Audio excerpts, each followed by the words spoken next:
In a different universe, the entire world was celebrating the defeat of the greatest villain. Hordes of people had gathered to shower praise at the hero who defeated the Demon King and brought peace to the world. There will be no more monster invasions, and no more innocent civilians will die needlessly. This fantasy world of Isgard has finally reached an era of peace after centuries of war. In an alley, two kids were running to see the hero who had just come victorious from his battles. The boy urges his sister to hurry up before they miss everything. For them, this is a once-in-a-lifetime opportunity they can't miss. While running, the boy comes across a passing figure in a dark robe. His presence is such that the boy's body freezes on the spot. When his sister catches up to him, she's confused to see the frozen state of his brother and looks in the direction of the robed figure. She doesn't understand why the man is walking in the opposite direction of the hero's parade, and her brother is scared that she might draw unwanted attention. He tells her to look away. Looks like the boy was able to identify that the robed figure is a dark magician, a sinister class of mages who dabble in the powers of darkness. His sister doesn't really understand the big deal behind being a dark magician, but the brother educates her that it basically means that person in the dark robe is cursed. The man in dark robes carry a white sack on his shoulder and walks a lonely road towards the cathedral, where the saint of this era awaits his arrival. As she was gazing at the world that will finally get to see some peace, she hears a knock on the door. When she turned, the robed figure stands there at the entrance. Her golden hair are a symbol of her divine powers, and her white robes signify her purity. She looks at the man and welcomes him back. In contrast, the robed figure's dark clothes and silent presence give off nothing but sinister vibes. If the saint is a being of pure energy, the robed man is the incarnation of darkness. His name is Minold, and when he unpacks the sack which contains the head of the Demon King, it is revealed to us that he was in fact the true hero all along. But due to the dark nature of his powers, he had to become a shadow, while a useless man in fancy armor took all the glory. The saintess thanks the dark magician on behalf of the empire, but her words are cut short by the magician. He has but one desire. He did all that was asked of him, and now he wants the saintess to fulfill her end of the promise. The saintess wears a grim expression, but assures the magician that she remembers her promise and will be sure to fulfill it. And since that will be the case, perhaps she should refer to the dark magician not as Minold, but as Kim Min-jun, which was his original name before he was forcefully summoned to this world. Standing under the statue of the goddess, the saintess tries to have a heart-to-heart discussion with the protagonist. She tells her that she's sorry he had to bear such a heavy responsibility, and she explains that she did not give him such a job because she hated him. In fact, she will be forever in his great debt. But the man replies that he hates her so much that he could die right now. Even when met with such a cold response, the saintess says that she will do everything in her power to change the people's opinion about the dark mages in this world. She begs the man to reconsider his wish to go back to his old world. But there's nothing to consider in Kim Min-jun's mind. He replies that he has already been used enough. Now, he simply wishes to return to his world in one piece. She sighs and says that if he stays behind for the sake of the empire, she promises that he will be rewarded for all of the ill treatment he has received thus far, and more. But looks like she was too late, and the dark magician tells her to stop her acting. The saintess protests that she's not acting, and is being very sincere with her words.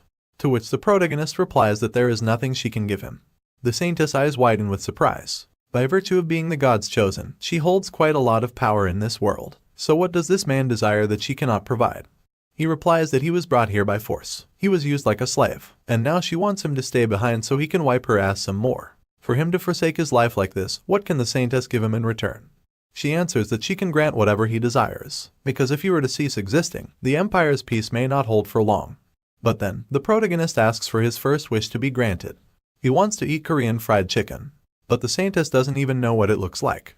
He asks for kimchi. But once again, the saintess doesn't know anything about it. He complains that the food in this world is disgusting. He has eaten nothing but high-calorie biscuits all these years. How can he be expected to live in a world where he's forced to eat such trash? And if he can't be provided with good food, can the saintess at least provide him with a gaming PC and a good internet connection? Of course, none of that is possible in an undeveloped world like this. In the end, the saintess clenches her fist and gives up on keeping him in this world. He never belonged here in the first place. She drops her head in defeat and agrees to start the return ceremony right away. She takes him to the summoning chamber, where the protagonist reminisces his memory of the past when he was first summoned, and is happy that he will never have to see this place again. The saintess tells him to stand in the summoning circle in the middle, and proceeds to start the return ceremony. And then, a bunch of magic patterns start moving under the protagonist's feet right away. She tells him that she will start by removing the protection of the saint from his body first. Kim Min-jun takes off his glove and looks at the hand with the saint's symbol on it. Even though it's called a protection, it's just a leash that stops the summoned person to fight the saint. He's glad to finally be getting rid of it. The saintess holds out her hands, and a radiant light purifies the symbol from the protagonist's hand. She seems quite perplexed, because not only the dark magician will be giving up on all the incredible power he built up over the years, he is also refusing to take all the riches and the fame that he would get by staying here. But the man is fed up with this world, and asks the saintess to mind her own business. Instead, he asks why the saintess isn't concerned about this situation. Once the symbol is completely gone, he could kill her if he wanted to. But the woman replies that she knows she is the root cause of all the hatred in his heart. If he were to kill her, she would gladly accept her death. And now that the protection is undone, she tells him to kill her if he'd like. And if he has no such desire, she'd like to start the next stage of the ceremony. The next step involves removing the powers the protagonist has obtained in the world of Isgard, and the saintess steps back from the circle to complete this process. But this is where things won't go as according to the saintess, but how the dark magician wants. He quickly hurls a rope of binding dark energy to subdue the saintess and hold her up in the air. She tells the man that possessing the powers of this world will kill him if he uses the dimensional gate. What he's doing is complete nonsense. But this man worked himself to death to obtain these powers. There's no way he will leave them behind before going back. He drops the saintess on her ass and proceeds to open the dimensional gate himself. Even though her life was spared, the saintess is more concerned that the dark magician will never be able to open the dimensional gate with his unholy powers, and will probably die as a result. But looks like her worries were unwarranted, since the protagonist was already standing there with a fully functioning portal. Even then, the saintess warns him that he's risking his life by attempting to travel the dimensions so rashly. But he was already aware of such things. That's why he practiced his magic thousands of times to perfect it. He's confused why the people of this world divide the magic into light and darkness in the first place. When he reached the peak, he realized that all magic is the same anyway. In any case, he puts his hand in his pocket and says that there is something he would like to give to the saintess before he leaves. What could it be? Nothing. It's just a fist, which he tells the saintess to shove up her ass as he enters the portal, knowing that he will never have to see this stupid world ever again. She shouts for the protagonist to stop before the portal destabilizes and kills the caster. But it was already too late, and the summoning chamber was soon filled with waves of bright purple energy. And then, the portal collapsed on itself and vanished into thin air, leaving the saintess all by herself in the chamber. She slams her fist on the floor in anger. Even though they had their differences, she's upset that she was hated to this extent when she did nothing but fulfill her duty. She never wanted to make anyone suffer, and she never enjoyed putting the protagonist through all that hardship. But now, none of that matters, since the two of them are worlds apart from each other. In an unassuming building on Earth, purple lighting sparks, and Kim Min-jun is teleported inside. Finally, he's back on the planet he was taken from. Even though he did it so confidently, he felt like he was going to die during the dimensional travel. But all of that is finally over. As he stands, he finds himself in the same room he was summoned from. And when he looks at his table, his phone is still charging. This sensation of having your phone in your hand. Min-jun can't describe in words how much he missed this feeling. And his favorite game, Dungeon Power Fighter, is still installed inside. Only when he opened the game, the reality started kicking in his mind, and he couldn't help but laugh maniacally at his successful return to Earth. But it's too soon to be happy. For some reason, there's no internet connectivity in his apartment. And outside, a squad of soldiers is hugging the walls as if they are in a war zone. The unit commander asks if they're correctly headed in the direction of the creature, and the scout confirms that they're on the path relayed by the radioed location. He asks his corporal why regular soldiers like them were dispatched to deal with something so dangerous, and the corporal is just as confused. He says that such questions should be asked to the headquarters. He knows nothing. Nothing can be done now, and they have no choice but to fight. So the soldiers take a deep breath and get ready for battle. On the corporal's signal, they rush to the road and turn the corner to shoot the enemy. But what they see is completely different from what they were after. Kim Min-jun is walking the streets, pissed at the fact that his phone is getting no network connection, and not a single store is open in the area even though it's the middle of the day. The soldiers are confused to see a civilian in an area that was restricted from access, and shout for the young man to come back to them. Min-jun is also surprised to see the armed soldiers. He wonders what the army is doing in a civilian area. He assumes that the soldiers must be doing their training drills, and apologizes for getting in the way. And that's when the soldiers notice something behind Min-jun, and shout at him to run away as fast as he can. When he turns around to see what has the soldiers so flustered, he couldn't have been more confused by the bizarre sight before him. A huge wolf-like monster is leaping at the protagonist to rip him apart with its claws. But he wasn't surprised because of the monster. He was surprised why something so weak-looking could have the soldiers so scared. After all, he just came from a world where he fought much stronger monsters for years. But when he clenched his fist to summon his dark powers, the demonic energy failed to manifest. It was completely gone. Not that it really matters in this case, since Min-jun is able to crush such small fry with his sheer strength, and has no trouble burying the wolf monster's face in the ground. The soldiers are stunned silent by this superhuman display of power, and the monster's teeth break off completely from the force of the impact. The fact that it dared to attack him is still pissing off Minjun, and he brutally crushes the monster's skull with bare hands. Even though he can't use his dark magic due to lack of the demonic energy, he's still not weak enough to be beaten by such monsters. After all, he went through hellish strength training every day when he was in Isgard. Still, he knows of the identities of these creatures. But why has it appeared in this world? He has a lot of questions, and only the ones behind him can answer them for now. But when he calls for their attention, the soldiers are so scared that they can barely speak.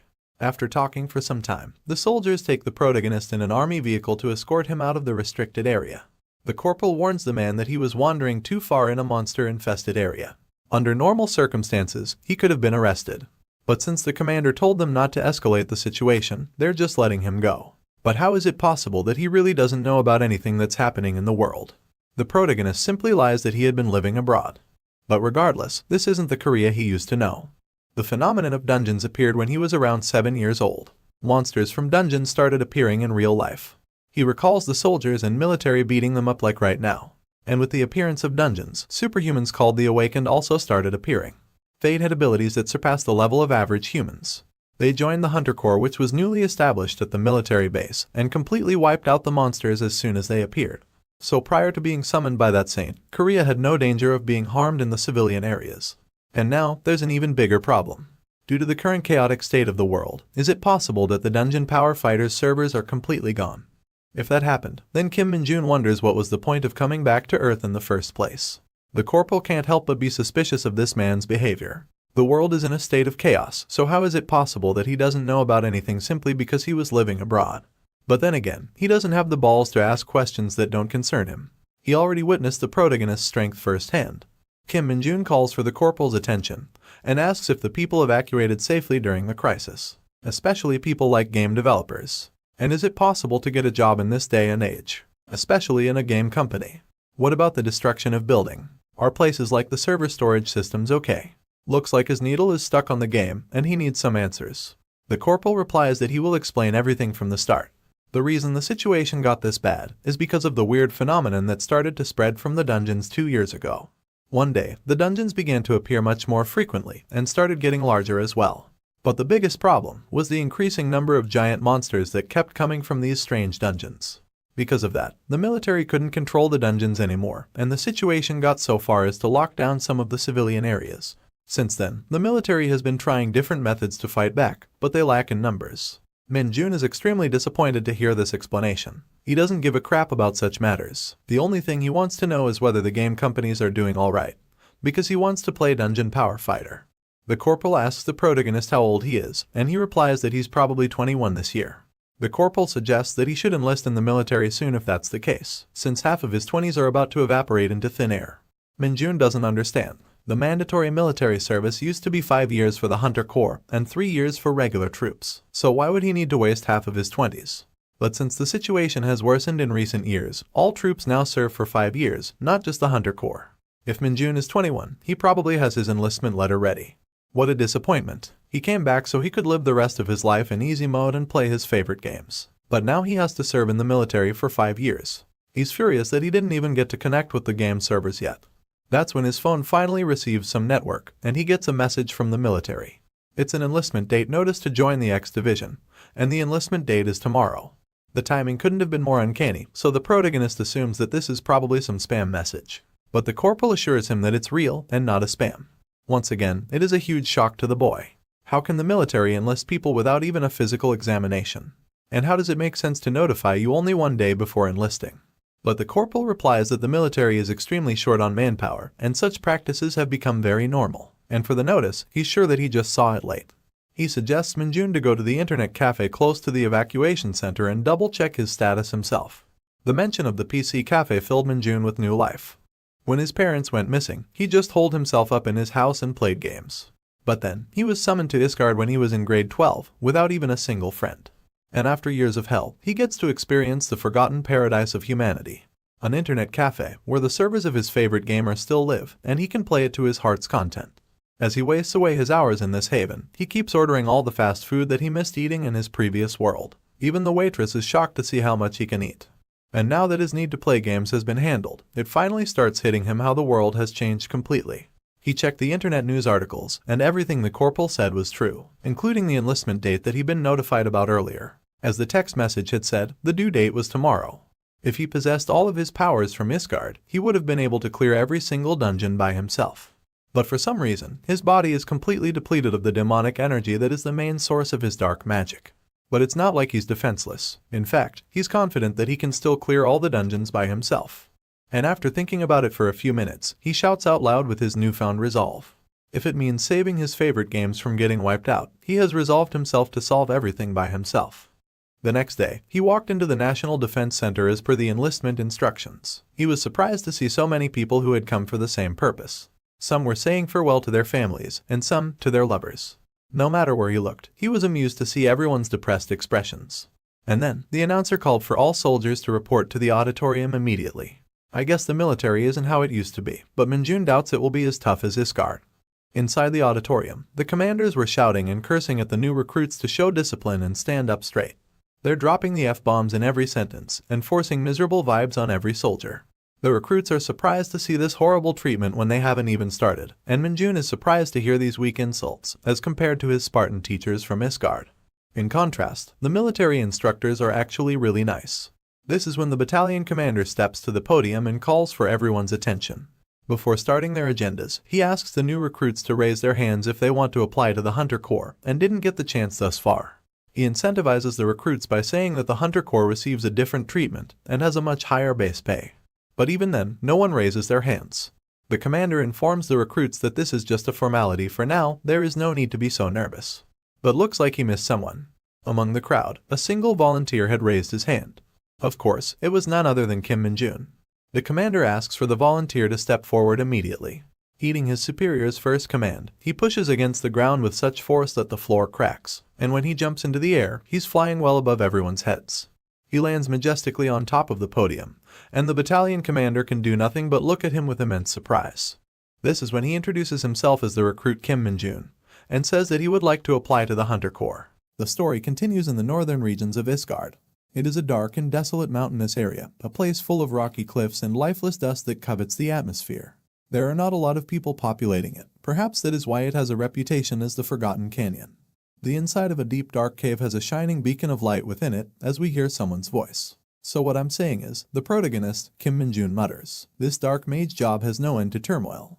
He speaks the truth. This job is much more difficult than he had known, and he definitely believed that the dark mage was one of the worst character classes out there. He sits atop a spider's head. It's just there on the ground, lifelessly letting him trample on him. He breaks into a monologue. Even though we have insane skills, if we run out of demonic energy, it's all for nothing. This was true. Dark mages had a huge reliance on their demonic energy, which served as their version of mana. It's not like it will naturally restore itself like mana of the regular mages. He thinks of the White Wizard when he says that. The White Wizard would always have mana within him. In fact, his whole motto is that mana is always within you. Just collect it. Just collect it. But dark mages did not have that sort of choice in their life. The only way to truly replenish demonic energy is by killing monsters that possess it, and then drain them of it. The hero has realized that it's not very efficient to replenish demonic energy by using it, and he's also realized that his image as a dark mage will result in him never finding any party members. He's going to be alone in every battle, and that in itself is a tragedy. It's a bit crazy, but if he ever runs out of demonic energy in a dungeon, he will most likely just die. So, why is he smiling and in such a good mood? Well, he's got a question of his own.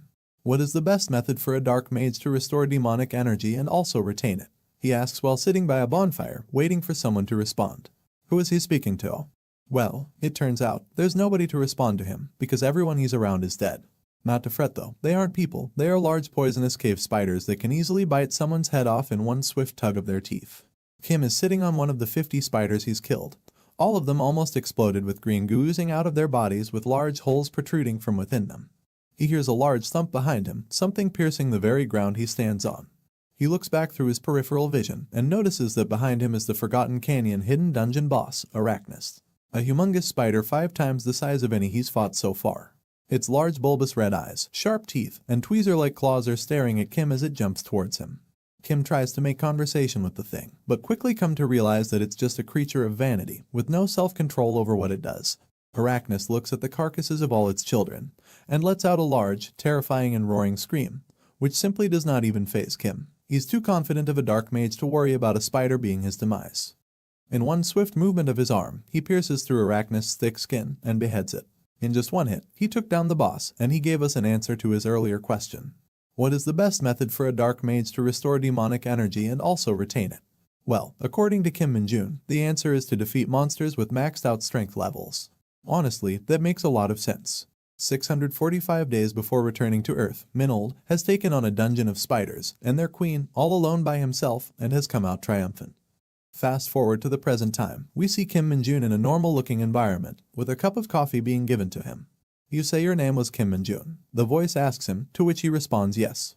The man in the army uniform then tells him to wait there, and a troop from the Hunter Corps will come by. He thanks the man, and acknowledges that the coffee was made by the battalion commander himself, which is a big deal for Kim.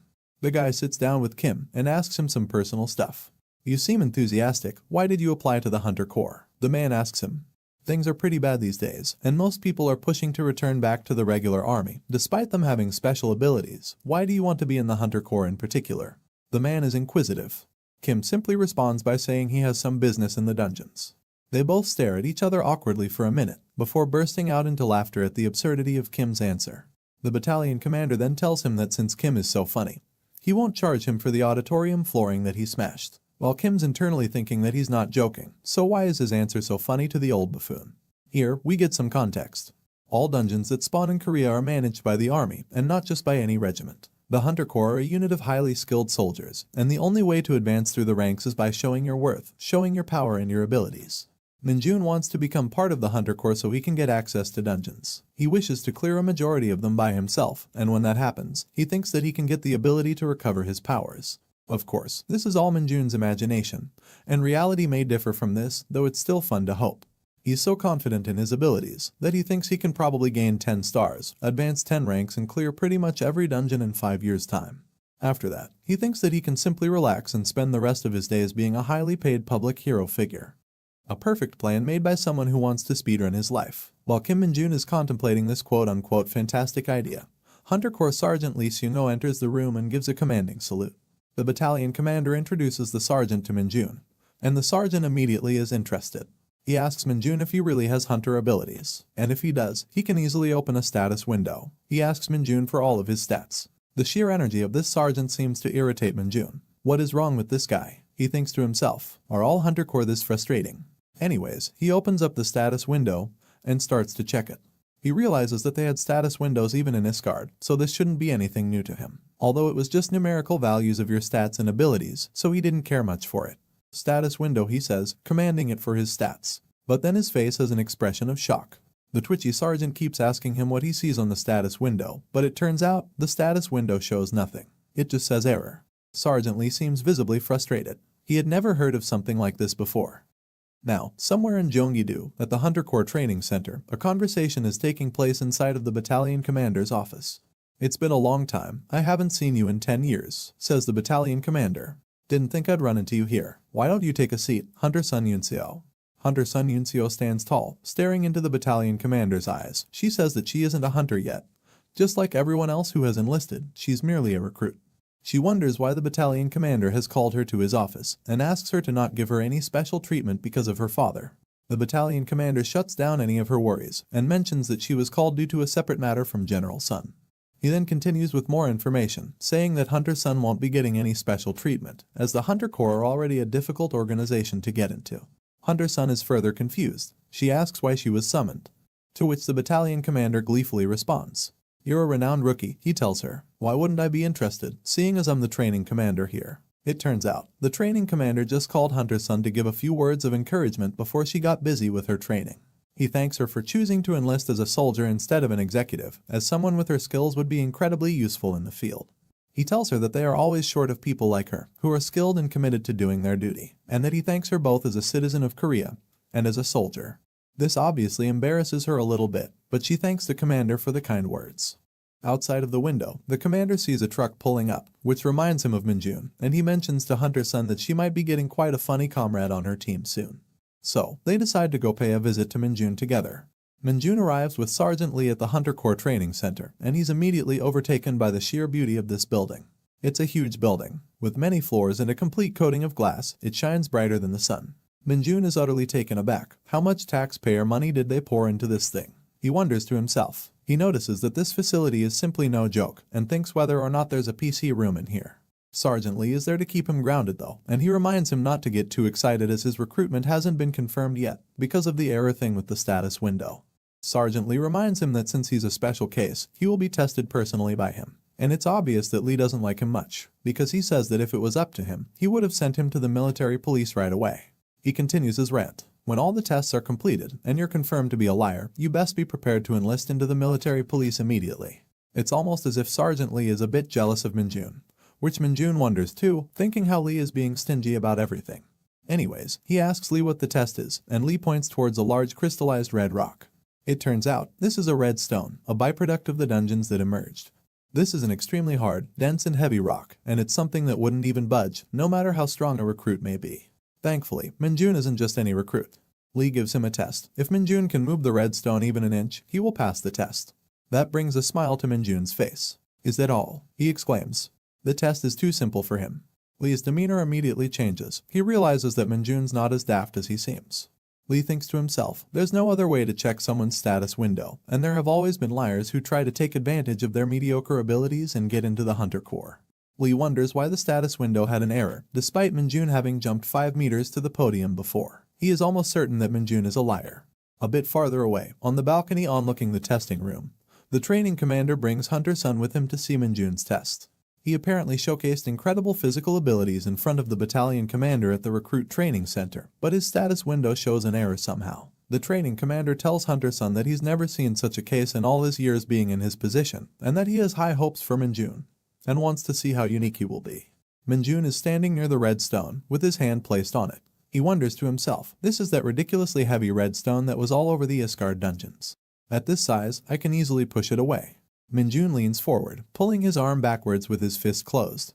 He's revving up a punch that will definitely push the red stone. Who knows, this might even have some demonic energy inside of it. He thinks to himself. Sergeant Lee and Hunter Sun are looking at him, wondering as to what he's about to do. In a swift strike, Minjun lands a punch right at the center of the rock, but it doesn't just move, it completely shatters. The dust settles, and there's a large hole in the red stone. All 3 of the spectators are completely shocked, their mouths wide open in surprise. It turns out, there is no demonic energy inside of the red stone. Somehow, Minjun had managed to absolutely obliterate the red stone. His sheer power was so much that even he himself was surprised. What a monstrous bastard, Sergeant Lee thought to himself, completely shocked at Minjun's prowess. The first day of training begins, as recruit Nam and Hayek and the rest of the recruits are clearly struggling to go through it. They are running up the stairs, as in Hayek's internal thoughts are going all over the place due to the fatigue he's feeling. There is something wrong. Even before enlisting in the Hunter Corps, I knew that training wouldn't be ordinary. He thinks to himself, trying his hardest to not lose his strength while climbing up the infamous 6,000 steps. Since you'll participate in actual battles immediately, you must train like crazy for 4 whole weeks. You weigh yourself down with sandbags from the very first training session, and you have to climb the infamous 6,000 steps. And Hayek continues, as he's obviously not having the best time here. The instructor that keeps hassling you while he checks your finishing time is something already expected. Here he's obviously talking about Sergeant Lee Seung-ho, who they call the Devil Instructor. And Hayek realized that even after such crude training, you could only increase your stats a little bit, and you would be placed right into battle afterwards. He had to endure it, just because he was a Hunter Corps recruit. That is what he thought, until he saw Minjun. Are we the problem, he thought to himself. Minjun, on the other hand, was having the time of his life, going through this training swimmingly. H feels extremely light on his feet. If he had all of his demonic energy, he'd be flying. He loves the training here because it's so simple compared to the experience he's had in all his time during dungeon dwelling. Compared to the rags in Iscard, this military uniform is definitely my style. He thinks to himself, and he absolutely loves the food that they serve in the Hunter Corps mess hall. Their routine is quite strict. They have to wake up at 6 a.m., and after breakfast at 8:30. Their morning training lasts up until lunch, after which they do afternoon training till dinner. However, the one thing that he loved the most about it is that he gets to have free time at night. There's a PC room inside the facility that's equivalent to the level outside of the army, and if you're consistent and truly remain a part of the Hunter Corps, you can do whatever you want with your free time. He's truly living his dreams, from getting paid handsomely, to being fed and having time to exercise and play games. It was all that Minjun wanted. He rushes up the stairs even faster due to the excitement of his thoughts, and the others stare at him confused on how he has so much speed and energy. Sergeant Lee is standing atop the mountain at the end of the 6,000 steps. He hears a large noise of footsteps going really fast and sees Minjun coming up. Kim Minjun, who is this guy? It normally takes an average recruit at least 1 hour to climb the steps. How is he done already? Sergeant Lee thinks to himself. However, Minjun seems disappointed. Is this it? He asks the sergeant and begins pestering him about something he mentioned earlier. Did you say that we would be getting an outing pass if we finish in less than 30 minutes? How long did I take? The sergeant simply chooses to not respond and hands him the outing pass instead. Minjun begins thinking on where he should be using this outing pass. Meanwhile, the sergeant is checking how long it took him to finish. And Minjun made a record-breaking 21 minutes, 1 second and 43 milliseconds, something no one had ever done before. He's the first recruit ever to receive an outing pass. But it isn't everything to have high stats and good strength. The most important thing is the ability to react to monsters for the Hunter Corps. The sergeant is slowly beginning to see the potential in Minjun. Looks like he'll be paying close attention to the protagonist from now on. Back in the common room, the recruits are having existential crises, worried whether or not they'd have to go through such strict training regimens every day. Hayek is excited looking at his status window. Looks like his stats went up, and Anna the recruit congratulates him. This excited everyone, and all the recruits around Minjun started to check their stats through the status window. He was sitting there wondering, they're all getting excited simply over one stat point. Really, he recalls his training days in Isgard, where his stats would go up by 10 per day. If he wanted to raise his resistance to physical damage, he would get beaten up until his stats went up. The other recruits begin speaking to him. You've got an outing pass, what will you use it on? Hayek asks him, and Minjun is just unsure of what he'll use it on for the time being. One of the other recruits expresses jealousy, while another one begins talking about something he heard. I overheard the instructors earlier, and they said no one has managed to obtain an outing pass from Sergeant Lee so far. This excites the other recruits. Hayek asks Minjun if he works out a lot, while another recruit tells him that it was incredible watching him climb up those stairs like it was nothing. This is something Minjun had never felt. Having people chat with him and converse with him like he was a normal person. He thinks about his time in Isgard. Since he was a dark mage, the people of Isgard pretended like he didn't even exist. Like speaking to him was some sort of sin. They even refused to make eye contact with him, because they thought that he was bad luck. He likes that communication is a thing here, and he honestly is a fan of it. He hears that Hayek mentioned to another recruit, the PC room is open, are you going to use it? The other recruit says he's too tired. But when Minjun hears of this, he bursts with energy and jumps out of his seat with excitement. The PC room is open. Why are you just telling me this? He runs straight towards the PC room to get to gaming. Minjun and 2 other recruits are chilling in the PC room, with Minjun feeling more satisfied than he has ever felt in his life. He looks up at the time. It's 9 p.m., and he thinks to himself, since it's 9 p.m. right now, I'll get at least 2 hours of sleep when I'm done gaming. 2 hours of sleep was more than enough for Minjun, since getting an hour's worth of sleep was a maximum in Isgard. 2 hours of sleep is a luxury for him, and he was ready to end his gaming fatigue. The other 2 recruits in the room just stare at him while he's playing Dungeon Power Fighter and wondering there are people who still even play that game. As the training continues, Sergeant Lee is training the soldiers to run consistently with maintained speed. The recruits behind seem to be super tired, but they're still going on. Don't increase the distance, maintain your speed. If there are any recruits who cannot complete 40 kilometers in 2 hours, they will not be served breakfast, shouts the insufferable Sergeant Lee. Meanwhile, Kim Minjun flexes his abilities. I hit 10 max levels yesterday, he tells his fellow recruits while taking a sip of water after finishing the run. When a fellow recruit asks why he's not even sweating, he responds that this much is nothing more than a stroll. The recruit then asks him another question. Did you seriously just play games all nights except for 2 hours for the whole 4 weeks? Are you a monster or something? Minjun replies with a jest of his own. Monster? I brought water to share with my lovely comrades, I guess you guys don't want it. As he begins to spill the water onto the floor. The recruits all flock around to the water saying good things about him. They look almost like a flock of baby birds being fed in their nest. You guys are like baby chicks, says Minjun. Sergeant Lee walks into the scene. Attention, he screams. The lieutenant is very disappointed in all of you. He begins to bully the squadron for their frailty. Even though we are in the last week of training, only half of you are even able to pass the standard. You are the most lacking squadron we've had to date. Meanwhile, Minjun is just thinking about why he's referring to himself in third person. He continues, with a grim look on his face, as if he is about to drop the most terrifying piece of information that they've heard in a while. If you're deployed after your training is over, half of you will die in less than a month. With this kind of outlook, do you think you can even finish the last stage of training? It is called the Dungeon Adjustment. The final stage of training, the very last battle to become a proper soldier of the Hunter Corps organization. A majority of the dungeons will vanish once you've defeated all of the monsters within them, but sometimes a rare phenomenon can happen where a dungeon can still remain. In that case, that dungeon will modify itself into a transforming dungeon. It will change its internal structure on a regular basis, almost like it is procedurally generated. It becomes a great training facility where recruits can experience every form of environment. The training that is facilitated within this transforming dungeon is known as the dungeon adjustment, and it is notorious for being extremely difficult for the new recruits. They are already scared out of their minds, but this kind of reaction is expected. In fact, the lieutenant prefers to maintain this level of tension. It's good to handle recruits as if you are handling race horses. When they need discipline, you must have a heavy hand on the whip, and console them with carrots when the time is right. He encourages the recruits by giving them a piece of carrot they would drool over. He announces that the recruit with the highest score from this training will receive a 2 nights and 3 days vacation pass. This is the part where he expected everyone to be overjoyed, but their reactions are as dull as a koala. He emphasizes once again that the highest scoring recruit will receive a vacation pass. It is something to be extremely happy about. He hypes them up with the amount of things one could do in 3 days. But no matter what he says, the recruits aren't the least bit happy with this lackluster reward. Of course, with the exception of our protagonist, who couldn't be happier to hear about a 3 days vacation. And finally, it came time for the hellish dungeon training to begin. The recruits were extremely surprised to see the sheer size of the dungeon gate before them.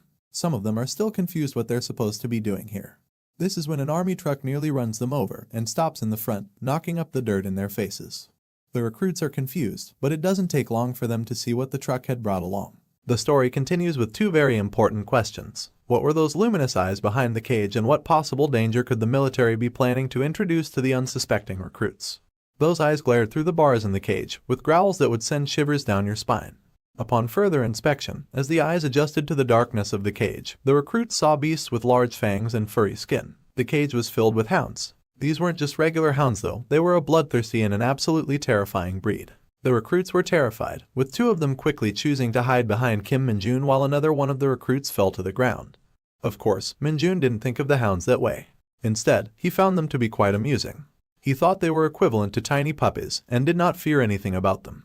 The lieutenant screamed at the recruits, wondering if they were scared of the hounds.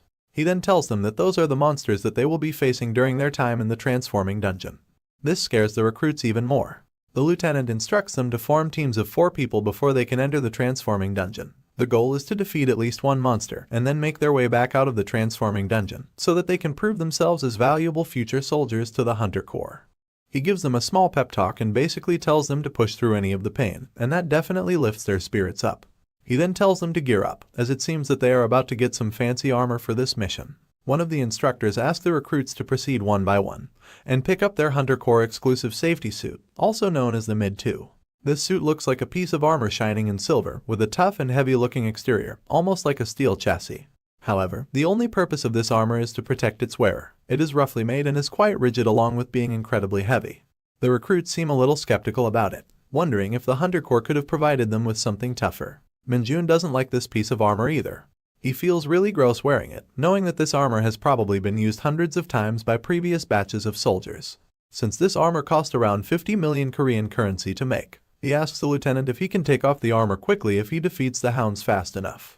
The lieutenant, being a stout bully for his recruits, just tells off the recruits for being too arrogant without even seeing who asked the question. Once he sees it's Minjun, he basically just says yes to him. He then takes a moment to remind Minjun that the transformative dungeon is a team training exercise. He has to make sure that his team is safe and secure while also ensuring the completion of their goal.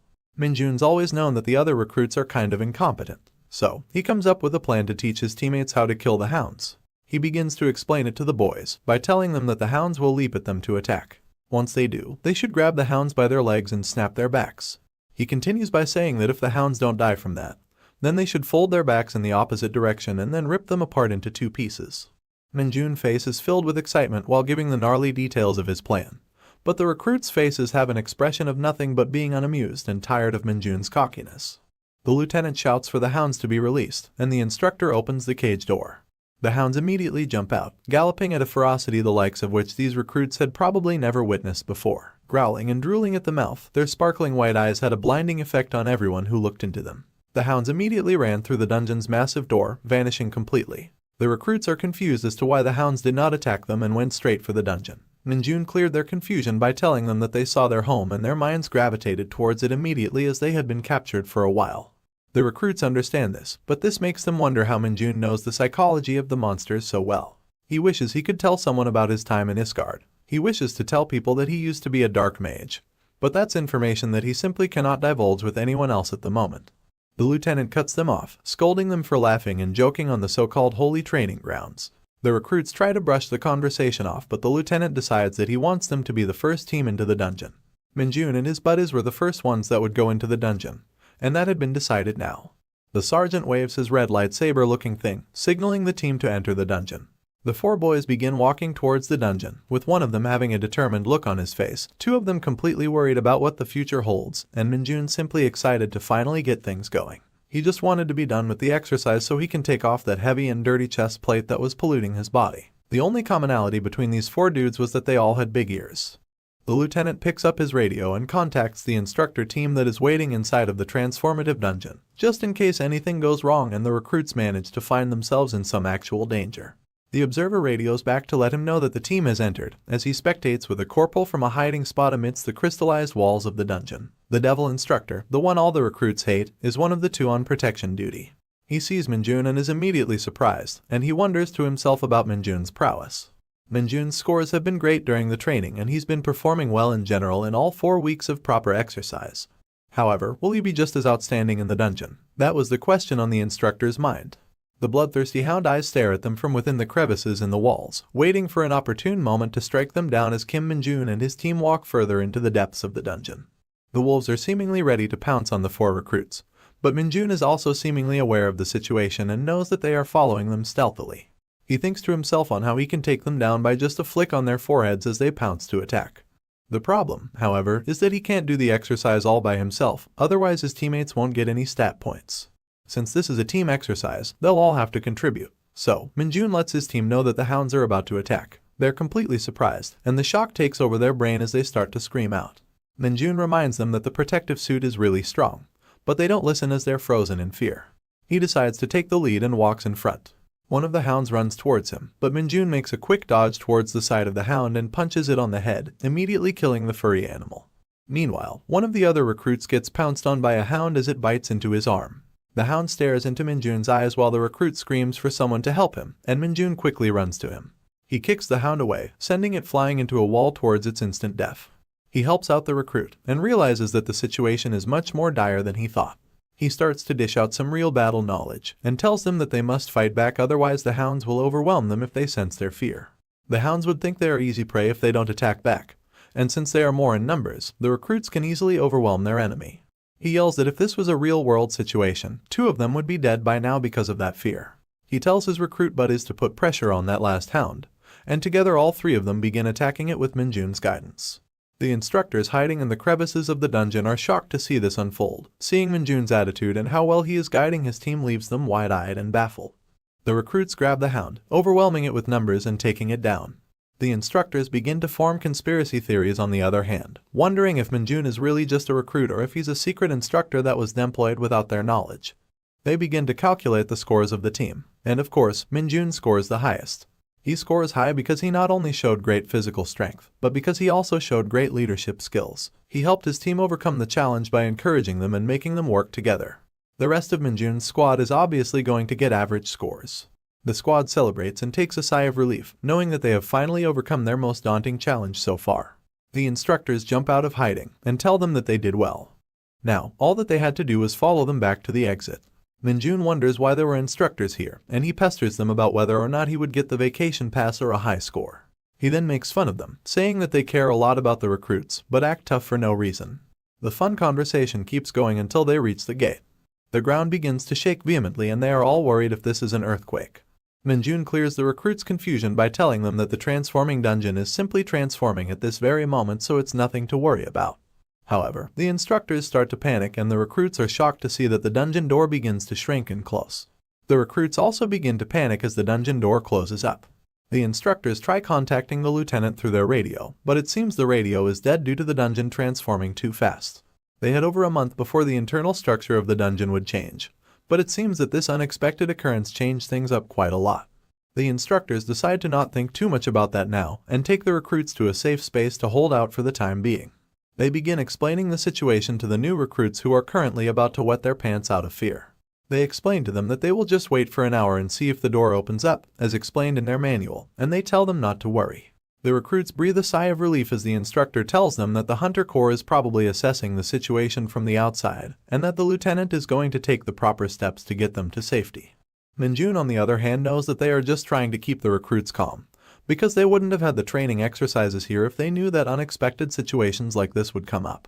He understood that this was something out of the ordinary, and that a situation such as this, where their exit is completely closed off, is definitely an ominous sign. Minjun wonders if the dungeon has transformed into an enclosed dungeon, and if that is the case, then it may be a bit harder to defeat. On the other hand, Minjun knows that he can make sure that everyone is safe since he is there. The instructors try to have a conversation between themselves about their situation, but decide to go somewhere else to talk.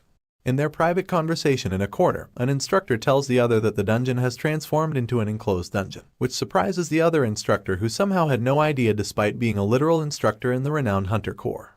He explains how the enclosed dungeons work. A transformative dungeon turns into an enclosed dungeon only when an outsider enters it. Their entry into this space made it transform into an enclosed dungeon, and the only way to get out of the enclosed dungeon is to defeat every single monster that is within it. So now there's a few things that our heroes have to get through. A bunch of monsters in a maze-like dungeon, along with the fact that they cannot be helped from the outside at all. The instructors tell the recruits of the situation, and now they're all tensed up. They have to clear this dungeon as 4 recruits and 2 instructors, and they have to do it all by themselves without knowing which monsters have appeared. The unfortunate thing here is that the instructors aren't fully equipped to deal with an enclosed dungeon, so they've got to make do with what they have and keep on moving. The head instructor knows that he'd be in big trouble even if a goblin showed up, since it would take at least 10 minutes for him to even take down one of those. The only plan he can come up with is to utilize the protective suits that the recruits have equipped. He considers using them as a meat shield, to put the recruits up front and defeat the monsters while the recruits try to hold on with their protective gear. However, he feels too responsible for them, knowing the grueling training he has put them through and the trust they have put in him. It would be unfair to them. His self-esteem would not allow it. The recruits are scared, but they keep pressing on and following their instructors. However, Minjun senses something going awry, so he looks back at one of the instructors. The head instructor notices this and begins inquiring what's happening. And then, everyone turns to look at the other instructor, who seems to be gripping on his throat, struggling to breathe. He falls down onto the floor, with thick foam frothing out of his mouth. The head instructor runs to him, and then he falls down onto the floor as well. Both of their mouths have foam coming out of them, and they are knocked unconscious. Kim Minjun runs to them. He checks on the instructors and tells the recruits that it's nothing serious, they have just fainted.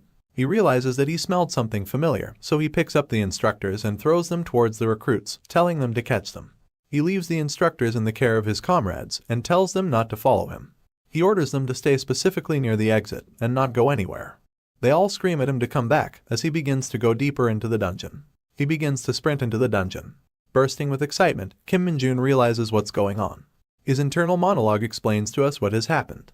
The instructors apparently fainted due to the presence of demonic energy, which he didn't expect to find on Earth. It is something that even Asgardians need a protective veil for, and its very existence is that much more deadly for normal humans. It does exist on Earth though, and that's great news for a dark mage like Kim Minjun. He explains that demonic energy is like a charger for a dead phone when it comes to dark mages like him. He runs deeper into the dungeon, and can begin to see the source of the super dense demonic energy. This brings even more excitement to our hero, who simply cannot wait to see the true levels of what he is about to face. However, when he reaches as close as he possibly can, he doesn't see anything, nor does he hear anything. There is nothing but the void of silence staring back at him through the glowing purple crystals in this enclosed dungeon. He simply cannot find a single trace of any monsters around him. However, all he had to do was to simply look up. The scent of the demonic energy had led him right towards his prey.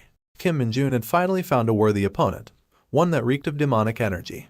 He saw a large alpha hound, pulsating purple with the sheer volume of demonic energy within its overgrown body. It had 4 eyes, glistening purple with an aura of demonic energy that surrounded its body. Its teeth were as large as knives, and claws sharper than cutthroat daggers. This was a proper fight, and one that Kim Minjun had been craving for ages. He didn't even dream about facing the Dark Hound in this enclosed dungeon, so this was definitely a pleasant surprise for our hero.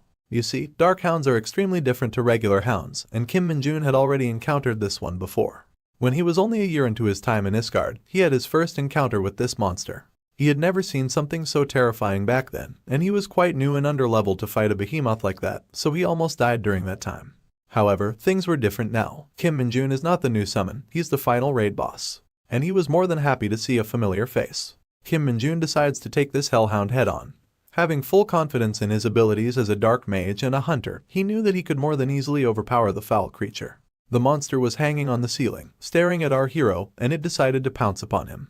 He pulled his hand back, closing his fist in the exact same way he prepared to punch that redstone before he got enlisted as a recruit into the Hunter Corps.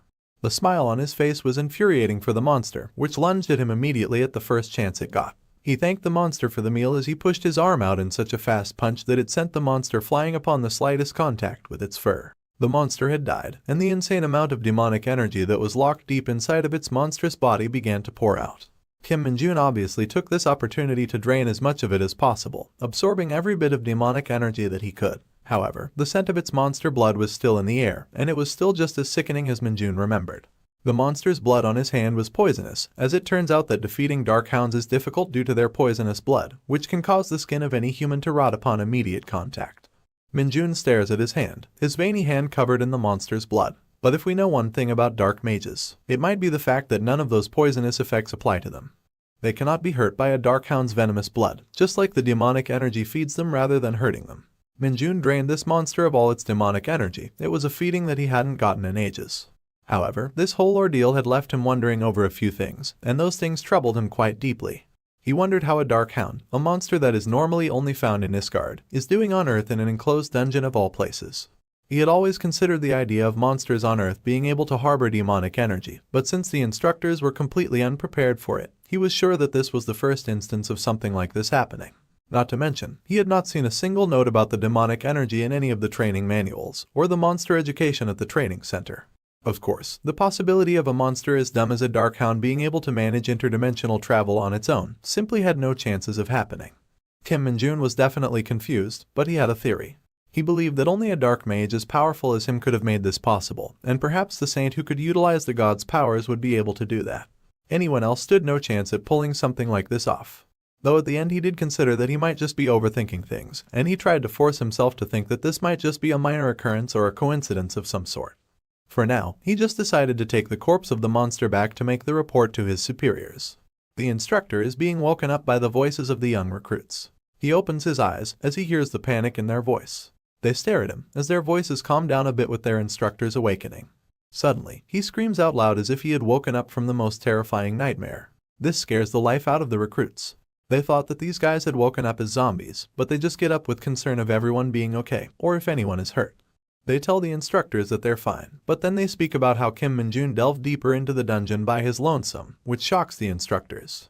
They begin to give him further details of what happened, and the instructors are furious in utter disbelief of Min-jun's actions.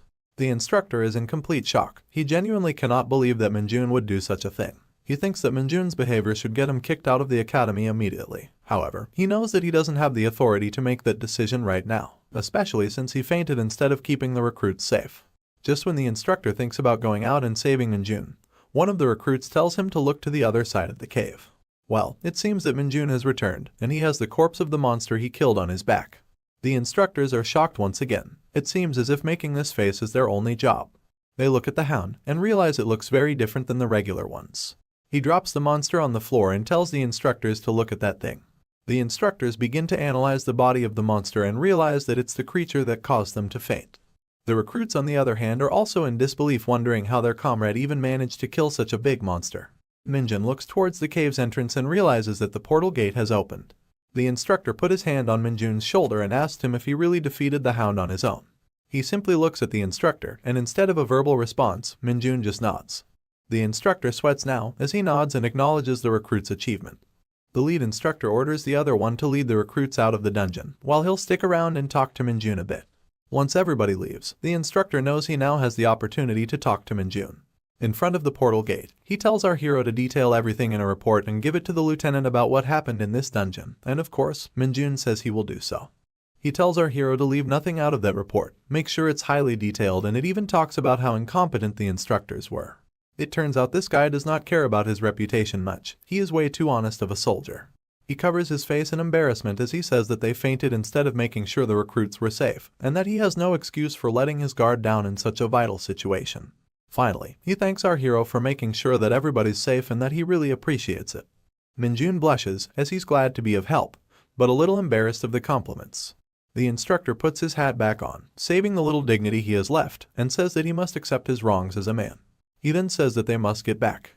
As they're leaving the cave, with the portal glaring blue lights, the instructor wonders how to report the cause of his unconsciousness. Minjun, on the other hand, is ecstatic.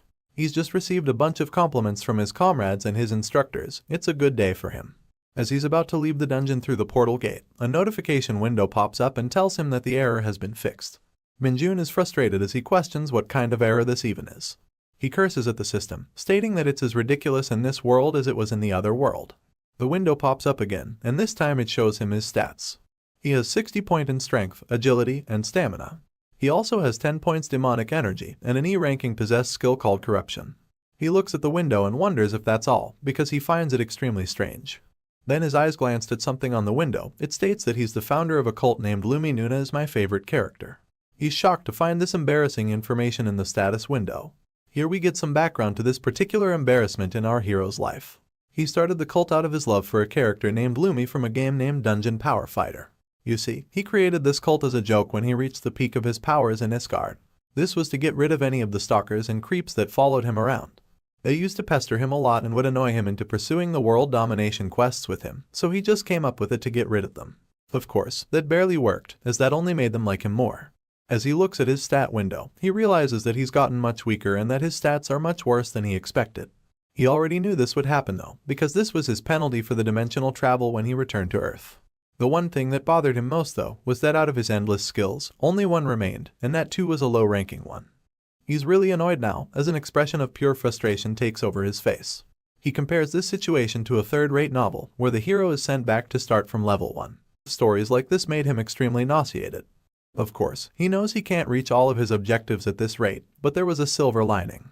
His confidence was just as unshaken. He knew if he could reach the peak of dark magic powers before in another world, he could do it again in this world too. For now, his objective was crystal clear. He had to recover his powers as soon as possible, so that the game development wouldn't see any more delays due to the monsters popping up. He shakes himself out of it and makes himself realize that it's doable. He knows that his experience here is not going to be much compared to the torture of Isgard. The scene switches to the training center where utter chaos had taken place.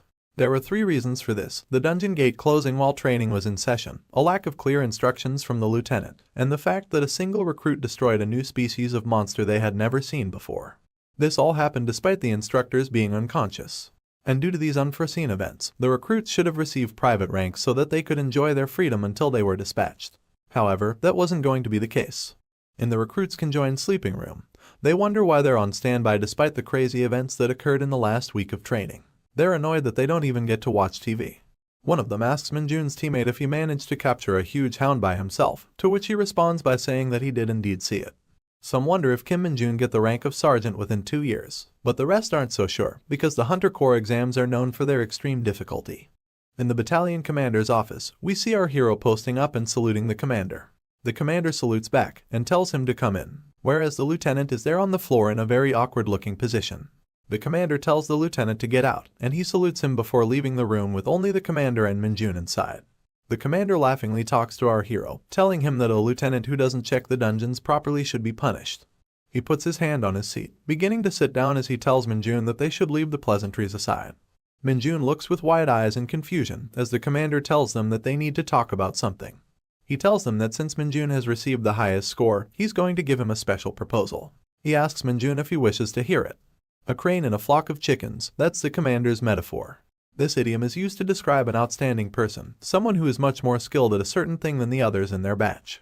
We see the commander sitting in his chair, looking at our hero and thinking how truly extraordinary he is. He is glad that he's alive in the presence of such talent.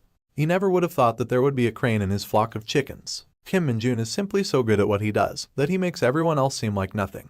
The commander's mind is going places. He questions placing Minjun in the regular ranks because it would be a waste of his talent. He realizes that a certain group needs people. Maybe he could fit Minjun in. He tells Minjun that he knows about his ambition to rise among the ranks as fast as possible, but according to the rules, privates cannot take the promotion exams for at least 1 year after passing their recruitment finals. However, the commander proposes an exception to this rule for Minjun. Hearing this makes Minjun's eyes sparkle. The commander begins to laugh out loud. Speaking with his commanding voice, he tells Minjun that if he joins the Hunter Corps in Chiorwan, he will use his authority to grant him that exception. He tells him that if he wishes, he could take this opportunity, and he wouldn't have to wait another year. Minjun marinates on this opportunity, and the two stare at each other quietly for a moment. The commander wonders if he has proposed too tall of a task for the recruit, because even someone of his Minjun's skill would think before agreeing to joining Chiorwan. Now, Minjun is still thinking about this opportunity, and he wonders about Chiorwan. The 104 division known as the Invincible Hunter Squad is there, a place that all his comrades told him to avoid. You see, this is a place with constant snowfall and freezing weather, but it isn't a boring place, because monsters and dungeons appear out of thin air there. It is the most extreme version of the front lines you could imagine. What would Minjun's initial thoughts be? Well, he thinks it's a fun opportunity. He just wants to advance, doesn't matter where he's placed, and he's also going to be granted a promotion exception. Not to mention, there's a bunch of dungeons full of monsters, which are the best conditions for him to become as powerful as possible. He needs to advance at any cost for his plans to work, because the higher his rank is, the more leveling opportunities open up for him. He looks at the commander, and with a determination in his voice, he agrees to the proposal. The commander doesn't believe it at first, shocked completely at Minjun's answer. He tells him sternly that he will go, and he has a look of nothing but accomplishment and self-confidence on his face. Outside of the Hunter Corps Training Center, we see a group of newly made privates standing outside with their bags in their hands. We see Private Raka crying his eyes out while saying goodbye to Minjun, telling him to keep in touch. He straight up puts his head out of the car and pesters him about it, but Minjun swears he will. There's another guy just looking at them and cringing. Raka asks why Minjun would volunteer to go to Chiorwan, and Minjun just looks at his friend and says it's a bit too difficult for him to understand, and that his goal is something insane. The sky looks beautiful as the two friends talk. Raka asks him whether it's something like achieving max level 100 times. However, Minjun says he's already hit max level 30 times, so it shouldn't be too difficult to reach 100. His friend tells him he's crazy, with a sense of admiration in his tone. He bids Raka farewell, as Raka is still heartbroken to be away from his friend. Afterwards, Minjun looks at him going and realizes that the loudest guy has left the base. He's standing alone outside the training center, wondering why he's the only one standing here. Suddenly, a large military truck pulls up in front of him, and it brakes right near his feet. The door opens, and he hears his voice being called out. He looks towards it, and a large man, with a heavily muscular physique and thick sunglasses stands before him. His name is Kim Minji, according to the name tag. He looks at Minjun and asks him if he waited long, telling him that it took too long because of the snow. He looks at the guy with a sense of wonder, telling him that he hasn't waited too long while also wondering what month it is for it to be snowing already. Minji begins to walk away orders, tells our young hero that they must depart for the squad, and orders him to get in the back of the car. Minjun quietly gets in the back and puts his stuff down on the ground as the ride of his life is about to begin. On the ride, Minjun was glad that he gets to start his life as a soldier from now. He's not the sort to care much about going through difficult training exercises or battling monsters frequently. However, there is one thing that worries him. He's terrified of hazing. He doesn't want to be in miserable situations where he's getting trolled or pranked by his comrades. He simply lacks the patience for it at the moment. He is mature enough to know that he must endure it for now. The ride seems to be going quite smoothly, but then the thought comes into his mind that if he hits his superior even once, he will be sent to military prison as a regular soldier. The ride was calming, with pristine views of scenery and architecture. Minjun had fallen asleep, but he woke up to see pieces of snow falling everywhere. He couldn't believe his eyes as they reached the Invincible Hunter Corps headquarters in Chiorwan, because there really was snow here. Minjun was walking with Kim Minji through the halls of the headquarters. Minji opens a door with his veiny, muscular hands and pushes Kim Minjun inside, announcing that he's a newbie. Minjun enters the room and sees a bunch of boys either cleaning or relaxing. He orders them to feed and instruct Minjun on what to do. The boys' eyes begin to glisten when they see a newbie. They rally around him, asking him his name, and once they find out, they talk about how Minjun was called Super Soldier and he was the guy who killed that hound by himself. One of them picks up Minjun's bag and throws it at another boy, telling him to unpack Minjun's stuff. Minjun looks at them and realizes that these might be the alphas of this dorm. There's one more thing he has noticed though, the way that these fools are looking at him. It's as if they've found a new play toy. They ask him why he chose to volunteer at Chiorwan, despite having such good grades. Minjun answers their query by saying that the front lines are the best place for experience and the fastest way to advance. They look at him in confusion for a second. Then their expressions completely change as they call him crazy and admire his choice. They begin bombarding our hero with questions, asking him whether he has a sister or a girlfriend. He says no to both of those questions, so they asked him to show them his talent. Minjun wonders if they'll buzz off if he shows them his talent. He raises his finger and tells them that he'll show them one-finger push-ups. One of them speaks out in anger, saying that they can do that all day. However, the other one tells him to go ahead and show them. Their expressions change so fast that it feels like someone took the light out of their life. However, it was just Minjun putting his finger on the ground and doing full-fledged vertical push-ups using just his finger. They're completely shocked, because they never expected him to do it vertically. They wonder if anyone else in their platoon could do that, and one of them mentions that a particular someone they know could. As they're talking about that particular someone, we see a man dressed in uniform arriving at the door of the dormitory. He walks up to Minjun, who is still in the vertical push-up position, and tells him to go away. Minjun recognizes immediately that voice. He knows who this is. It turns out, it's none other than Sergeant Lee Seung-ho. Minjun is taken aback by seeing his previous instructor, Sergeant Lee, in the same dorm room as him. However, the other guys have gotten used to him, and they begin to berate him and annoy him for being dispatched as an instructor. They ask him how many days he's left of his time here. He just doesn't respond to them, and they begin to annoy him even further. In an act of frustration, he screams that he has 4 days left, and he tells them to leave him alone. Funnily enough though, they were already tired of his conversation, so they fling him the bird and move on. The sergeant says that he's pretty mad, but he can't really do anything about it. Meanwhile, Minjun is just glad they left. The sergeant lays down on a bed, turns on his phone and starts watching a video about volcanic dungeons.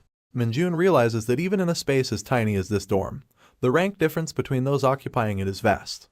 The sergeant calls out to one of the privates named Dongjun, telling him to instruct Minjun since he's a junior here. Minjun looks at the guy introducing himself and wonders how that guy is his senior. Dongjun asks our hero if he wants to talk over some food because he has a permit to visit the PX. They head to the PX, and Dongjun tells Minjun to pick out whatever he eats. He tells our hero to eat as much as he likes, and Minjun figures that this guy is just really nice. At the counter, the basket full of food leads to a bill of 300,000 won. Dongjun pays it, but he's shaking in his boots. Minjun is chowing down on the food that he's bought, and Dongjun tells him to enjoy it. Minjun asks why they're not allowed to use the PX regularly. Dongjun tells him that it's a rank system. Privates first class and below are only allowed to go there on weekends. On top of that, one needs to be a private first class or above to use gyms, and if you want to use the PC room, you need to be a corporal. Minjun almost choked on his food when he heard this news. He found it crazy that you needed to be that high of a rank to use the PC room. Dongjun agrees that it's unreasonable but knows that he can't really change anything at his rank right now. Minjun asks with curiosity in his voice whether there is a way to change that, surprising Dongjun. He says that the only way is by getting to the rank of sergeant to even attempt it. Minjun is heartbroken and extremely frustrated, because he was really looking forward to the PC room. Dongjun dives deeper, and he tells him it's very difficult to become a sergeant in the Hunter Corps. He gives a little info about himself, saying that he had failed the advancement exam many times, so he's been stuck as a private first class for 3 years. Minjun thinks that he should get promoted quickly so he can bring Dongjun up with him as well. He encourages him to keep trying as he will surely get it in the next attempt. Here enters another bully, who puts his arms around Dongjun. He asks them if they're eating the delicious food by themselves, and Dongjun offers the guy to join them, seeing as he's a corporal. Of course, he says yes. The corporal begins chowing down on the food, eating away the chips and drinking all the soda. Minjun looks at him in disdain, thinking that this guy is a creep. After eating, the corporal tells them that he won't say anything about them chatting, but he wants them to be present during the firearms training tomorrow, or it will be their funeral. Dongjun steps in and says that he was about to explain firearms training to our hero, since it's a bit different in Chiorwan than in other places. The corporal takes offense to this and begins to mock and ridicule Dongjun. Dongjun apologizes, but the corporal just bullies him further and further. Minjun is annoyed at what this guy is doing, so he decides he won't just sit there and watch. From under the table, Minjun sends demonic energy into the food that he's eating, cursing him to spit out the food. The corporal cannot eat anymore, and his face goes numb as he simply stands up. Dongjun asks him what the matter is, but he doesn't respond. Suddenly, he says that there's something weird looking at the expiration date on the food. However, sweating profusely and feeling sick, the corporal decides to save his dignity by saying that it's probably nothing. Turns out, Minjun had used the corruption skill on the corporal. He grins at the corporal as he's walking away holding his stomach. He then diverts his attention back to the private first class and asks them about the firearms training. It turns out, here, in the Invincible Hunter Squad, they use bullets that are even higher power than the monster-killing bullets used by regular Hunter Corps. This means that the guns will have a much higher kick. You can imagine the regular ICM bullets as ponies, but the Invincible Hunter Squad's bullets like wild stallions. The recoil is so much that it could fluctuate the control of even an extremely skilled gunslinger. Dongjun says that since monsters appear more frequently, they need the extra firepower. Minjun thinks about that metaphor for a second, finding it very fitting. He thinks about the ranged weapons he had to make do with in Isgard, comparing them to elephants if these are ponies and stallions. He becomes more confident in his ability to control them. He grins excitedly as he begins looking forward to the training. The day of the training arrives, and the soldiers are on their way to the location where it will take place. The firearms training facility is filled with shooting noises. We see a soldier blasting away at his target with gun flares that could lighten up the room. Turns out, it's our boy Minjun. He's sad that he missed one shot.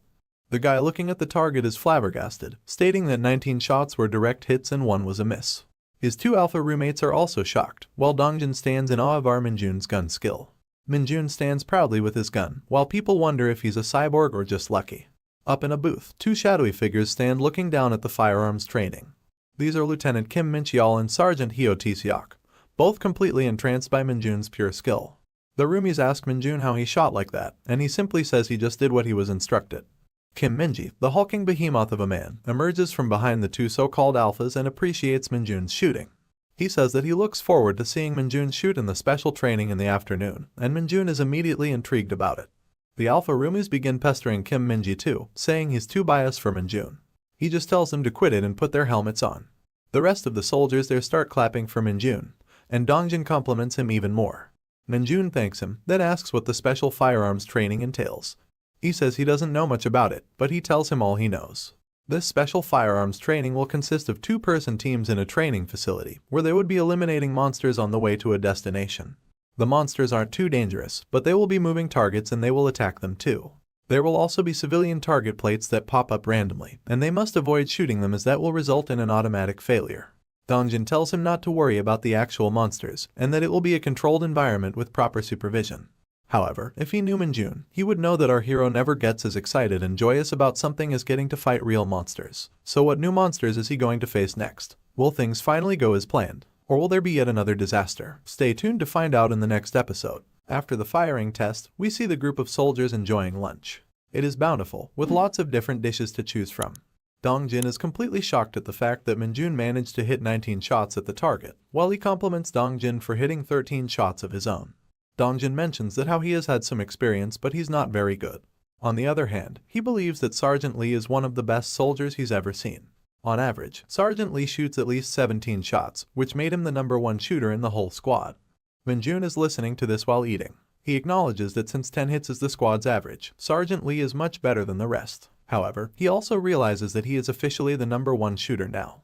Dongjin then gives our hero a word of encouragement, saying he's sure that Minjun will do great in the special firearms training. Minjun asks him that he had told him before that there would be two-person teams. Yet, he is speaking as if he was not going to be joining him. Dongjin tells him that the executives will be deciding the teams, which means they never know who they're going to be paired with, which makes Minjun curious, and he asks what the method and criteria was to decide teams.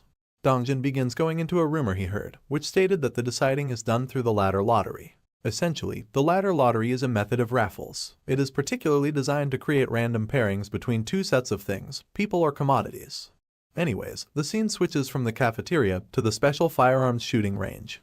The big and burly Sergeant Minji is standing there barking orders, telling the soldiers to get into their bulletproof vests, and be on standby as the training would commence in 5 minutes. Every single soldier in the room is gossiping, wondering what the special firearms test would be like. Yet, Minjun was just standing there, minding his business. Of course, he wasn't going to get peace for too long. A man dressed in uniform comes yelling that he's in the team with the newbie, looking at our hero. Well, it turns out that our hero was teamed up with none other than the corporal that enjoyed hazing. He walks in saying that a corporal and a private are world apart, boasting his own skill. Minjun is definitely taken aback by this, wondering why he had to team up with this guy of all people. He also realizes something from Guangxik's behavior, but he hadn't learned his lesson yet. The corporal starts talking to our hero, telling him that the average finish time in the squad is 3 minutes, and that Minjun should aim to improve upon it. His face has a devious look as he says that Minjun must finish within 3 minutes, or he's going to regret it.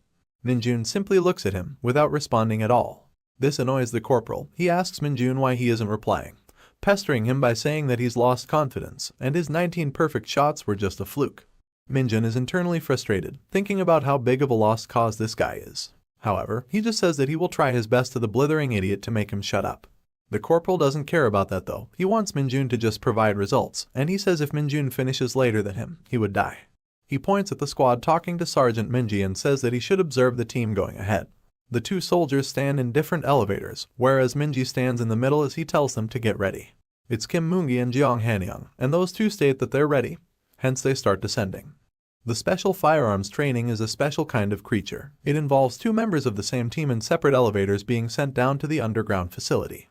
This tactical training taught soldiers to slay monsters and protect civilians. However, now it was something different, almost a competition amongst the troops. It was a race now, and the whole purpose of the trial was to see who reached the end fastest and cleanest. The final objective was to press the finish button at the end before your opponent. Minjun was looking at the large scoreboard to ensure he knew what was going on.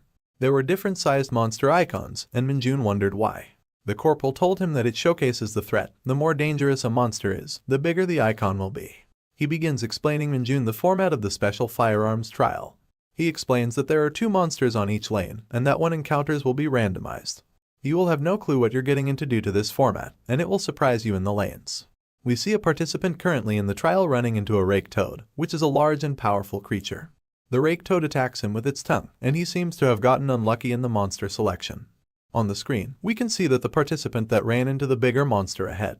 Minjun realizes that even if he moved fast, he got unlucky with the monster. He knew that his opponent would catch up to him. Of course, the opponent ran into a large rat and shoots it to shreds. He walks away from the dead rat's body, confident that he'll have an easy time in the trial. However, he immediately runs into a large earthworm, which is humongous in size. Meanwhile, the guy who fought the rake toad just got another rake toad to battle. He's visibly frustrated after killing the second one by unloading a whole clip into it. Annoyed, he thinks that his opponent probably won already. But when he reaches the finish button, it's empty. There is no one near it. He walks over to it and presses it with a big smile on his face. The buzzer sounds, and the crowd celebrates as the challenge was completed in 2 minutes and 24 seconds by the trooper as the others discuss the sandworm thing. The winner mocks the loser. Meanwhile, the loser just complains about his bad luck. It turns out that they had a bet, and now the loser must give him a treat at the PX. On the way back, they notice that aside from being late, the loser had also shot a civilian, which disqualifies him. The 2 walk out bantering about what they will buy, and the corporal notes that 2 had made a bet before going in. This catches Minjun's attention, and he's intrigued by the idea of a bet. Surprising the corporal, he tells him that they should make a bet too. He says that the loser should grant the winner any one wish. This makes the corporal laugh, but he decides to indulge Minjun out of overconfidence. He then says that there is nothing a mere private can offer him, but there is always something a man like him needs. He decides that Minjun will need to give him his salary for 3 months if he loses. Minjun is a bit disappointed to see that he couldn't come up with anything better than money, which is such a typical mob behavior. He agrees to his condition, and the corporal is glad because he is confident in himself. Dongjin notices the 2 talking, and he starts getting a bit nervous for Minjun. Minji shouts for the next group to get ready. Minjun and the corporal get into their separate elevators, ready to get going into the trial. Minji asks if they need to say anything before going in. The 2 synonymously deny. Minji notices they're ready, and he initiates the trials. The elevators begin to descend, and we see Minjun lost in his thoughts as he is heading to the underground levels. He notes that he fell for the corporal's provocation, and he's a bit unhappy that he made himself noticed. However, he is well aware that he's not mature. He's never going to let provocations slide by. As the elevator doors open, his demonic aura begins to sense the demons in the trial. At the top level of the building, the other candidates are looking at the score screen and excited to see the trial. They're talking about how the 2 candidates made a bet, and they're confused how a private could possibly hope to win against a corporal. Suddenly, all of them are shaken as the ground exempts a harsh tremor. It begins to move rampantly, and some of them lose their footing in fear before the tremor stops. The candidates ask each other whether that was an earthquake. Dongjin says he doesn't think that it was. They look at the screen, shocked to see that one of the monsters is moving towards the other monster in Minjun's lane. The door opens and Minjun is making his way through the lane, wondering what that tremor was. His face is taken over by confusion and instinct, and his eyes are left wide open. It is a gigantic one-eyed monster, with humongous claws and horns, devouring a large rat monster. Looks like Minjun will have to face the toughest monster he has so far fought on Earth. Realizing that it's probably just another monster with a big body, he calms himself down immediately. But he's still confused why it's eating another monster. The monster sees Minjun present in the lane. Minjun looks up, directly into its big ugly eye. The monster begins to rage, pulling the rat out of its mouth. It throws the rat at Minjun, but he jumps and maneuvers around the hit. He lands safely on the ground, and a thought enters his mind. He wondered whether fried chicken was on the menu in dinner, and he wants to get this through fast so he can eat. He notices the civilian target he's not supposed to shoot, and realizes that he cannot shoot mindlessly. The monster takes a step towards Minjun, as our hero notices that the creature is trying to attack him. He loads up some demonic energy in his left hand, as he wonders why the creature is rampaging. The monster tries to grab Minjun with its massive claws, but Minjun strikes with a fistful of demonic energy. It carves through the creature's arm, cutting through it with 3 precision slashes. The monster begins to scream out in pain, as its hand is torn apart and dismembered. Minjun sees this and smiles. Now all he had to do was shoot it down. However, his attention is caught again. You see, the monster's arm begins to regrow right in front of Minjun's eyes. And to make things more interesting, instead of regrowing its hand, it regrew a giant sword in its place. The troops can see that Minjun is fighting a large creature on the screen. They're all confused on what's happening and why one of the monsters is missing. Minji is looking at this and he has a revelation. If the first monster is missing, that means the second monster was the Cyclops. Cyclops are also known as the devouring demons. They consume a source of energy to increase their regenerative and attacking capabilities. Minji wonders something though. This monster doesn't attack unless its life is threatened, and he wonders what provoked it so much that it broke out of captivity and started raging after devouring the other monster. It was our boy Minjun, and the intense demonic aura that he carries around himself with a smile. As Minjun was dodging the excessive slashes from the Cyclops, he found himself high up in the air, battling the overly aggressive creature. He loaded up his gun, knowing it would be easy to kill it with his hands, but he'll indulge the gun fun since it was firearms training. He began raining bullets at the Cyclops' face. The bullets tears through its eye, and the monster roars out in pain. Minjun lands on the ground, as the monster is suffering but not in silence. Minjun notes that its eye isn't regenerating very fast, so he can end it now. The monster quickly turns its head towards our hero. As Minjun is running towards it, ready to strike, the Cyclops retaliates by swinging its sword arm. He is taken by surprise. He notes that the Cyclops knows his location even after losing its eye. Minjun pulls a Neo bullet dodge and ducks out of the arm slash. The monster takes the opportunity to attack with its other hand and slams Minjun into the ground. At first, it looks as if it's over, but Minjun had the strength to block its attack. As he was holding back the monster from squishing him like a tomato, he considered how strange this whole thing was.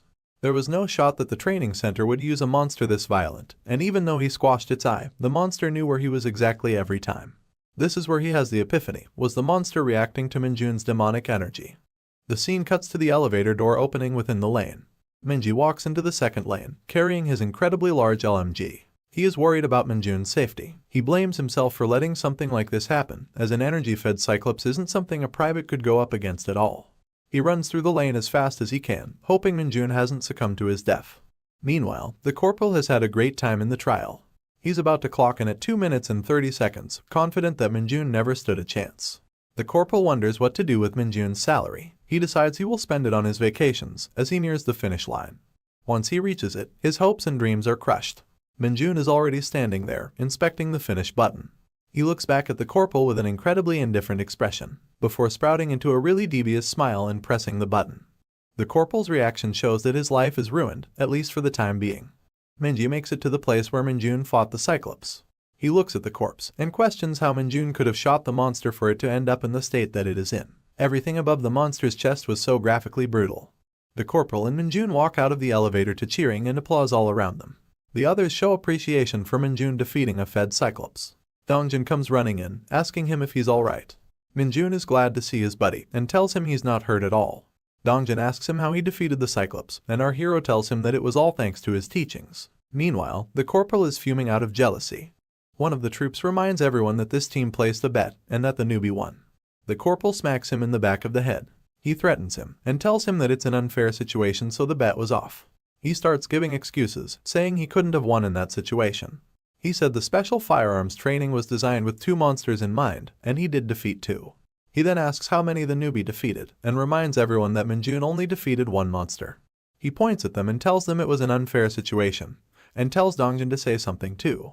Dongjin is a meek person, and he feels a bit daunted by the question. The corporal orders him to say something and threatens him. Minjun wonders why the corporal has to be the worst. He thinks about how despite this scenario being unexpected, he doesn't feel good that he killed the monster with his fist. This is why he was planning to forget the bet. However, looking at him pestering Dongjin, he doesn't want to let it go. Someone walks up to the crowd after hearing the commotion. The assertive voice mocks the corporal, saying that the newbie took the bigger risk and that the corporal should be ashamed. The corporal looks back and sees who said that. The mystery man divulges information about the Cyclops, saying they're harmless, but once they turn, they are horribly difficult to fight. He tells the corporal that the newbie faced a much bigger threat, and everyone knows this. They're all shocked to see who said such wisdom-filled words. It was none other than our very own, Sergeant Lee Seung-ho. We appreciate the casual appearances he makes. The corporal is embarrassed. He tries to mock Sergeant Lee, saying he's showing off his rank in front of the juniors. Sergeant Lee shuts him down, saying he's the one always showing off. The corporal tells him to stop embarrassing him over his jokes, and the sergeant decides to double down. He tells the corporal that everything that doesn't go his way becomes a joke to him. Sergeant Lee says that being higher rank is great, because he gets to embarrass stubborn donkeys like him. Minjun smiles as he now knows that's how things work. Meanwhile, the corporal is fuming red with embarrassment, anger, and every other bad feeling. Honestly, this is the face I wanted to see him make ever since this fucker made his first appearance. Comment down below if you're satisfied as well. Sergeant Lee turns his head to him, seeing his reaction, and asks him if he has anything to say. The corporal brushes it off and says he doesn't. The sergeant tells him he's right. He doesn't have anything to say because he shouldn't, leaving the corporal embarrassed in front of his juniors as he walks away. It's evening time, as Dongjin and Minjun are standing outside cleaning and conversing. They talk about Sergeant Lee receiving a double promotion. Dongjin tells Minjun that Sergeant Lee was a special case since he had the highest grade in the advancement exams. He continues, telling Minjun that the 2-rank promotion has now been made unavailable. It turns out that a staff sergeant that got it caused an accident in a dungeon. Sergeant Lee was the last case of this double-ranked promotion. Minjun wonders if there are ways to get special advancements, and Dongjin tells him that there are exceptions like rescuing a civilian during an emergency. There's also achieving outstanding accomplishments in a monster hunt, but they're all subjective cases. He tells our hero to forget that the regulation even exists, as there have been next to no hunters who have advanced with it. Minjun acknowledges that, while realizing that subjective means the commander will have the final say. He's quite desperate for an advancement at this point. He doesn't wish danger on civilians, but it's as if he's almost disappointed that there aren't enough incidents happening on this border as they said. He wants to advance already after being a private for 2 days, whereas Dongjin is just standing there encouraging him. Minjun wishes for a gate to appear, and just as he thinks that, there is an alarming all over the camp. The broadcast comes from the control center, telling everyone that middle bat monsters have appeared at an oil reserve. They instruct all hunters to gather there and immediately install the protective shield. Dongjin tells Minjun that they're going, and Minjun has a huge smile on his face. Middle bats are monsters the size of a human child. These monsters live in colonies and attack in droves since they individually do not pose a threat. The biggest threat about them is that they can spit fireballs, so the oil reserve may be in huge danger. Their attacks could lead to the whole military camp being blown away. We see 2 soldiers standing guard at the oil reserve, and the bats begin to come at them. One of the soldiers points his gun at the monster, but another soldier stops him from shooting. He tells him that they might start attacking if he shoots at them, and that could compromise the oil reserve. The soldier questions this decision. He asks if he doesn't shoot, then is he just supposed to watch the monsters? The other soldier is smarter, telling him that they should observe since they aren't approaching yet. The issue has also been reported, which means a squad with a protective shield is on its way. The soldier with the itchy trigger finger asks what happens if the monsters blow up the oil reserve, making his comrade feel super nervous. They imagine an incredibly huge explosion that would devour the entirety of the military camp. They are mortified and start panicking, wondering what they should do and why the middle bats showed up there of all places. Finally, Minjun comes walking in, stating that he will draw their attention. They are surprised to see a newbie being this bold. He starts walking towards the middle bats, and they scream at him to fall back since he doesn't have any equipment. He's looking at the middle bats as guests who will help him advance quicker. Not only will he get recognition for saving the military camp, he will also gain a ton of experience points. He walks towards the middle bats, flaunting his demonic energy. He thinks of the Cyclops, and remembers that monsters are attracted to his demonic energy. The middle bats definitely notice his aura, and start circling around him right away. He smiles at how perfectly it worked out, and gets ready to devour his prey. There's a squadron carrying a large crate, rushing towards the oil reserve. Suddenly, they come to a halt, as Dongjin is completely stunned. Sergeant Lee looks at the idiots just standing there, and tells them to install the shield immediately. They are so stunned that they have trouble speaking. They eventually snap out of it and tell him that the Private Kim Minjun is fighting all of the bats single-handedly without any equipment. Sergeant Lee couldn't give a carp, and shouts at the recruits to deploy the shields. Meanwhile, Minjun is just ripping the bats one by one. He realizes that it's taking too long, so he needs something to kill the bats faster with. He hears Sergeant Lee's voice behind him. Sergeant Lee is running towards him and telling him to fall back. Minjun ignores what Sergeant Lee said and just wants all of those experience points. He notices that Sergeant Lee has a baton in his hand, and that catches Minjun's attention quite well. He uses his demonic energy on Sergeant Lee's stomach. Sergeant Lee doesn't realize it and thinks that his stomach is acting up. Minjun approaches him, pretending to be worried about him. He asks to borrow the baton from him, before taking it by himself and telling the sergeant that he'll be back in a moment. Minjun's smile widens as he knows fun times are starting. He rushes back into battle with his shock baton, ready to rip those middle bats apart. He's taking out multiple bats in one hit, and he's having an absolute blast in doing so. Sergeant Lee is just standing there looking at him, with an expression of pure unfiltered surprise. He realizes that Minjun is simply overpowering every single one of those middle bats, as we see him destroying them. There are two soldiers carrying equipment, and they notice a bat flying above them. The bat has a nasty look on its face as it looks directly at the oil reserve. Its mouth is foaming with flames, and its eyes glowing red with violence. Sergeant Lee orders the boys to fire at the bat, and if something happens, he promises to take full responsibility. They are ready to shoot, aiming the gun at flying creature. Suddenly, they stop and start staring in confusion. Up in the air, behind the middle bat, Minjun appears with a smile on his face and the shock baton in his hand. In one quick strike, he overpowers the bat. Electricity fizzles throughout the sky as Minjun's shock baton connects with the monster. Meanwhile, the squad below him is left wondering how he even got there. The troops then successfully install the protective shield. The shield is activated, and they all gather around it while collecting the middle bat corpses.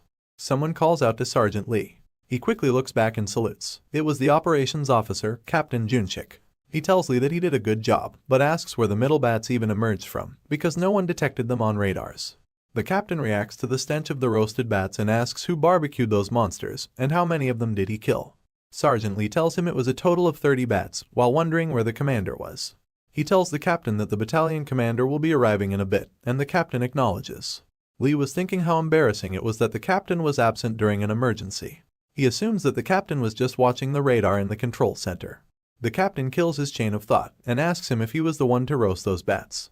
Sergeant Lee tells him that it wasn't him. Knowing it has to be someone extremely skilled with the electric baton, the captain asks for the identity of the valiant fighter. Sergeant Lee tells him that all 30 bats were killed by a single soldier and to report it as such. The captain is shocked. He cannot believe that every single middle bat was killed by just one individual. Minjun walks up behind them as they're talking and tells Sergeant Lee that he came to return the baton he borrowed. He's holding a broken baton with wires propping out of it as he asks whether the baton was expensive because it sure isn't usable anymore. After his exploits fighting the flying rodents, there's no wonder everyone was suspicious of Minjun. He had shown his strength publicly and now all eyes were on him. We see the battalion commander's office, in which Sergeant Lee is quite seriously asking Minjun if he has re-enlisted. I don't know why Sergeant Lee's in the battalion commander's office, but alrighty. Minjun denies this, but then he's asked whether he's a regressor, but he denies that as well. Sergeant Lee tells him never to do anything rash like this ever again then. He tells our hero that he might have been lucky this once, but that luck won't be on his side forever. Minjun assesses how it wasn't luck, but he should keep his mouth shut.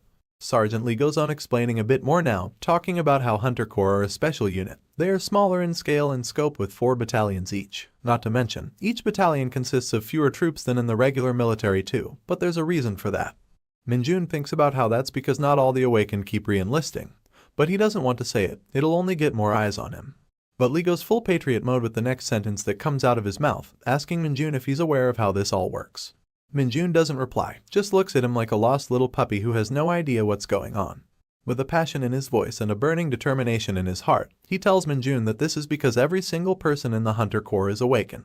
Of course, not all of them are going to be fighters. A lot of them specialize in different fields like administration, tactics, weapons research, and monster theory.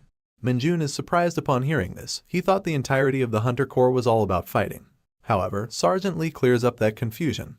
It didn't matter what you did for the Hunter Corps. You only advanced based on your accomplishments and you needed to be awakened to get those.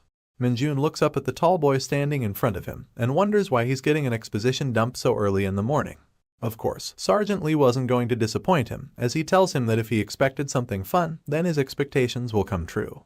Minjun's eyes sparkle. What did this sexy son of a bitch have in store for our hero? Well, as we see a car driving in towards the HQ, we know that someone is coming. It's not just a regular person, as the car has a number plate with 2 golden stars. The 104th Hunter Corps resident celebrity was coming, the hunter who had killed the most amount of monsters out of any. We see the bearded man sitting in the back of the car, looking like he was being driven around by Colonel Lee Junbyum. The car drives into the HQ and stops. The door opens, and from within it, a burly man walks out. This deadly hunter was about to visit their battalion, and he probably had a whole lot to teach everyone. The battalion commander, Lee Junbyum, was saluting hard and yelling the word at the top of his lungs. Meanwhile, the smaller fry, the captains and stuff were also there sweating nervously as they stood in presence of the most terrifying Hunter Corps member in the world. The man came up and shook hands with none other than our boy Sergeant Lee Seung-ho. He was genuinely shocked, but still appreciative that a man of his caliber was greeting him. Meanwhile, Minjun stood there thinking that this guy was quite lively. Our hero wondered how strong this guy was. He was a 2-star from the Hunter Corps, so he had to be something special. Right then, he walked up to Minjun and asked him if he was the Kim Minjun while shaking hands with him. Minjun was surprised and shook hands with him out of courtesy, even though he doesn't care much about anyone. And immediately, our boy noticed how strong this guy's grip was. He patted Minjun really hard on the back and told everyone to be at ease. He asked them all if they figured out which gate the middle bats came from. The battalion commander said that they did, stating that the gate was on 1.2 kilometers north of the battalion headquarters on a hill. They were also already investigating the gate's rank and had restricted access to the area. The 2-star told them to inform the division commander's office directly once the gate's rank was confirmed. He then asked them about their problem with the radar, and one of the captains noted that the alarm had not gone off until the middle bats approached the battalion. But there was no equipment malfunction, so they were still checking if there were any blind spots. The 2-star had knowledge of this, and he said that it might have to do with the sheer numbers of the demons, and to report it to the divisional ordnance office so that they can set up 2 more radars. The captain screamed in agreement, showing pure respect to this 2-star legend. On the other hand, Minjun was having the time of his life watching everyone shitting themselves and being so tensed up. He then turned his attention to our hero, telling him that while he was indeed courageous and his initial response was good, he should have been more careful and brought equipment. Minjun apologized, while still disagreeing internally, thinking that if he took time to get the equipment, the battalion might have gone up in flames. It turns out though, the 2-star was just joking. In fact, he was quite proud of Minjun for defeating the middle bats by himself, saying that if he hadn't reacted this fast, the oil reserve would have exploded. The captains were stunned listening to this. They wanted some of that appreciation, but they weren't getting any for being cowards. The 2-star brought a gift from the division commander for our hero. He slapped a sticker onto his chest. Minjun had finally achieved the rank upgrade he wanted. The 2-star congratulated him on the advancement, stating that it wouldn't have happened like this under regular circumstances, but a soldier like him who's achieved something exceptional should be rewarded as soon as possible. Our boy was now Private First Class Kim Minjun, and he was thankful. He ordered the battalion commander to give Minjun a vacation. He was getting 3 days and 2 nights of relaxation, while our hero was slightly shook about getting the advancement so quickly. The vacation made him really happy though. He could go in and vibe in the PC room now without any exceptions. The life in the military was getting more exciting by the minute. Minjun started walking out with Captain Kim, and as they were walking through the hallway, the captain began to show his appreciation. He was glad that Minjun had accomplished so much, but also happy that even he got commended due to Minjun's overwhelming performance. Minjun thanked him. He was as joyous as anyone could be. The captain asks him what he was going to do outside of the HQ. It was his first time going home after enlisting after all. Our hero had no idea though. This was entirely uncharted territory for him. The scene switched to the bustling city streets, lights and banners everywhere, people walking around and cars to be seen on the roads as Minjun walked with a pep in his step. But first thing our hero would obviously had to do was to find himself a PC room. He knew that all he wanted to do was play Dungeon Power Fighter at the PC room, and nothing could stop him now. He didn't want to go home, because he would have had to enter a restricted area. The worst part is that they didn't have any internet connection there. So, he was going to just spend the next 3 days and 2 nights in this PC room without wasting any time on traveling. As he was walking into the PC room, he heard a commotion behind him. It was 2 friends, and one of them talked as if he was wronged by the soldiers. The other one asked him if he went out to that cave again, and the hat guy mentioned that he was going there just to pick some mushrooms. He was angry at being stopped, even though he had already obtained permission from the owner of the mountain and even deposited the money. The hat guy asked for a drink, but the buddy denied him. Talk about a low blow. His buddy mentioned that someone he knew went there before it was completely restricted, and the mountain smelled foul with toxicity. He continued, saying that the guy had a headache for a few days afterwards, so it was just pure trouble going in there. The hat guy said that he'd wear a mask or something when he entered, but their conversation was cut by our eavesdropping gamer, Minjun. Minjun asked them where that place was, and they looked back at him nervously because he was in uniform. They looked at each other for a moment, thinking of what to say, but at the end they decided to tell him eventually. Actually, instead of just telling him, they took our guy. They dropped him off at the side of the road, just near a place called Huechin. They couldn't drive him any further due to it being a restricted area, but Minjun thanked the guy for the ride. The chonky boy asked him if he could really resolve whatever was on the mountain. Minjun looked into his eyes with determination, telling him that the restriction will be lifted by tomorrow and that they will be able to go there again. They noticed the 2 stripes on his chest, realizing that he was a private first class. They stared at him for a few moments, not knowing what to say. Then they drove off. They weren't going to hang around for someone to see them. Minjun looked up at the mountain, and he could sense the demonic energy that was radiating from within it. He had decided to come to Huechin for his vacation instead of spending it all on the PC room. He had smelled it from afar, that familiar scent. He could visualize it, that purple energy in the air and that foul smell. It was demonic energy, and our boy was happy he had found this opportunity to take it all in. There were guards protecting the cave entrance. They were wearing gas masks on their faces because the demonic energy was too overwhelming. Minjun was hiding between the trees, looking at them. He noted that the security was quite heavy near the entrance, but he had to find a way in by any means whatsoever. He didn't want to get noticed, so he gestured his hand and a wave of demonic energy emanated from within it. It floated towards them like air. They couldn't see it, but they ended up breathing it. As soon as they inhaled it, they could feel that their stomach was hurting as they clenched their tummies tightly. They looked at each other and thought about what to do, thinking that they'd just hold it in, but then they couldn't. They decided that they needed a potty break after all, thinking how no one would come here anyways. The entrance was now empty, with no security at the cave's opening whatsoever. It was time for Minjun to head in. He started walking into the cave, slowly placing one foot in front of the other. As soon as he entered, he could see the place was glistening with demonic energy, and that put a smile on his face. However, there was one problem. When he placed his hand on the ground to sense anything in the area, he couldn't sense any monsters whatsoever. He wondered why the demonic energy was so dense in this cave if there weren't any monsters. As he went in deeper, it didn't matter if there were no monsters here. All he wanted was that sweet, sweet demonic energy, and he began to suck it all in. The demonic energy was flowing into his palm, giving him the power that he craved so much. His demonic energy stats were increasing. It was rising so steadily with every moment. As he looked at the notification window that had appeared in front of him, he had now reached the demonic energy threshold, so his skill called Corruption was now enhanced. Along with Corruption, he had unlocked a new skill called Nightwalker.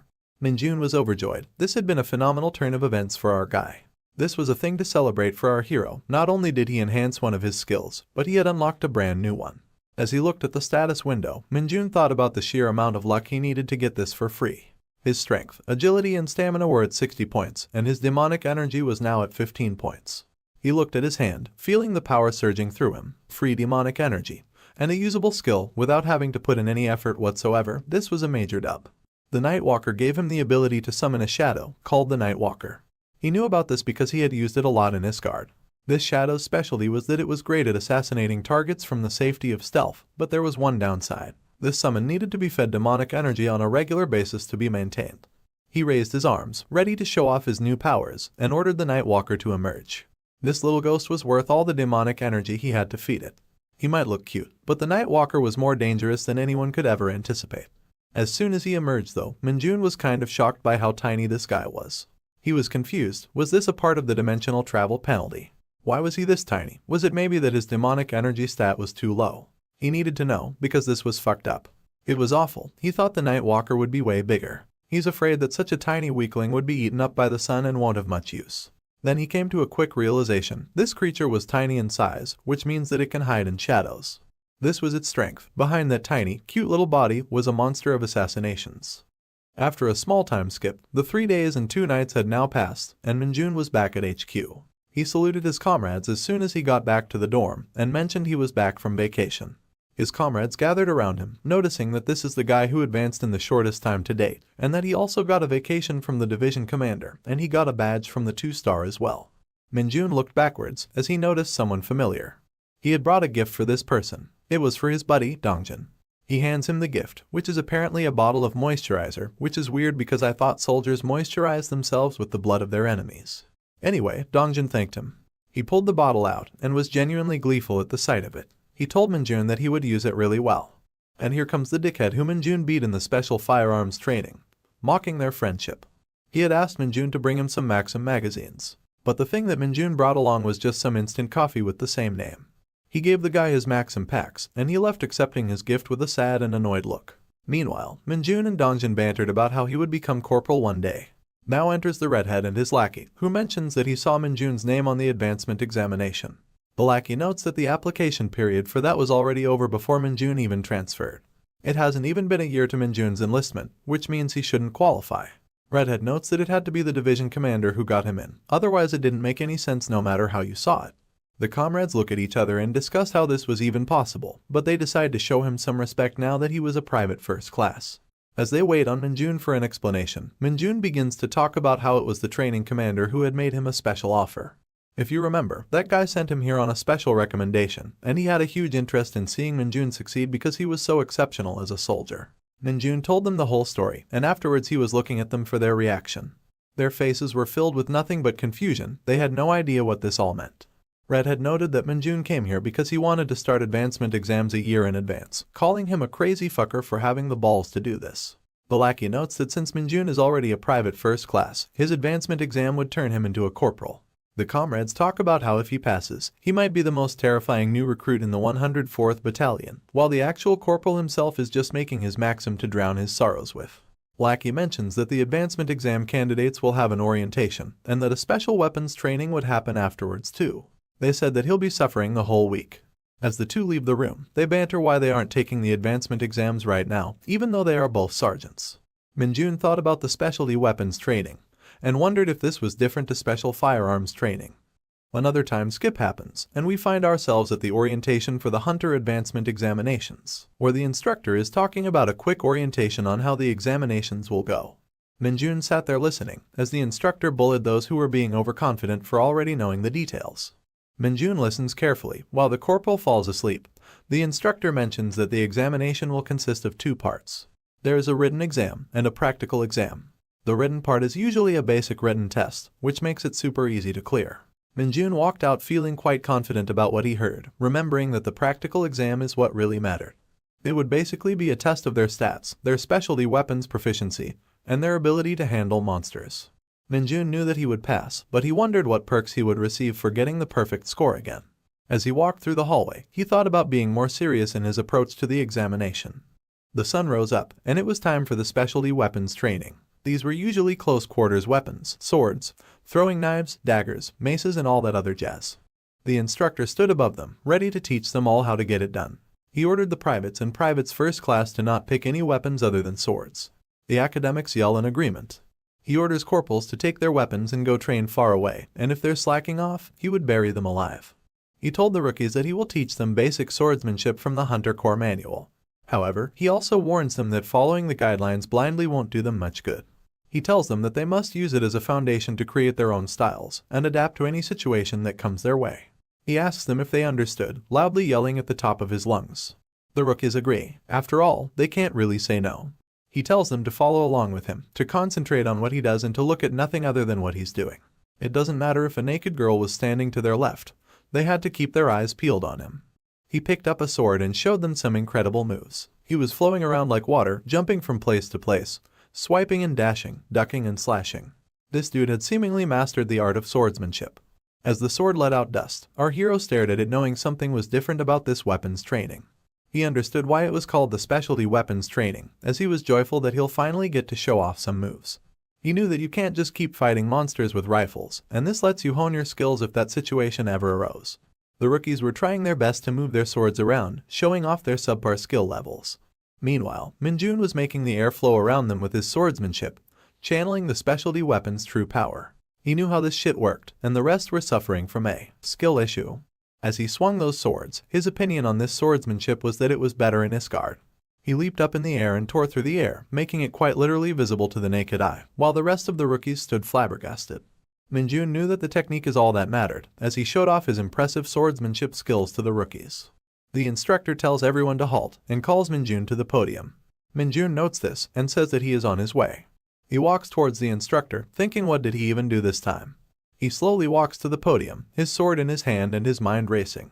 He tells all the rookies that their movements are horrible and that they do not flow well, and that they must all take cue from Minjun. Minjun was shocked. He knew he was good, but he didn't think he was so good that this guy would straight up compliment him right away. The instructor pulled out his stick and ordered them all to follow exactly as Minjun does. Minjun showed his skills to them all again. The way he slashed the sword was spectacular compared to the rest of the rookies. The instructor knew this, and he kept pointing out how he was doing this to the rookies and how they should follow him. He keeps blazing his sword around, carving through the air and atmosphere before landing on his knees. The rest of them were standing there. They had no idea how to even fathom replicating that. Minjun sat tired. It was a hot day and he basically served as the training instructor for the private and the private first-class soldiers. The instructor showed up behind him. He told Minjun that he did good while pulling something out of his pocket. He handed it to Minjun, telling him to eat it when he was alone. I hope this isn't an advertisement, but if it is, please pay me. Anyways, Minjun had a pack of something in his hand now thanks to the instructor, while he wondered if the instructor just carries this shit around. He looked at the pack, and just as he was about to start eating, someone else showed up. It was none other than Dongjin, who asked our hero to look at his form during the break. Minjun wondered why he wanted him to look at his form while hiding the packet given to him by the instructor. Dongjin said that his specialty weapon is the sword, but it's still tough for him to fight monsters with it. He wanted Minjun to take a look and give him pointers. Minjun had no idea what to say, but this was his boy, his homie, and he agreed to help him as much as possible. Dongjin showed off his form, and he seemed to be doing quite good with the sword while Minjun leaned against the wall, snacking away as he looked at his buddy's skills. He ate the chocolate sandwich, noting that Dongjin seems to have been training for quite a while from his moves. He noted that Dongjin's movements weren't the problem, but he lacked something, and that something wasn't easily achieved. Private First Class Lee Dongjin's problem was confidence, and our hero knew this right away. He remembered his time in Isgard, and how he used to lack confidence too. He knew that it might not be the right time yet, but that there will come a day. On that day, Dongjin will transform with the help of our hero. He will turn Dongjin into a top-tier hunter, a confident one who is always ready for combat. The last chapter ended with the anticipation of the advancement examination, and it was the day that they would finally begin. People at the HQ were spending time doing different things, taking it as respite from the preparation that they had done. Some were watching TV, loving the music as they looked at idols. Others were playing basketball. Sports was always a fun way to relax. There were others that were playing board games. Suddenly, an announcement blared on the speakers. It was telling all of the hunters who were scheduled to take the advancement examinations to proceed to the military training ground immediately. Everybody was knocked on the head with this news, except for our hero. Kim Min-jun stood ready to take on anything in the upcoming examination. He had a determination in his eyes, as he knew that today was the day he would be becoming a corporal. The sun was shining on the faces of the young examinees as they stood in the military training grounds. The instructor for this exam was 2nd Lieutenant Kim Cheolman, because everyone is going to be called either Kim or Lee in this series. He tells everyone that he will be their guide through the exam. The examinees listen carefully, but before that, he wants to see the number of personnel from each company. A bus comes up, as it seems that they will be taking the exam somewhere else. The 2nd lieutenant stands and checks as everybody enters the bus in an orderly fashion. Once everybody's in, he talks about how the exam will be held at the 105th Division. The bus takes off, and he tells them to look at their practice questions while they were traveling. In the bus, the examinees are a bit flustered to say the least. Min-jun starts eavesdropping on a conversation between two examinees. He hears them talk about how the 4th Battalion is coming to the advancement exams, which means that they, and by extension we, would get to see some females in this series after so long.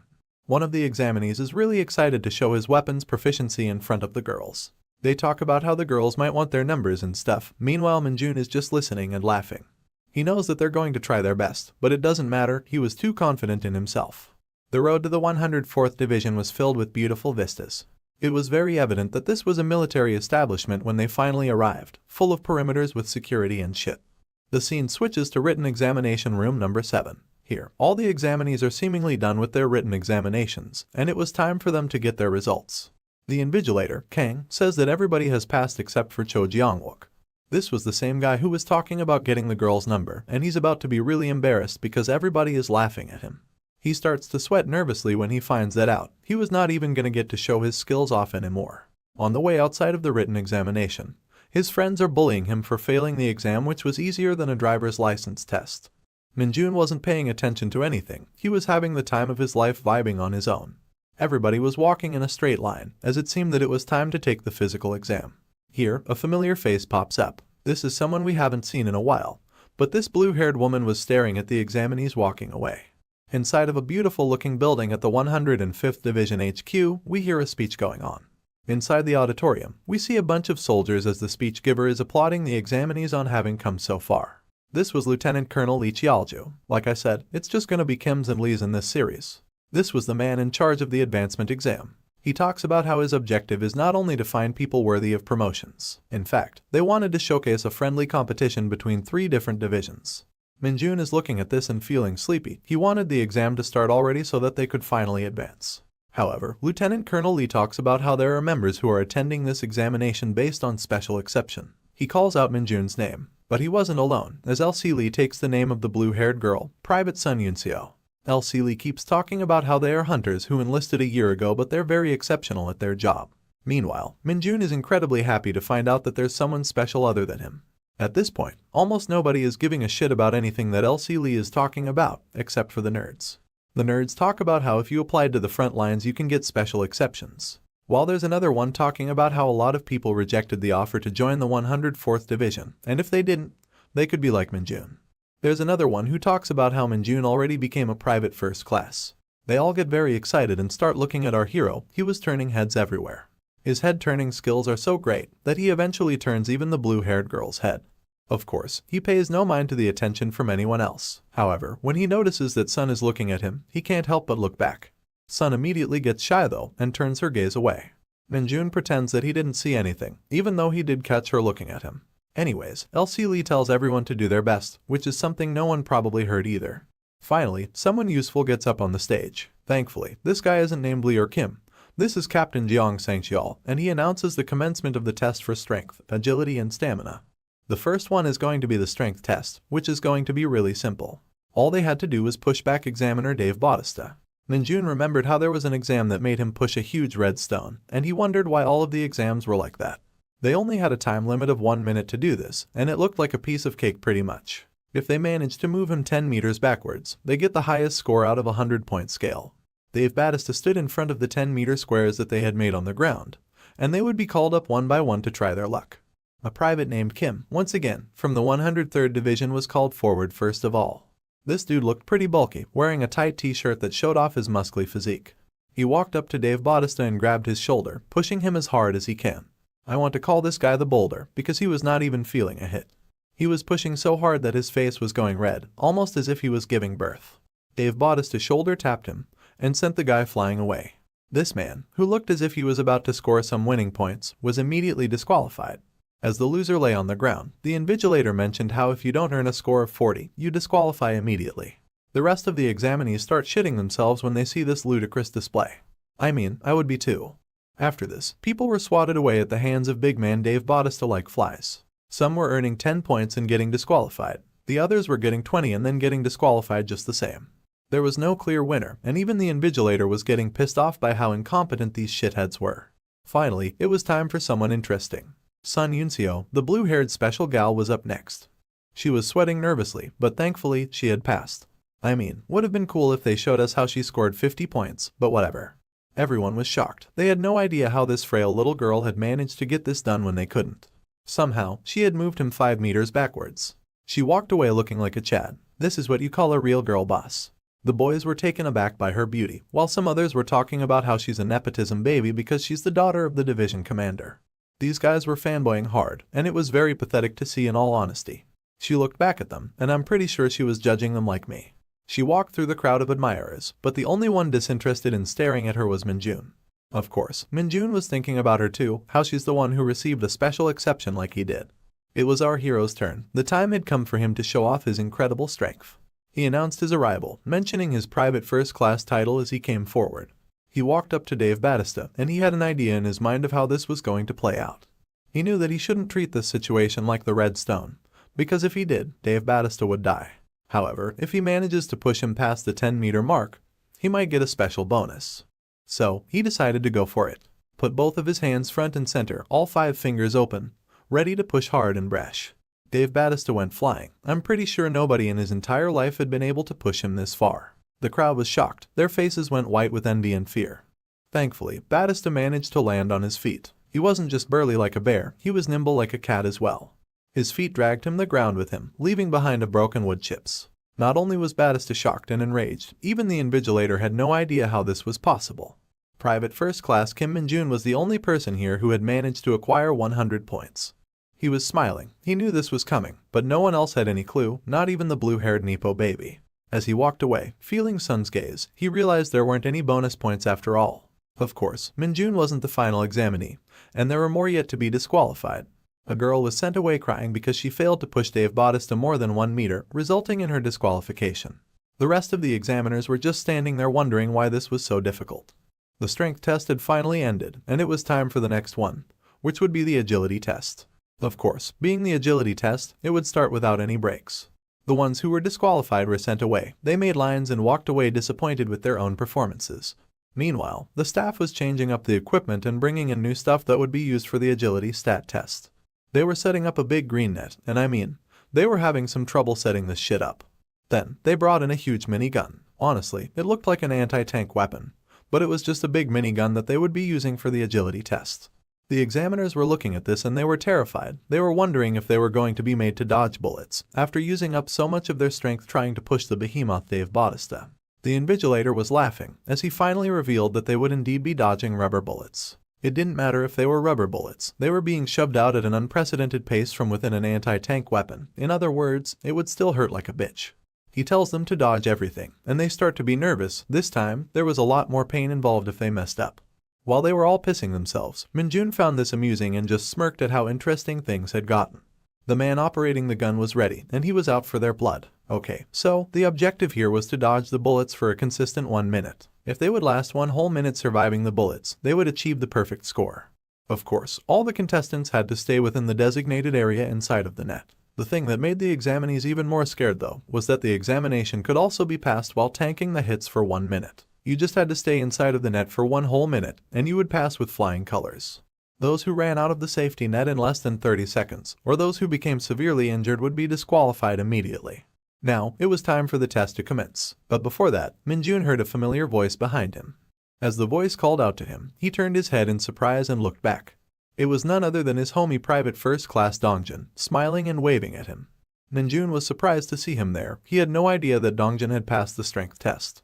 Dongjin asked him why he was this surprised. Did he really think that his homie was going to fail the strength test? Minjun denies that, even though he really did think that. Just like you thought that too. Dongjin tells our hero that all the private first class have passed the advancement exam once before, so they were a bit used to the format. The only thing that messed them up was that the overall score standard was higher for them, which is also the reason why Dongjin had been failing the tests for so long. He gives our hero a tip, telling him that these rubber bullets fly at the same speed as real ones, so you shouldn't be dodging them based on his eyesight. As the bullets came out of the gun, flying as fast as any regular bullet, he told him that it was important to predict the bullet's trajectory and dodge them accordingly. The bullets were hitting people, and there were screams all around the military training grounds. As soon as the first bullet landed on a guy's skull, it cracked it open and made the guy bleed. He was on the floor there, just crying out in pain and bleeding away. Of course, he immediately got disqualified, and an examiner was told to escort him to the infirmary. As Minjun saw the situation, he noted that so many people were being disqualified just from the stat tests. Perhaps this was why the pass rate was so low. But still, it was reasonable that these tests were so difficult, because there were so many monsters out there that were so much more terrifying than any of these tests could ever even imagine. And you knew that this was reasonable, as he thought about the damage that monsters could do. Another examinee was disqualified, but this time it was because he ran out of the safety net because he just did not want to get hit by the bullets. The Invigilator was extremely annoyed. He told them that they were cowards, because this test was nothing compared to the Sergeant Advancement exam that was taking place in the exam room next to them.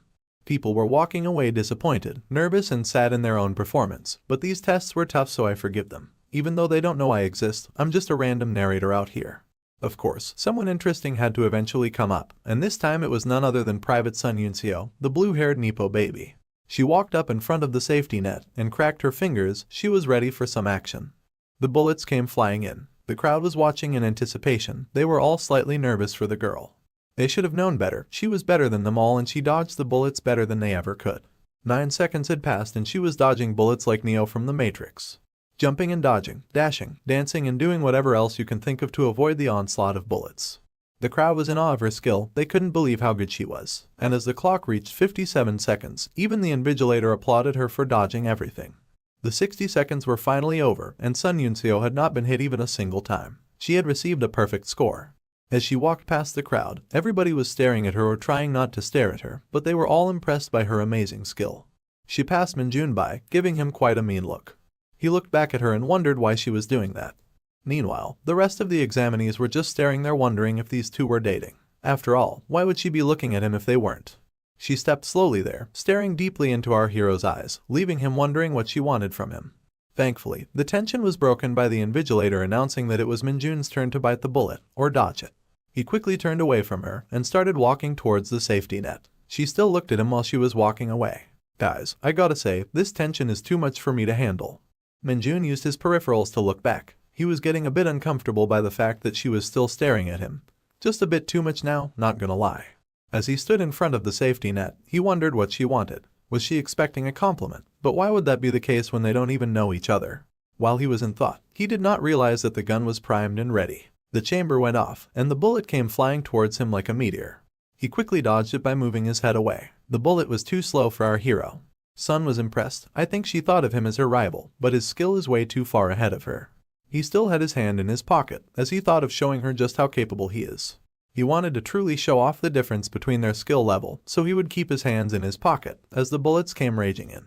Everybody was shocked at this display. They couldn't figure out how he was going to do any of this. Yet somehow, Minjun was dodging every single bullet just by slightly moving. Not a single jump, not a single dash. He would just slightly curve his body every single time a bullet would come to strike. Aside from that, he kept moving closer towards the gun, leaving less space between him and the bullet. Eventually, he was so close to the gun that the bullets just moved past his face as he gave his blue-haired rival a smile. She was shocked, that's for sure, as she reacted out in nervousness. Meanwhile, he was just dodging bullets while staring at her and laughing. This guy was destroying her soul. The Invigilator was so dumbfounded when he saw this ludicrous display that he forgot to even check the time. It turns out that the gun had been firing for 1 minute and 10 seconds. He immediately called a ceasefire and stopped the bullet hell that Minjun was standing amidst. Not to mention, he gave our hero a perfect score on the agility test. The gun stopped, as Minjun was just 2 steps away from the barrel. He had truly shown off here today, and even if he didn't impress the ladies, he surely scared the life out of them. The originator had no idea how to even respond, so he just ignored it and started calling the next contestant. The agility test was done, and it was much later in the afternoon now. After a small break, the rest of the remaining examinees were called onto the grounds as they stood in front of a big blue portal gate. The Invigilator told that they did great on the agility test. As he was sweating profusely from the heat, he told them that they would commence the stamina stat test now. The stamina stat test was the last out of the 3, and it was way too simple. Everyone had entered the dungeon through the big blue portal gate, and it was time to start marching inside of the empty transforming dungeon. The test was simple. The contestants had to race inside of the empty transforming dungeon. They had a time limit of 40 minutes, in which they had to reach the examiner at a turning point, where they would get their hands stamped by him and return until the time ran out. Of course, to make things interesting, they never told the examinees the distance to the turning point. They had no idea how long they had to keep marching to get to the turning point. This would be a proper trek. As Minjun was marching with the rest of the examinees, he wondered if they were all pacing themselves since they just started. As he was walking, he wondered if he would get into trouble if he just ran ahead. He was getting bored from walking so slowly. Marching was really not his thing. In that moment, someone tapped his shoulder and he could feel them brushing past him. It was none other than the blue-haired nepotism baby as she ran past him, zooming ahead. She looked back at him, staring into his eyes. As he wondered what she wanted this time, he quickly realized that this was a race now. She started running, and everyone else started running behind her. The long march had turned into a long race. Still, it made a lot of sense, as there was a 40-minute time limit. Minjun was overtaken by excitement when he realized that she had just managed to send him the signal to a challenge. The blue-haired girl dashes off ahead, taking the lead in the race as she looks back at our hero, challenging him to keep up. He immediately realized what it was, as he burst out laughing, knowing that she was challenging him. The game was afoot, and the race had started. It was going to be a trek to the finish line, and Minjun had no intentions of losing, as he started to put one foot in front of the other, at a pace faster than you'd ever see from a regular soldier. He made a break for it, running ahead of the competition while they could only look and do nothing. They could not compete with him. This man was too fast. They started yelling out behind him, telling him to wait for them, but he had only one goal: reach the end faster than the blue-haired girl. The dungeon was rocky, and the fog was covering the little visibility that was available, but the blue-haired girl had no intentions of sticking around. She wanted to win just as bad as everyone else. Suddenly, she noticed something behind her. It was as if a shadow was on her ass. Nope, it was just Minjun, giving her a smile as he had easily caught up to her. He looked at her and told her that this wasn't going to be too difficult for him. She was confused at what he said and asked him what he was saying, and he just replied that he was talking to himself. He dashed ahead of her, leaving her behind, confused and shocked at his incredible pace. He laughed hysterically as he took the lead. He couldn't help but show off. She was stopped dead in her tracks, terrified of what she was up against. As she was standing there, panting, she wondered what the hell kind of power our heroic MC was made of. Her mind started to wander, remembering how when she left the battalion commander's office, she was greeted by a whole crowd of reporters. This is where we were going to get Sun Yunseo's backstory. We were finally going to learn more about her mysterious past. She was shocked at first. She wasn't used to so much attention from the world. They kept questioning her and bugging her about her meeting with the battalion commander, and asking her if the rumors were true and that she was indeed the daughter of a general and had incredibly high stats. She had no idea how to respond. It felt as if there was too much responsibility on her shoulder. As she walked away from the crowd of reporters, she could hear them whispering about how she was a nepotism baby, but that she was still a normal person and not too arrogant. They didn't know much about her. As she was walking away, she heard them and how they assumed that she was going to be the best recruit in the enlistment year. She took off her jacket. This is still the flashback, by the way. She wondered about our hero and how he broke the redstone in one hit. She was surprised and impressed by his strength and wondered what his deal was. The scene switches to a training center where an announcer is stating that the white team has won. What did they win? Well, let's find out together. Sun was standing atop a catwalk, waving a blue flag while she was in her training attire. She had a smile as sweat was dripping down her face. She made her way off the catwalk and went back to her team to celebrate. The announcer screamed that the blue team's flag was captured by the white team, and they had set a whole new record of 3 minutes and 34 seconds. He also told the white team to take a break for 10 minutes. He called up the blue team towards himself as another trainer walked towards the white team. She told the girls that they've set a new record for the training center and that they can rest here for now. The girls were happy they had accomplished something great. Her team was celebrating as they rested. They were proud of our comrade for doing everything, recognizing that they hadn't even done anything. So they decided to cheer on their comrade, Sun Yunseo, who had won them the training. She was blushing. At this point, we know that she doesn't know how to take a compliment. However, she did have a faint smile on her face, as one would expect in this situation. Later, we're brought back to the girls' locker room. There, the women are engaged in different activities. Most of them have gotten changed, while others read books, fold their clothes, and use their phones. Suddenly, a short-haired blonde girl slams the door open as she enters the room. She came in and announced that the record they set for capture the flag in the morning was broken in the afternoon training. She seemed hella worried. Then she began to recount about how quick the new record was, which stood at 1 minute and 2 seconds. The girls were confused. How could such a record even be made? It turns out, it was none other than Kim Min-jun, our MC, who had broken it. This immediately alerted Sun Yunseo. She remembered who it was, as she had been bested by him without much difficulty. In the girls' shower, we don't get to see much, but they seem to be vibing. However, Min-jun's name is on every person's mouth at this point. This was during the time where he got a near-perfect score shooting the ICM bullets, and Sun Yunseo was starting to get annoyed by his constant record-breaking performances. Blondie kept talking about Min-jun during every other activity or training, and at this point, our girl had had enough. It didn't even stop during midnight, when they were supposed to be sleeping, as she kept mentioning about how he caught a hound which was the size of an elephant in the dungeon.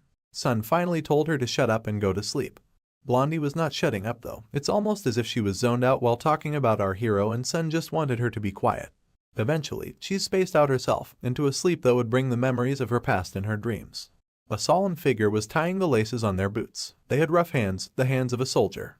It was a bulky figure. The physique seemed to belong to a man who had seen many fights in his lifetime. A little girl approached him. It was none other than Sun herself as a child. The man was her dad, a veteran of the Hunter Corps. She looked up to her father, and in her dream, she was staring at him while the background was completely white and colorless.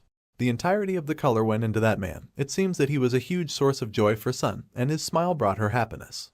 He gave her a pat to the head, roughing up her hair and showing her some fatherly love. As he left through the door, she looked at him in yearning, almost as if she didn't want him to leave. In that moment, a small smile appeared on her face as she knew exactly what her goal in life was going to be.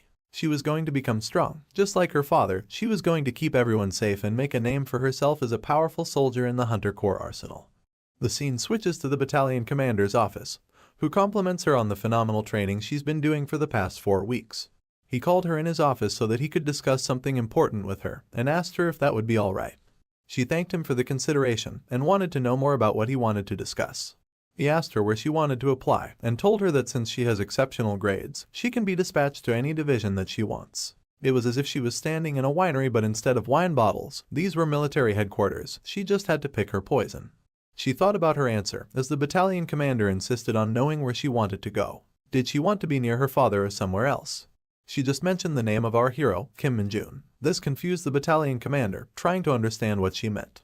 She decided to clarify things after taking a deep breath. She asked him which division did recruit Kim Min-jun apply to, because that was going to be her poison of choice. Finally, we are brought back to the race. As Sun Yunseo is running, splashing her feet through some muddy water, she remembered that she didn't apply to this division just so she could have childish competitions with her fellow recruits. As she's trying to gain more momentum, she realized that she provoked him because she was a little upset. Perhaps that is why he was mad and showing off. In her mind, she kept seeing him as the main rival during this assessment. He bested her each time they competed, first during the strength stat test, and then during the agility test. She realized her errors. Her jealousy had gotten the better of her. So, as she decided to run faster, she noted that she would apologize to him first. The goal was clear. She wanted to become stronger. She never intended on becoming number 1. She came here just so she could get stronger without her father's help, but making enemies was not part of the plan.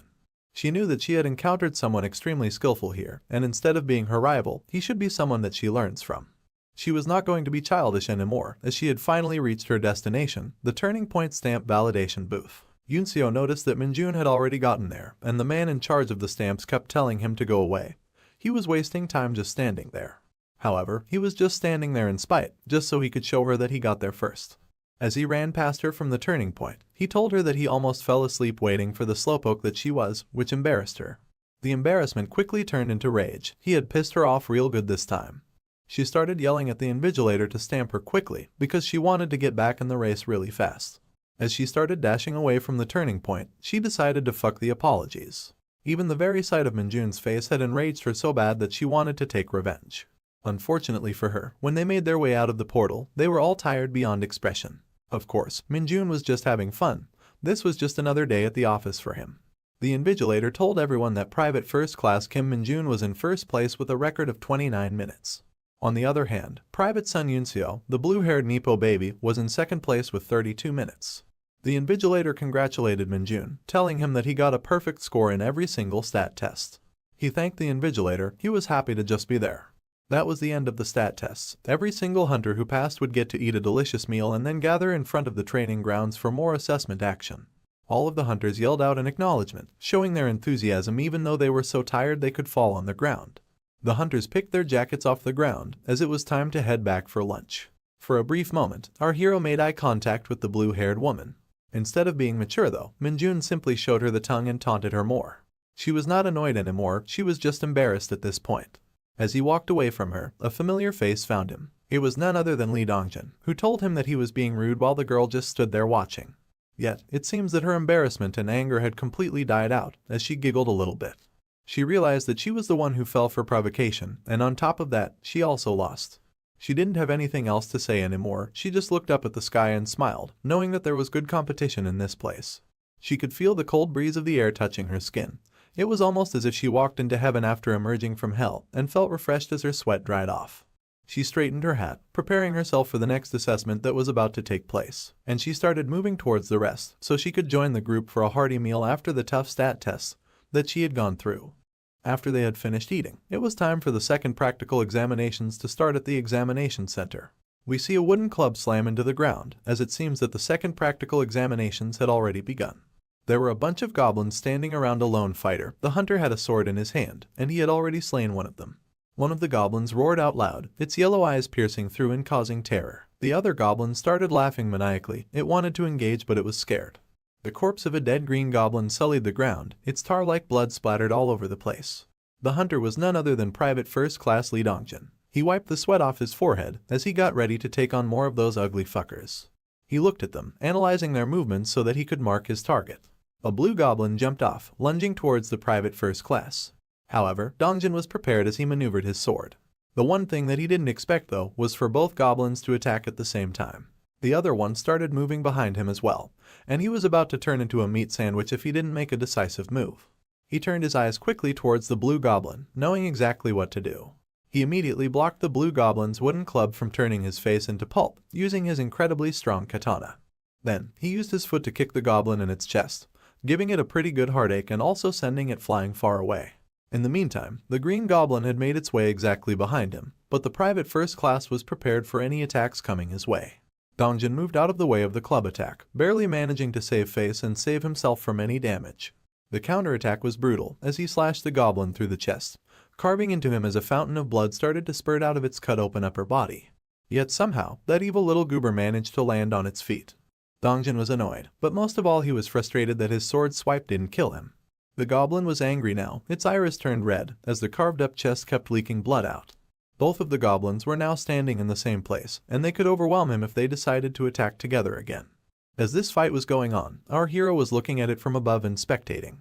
He stood up at a balcony. It was a spectator area, where people could look at the assessment from afar without putting themselves in danger or confusing the goblins on what their target was.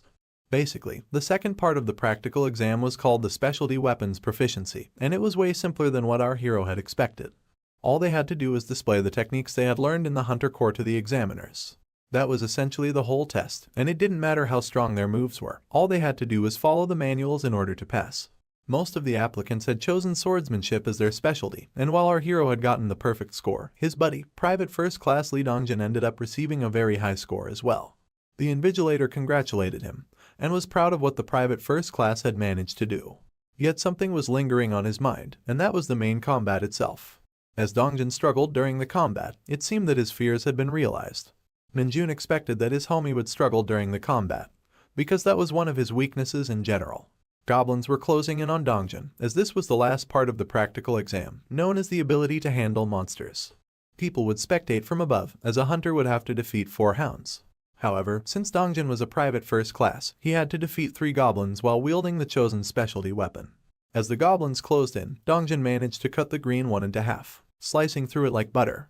Now, only the blue one remained, and it wasn't going to be much trouble alone. A splash of blood poured out of the blue goblin. It fell to the ground, breathing its last breath. Dongjin stood above it, with the sword pointing downwards as he was about to stab it through the chest and end its life. He pushed the sword down, cutting through the skin, bone and muscle tissue to pierce the goblin's heart. The invigilator announced that it took our boy a total of 7 minutes and 52 seconds to finish the ability to handle monsters tests. I guess this wasn't a good enough number, because instead of saying anything else, they just told him to return to his seat. The homie looked quite disappointed in himself, as he was drenched in sweat, huffing and puffing from tiredness. As he walked away, he knew that his performance wasn't as good as he wanted it to be. Minjun stood up there spectating still. He noted that his buddy had many opportunities to kill the goblins, but he hesitated each time. He would either fall back or keep defending himself by guarding with his sword, and at times, he would also get overwhelmed instead of attacking them himself. Minjun wondered if his boy had no confidence in his own abilities, but he did not want to make any assumptions. Dongjin emerged through the gates, but his head down in disappointment. He felt as if he let himself down. He walked past our hero, still feeling depressed after that subpar performance. Now, it was the turn for our hero to show off his ability to handle monsters, and no matter what happened, today he would become a corporal for sure. He had confidence in himself, and he was going to tear his homie piece by piece until he gained confidence in himself and his own abilities. The other examinees stood by in shock, looking at their fellow hunter as it seems he had made a weird choice. Even the examiner himself, and even Sun Yunseo, the blue-haired Nippo baby, were shocked by his choice. It was a black baseball bat, not just a regular one. It had nails poking out at the head. Yup, our hero had chosen a baseball bat with nails. This was going to be his specialty weapon for this test. The examiner was confused. He assumed that since Minjun had picked this weapon, he was going to have a tough time during the ability to handle monsters tests. However, our hero had a smirk on his face, because he knew that the one thing you require for such a test was something he already possessed. As the gates opened, and the 3 goblins emerged from within it, our hero was confident in his abilities. He knew that all he needed was some powerful impact, as he smiled with his teeth out. The goblins immediately began to rush towards our hero. The fat one was running towards him, while the green ones were jumping around like monkeys towards his direction. But he just stood there nonchalantly, not worrying about anything. He gripped the baseball bat as hard as he possibly could, to the point that the veins on his hand began to show. You see, in his mind, these goblins were nothing but a frail little rabbit. As he swung his bat at the most aggravating pace, he thought of himself as a hawk that can kill rabbits with a simple grip. As the goblins had finally reached him, the swing of his bat was about to reach them as well. They looked terrifying. They had bloodlust on their minds and heavy clubs in their hands. Yet in one fell swipe of his baseball bat, it seems that they completely vanished. Just like a hawk only leaves behind a feather as a sign of its killer instinct, in only 4 seconds, Minjun had accomplished something that took everyone else minutes worth of effort. The goblins had turned into small pieces of demon meat, with nothing else left of them aside from their tiny pieces of flesh. The examiners couldn't believe it. Not only did he receive a perfect score in every practical exam, he simply destroyed those goblins in one hit. The other hunters cheered for him, while the main examiner and Sun Yunseo stood there in shock and nervousness of his ability. He looked up at the spectators, specifically at Sun Yunseo. She gleamed into his eyes, trying to understand what he had just accomplished. However, Minjun simply gave her a wide-jawed smile. He stood there, with his hands raised up, knowing that he was the most powerful hunter to ever touch this assessment. As the other hunters were clapping and cheering, Sun Yunseo was left wondering what kind of a reckless fucker our hero was. It was evening now, and the exam was over. All the hunters stood outside of the building near the buses that had initially brought them there. The examiner congratulated them on doing a good job on the exam. In particular, he praised our hero for doing a phenomenal job. Minjun was about to say his name with private first class before it, but he remembered that he was a corporal now. The examiner laughed it out as he tapped his shoulder, telling him that he was advancing so quickly that he was forgetting his rank. He told him to keep it up, as he continued laughing. The examiner told them that he was concerned since he was the only one from their battalion who advanced this time, but the battalion commander was overjoyed with the report.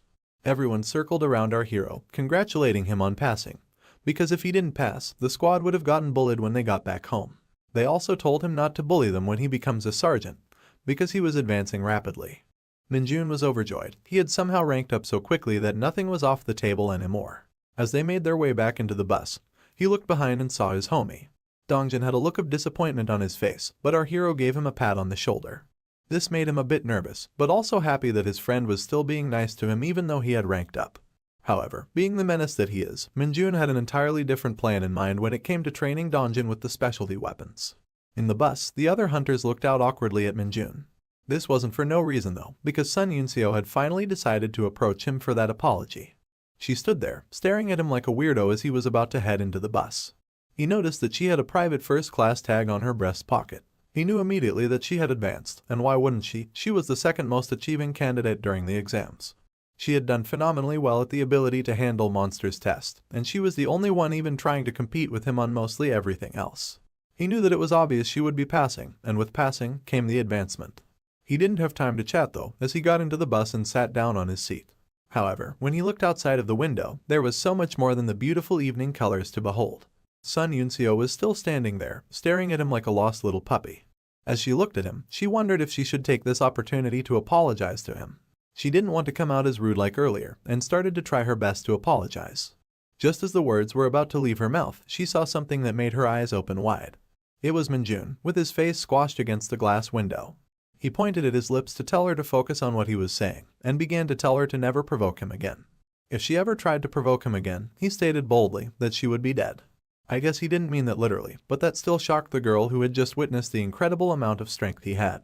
The bus immediately took off, blazing away in the evening light before the sun set. She stared at the bus as it drove away, leaving nothing but a trail of dust behind it. As she looked at them leaving, specifically Minjun, she finally realized what a crazy son of a bitch he was.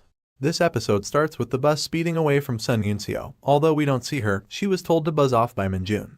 As the bus gets onto the freeway and starts to stabilize itself on the speedy motorway, we see that Minjun is about to have a crowd annoy him. The boys in the bus start pestering him, asking him why Sun Yunseo looked so interested in him as they left, and how she would keep staring her down even during the tests. They want to know more about what's going on between them, and they're adamant on knowing. Minjun doesn't know what to say, but he decides that honesty will work just fine. He tells them that she provoked her, so he just showed her who's the boss by bullying the life out of her during the tests. The guys are stunned. They look at him in surprise and slight shock. Then they exploded, asking him how she even provoked him. According to them, the look in her eye was definitely not provocation, more like some sort of infatuation. They surround him like wolves. They're mad that he didn't take the chance to get with the hottest recruit in the 104th Division. She was the girl of many soldiers' dreams, and they were pissed that he bullied her a little during the tests. Minjun could do nothing but sit there being annoyed. He told them straight up that she wasn't his dream girl, which annoyed the others. However, their curiosity was more empowering, and they asked him if not her, then who his dream girl actually was. He told them that it was someone named Lumi. The guys were confused. Who the fuck was Lumi? Minjun, give us the tasty deets about this whole situation. Lumi resurfaced in Minjun's memory, the most beautiful woman in the entirety of Dungeon Power Fighter, her beauty unlike any other that Minjun had seen. He was surprised that the others didn't know about Lumi, and he asked them about it. They had an expression of annoyance on their face when they realized who Minjun was talking about. I guess they didn't agree. They knew who Lumi was, but they probably didn't understand his obsession with her. It didn't matter though. These were fruitless conversations because they were on their way back to the training center, where life would go back to normality with no girls in sight. They were back home, back at the training center, and it seems that celebrations were in order. We see empty boxes full of bones. It was apparent that this was a chicken wing party, which reminds me that I should probably eat something, because I've been so busy keeping the channel alive for you guys that I didn't even think about eating. The boys are having the time of their life. The food was hella yummy and they were munching away like monsters. Just when they thought that the food was over, the lieutenant brought even more for them all. He told them that they could eat as much as they wanted today. Redhead and his lackey were pleasantly surprised by the lieutenant's attitude, guessing that he was probably extremely happy about something. The lackey looked back and gave Minjun a thumbs up, thanking him for the meal as he assumed that all of this was because of him. Redhead smiled at Minjun with excitement, surprised by the fact that Minjun already had 3 stars. He told him that he knew Minjun had the potential to become sergeant soon. Minjun didn't say anything. He just kept chugging on his Pepsi. Suddenly, someone entered the room, but would this disrupt the party? It turns out that it won't, because it was Lee Seung-ho holding a big-ass crate of beer. The party was just getting started, as he asked all members of the second squad to gather in the lounge. The second squad boys agreed immediately, while others wondered what was even going on. Lee Seung-ho explained that after he gave the report to the administration about the squad dinner, it was like Christmas had come early. He talked about Minjun's perfect score in the advancement exam in that report, so while Minjun was drinking his soda, he was about to get treated for it.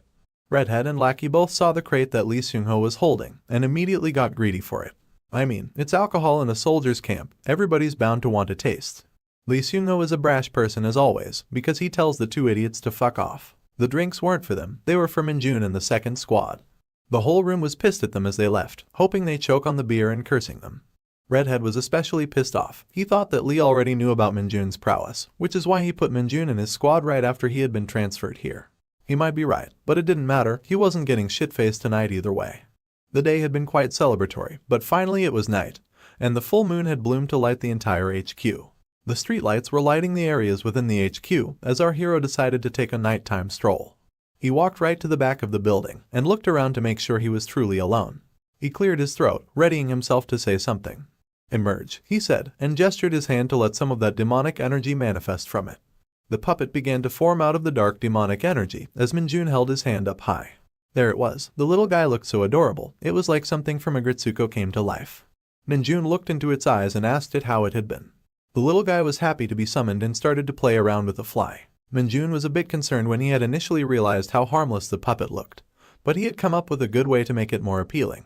He didn't need the puppet to be an assassin, for the time being. He had an entirely different role for this little bugger. As Minjun told the little guy that he would be gathering information, like a secret agent in the shadows, the puppet disregarded the news even though it heard what its master had said. It was just too busy fucking around with the fly. Suddenly, Minjun heard someone's loud and annoyed voice in the background, and he turned his head while Tiny got startled. He told the puppet, "We'll call him Tiny from now, to stop dicking around and follow anyone who seems high-ranking." He wanted Tiny to gather information about any sort of unusual occurrences, especially if those unusual occurrences are related to demonic energy. Tiny put his hand out, asking his master for something in return for his loyalty, perhaps. Minjun realized that he was simply asking for permission to go, so he formed a small vortex of demonic energy in his hand as he approached his minion. He handed off the small vortex to Tiny, and the puppet took it like a champ. He immediately started dashing away into the opposite direction once he got a hold of the demonic energy.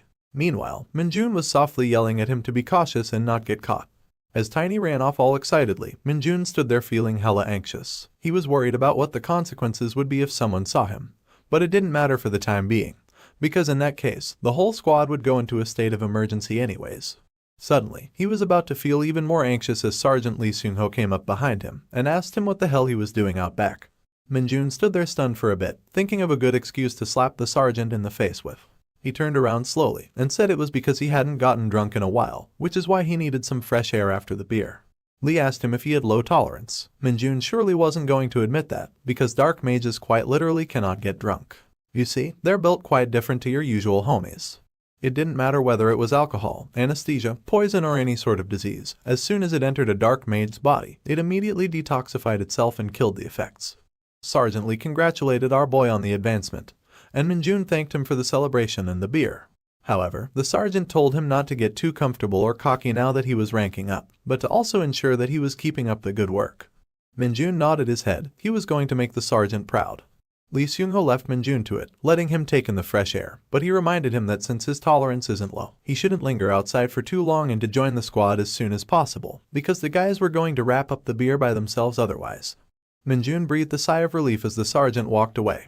He knew that he would need to be even more careful from now on if he didn't want to make anyone feel suspicious of him. In any case, the more Minjun had gotten to know the sergeant, the more he realized how normal and by the book he was. Though, that was never going to be an issue for him. Minjun never cared much for anyone's personality type, and he surely wasn't going to care about Lee's. The moonlight was as beautiful as ever, it was radiant and glowing. The next day, as morning came rolling in and brightening everything around the HQ, it was time for those in charge to have a conversation. The two in charge, the captain and the commander, were looking at the scores from the advancement exams and realizing that Minjun was a separate beast.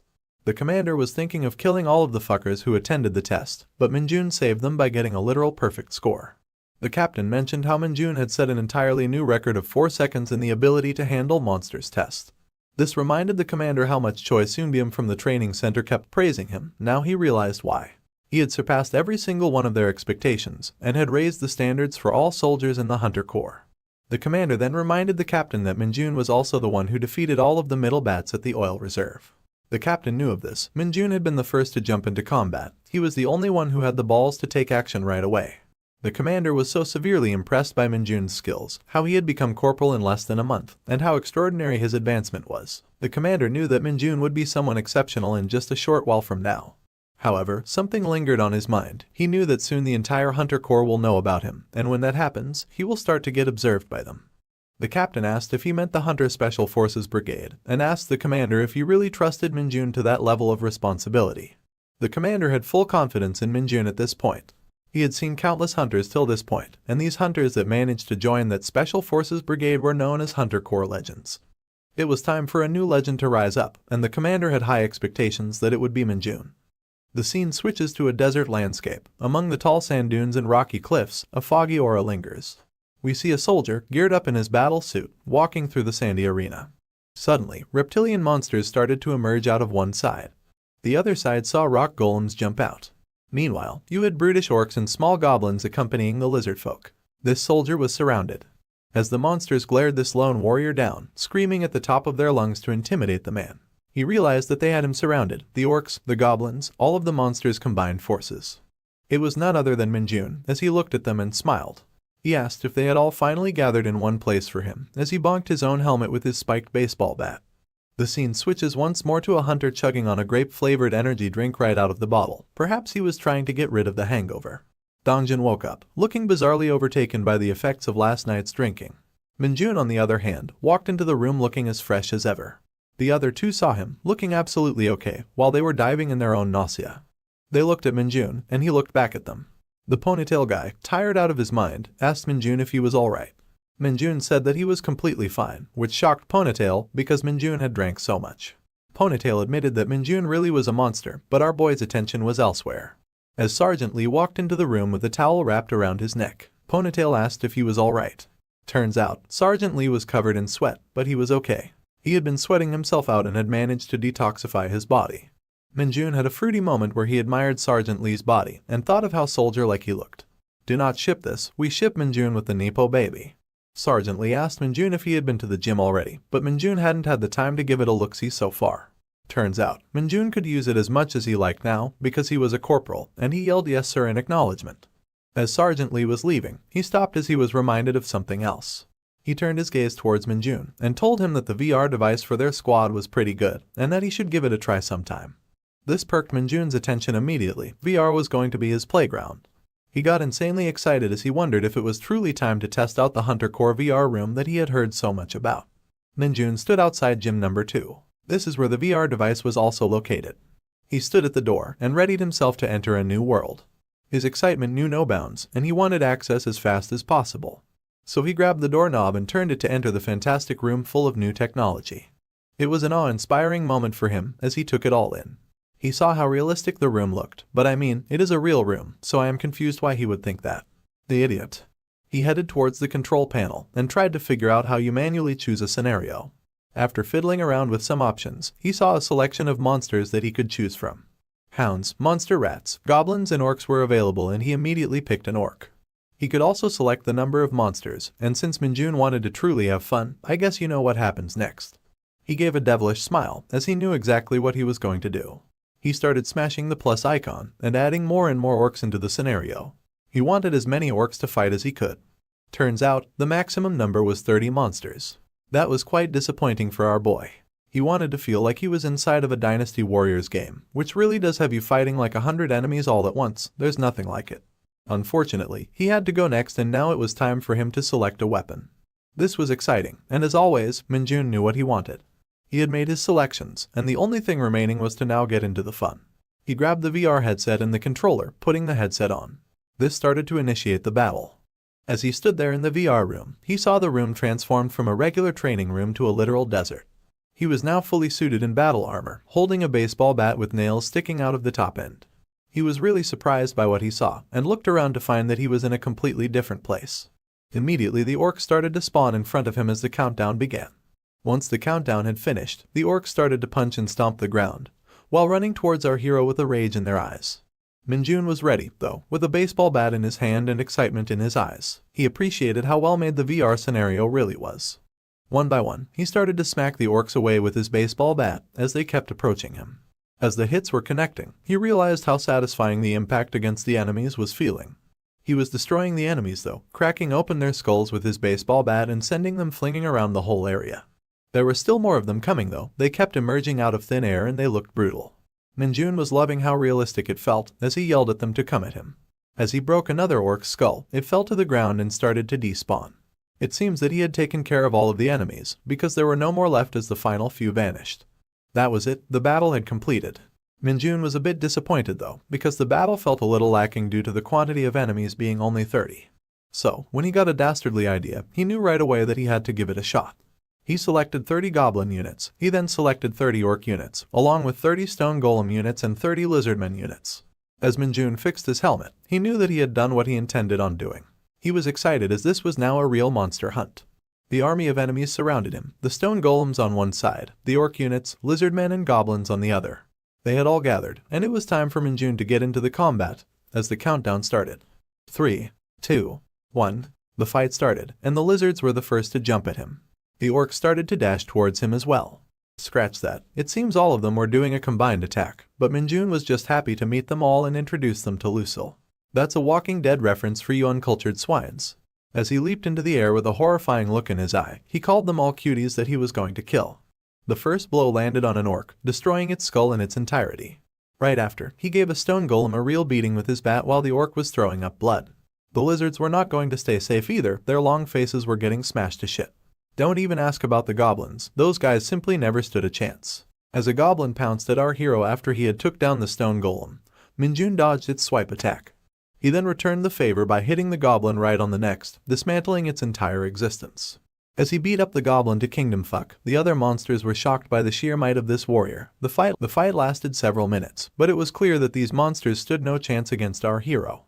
Soon after, the only one remainder was a lizard who got hit in the face really hard. Poor bastard. And that was it. When that lizard hit the ground, it was game over for the monsters. He stood around a sea of bodies, different types of monsters all lay beneath his feet. The battle had completed, and Minjun had won with pure ease. He tapped his helmet so that he could get himself out of the virtual reality experience, and the simulation began to terminate. He was out, but he had a lot of fun doing that. As he took the helmet off, faced with reality again, he proclaimed how insanely fun that was as an experience. Minjun liked it so much that he claimed that this was the best thing after Dungeon Power Fighter. Suddenly a notification window popped up and notified him that a skill called Basic Blunt Weapon Handling had been created. Minjun was a bit surprised as he looked into this. His proficiency with linked weapons had increased, and he wondered if it was this easily done. He was pleasantly surprised now, having skills was always a bonus.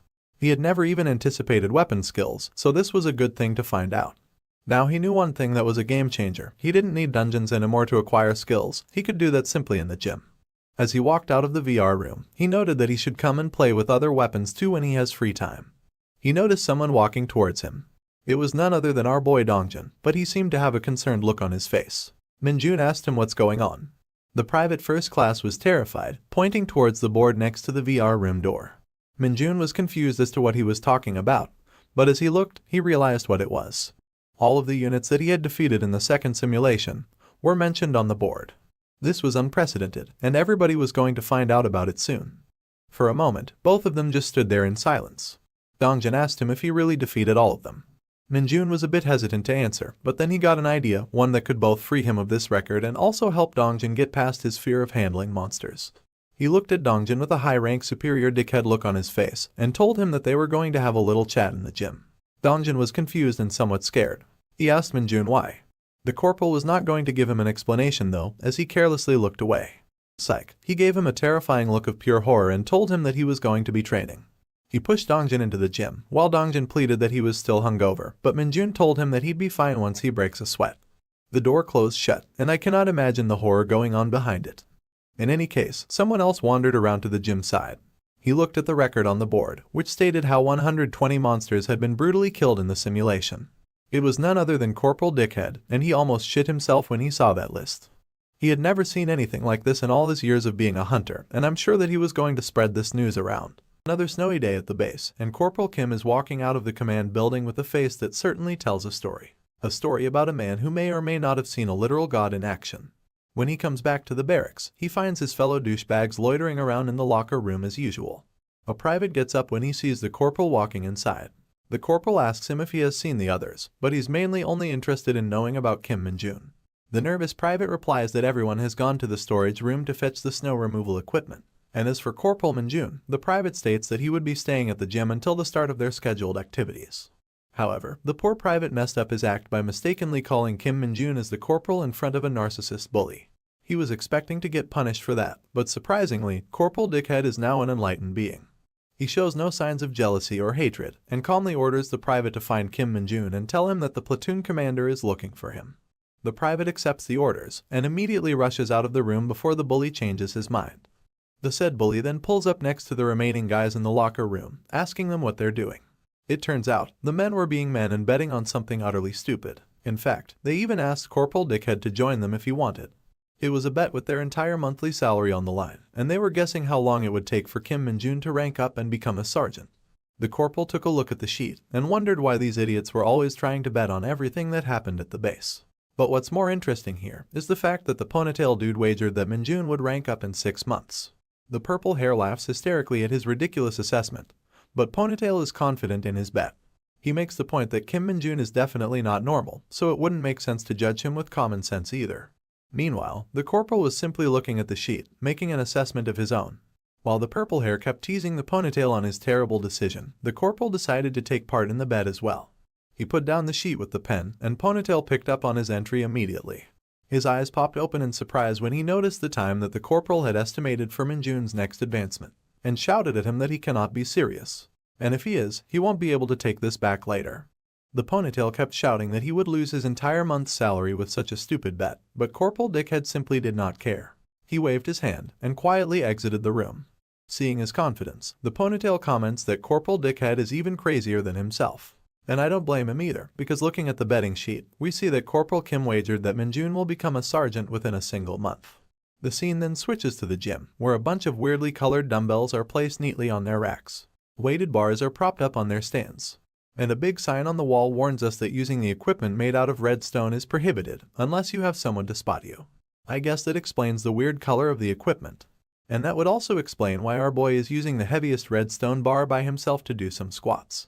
I mean, we all know that he doesn't really need a spotter. As he gets up with the bar, we get to witness the incredible buff body that he's always hiding under his unassuming clothes. I don't know about the accuracy of this anatomy, but I'm low-key drooling over his muscles. His back isn't the only thing he has to show either. My man has the arms of a Goliath. After a good few sets of dumbbell curls, he lets go of the incredibly heavy red stone weights to look at his gains. Although the special equipment is making him bulk up, our boy has been using these weights regularly, but his stats haven't increased all that much. In times like these, he can't help but remember the world of Isgard, where he had access to all his OP skills, and he could increase the level of his skills by increasing his stats. If he had such a skill in this world, Min-jun is sure that he would be nothing less than a Super Saiyan. But for now, he has to put up with the slow increase rate of his stats. But this is when a notification window pops up, and our hero lays his eyes upon something really interesting. A new E-ranked skill called Power has been created, and it has immediately increased his strength stat by 5 points. It looks like a really crappy and basic skill at first, but Min-jun is just happy to gain something new, because he can rank it up with time anyway. Meanwhile, the private who was sent to fetch him has arrived at the door. He salutes the corporal with a stiff and nervous expression, and relays the information that the platoon commander is looking for him in his office. Min-jun, drunk with the reward of just unlocking a new skill, looks back with his sparkly eyes, thanking the private and agreeing to see the commander. There's nothing else for the private to say here, but he's left truly confused at Min-jun's weird as fuck expression. While our boy happily gets dressed to go and see the commander, the poor private is left wondering if everyone in the base has gone crazy without him knowing. The next thing we know, we find ourselves at the administrative office in the main building, where Kim Min-jun walks in, saluting the platoon commander and confirming that he's here to see him as requested. The platoon commander sees our hero and waves his hand with excitement. I guess he was looking forward to their meeting. As Min-jun comes closer, the commander gets up from his seat, letting him know that it wasn't anything serious, and they can continue the conversation in the counseling office. As he points towards the counseling office where they're headed, he asks Min-jun about his life as a corporal, because it has already been a week since he attained his new rank. Min-jun replies that he's having a great time, and congratulates the platoon commander on his advancement as well. That puts a sparkly smile on the commander's face, because I guess he was pretty excited about the whole thing. He takes the compliment and replies that his advancement was only thanks to Minjun, because he took care of that incident with the middle bats. As the two take their seats, the commander once again thanks our boy for his excellent contributions, and Minjun replies that he only performed his duties. The platoon commander then hands out the file he had been holding this entire time, and explains that this was the reason he called Minjun to the office. As the platoon commander explains, this was something given out to Minjun by the battalion commander, who acknowledged his achievements regarding the incident with the middle bats, and also the fact that he obtained a perfect score on his advancement exam. We see that the file was actually an award of excellence for our hero. The platoon commander apologizes for giving it out so casually, but assures him that this award will definitely go down as a big achievement in Minjun's military life. Hearing that, our boy's ears perk up once again. If he can rack up such achievements, he asks with his signature sparkling eyes if they can be used to grant him further exceptions. Of course, the platoon commander isn't sure of that either. He tells the new corporal that such awards aren't easy to obtain, and very few people have been able to obtain them as early as Minjun. Not to mention, even fewer people have actually managed to get multiple awards of excellence. But none of that can discourage our excited puppy.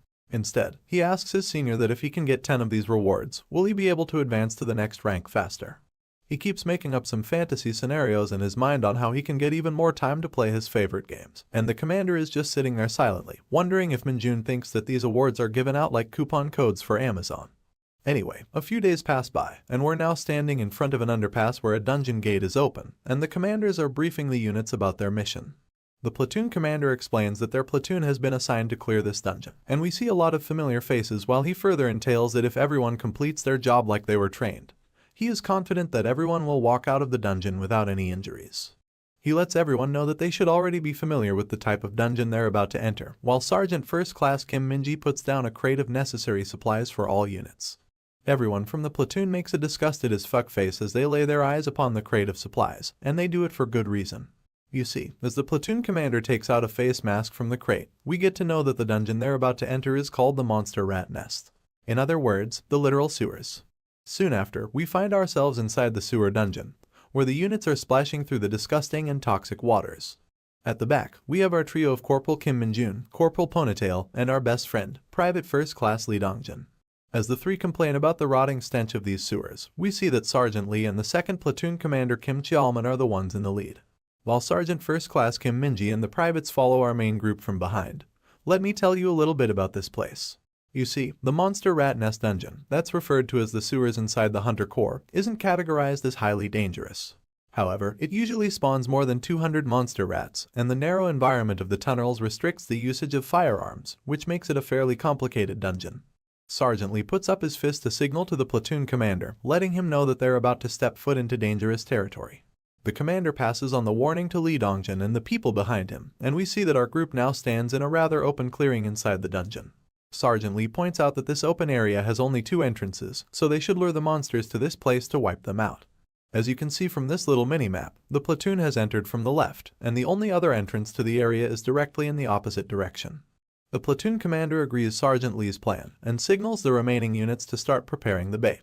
We get an aerial view of the platoon, as we see someone approaching the commander with the crate that contains the bait to lure out the monsters. The man who brought the crate is a private first class from the same platoon, and the mere stench oozing out from the close box is making Corporal Ponytail uncomfortable. I don't blame him either, because the dungeon's disgusting odor, coupled with the special gas masks from the Hunter Corps, makes an environment where the hunters can't perform to their full potential. It also doesn't help that while the platoon commander tries to take out the bait, the crate is literally oozing with an ominous and disgusting feeling. And as it turns out, the bait was actually a rotting banana, which stinks worse than the farts of that one disgusting uncle in all your social gatherings. The thing is actually so bad that the author had to censor it for your viewing pleasure. Kim Minjun and Corporal Ponytail reel from the sight of that bait, as Ponytail comments that it's no wonder the rat monsters smell so horrible. If they only eat disgusting shit like this, it wouldn't be possible for them to smell any better. In any case, upon the commands of the platoon commander, everyone starts moving to plant the baits in every corner of the cave. But this is when something odd catches the commander's attention. As he steps forward towards a corner, his foot comes into contact with an ominous pile of bones. The commander reels back from the shock when his eyes witness the next scene, which truly makes him confused. Not only was the entire floor covered in bones, there was something odd about the bones themselves. You see, upon a close look, you can tell that these bones actually belong to the monster rats that they have come here to exterminate in the first place. When the platoon commander notices the same, and bends over to inspect the scene, Purple Hair yells out that a swarm of monster rats is coming their way from the second entrance. Seeing the battle approaching, the platoon commander quickly changes priorities to command all his units to assume their respective formations. The shield unit steps forward in unison to guard the attack unit from any ambush. We see that Sergeant First Class Kim Minji is the one handling the shield bros, and the platoon commander is giving out orders to the attacking hunters who will directly face the enemies. Corporal Ponytail and Purple Hair start betting with each other on who will kill the most monsters, and I'm really starting to feel like these two have an addiction. Sergeant Lee warns the idiots to not let their guards down, but Ponytail ignores the warning and asks him to join them on the bet as well. Strangely enough, that puts a smile on Sergeant Lee's face, because the idiot energy is a good source to lighten up the mood in such a tense situation. Meanwhile, Minjun is only focused on the task ahead. The crappy bananas seem to have worked better than I expected, because the monster rats literally start pouring out in hordes from the other end of the cave. The platoon commander takes out his sword and orders all units to hold the defense line and to not break the formation at any cost. That means the soldiers will engage the monsters in their current standing positions, and as the rats leap out with their gnarly claws, Minjun is finally feeling excited to get in on the action. Purple Hair managed to slice off the head of a monster rat in a single strike, and Ponytail manages to kill off 3 at once with his dual-wielding weapons. Sergeant Lee is always a cut above the rest, and easily manages to incapacitate his side of the monsters with his iron knuckles. Minjun is having fun observing these people from the sidelines, probably making a tier list of reliable comrades in his head. 2 more people stand out from the rest, and these are the sergeants of the second platoon. One of them is Sergeant Kim Jeongti with his war hammer, and the other is Sergeant Cho Taewook with his exceptional skill in dual-wielding katanas. Surprisingly, even the previously known Corporal Dickhead is pulling his weight excellently by handling several monsters at once. While Kim was paying special attention to the corporal who had previously shown rather pathetic attempts to bully him, he gets jumped by a gang of 3 skeevers. However, these puny monsters aren't even worth our hero's attention, as he keeps looking away, but somehow still manages to club the rats exactly in the face. In fact, the single swing of his club was so fast and powerful that all 3 buddies ended up losing their heads in the blink of an eye. Despite all of this, some monster rats were managing to slip under the feet of the fighting soldiers. But of course, there's a last line of defense, waiting to intercept these pesky little intruders. Sergeant First Class Kim Minji and the platoon commander himself are ones handling the outliers, and as long as they stand, none of these monsters will manage to lay their claws on the shield bros who are watching the other entrance. As you would guess, these guys haven't escaped Minjun's eyes either, and while he continues to play whack-a-mole with his monsters, he notes that the wide area that the 2 top-ranking officers of the platoon are covering is the testament to the fact that you can't advance in rank unless you have the ability. But then, he finally lays his eyes upon the last man who keeps surprising him on multiple occasions. This man is slicing off the rats with his weird cross-patterned swordsmanship, and he's none other than our homie, Lee Dongjun. Minjun had been taking special care of Dongjun for a while now, and seeing the results of his friend's special training put a smile on his face. He's not the only one to notice the improvements in Lee Dongjun either. Sergeant Lee is also smiling from the back after seeing his incredible potential.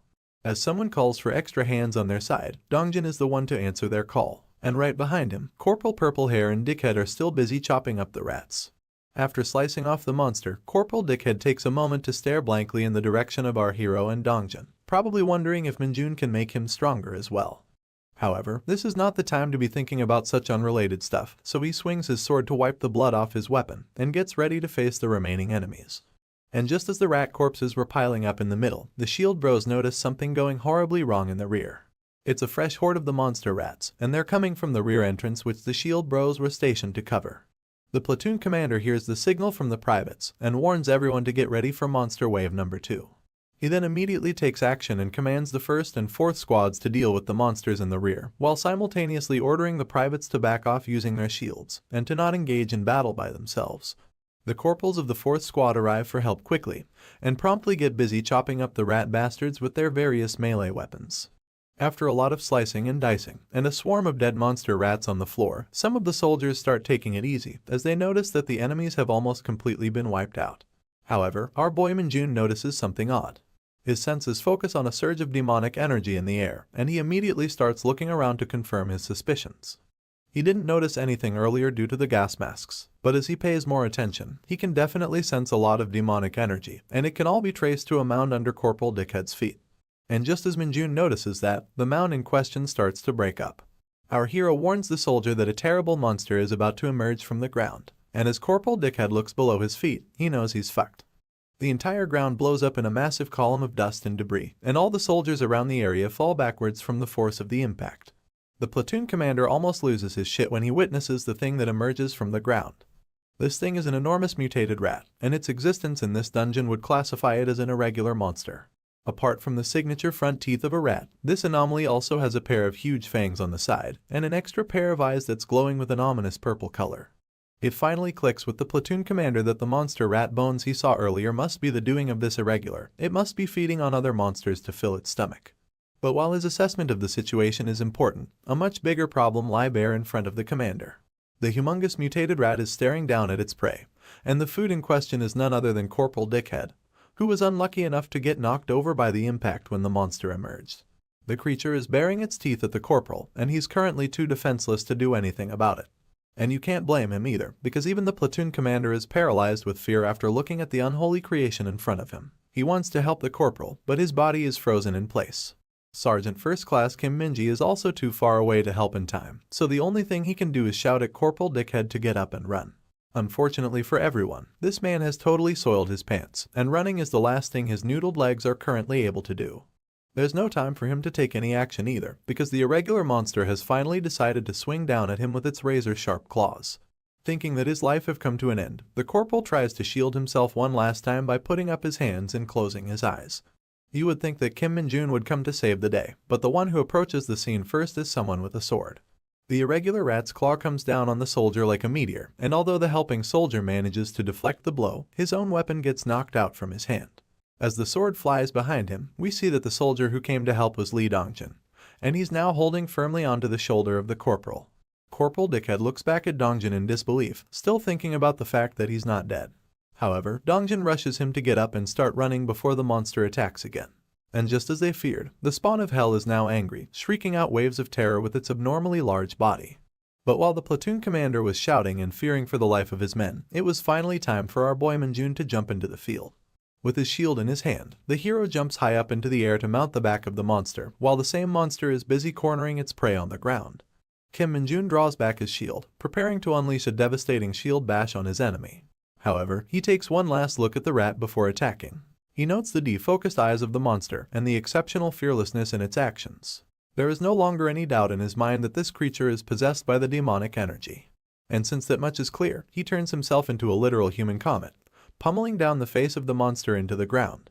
Lee Dongjin and Corporal Dickhead jump back from the impact, shielding their eyes to protect themselves from any oncoming shrapnel. And then, out from the dust emerges a thumbs up of excellence. It's our boy Min-jun, and the thumbs up is signaled towards Lee Dongjin for his valiant effort in protecting his comrade, without any fear for his own life. After seeing Kim Min-jun arrive on the scene, Dongjin lets out a smile of relief. He knows that his homie will take care of the rest. So, he takes the corporal and rushes back to the defense line, where the platoon commander is shouting for Min-jun to fall back, and Kim Min-ji is commanding the remaining corporals to get into formation. Meanwhile, Min-jun is simply facing forward at the enemy. The irregular monster is up and about once again, baring its disgusting fangs at the latest attacker. It unleashes an attack filled with demonic energy at our boy, and as we see from the aerial view, a shockwave of the purple energy starts traveling in all directions. This causes the stalactites on the ceiling to break and fall, and the platoon commander finds himself surrounded by a rain of rocks. All the dust knocked up by the stalactites act as a smokescreen for Min-jun, who thanks the monster for helping him conceal the fight from the others. The gigantic monster is now going for a claw attack at our hero, almost feeling like it's ripping through the dimension itself. However, its opponent is a literal god amongst men, and we see his eyes sparkle with his own brand of demonic energy. Min-jun can afford to go wild now, since the monster already went through the trouble of providing him with a smoke screen. In the very next moment, he shoots forth like a bullet, striking the monster rat in the leg, breaking it completely. He follows up that attack with a shield rush, and manages to bash the monster with such immense force that it actually gets knocked back at supersonic speed.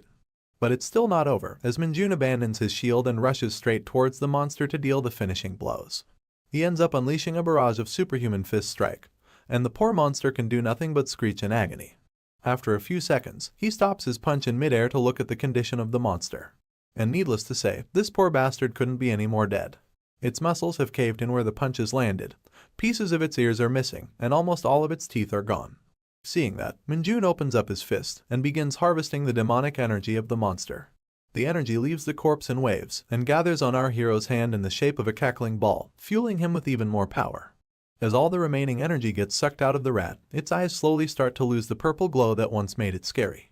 And when that is over, a notification window pops up, letting our hero know that his demonic energy stat has increased by 1 level. Kim Min-jun didn't expect this creature to hold so much demonic energy.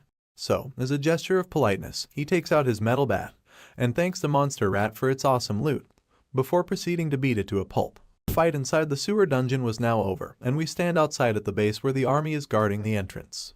The boys from the 2nd platoon are exhausted and catching their breaths on the road until it's time for them to head home. Looks like Purple Hair managed to pull ahead of Ponytail in their bet, so he keeps telling him to admit his defeat. There's nothing for him to refute here, so Ponytail swallows the loss, but we all know these two idiots will bet on something again. Now we take a look at the platoon commander, who's on phone with the HQ, briefing them about the situation.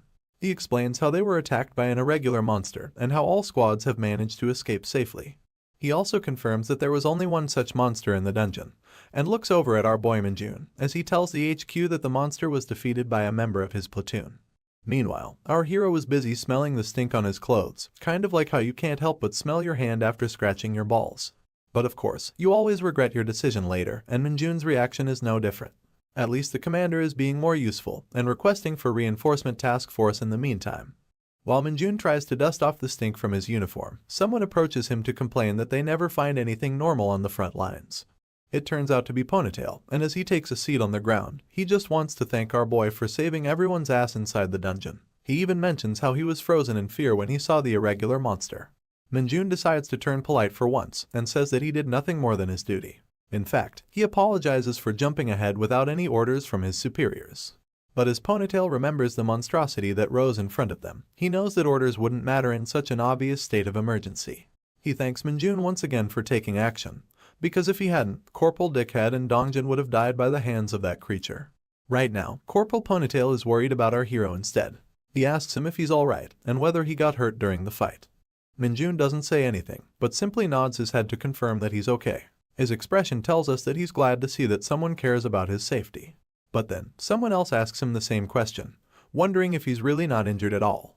This time, it's the platoon commander himself, and the seriousness on his face is a clear sign that he's starting to grow suspicious of Min-jun.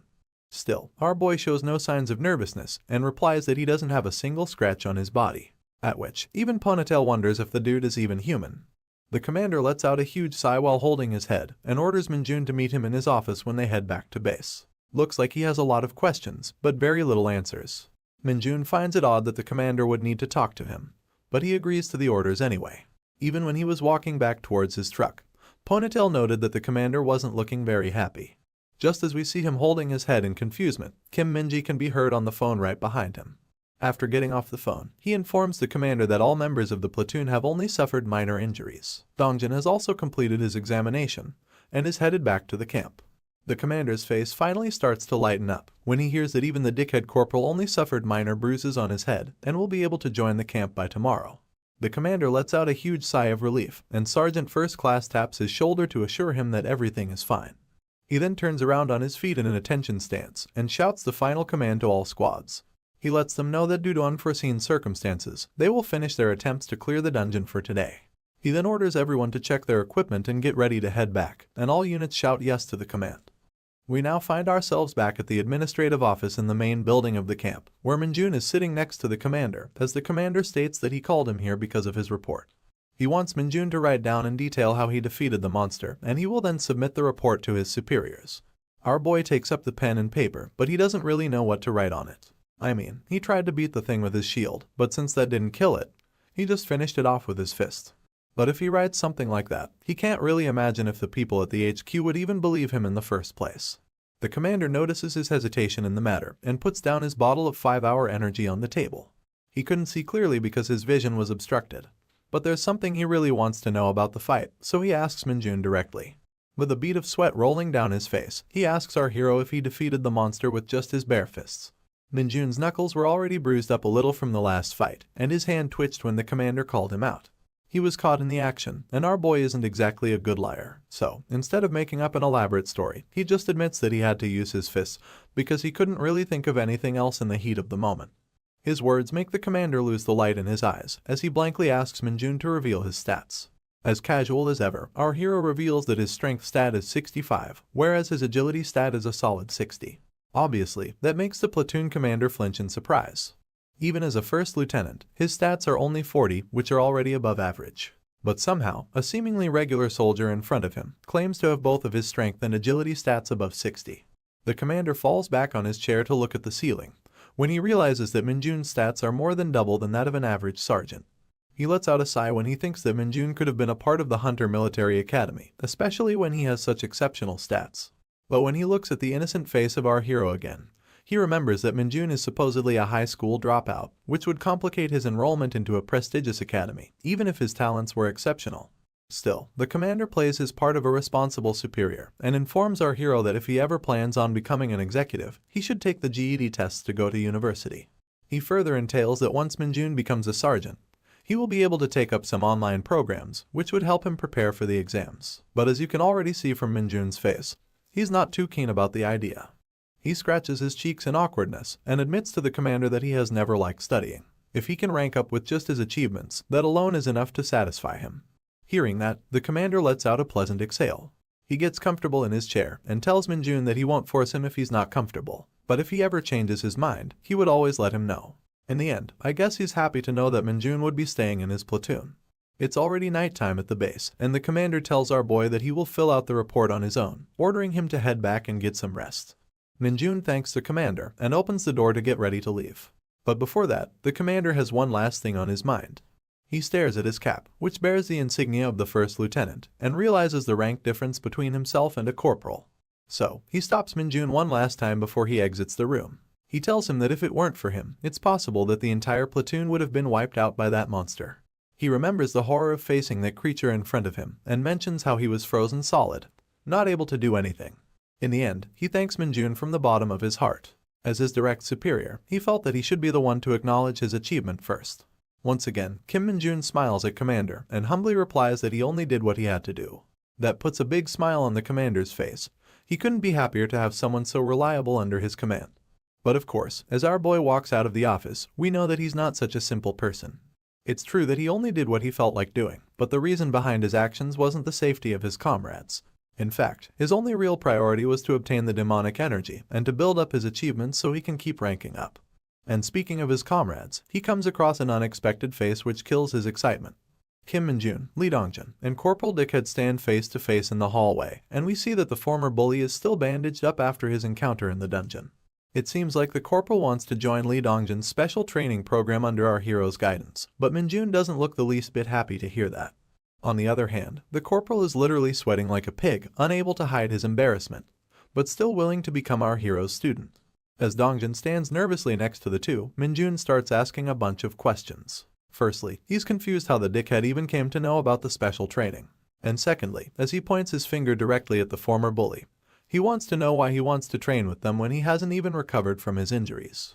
The bully thinks back to the time in the sewer dungeon, where Dongjun was fighting unlike ever before. He had an unwavering resolve in his eyes, and he showed no hesitation in the face of danger. Lastly, he was the only one who came to save him from the monster's attack, when everyone else was frozen with fear. Given all of that, the bully nervously replies that Lee Dongjun has grown a lot in a short period of time, and it must be thanks to Minjun's special training. He tries to be more honest, but his pride as the former bully won't let him. The dude can't even look our hero in the eyes when he says that he wants to join their training to become stronger.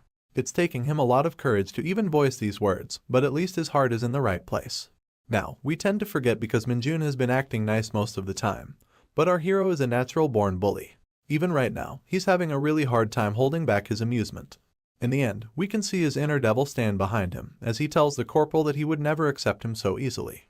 With a wicked smile on his face, he actually calls the corporal by his full name, Kim Gwangshik, and lets him know that there is a certain order of doing such things. Gwangshik knows exactly what Minjun wants, but he's too embarrassed to say the words. But after a moment, the apologetic corporal finally decides to swallow his pride for the sake of getting stronger. He bows down in front of Dongjun, aggressively thanking him for saving him in the dungeon, and apologizing for bullying him previously. Of course, our boy couldn't be happier to see this, but Dongjun is starting to get nervous because he is a junior. The corporal finally becomes fully sincere and apologizes once again for all his previous actions. He states that he is serious about training alongside Dongjun, and reveals that he would like to become a non-commissioned officer due to some personal circumstances. Since Dongjun is such a sympathizing homie, he turns to Minjun, telling him that he doesn't mind if the corporal joins them in their training. But of course, Minjun doesn't share the same feelings.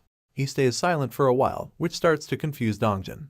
And then, he finally opens his mouth in an ominous fashion.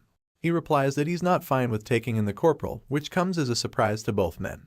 Wangshik feels dejected, but he understands that Minjun wouldn't be comfortable around him due to his past actions. So, he just thanks the two for saving his life in the dungeon, and promises to never bother them again. He then turns around to leave with his slumped shoulders. The dude looks like he will never recover from his emotional damage. But then, our hero tells him that he can take him in, but only on one condition. That perks up the ears of the corporal, as he immediately turns his head to hear what Minjun has to say. But in all honesty, no one would have expected him to say the word pigeon. Of course, a big question mark dangles on the corporal's face, as he has no idea what Minjun means by pigeon. But the misunderstanding soon gets cleared when our hero makes the face of a divorced auntie whose only hobby is to ruin others' marriages, and tells the corporal that he will accept him if he acts like a pigeon for an entire day. Wangshik's head starts boiling with rage when he hears that, but Minjun tells him that he would never accept him if he doesn't comply. So, as enraged and angry as he is, the corporal starts puckering up his lips. Every single vein on his head starts to pop out. His eyes start to twitch, and all of his teeth grind against each other as he starts to slowly coo like a pigeon. Dongjin can't believe how far the corporal is pushing himself for the sake of receiving this training, and right behind him, Minjun is starting to look like one of those smiling titans from Attack on Titan. I mean, just look at this dude's face in a close-up. He's not even bothering to hide his amusement. At this point, I'm not even sure he's supposed to be the hero or the villain. The scene then switches to a beautiful night, a fantasy-like cathedral, and 2 full moons in the starry sky. It's pretty clear that we're now in the world of Isgard. A creaky trolley is being pushed around, and a muscular man in a Spartan helmet is the one doing the pushing. We also see that the object on the trolley is covered in a cloth. He stops the trolley just before reaching a woman in white clothes, and when the said woman thanks the muscular Spartan for his good work, we get a proper look of her familiar back. This woman is none other than the saintess that we haven't seen since episode 1. The Spartan man just stares silently at the saintess, with his battle-hardened scars clearly visible under the moonlight. The saintess turns around, expecting to hear a response from the Spartan warrior. But when he says nothing, she asks him directly if there's something he wishes to say to her. Finally, the warrior speaks. He asks the saintess how long she's planning to keep doing this. Hearing that, she turns around to step forward in his direction. But instead of standing in front of him, she goes past him in the direction of the trolley that he brought here. Her face now fully visible under the bright light of the moon, and her features as holy and beautiful as one would expect from a person of such charisma. As she slides the curtain on the package to take a look inside, I think I speak for everyone when I say that we can all appreciate this elegant view. What peeks from behind the curtain is the purple glowing eyes of a beast, whose angry growls can audibly be heard to the saintess. She lets go of the curtain to conceal the monstrosity and lets out a small exhale of satisfaction. The concerned warrior once again tries to call out to the saintess, as if trying to convince her that she should reconsider her actions. But then, the holy maiden holds her left hand in front with her palm open, and on her command, a massive purple magic circle opens up in the middle of the room. The same magic circle that was once used to transport Kim Min-jun back to Earth. The circle draws the abundant magic energy from the surrounding air, and the saintess speaks to the Spartan warrior once again. She says that she's sending another gift to the man who decided to leave them, but her next sentence makes the warrior reel back in surprise. Much like Min-jun, this bitch knows how to change her expressions fast. And with the devil riding her shoulder, she proudly claims that there's no such thing as too much anger when it comes to revenge. So I guess now we know why our boy kept running into irregular monsters inside every dungeon. I swear, I'm never letting a woman become my enemy. Now we head back to Earth, where a soldier is busy digging up dirt with a shovel. It turns out to be a sergeant from the 2nd platoon, and purple hair is right beside him. Even though they just came back from a dangerous dungeon, it looks like the army is already using them for manual labor to erect a new camp. When the sergeant finally loses energy and slumps over like some damsel in distress, Purple Hair makes an astute observation. He asks his superior if all these new camps actually help when it comes to fighting monsters. And when they look over at the other guys digging holes, even the orange-hair sergeant is forced to wonder about the camp's functionality. But in the end, they're just soldiers who can't disobey orders, so it is really not up to them to decide the functionality of anything. And while they were discussing, a military vehicle makes a stop right in front of the squad. The sergeant and the purple-hair corporal both drop their jaws when they see the vehicle. Their faces tell us that they just received more work. And that is indeed the case, because the truck just brought in a material called stetl, which makes every single soldier sigh in unison. This stetl thing comes in the form of cubes, and the squad members immediately get busy transporting them, with Sergeant First Class Kim Min-ji handing them out from the truck. We see that Kim Min-jun and his student are also hard at work, transporting the stetl cubes to their designated locations. And now, it's turn for the newest member of the main roster to make his appearance. Corporal Guangxik is also on duty, and it feels like he has something to say. Out of nowhere, while obviously looking over-encumbered with the weight of a single cube, he starts explaining why this material is called stettel in the first place. According to him, stettel is a nickname given by the soldiers because they're not sure whether it's made out of stone or metal. This unassuming-looking cube is extremely hard and weighs a lot more than what it looks, which is precisely why the military uses this material to build their camps in different areas. Guangxik was just about to explain how this material is actually extracted from certain dungeons, but then he notices our boy Minjun right next to him. Of course, this fucker is casually carrying 2 of these cubes on his shoulders, and they might as well feel like paper to him. Seeing one cube on his right shoulder and another one sitting on his left, the corporal is left stunned. But he should know better that anything is possible when it comes to Minjun. Realizing the same, the sergeant gives up on figuring out his unusual friend and whispers to himself that he just wanted to explain a few things in case anyone was curious. I have a feeling that he'd be doing a lot of explaining in the future as well. In any case, the labor-intensive work of the soldiers continues, and each played their parts in transporting the special material to the camp. Minjun was sometimes seen carrying 4 cubes at once, which definitely surprised the others, but we're already past that point. When the truck gets emptied out, Kim Minji commands everyone to take a 10-minute break before starting again. As the tired soldiers make themselves comfortable on the road, Sergeant First Class Kim Minji approaches the platoon commander. He reports that he heard something unusual when he went to pick up the materials at the division headquarters, which immediately grabs the commander's attention. According to what Minji has heard, it would appear that a tin can dungeon has appeared somewhere in their area. As soon as the soldiers hear that, they all start losing their shit immediately. It almost feels as if they heard about the existence of a taboo. They all want to confirm that they hear correctly and start calling out to Kim Minji. All of the corporals and sergeants look scared and almost start crying out of desperation. They even start clinging to Kim Minji, begging him to let them sit out on the next raid.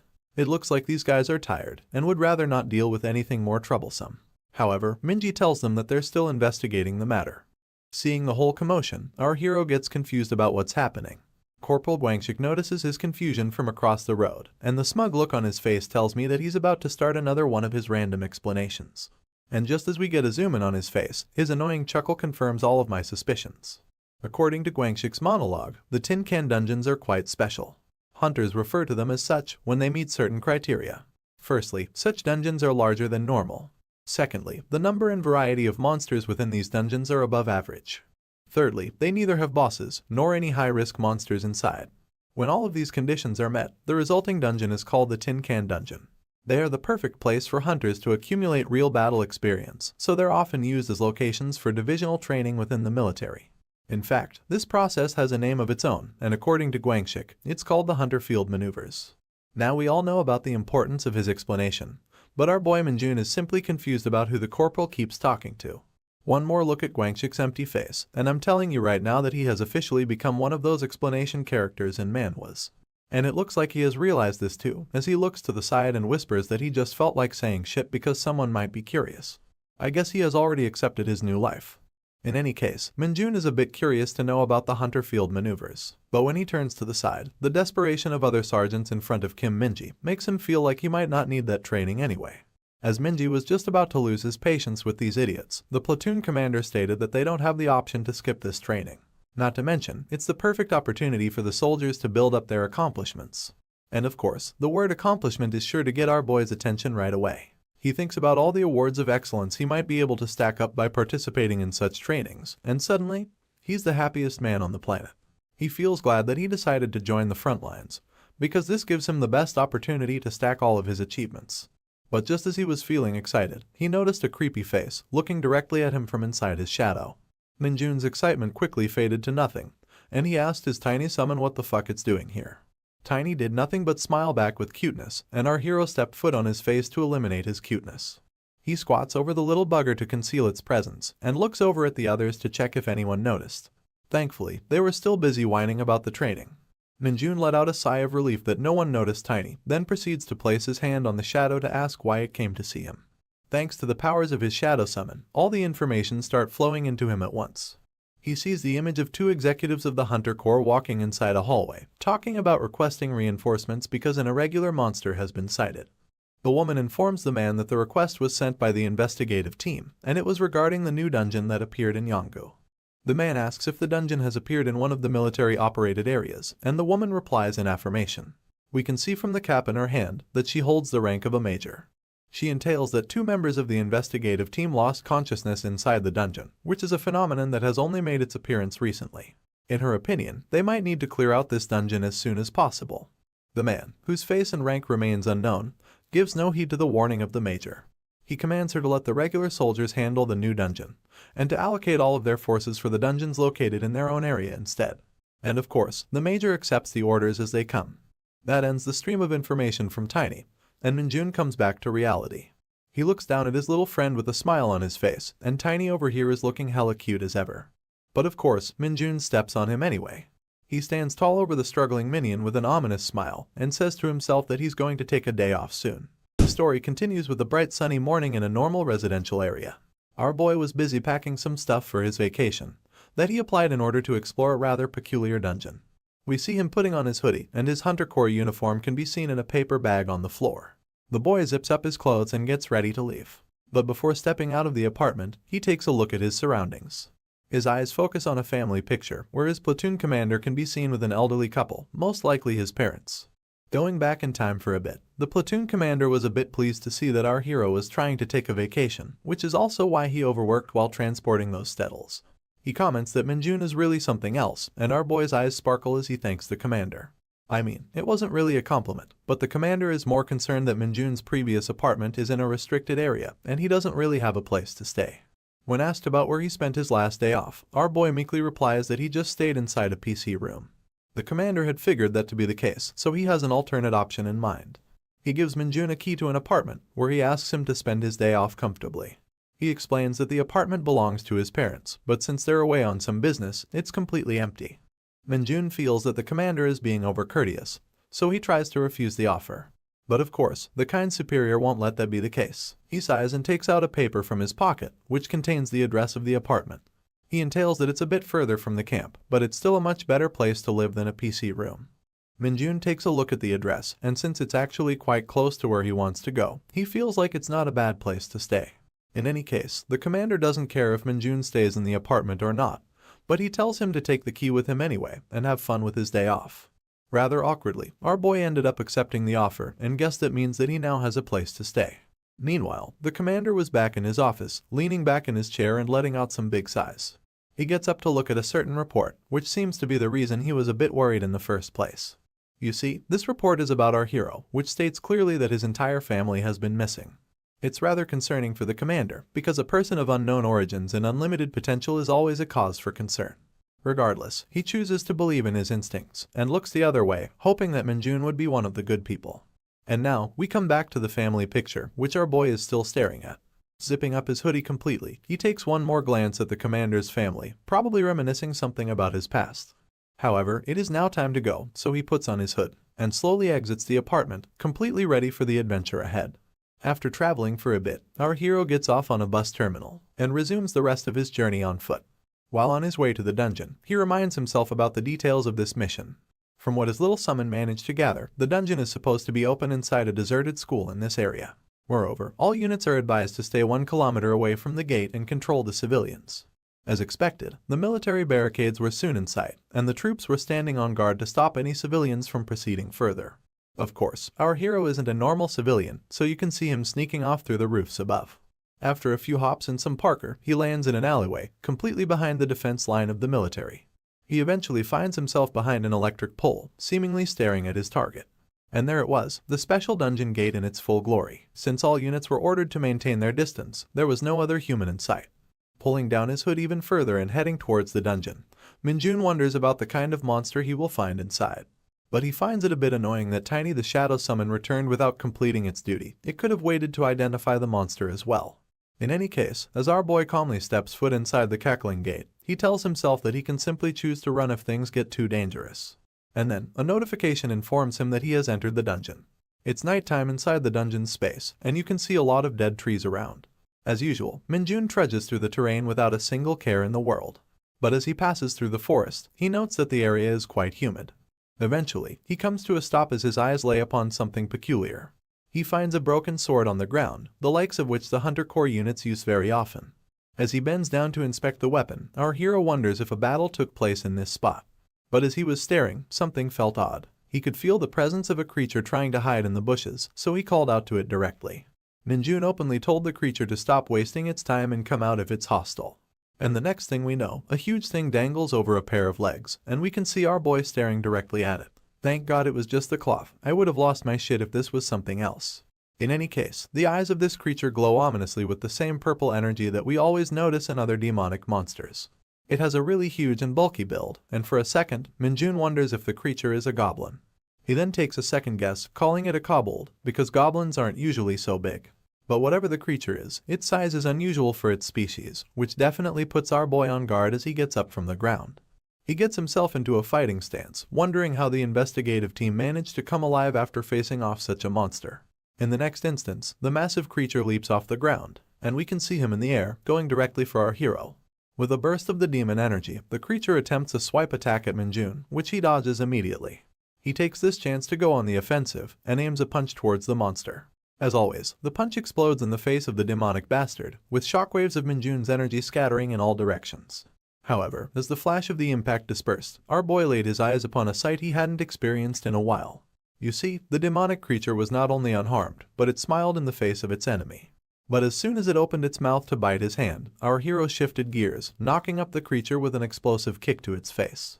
The impact of the kick was so high that the monster was lifted a foot off the ground. With the agility of a cat, Minjun managed to land on his feet after the attack, keenly observing the impact on his target.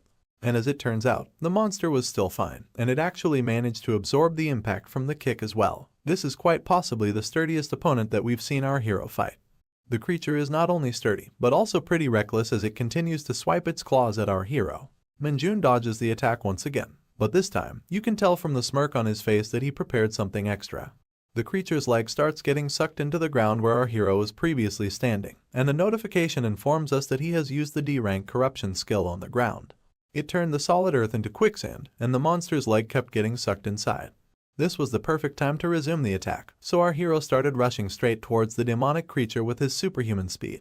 He followed up the dash with an onslaught of powerful blows, each landing on different parts of the monster's face. Even while pummeling his enemy to death, Minjun was impressed by the monster's tenacity. It wasn't even trying to block. And then, as one more punch goes for the creature's side, a bluish hue lights up in the shadows. It swiftly blocks our hero's attack, which is the first time the monster tried to defend himself since the start of their fight. As the counter swipe reaches for our hero's face, his eyes get fixed on the blue light from before. As expected, something is definitely shining at the sight of this weird troll-like monster. But in his fixation, Minjun lets down his guard and gets rocket launched by the swipe. As always, he manages to land on his feet, and the monster is just growling without moving from its place. This is the first time an attack has landed on Minjun since his return to Earth, and the fucker managed to rip up his brand new hoodie. Now that things have gotten this far, our boy looks at the broken katana again, and equips himself with the weapon. Pulling back his hoodie and getting up from the ground, he looks at the monster to comment that his enemies on Earth so far have been nothing better than ants. However, he calls the troll a rhinoceros beetle, which is probably the highest praise it has given to any monster. The angry creature screeches at the top of his lungs, his ugly nose covering his entire mouth. And right away, it comes swinging at our hero with yet another powerful swipe of his massive hand. It goes without saying that the monster's jaw remained open, and its eyes started to show a hint of fear, when our hero not only didn't budge from its attack, but looked him dead in the face, commenting that a bug is still nothing more than a fucking bug. Minjun was now pissed at the monster, too pissed at it to give it a peaceful end. And with veins popping up on his face, he stabs the creature's side with his broken sword, demanding it to pay him back for his new clothes. Finally, the troll bastard had a reaction, and it opened its mouth wide to screech in absolute pain and agony. But our boy wasn't done with it, so he winds up another heel kick to smash the monster's head. His kick came down with lightning speed, and the effects of the attack made his eyes glow in adorable rage. However, the aftermath of the attack wasn't quite so adorable, as the troll was now a bloody mess, and Minjun stood on its smashed head as the victor. Naturally, the next step was to absorb all of its demonic energy, and just as usual, it started to gather in our boy's hand as a ball of purple lightning. After that, we're bombarded by a wall of notifications, each notifying our hero that his demonic energy stat has increased even further. Eventually, another notification informs us that since the demonic energy has reached a certain threshold, Minjun has the Dark Arrow skill. After the unlocking of the Dark Arrow, his Nightwalker skill gets enhanced, and a new skill called Basic Swordsmanship is added into his arsenal. Excited by such plentiful rewards, Minjun gets curious and calls out to the status window to see his current stats. As the status window comes out, we get to see all the newly added skills in his information. Upon further inspecting the skills, we find out that Dark Arrow is a skill that uses demonic energy to shoot an intangible projectile. On the other hand, basic swordsmanship can slightly increase our boy's proficiency with swords. At the moment, both of these skills are ranked E. Minjun absolutely loves the fact that he has now unlocked a long-range attack option, but he's a bit confused why basic swordsmanship was added. But then, he remembers that he used the broken sword to defeat the monster and was lucky enough to land a critical hit. But that brings him back to the monster, which is down to the ground, with the sword still lodged in its side. As he takes out the weapon, he wonders if the creature was already wounded before it encountered him. He's also curious about the item which was shining inside the monster earlier, so he puts his hand in the wound to check it out. In a rather brutish way, he pulls the hand out of the monster, making a lot of blood gush out. He looks back to take a peek at the item he found, and inside his bloodied hand, the thing that he finds is a little peculiar. It seems to be a piece of metal with very sharp edges that are designed to penetrate deep. Minjun figures the metal to either be an arrowhead or a chipped-off piece of sword, and he's confused if this was the doing of the investigative team who explored this dungeon earlier. However, upon a closer inspection, the piece of metal looks a bit familiar to our hero. But there's no time for him to examine it any further, because a whole group of trolls have appeared behind him. It's not a bad thing for our hero, because he was already quite eager to try out his new skills. So, he gets up and taunts the monsters to bring on the fight. Naturally, the dick-nosed bastards get irritated, but we can see from their eyes that these guys are not possessed by the demonic energy. Not that it matters to Minjun, because as he summons his energy to create the dark arrows, he knows that he's going to blast some monsters anyway. It is finally time to witness the power of a proper E-rank offensive skill, and our boy has never been more ready. The arrows shoot out from both his hands, each traveling an unpredictable trajectory, but heading towards their target nonetheless. Each arrow manages to take down Brian and Steve, while John just stands scared in the middle. Minjun's mission inside the dungeon is already finished, but he doesn't see any harm in sticking around to have some more fun. However, what's considered fun for Minjun is a nightmare for John, and he knows that he's royally fucked. Our boy will make sure to not only make some lasagna out of him, but also add all of his friends to the mix. After that unholy incident, a few hours pass by, and the gate inside the deserted school is still unguarded by any military personnel. Minjun eventually pops out of the gate, but you already know that he had a lot of fun. As he steps onto the solid ground, he looks back to confirm that he has finished clearing the dungeon. And since the trivial matters are out of the way, it's time to make some proper use out of this vacation. And in Minjun's case, that means spending the rest of his time playing Dungeon Power Fighter. Once the day is over, we find ourselves back on the military grounds, where the Hunter Corps units are training like usual. We see Sergeant Lee in the front, and the two gambling corporals in the back, completely out of breath. Minjun is also somewhere in the middle, totally unfazed by the hard military training. He remembers the events of the last day, where he defeated a demonic monster and enjoyed some quality time playing his favorite game, while also munching down on some ramen. As a whole, it was quite a satisfactory day. But when he returned to the camp, the entire platoon was in a grievous mood. Everyone had heard about the Hunter Field maneuvers in the Tin Can Dungeon, and no one wanted to deal with that shit anymore. But they didn't really have an option to sit out the training, and they're already out in the fields with their platoon commander. Every platoon will start in different corners of the dungeon, and gradually work their way to move towards the center. As the commander and Lieutenant First Class Kim Minji lead the tired troops up the hill, the commander notices something odd in the distance. You see, this is division-wide training that involves reacting to numerous emergencies at any given time. This time, some monsters have appeared on the horizon, so the commander signals his troops to take their positions. The corporals take up their weapons as soon as the emergency is announced, but our boy Minjun is just excited about it in the back. Up at the top of the hill, numerous black balls roll down towards the platoon, and as they come closer, we see that these balls are actually blood-sucking monsters with razor-sharp teeth. Funnily enough, the commander calls them the Dark Balls, and since normal firearms are effective against them, he orders his troops to sheathe their specialty weapons and take up their guns. All units get in their positions in a matter of seconds, fully ready to fire on command. Minjun also squats down to take aim with his rifle, and as we get a zoom in on his face, you can instantly tell that this dude finds this training to be the most fun out of anything so far. With their positions at the ready, the commander orders his troops to shoot at will and take down all their enemies. One by one, the soldier starts unloading their cartridges, and with each bang of the shot, a new ball gets popped. Even so, these fuckers were moving at such fast speeds that some bullets were bound to miss. That didn't stop the soldiers from shooting them though, and Kim Minji warned everyone that unlike my own balls, the Dark Balls are well known for their tough skin. And since they can also float in the air, they're harder to apprehend with melee weapons. But the balls were growing bigger and darker as they grew closer to the units. and the commander was starting to notice that they're too close for comfort. He immediately orders all units to cease the fire and start getting ready for close combat. Right now, there are only 3 of these monsters remaining, but dealing with them can get hard if they manage to suck on some human blood, which is why the commander asks everyone to be careful and not get bitten. Minjun can guess that it's probably game over once you get bitten, and if a lot of his teammates get wiped out in this manner, their platoon's score will hit rock bottom. Just as he was busy pondering that, one of the balls managed to lunge at the front units, who were a bit too nervous to react properly. Of course, our boy can't let his score take the fall because of some newbies, so he jumps into the fight himself. Approaching the free-falling ball, Minjun calls out to Sergeant Lee so he can get ready. And immediately, as the dark ball comes down, he kicks the thing up in the air with his incredible soccer skills. Sergeant Lee and the rest of the units are left staring at the bizarre sight in front of them, because the ball was shot up straight on a vertical axis, and it wasn't showing any signs of slowing down. Heck, even Kim Minji and the commander are just looking at the thing go up. Minjun has a proud look on his face, but if he could openly shoot the targets with his dark arrows, he knows that this would be a lot easier. Anyway, the troops took point and started to shoot at the dark ball while it was still in air. And of course, the monster exploded immediately upon being blasted. Following its demise, our boy sends another pair of big black balls into the sky, and the commander told all his troops to fire at will while they were still in the air.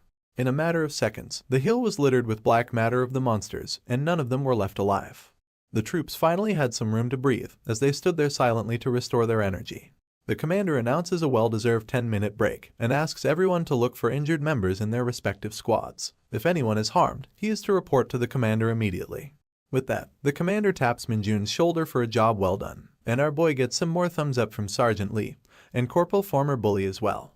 Lee and Guangshik accidentally meet eyes with each other, feeling a bit awkward while they're simultaneously commending a former junior. And with that weird exchange, the two decide to go their separate ways. Meanwhile, the other 2 sergeants take a seat on the ground, so exhausted that they can feel their souls leave their bodies. Orange Head comments why the training is so much more difficult than usual, because they have already gone through a great deal of monster encounters. The Sleepy Eyes replies to his comment that he's not sure about the reason, but he has heard some rumors that this may not actually be a tin can dungeon. When the Orange Head asks him what he means, the dude replies that according to some other platoons, there was apparently a boss inside this dungeon. But when the designated team went to clear it, they were left stunned by the sight before them. The monster was some sort of giant elephant, and it was already defeated by a familiar face. That familiar face was none other than the living celebrity of the military, the 2-star Hunter Corps officer. And judging by the blood on his fist, you can guess that he defeated the giant monster with his bare hands. He approaches the soldiers after noticing them, and the poor guys start shaking in their boots. The 2-star had nothing but a huge smile on his face, claiming that since the boss monster has been defeated, they can use this dungeon for the divisional training.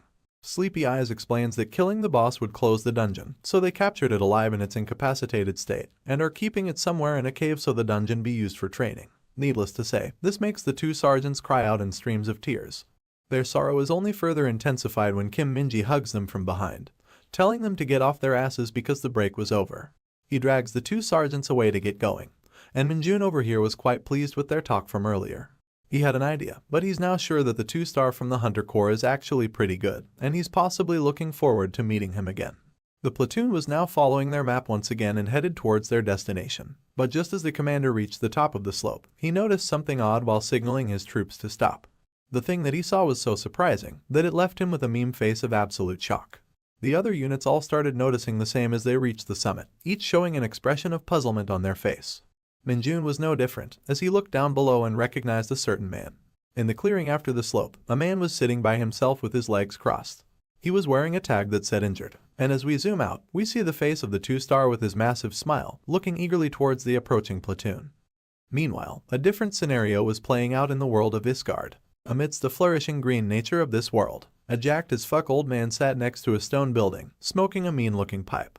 His ears perked up as he heard someone approaching, and when he looked up, the giant Spartan warrior was standing in front of him, with his hand over the sword on his hip. The old man comments that the warrior has come back really soon, and the Spartan shrinks in embarrassment when he adds that he must have broken his weapon again. But the old man knows that the loyal warrior was probably only taking care of the saintess's dirty business, so he asks him to hand over the sword, which the warrior does so politely. I guess this old man is probably a blacksmith, and as he looks at the weapon, he can't help but wonder how it got into such a bad shape.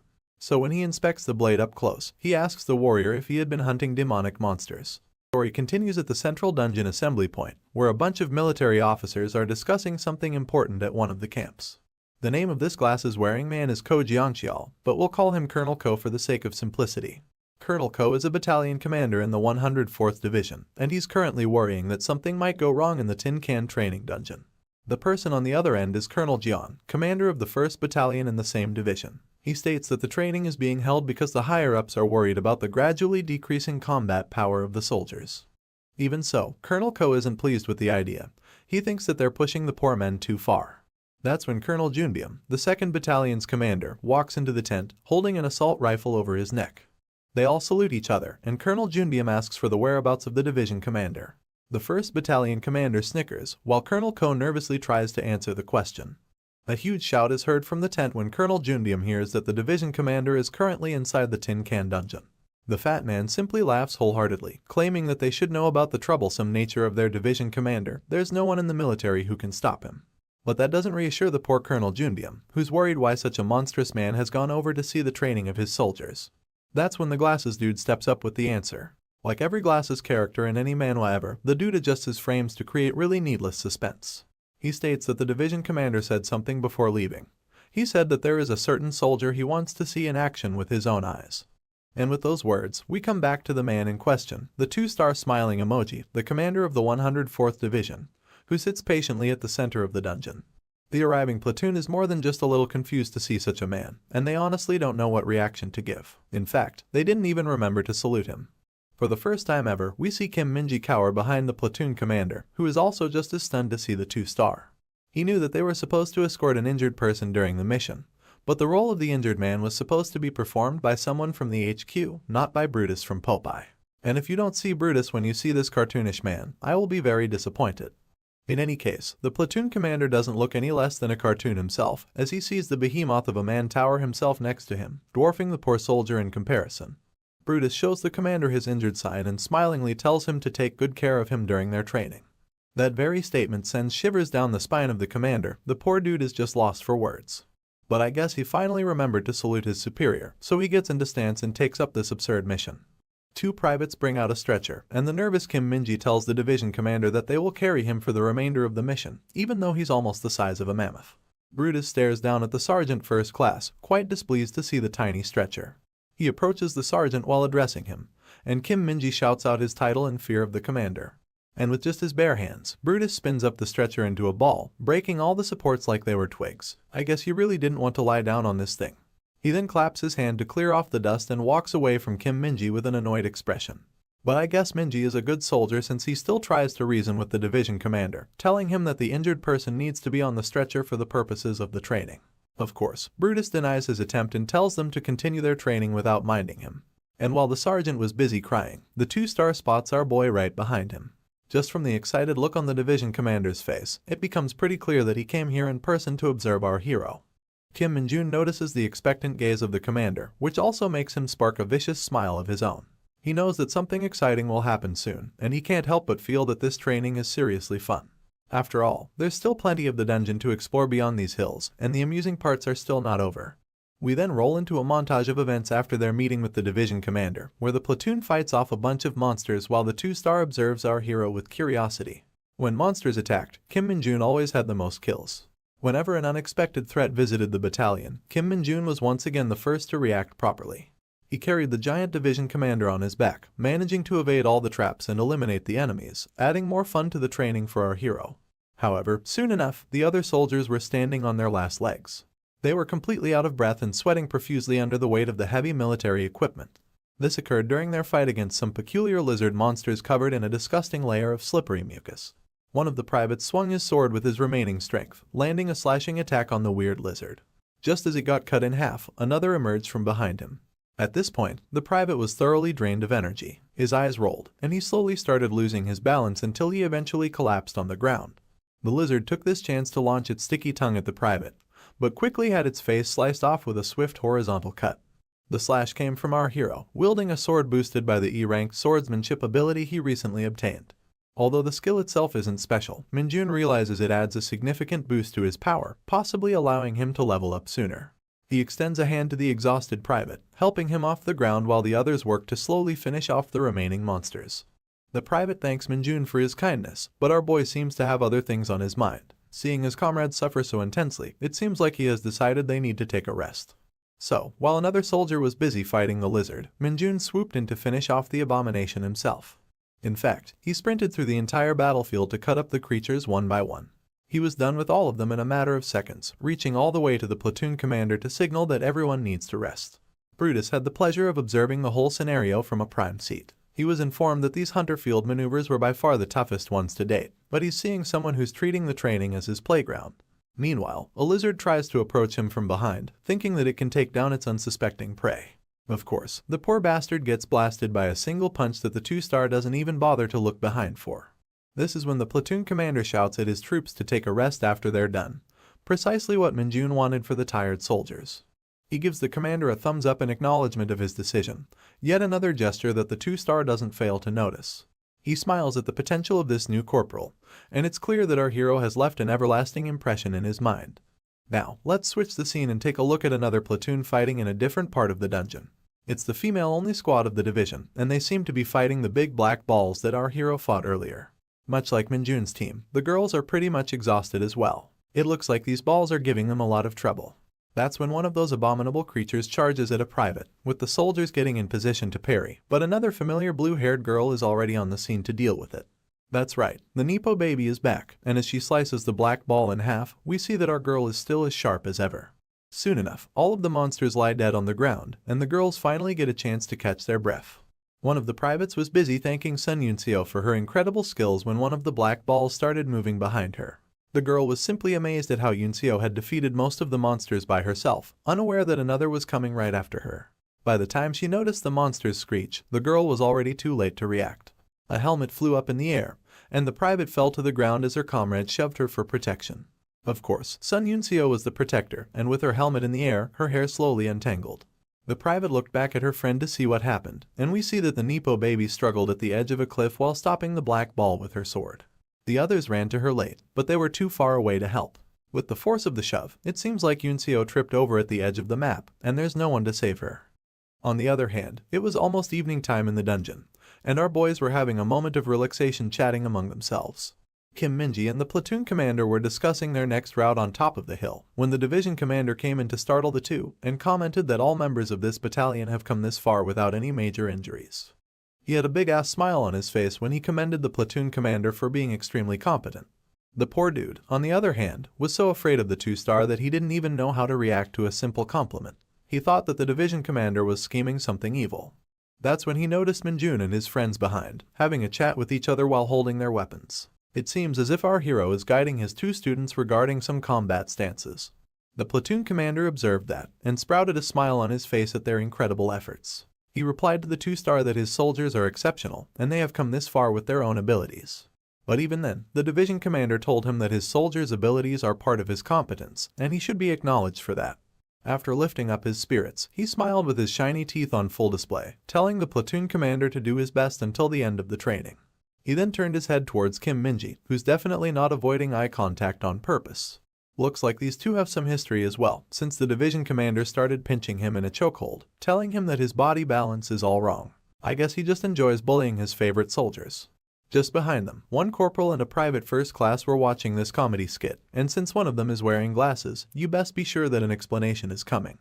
The fade cut asked the glasses corporal if this is his second time in the hunter field maneuvers, and the glasses guy replied in affirmation. Fade cut then expressed his desire to ask him a question, but the glasses said he's too tired to speak. Nevertheless, he's a man with glasses in a manhwa, so when the fade cut pointed to his side to ask about a certain something, Corporal Glasses also moved his head to provide the answer. There's a hole in the ground, with a big-ass do not enter sign next to it, and fade cut is a bit curious what it means. Corporal Glasses adjusts his frame, like they always do, to start the explanation. But surprisingly, the explanation ended up being quite short, as he simply replied that he's looking at a hole. That's when the platoon commander told his troops to get up and start moving, and everyone started getting off from the ground. The conversation of the two still continues, and Private Fade Cut is still confused about the hole. Corporal Glasses notes that he really doesn't have any idea about the dungeon hole, and he asks the dude if he slept through the briefing session before they came here. That startles the private, so you know that Glasses was spot on. Once again adjusting his frame for no fucking reason, the corporal finally gets into his God-given character to start the proper explanation. He says that not much is known about the dungeon holes, but it is hypothesized that it is a separate space, which connects to another dimension through a gate.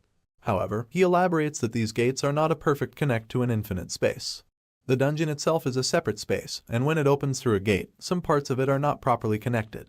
So these holes that appear throughout the terrain are essentially packet losses during the data transfer. And since this phenomenon is commonly observed in most dungeons, the holes were aptly named the dungeon holes, which the corporal tells us while still adjusting his perfectly balanced glasses. Needless to say, the fade cut is still pretty impressed. But now he has a different question. He wants to know what happens when you fall outside the dungeon's borders or inside one of those holes. At that, Corporal Glasses claims to not know much information, but apparently, falling into these holes will make you pop out of any random spot inside the dungeon.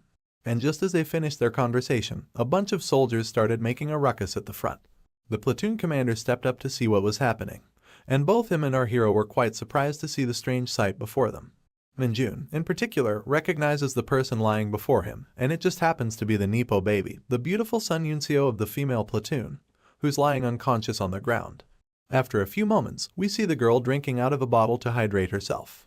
She's sitting on the ground while the platoon commander relays this information to her platoon. The 2-star observes the new soldier's arrival with curiosity, but doesn't seem to show any emotion or take any action.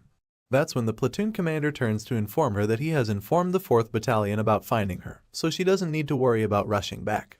The girl is still concerned about the safety of her friends and wants to ask if all of her squad is safe. Once again, the kind commander informs her that everyone is safe, and they were all worried about her. But now that they know she's safe, they will resume their training like normal. That lets the girl exhale a sigh of relief, and she thanks the commander for the information. But she then feels a sharp flinch in her leg, and when she looks down, her foot seems to be properly bandaged. I guess she sprained her ankle before she fell into one of those dungeon holes. A strong girl like Yunseo doesn't like to get injured because she's afraid of relying on others. Nevertheless, she's already injured, and Kim Minji speculates that it would be difficult for her to continue her training with that foot. He still tries to comfort her into taking some rest, because it's important for soldiers to take care of their injuries before combat. The platoon commander shares the same sentiment. He informs her that someone from the HQ will arrive soon to fetch her, but it also means that her training session has come to an end for now. The girl expresses her protest to that. She wants to continue her training. But knowing her current conditions, she restrains her emotions and dejectedly lowers her head with sadness. That's when Brutus finally decides to show up, asking about the condition of the soldier. It goes without saying that his appearance left a wall of questions on Yunseo's face, starting with what the fuck a major general was doing in a place like this. The platoon commander updates the general that there are no serious external injuries on the girl, but she has a fractured left ankle, which is making it difficult for her to continue the training.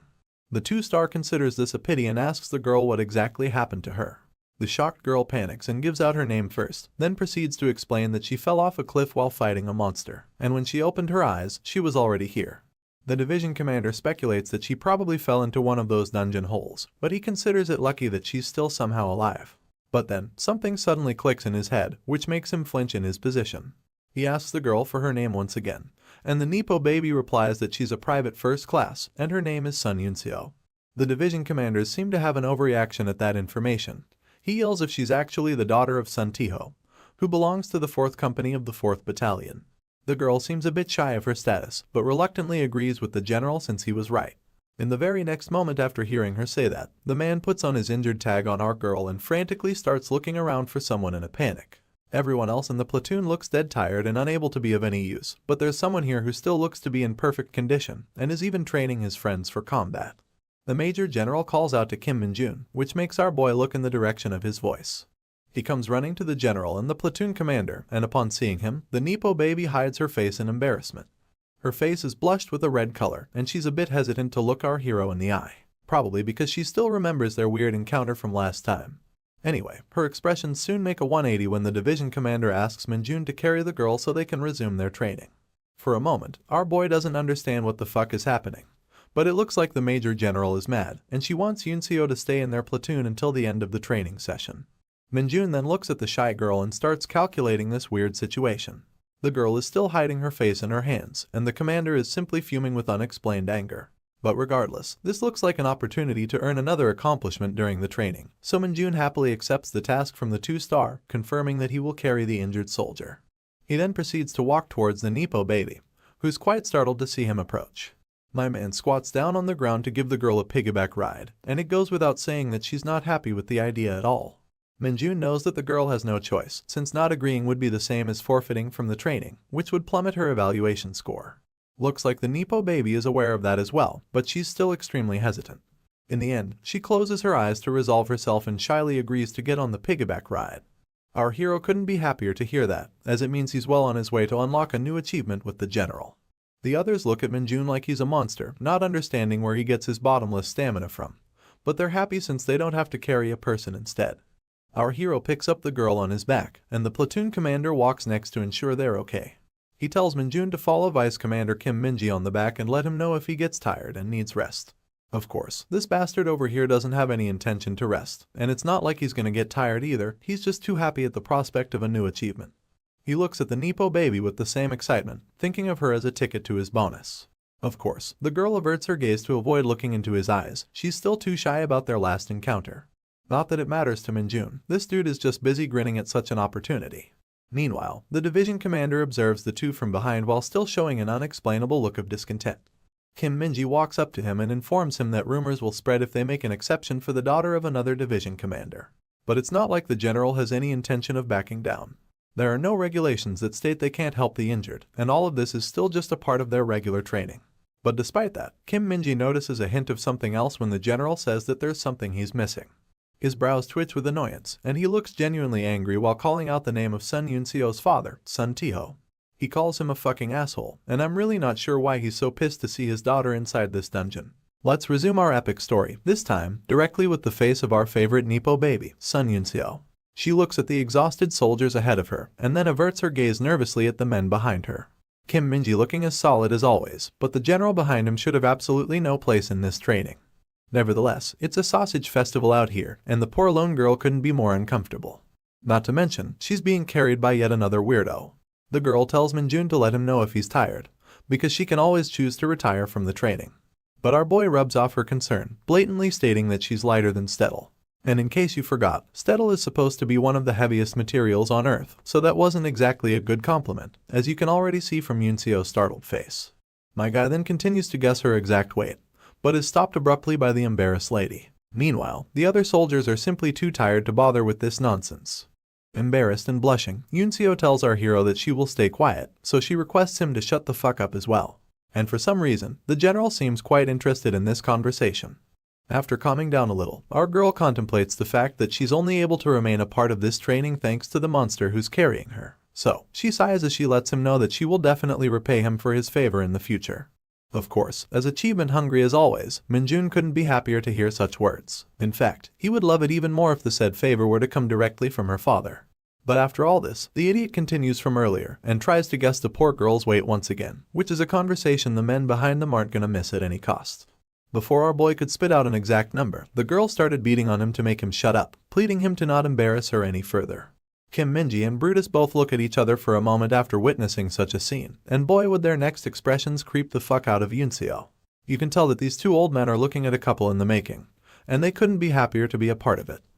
Anyway, the night soon fell upon the dungeon once again, and our soldiers were now more tired than ever, barely managing to even maintain their posture. As usual, the platoon commander was navigating from the front, and the corporals behind him were desperately hoping to not encounter any more monsters. While crying their eyes out, they couldn't help but curse the very handsome individual, who threw them inside a training dungeon that was set to hell level of difficulty. This is when their commander tells them that only 2 kilometers are left in their destination, so everyone should maintain their focus and not let down their guard until the end. As he asked the corporals behind him to relay this message to the rest, the exhausted soldiers couldn't be happier to hear such news. At last, they could see an end to this disaster of a training. But of course, their enthusiasm was short-lived, as they both noticed an unforeseen predicament on the horizon. As soon as he noticed, the bald corporal yelled at the commander that flying monsters are approaching them from the sky. After laying his eyes upon the threat as well, the commander ordered everyone to get into their battle formation. They were about to engage an airborne enemy. The monsters that charged at the platoon from above were an absolute abomination, looking like the bastard child of a snake and a sparrow. Their teeth were sharp, and their glowing eyes were a sign that these creatures were nocturnal. Turns out, these things are called the Black Rakes, and there's no doubt in the platoon commander's mind that they couldn't have faced a worse enemy at a time like this. The creatures circle above the panicked soldiers, and the general observes this whole situation from a distance. After taking a look at the monstrosities himself, the general can't help but consider the platoon unlucky. They had come so close to the finish line with an injured troop, but this might actually spell the end of their training. You see, the black rakes might be small-sized monsters, but their teeth and claws are sharp enough to tear through skin. Of course, the hunters wouldn't die from such injuries, but given the tenacious nature of the enemy, a proper fight would be very hard for the tired troops. Not to mention that it's nighttime, and even the general is having a hard time spotting the airborne enemy with his weakened eyesight. Meanwhile, the poor soldiers continue to swing and miss at the annoying creatures, feeling an overburden of exhaustion with every breath. Kim Minji is staying at the back line to protect the injured, but it's clear that he's quite disappointed at the sorry fight being put on by his troops. Heck, even the general is forced to comment that such pathetic reaction times should be grounds for point deduction, and the poor sergeant first class can only listen. He sees the sorry state of his soldiers and how much they're struggling to fight these monsters, but he knows that he can't use the excuse that they're tired and have low visibility. After all, they're hunters, and being prepared for such monsters is their job. However, Kim Minji knows better that even if he leaves his post and rushes over to help, there's not much he can do to change the outcome of this battle. In fact, as he watches the commander miss his target as well, he wonders if falling out of line at such a crucial time will result in even further point deduction. In the end, Kim Minji has no choice but to trust the platoon commander and await his orders. But given the desperate expression of the man himself, I doubt he has a solid plan either. Meanwhile, our boy over here is absolutely demolishing his teeth in annoyance and anger. The words point deduction from the general are still ringing in his ears, and that's the one thing that our homeboy could never accept. Cursing and clicking his tongue, my man rushes forward with the startled and helpless girl on his back. As a single tear falls off Yunseo's eye, Minjun skids to a stop behind his commander, telling him to give him a chance in the fight. Of course, the commander is furious at the mere suggestion that he would want to engage in battle while carrying an injured soldier, so he yells at him to stay back. However, seeing nothing but point deduction in his eyes if the situation were to continue, our hero states that everyone has reached their limit. And with those same words still glittering in his eyes, he claims that he's the only one who can turn this fight around. Seeing his confidence, and the extremely poor battle that the rest of them are putting on, the commander gives him a chance to explain his plan. Minjun whispers his plan, and both the commander and Yunseo lean closer to listen carefully. But as soon as they hear it, both of them shout in unison at the craziness of his plan. Realizing that she was being uncharacteristically loud, the Nepo baby puts a hand to her gaping mouth. However, the platoon commander has a completely different expression. You can tell from his face that he's seriously considering Minjun's idea. And sure enough, much to Yunseo's surprise, the commander taps his best soldier's chest, telling him that he will only get one chance. If he fails, everyone will retreat immediately. The girl can hardly process what's happening. She can't believe that the commander is choosing to trust in such an abrupt plan by his subordinate. And meanwhile, the black rakes were going crazy over the heads of the fighting soldiers. Most of them could do nothing but watch the bird-like creatures, unable to strike them down with their weapons. Desperate to end this fight, the commander tells Minjun to hand him the injured soldier and head forward, but he's interrupted mid-sentence by our uncomplying hero, who insists that there is no time to waste. Once again feeling the rush of desperation, the commander grits his teeth while agreeing to the soldier. So, Minjun rushes ahead while carrying the Nepo baby on his back, while the commander orders everyone to clear a path for the corporal and get ready to open fire at the enemy. His commands spark a curious reaction from the general, who's surprised to hear that he wants the soldiers to use their rifles when they can't even properly see the monsters. But the plan had already commenced, and our boy was now busy reloading his rifle and telling the girl to hold on tight. After all, as you can tell from his achievement-hungry face, there's no way he's going to lose an injured person on the field. At this point, Yunseo has absolutely no choice but to follow his directions, so she closes her eyes and grabs on tightly to the lunatic's body, bracing herself for what is to come next. At the same time, Minjun's eyes were starting to burn with his demonic energy, and with the help of his power, he was easily able to spot all the flying creatures, even through the darkness of the night. As he sets his eyes on the target, our boy narrates that he's just as familiar with the darkness as he's familiar with the beginner hunting grounds of his favorite game. Minjun puts one of the black rakes in his scope, and a wave of demonic energy starts to gather around his trigger finger. Looks like he has finally activated his dark arrow skill. Since the skill can be concealed inside a long-ranged weapon, our boy opens fire at the flying creature. The bullet flies at supersonic speed, coated by a massive ball of dark demonic energy. The swift monster sees the bullet approaching and quickly navigates the air to dodge around it. But despite its best efforts, the energy surrounding the bullet tears off half of its body. The girl could hardly see what was happening, but she didn't miss the fact that the creature was killed in a single bullet. And that alone was something really worth thinking about, since she couldn't wrap her head around how Minjun made it happen. You see, our boy knew that it would work. The bullets have grown to the size of cannonballs thanks to the dark arrows, which of course makes them incredibly hard to dodge. And since he's the only one with night vision, no one else can really see what is happening in the night sky. And so, like the main character from Metal Slug, my man starts shooting like a maniac, while Yunseo simply held on for dear life. The Black Rakes couldn't have been better targets for his newly unlocked skill, as they kept getting blasted in the air by the seemingly undodgeable dark arrows. All the other platoon members stared at the spectacle in a daze, hardly able to believe what the fuck was happening. As the monster's flesh fell out of the sky in bits and pieces, the only thing going through their minds was how incredible Kim Min-jun is. On the other hand, our boy was now done with his one-sided massacre, so he looked back to face his squad, letting them know that he has killed everything. I can only imagine what sort of embarrassment must be going through the poor girl's mind as she's forced to cling on to such an absolute monster, who doesn't seem to give any fucks about this situation at all.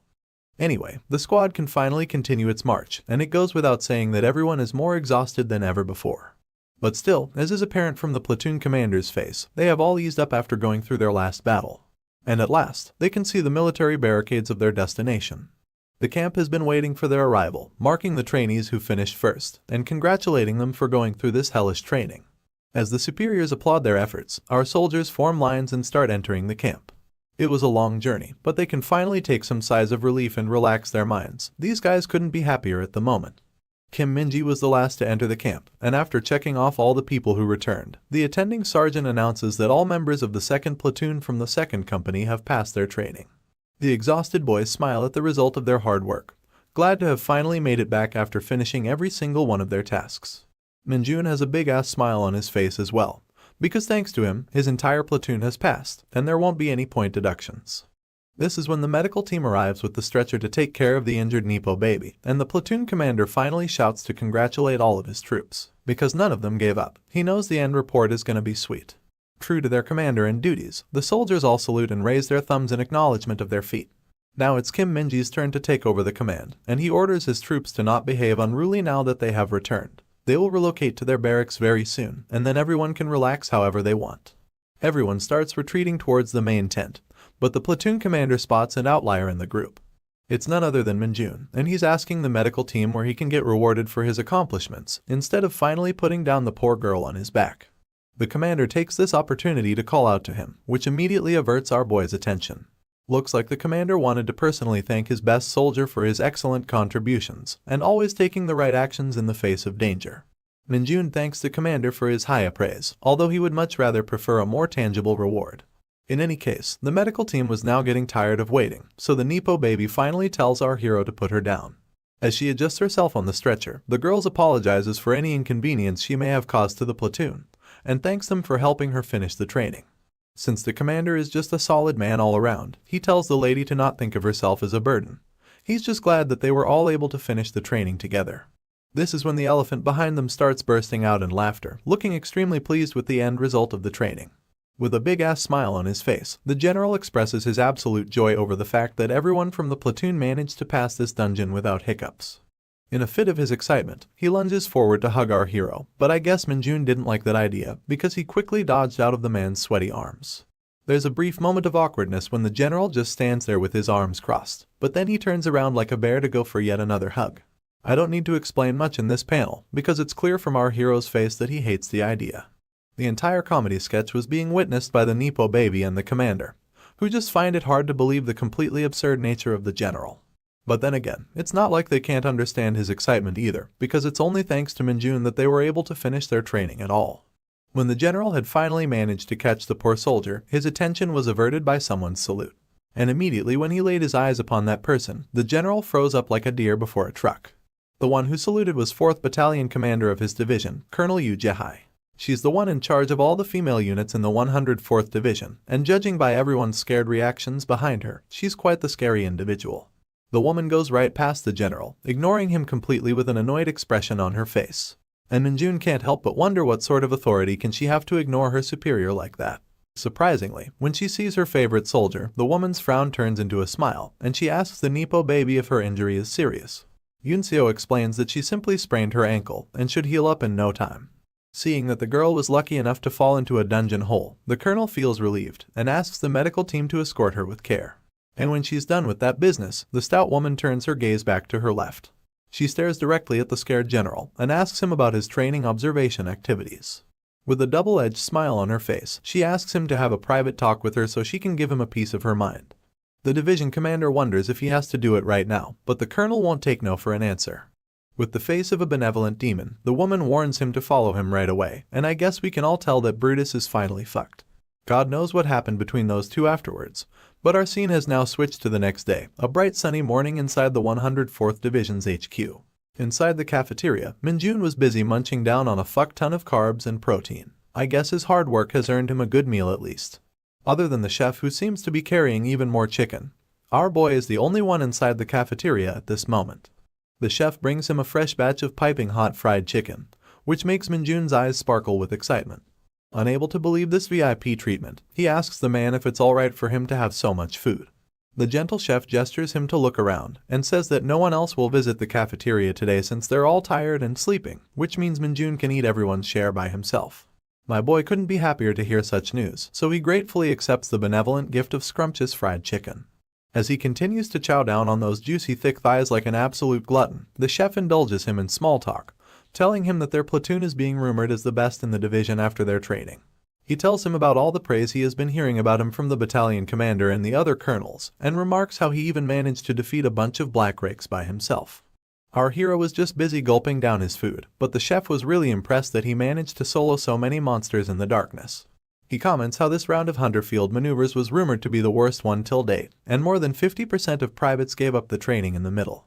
I guess the chef was a chatty guy, because he kept going on his useless banter for quite a good while. On the other hand, our boy was simply appreciating the incredibly juicy meat that he could now eat all by himself. While all of that was going on, a few officers were walking down the empty halls of the building. The colonel in the middle noticed something from the corner of his eye, and felt a bizarre moment of silence when he saw that the training grounds were completely empty. He comments how the entire camp feels like a ghost town, which alerts the captain next to him. The captain with the scar over his mouth replies that everyone has been given a day off after their exhausting training, and the majority of the soldiers are just sleeping in their barracks. The colonel seems pleased to hear that, but comments that they should also get up and eat. And continuing their walk, he mentions how everyone did amazing in their recent training, and how the division commander looked quite pleased with the results. That sparks the interest of the other captain next to him, who loves the fact that the division commander personally went to observe the training. He finds him to be really cool, and not overbearing at all. Of course, he's the only one who feels that way, because the colonel isn't pleased to hear such words about Brutus at all. In fact, he finds him nothing more than overbearing. He remembers how the commander of the female battalion gave them all a serious lecture over the division commander's careless attitude, and the fact that he left his post to fool around in a dungeon. Captain Kim looks shocked to hear that. He finds it hard to believe that a colonel would yell like that in front of a major general. But his superior corrects him, letting him know that she wasn't in the wrong at all. After all, it is a fact that Major General Brutus left his post without saying anything. Since the captain still looks a bit skeptical, Colonel Lee lets him know that the 4th Battalion's commander is a scary individual.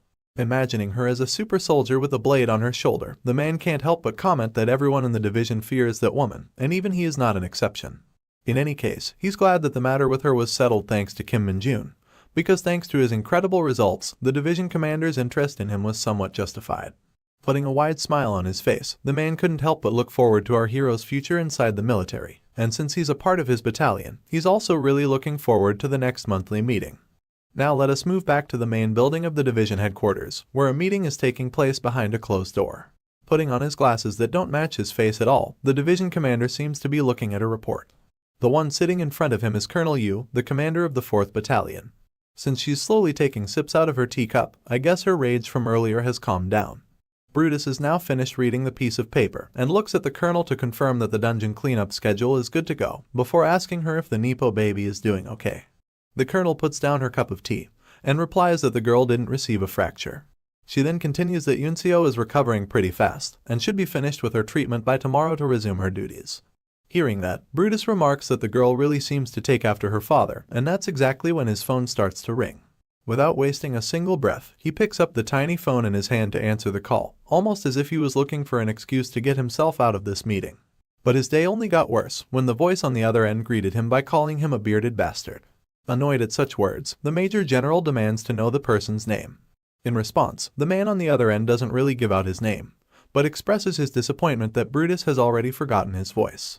Looks like the Major General has finally recognized the voice, and he asks with a look of shock if he's really talking to the person he's thinking about. His sudden change in tone seems to have alerted Colonel Yu as well, and the scene finally switches to the other side, where the man confirms the division commander's suspicions. We see on his title plate that he's also a major general like Brutus, which means that they both share the same rank in the military. And as we finally zoom out to look at the man, we see his angry face with popping veins. This man is the division commander of the 107th Division, Sun Tiho, and also the father to our favorite Nepo baby. He seems absolutely pissed about something, as he refers to Brutus as an annoying fucker and challenges him to a duel. Last we left off, Nepo baby's father was on phone with Major General Brutus, giving him an earful of insult and challenging him to a duel. And now, as we start this episode, Brutus is retorting back while fuming, complaining why Sun Tiho called him a bearded bastard. In the background, it seems like Colonel Yu is already invested in this conversation. On the other side of the phone, Tiho won't stop insulting his rival division commander and desperately wants to duel him to settle their scores at once. At this point, Brutus is already holding his head to control his anger and questions if Tiho is acting so weird because his daughter got injured. Colonel Yu listens carefully as Brutus calls the guy a nerd and tauntingly asks if he's even a soldier who's worthy enough to fight him.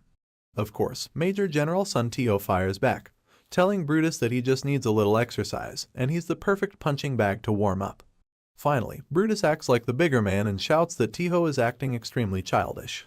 But if you ask me, he's not much different either. My statement is backed up by the incredibly concerned look of Colonel Yu, who's observing silently while Brutus fails to explain that it's not his fault that his daughter got injured during training. This is when Tiho crosses the line and says that Brutus couldn't even get married. There's no way he'd understand his feelings. The bearded dragon finally snaps, crushing the phones in his hand while banging his fist on the table, demanding to know the location of the bastard who's so keen on having a duel. But of course, he's just talking to himself now that his phone is broken, and me and Colonel Yu are both wondering if this dude is okay in the head. He keeps hurling threats at Tiho, and gets mad when he doesn't hear an answer. Finally, he replies back to the thing that got him triggered in the first place. He shouts that he didn't marry on purpose. It's not because no one wanted to marry him. Poor guy, I can really understand his struggle. As a 29-year-old unmarried virgin, this is really starting to hurt. Anyway, Colonel Yu takes the hint and cautiously comes close to the raging idiot, while he's still going on about why Tiho isn't saying anything in response. With as much respect as she can spare for such a moron, the colonel informs the major general that the call has already ended. And sure enough, when Brutus pulls back his phone from his ear to look at it, the poor thing is already cracked into pieces. But without giving a second thought to his anger management issues, he turns to the colonel and asks if she has Sun Tiho's number saved in her phone. For a moment, the woman stays silent in fear of losing her phone as well, but eventually, she heaves a sigh and accepts her sad reality that she needs to work under such a meathead. Understanding the situation, she tells Brutus to calm down, and try to understand that Major General Tiho has every right to be angry. At first, the clueless idiot snaps at her for taking the side of the nerd who insulted him and his capability to get married, and even questions the colonel if she's the one who informed him about his daughter getting injured. But rather calmly, the woman replies back that the Major General learned about it because the hospital probably contacted the girl's guardian when she got admitted. Besides, she states that Tiho probably isn't mad because his daughter got injured during training. He's angry because a certain someone granted her special permission to finish her training instead of transferring her to a hospital. And finally, Brutus is humbled by being slapped with some facts. Still, with a charming smile on her face, the colonel adds that he should call Sun Tiho and explain the situation properly, because he only wanted to find out the capabilities of the second platoon. Coughing in embarrassment, the humbled Brutus accepts that he should probably explain to his friend that there has been a misunderstanding. He only needed to see how his soldiers would react to an actual injured person. Meanwhile, the colonel takes out her phone to make the call, but when she sees the crushed Samsung Galaxy something in the Major General's hands, she reconsiders if this is really a smart idea. And after giving it a second thought, she pulls back the phone and states that she will put the call on speakerphone instead. As she makes the call and puts the phone on the table, Brutus is visibly starting to panic. It looks like he's not really sure how he would explain anything at all.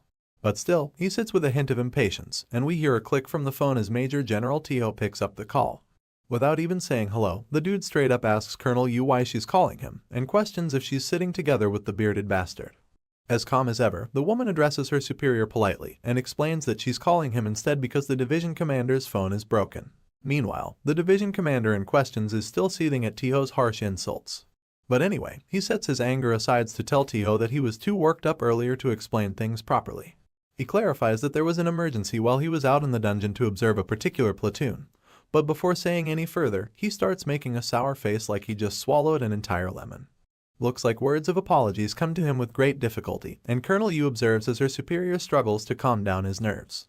But finally, Brutus admits his mistake to Tio, stating clearly that it was his fault for being careless and putting her daughter's life in potential danger. And so, he formally apologizes for his mistake as the division commander. His sincere words put a warm smile on General Yu's face, who realizes that Brutus tried to understand the feelings of a parent, despite not having any children of his own. But you see, the mood was instantly killed between the two when Sun Tio opened his mouth on the other side of the phone, asking Brutus what the fuck he's even talking about. With veins popping out of every corner on his face, the Major General comments that Brutus is probably making excuses to avoid the duel because he's scared. So instead, he demands to know the name and unit of the bastard who carried his daughter on his back. Well fuck, it looks like this doting father is angry because his daughter got carried around on some other dude's back. Even Colonel Yu and Brutus can't seem to digest this information, they just stare blankly at the phone in awkwardness. This is when General Sun finally lays bare the reason for his anger. He's just furious because Brutus allowed someone else to give his daughter a piggyback ride. He was about to go on and ask about the bastard's name again who dared to carry her daughter, but Colonel Yu decided to take the initiative and ended the call to stop things from getting worse. Of course, her phone immediately started ringing again, because Tio still needed that name, and the Colonel was now starting to get worried about everything. The phone kept ringing non-stop, so the woman took a peek to see how Brutus was handling this absurd situation. As you'd expect, the guy was furious. He mustered a lot of courage to apologize for his mistakes, only to find out that the fucker on the other end was angry for something completely unreasonable and unrelated. Colonel Yu got anxious, and she tried her damnedest to stop the beast from going berserk. But I guess it was already too late, since Brutus could hardly contain his anger as he asked her to prepare a vehicle. He took all of his frustration on the poor sofa, and I'm really starting to think he needs some therapy. The flustered colonel steps back in caution, asking the Major General where he's planning to go. And the camera finally pans towards the absolutely fuming face of the idiot, who's about to crush his own teeth while he orders the colonel to clear her schedule, because they're going to head straight for Sun Tio's division. At this point, Colonel Yu is straight up calling both of these men as absolute idiots in her mind, and she's absolutely fed up with their poop-filled brains that are only good for fighting. Meanwhile, the man who's unknowingly causing all this chaos is simply strolling across the hallways without a care in the world. Heck, he loved the chicken he got for free in the cafeteria so much that this is pretty much all he can think about. But well, even if he sings and moves along with hands in his pockets, there's not a moment in Minjun's life that can be considered boring by any standards. Because in a shadowy corner to his right, his tiny minion was waiting on his master with a sexy pose to give him a speck of his attention. Sure enough, my boy noticed something off at the corner of his eye when he walked past, so he stops his stroll to confirm his suspicions. And when he suddenly turns his head around to see what the heck he saw, the little condom head was overjoyed to see his master notice him. He couldn't help jumping up and down with his tiny hands and legs. Of course, his adorable actions go right past our hero, because this dude is just annoyed that Tiny is appearing in random public places again. And so, he grabs the little fucker by the head, puts him in his pocket, and bolts out of the hallway to talk to it in private. He finds himself a quiet backside corner of the building where no one comes around. And after confirming that the area is void of any human presence, he allows the tiny shadow demon to come out and state its business. Minjun warns his minion to never come out in public places again, and asks it why it came to find him in the first place. The shadow demon seemed pretty confused at first, and started explaining in its weird sign language that he made sure there was no one around when he showed himself earlier. Minjun seems to be aware of that, but that doesn't mean he won't get pissed off if Tiny keeps popping out randomly for no reason. That harsh treatment makes the adorable creature sulk. He just wanted to surprise his master and gain some affection. Finally realizing that he was being too harsh with his words, Minjun heaved out a sigh and spared some demonic energy to feed the shadow minion. He presented the spiral chaotic energy to Tiny on his hand, and the little bugger instantly became happier. In a matter of seconds, he started devouring the spiral, and while adoring over it, our boy asked Tiny why he came to see him. To explain the matter, Tiny pointed out his finger at his master. Minjun noticed that it must be something worthwhile if his minion wants to experience it in person, so he extends his finger as well until a link has been created between their memories. Tiny's memories take us immediately towards a scene of destruction, where an entire town block seems to be decimated by some sort of fight. We can also see a bunch of hunters panicking and fainting, which leads our hero to believe that there might be some traces of demonic energy in the area. Lastly, we see the sign that shows the location of this place, and I'm guessing this is going to be our hero's next destination. A lot of stuff has been happening in that area, so Minjun can easily guess that this should be worth the trip. He commends Tiny for going so far away to find some traces of demonic energy, and the little dude is getting cocky with just this minimal amount of praise. It's not surprising that he was able to travel so much though, because Tiny has the Nightwalker skill that lets him travel great distances in the shadows throughout the night. To encourage good behavior going forward, Minjun feeds the little fat fuck another spiral of demonic energy. And with that business out of the way, he's starting to plan out how to take another leave so he can excuse himself and leave for this area. While heading back to the dormitory, the matter seems to be completely occupying our hero's mind. He can't possibly leave without any notice, and it will be a waste of his vacation days if he were to apply for a day off by himself. As he opens the door, he wonders if he can get granted a holiday by the army itself so he won't have to waste his vacation days. But when he looks into the room, his entire squad seems to be cheering on with excitement in front of the platoon commander. Minjun doesn't know what the fuck is going on over here, but it doesn't take long for the commander to notice him and congratulate him for being selected as the best soldier of the hunter field maneuvers in the entire division. Minjun thanks his superior, but seems like he has more to say. The commander explains that the best soldier will be given a separate reward later, but thanks to his excellent contributions in the dungeon, the entire platoon has been given a day off.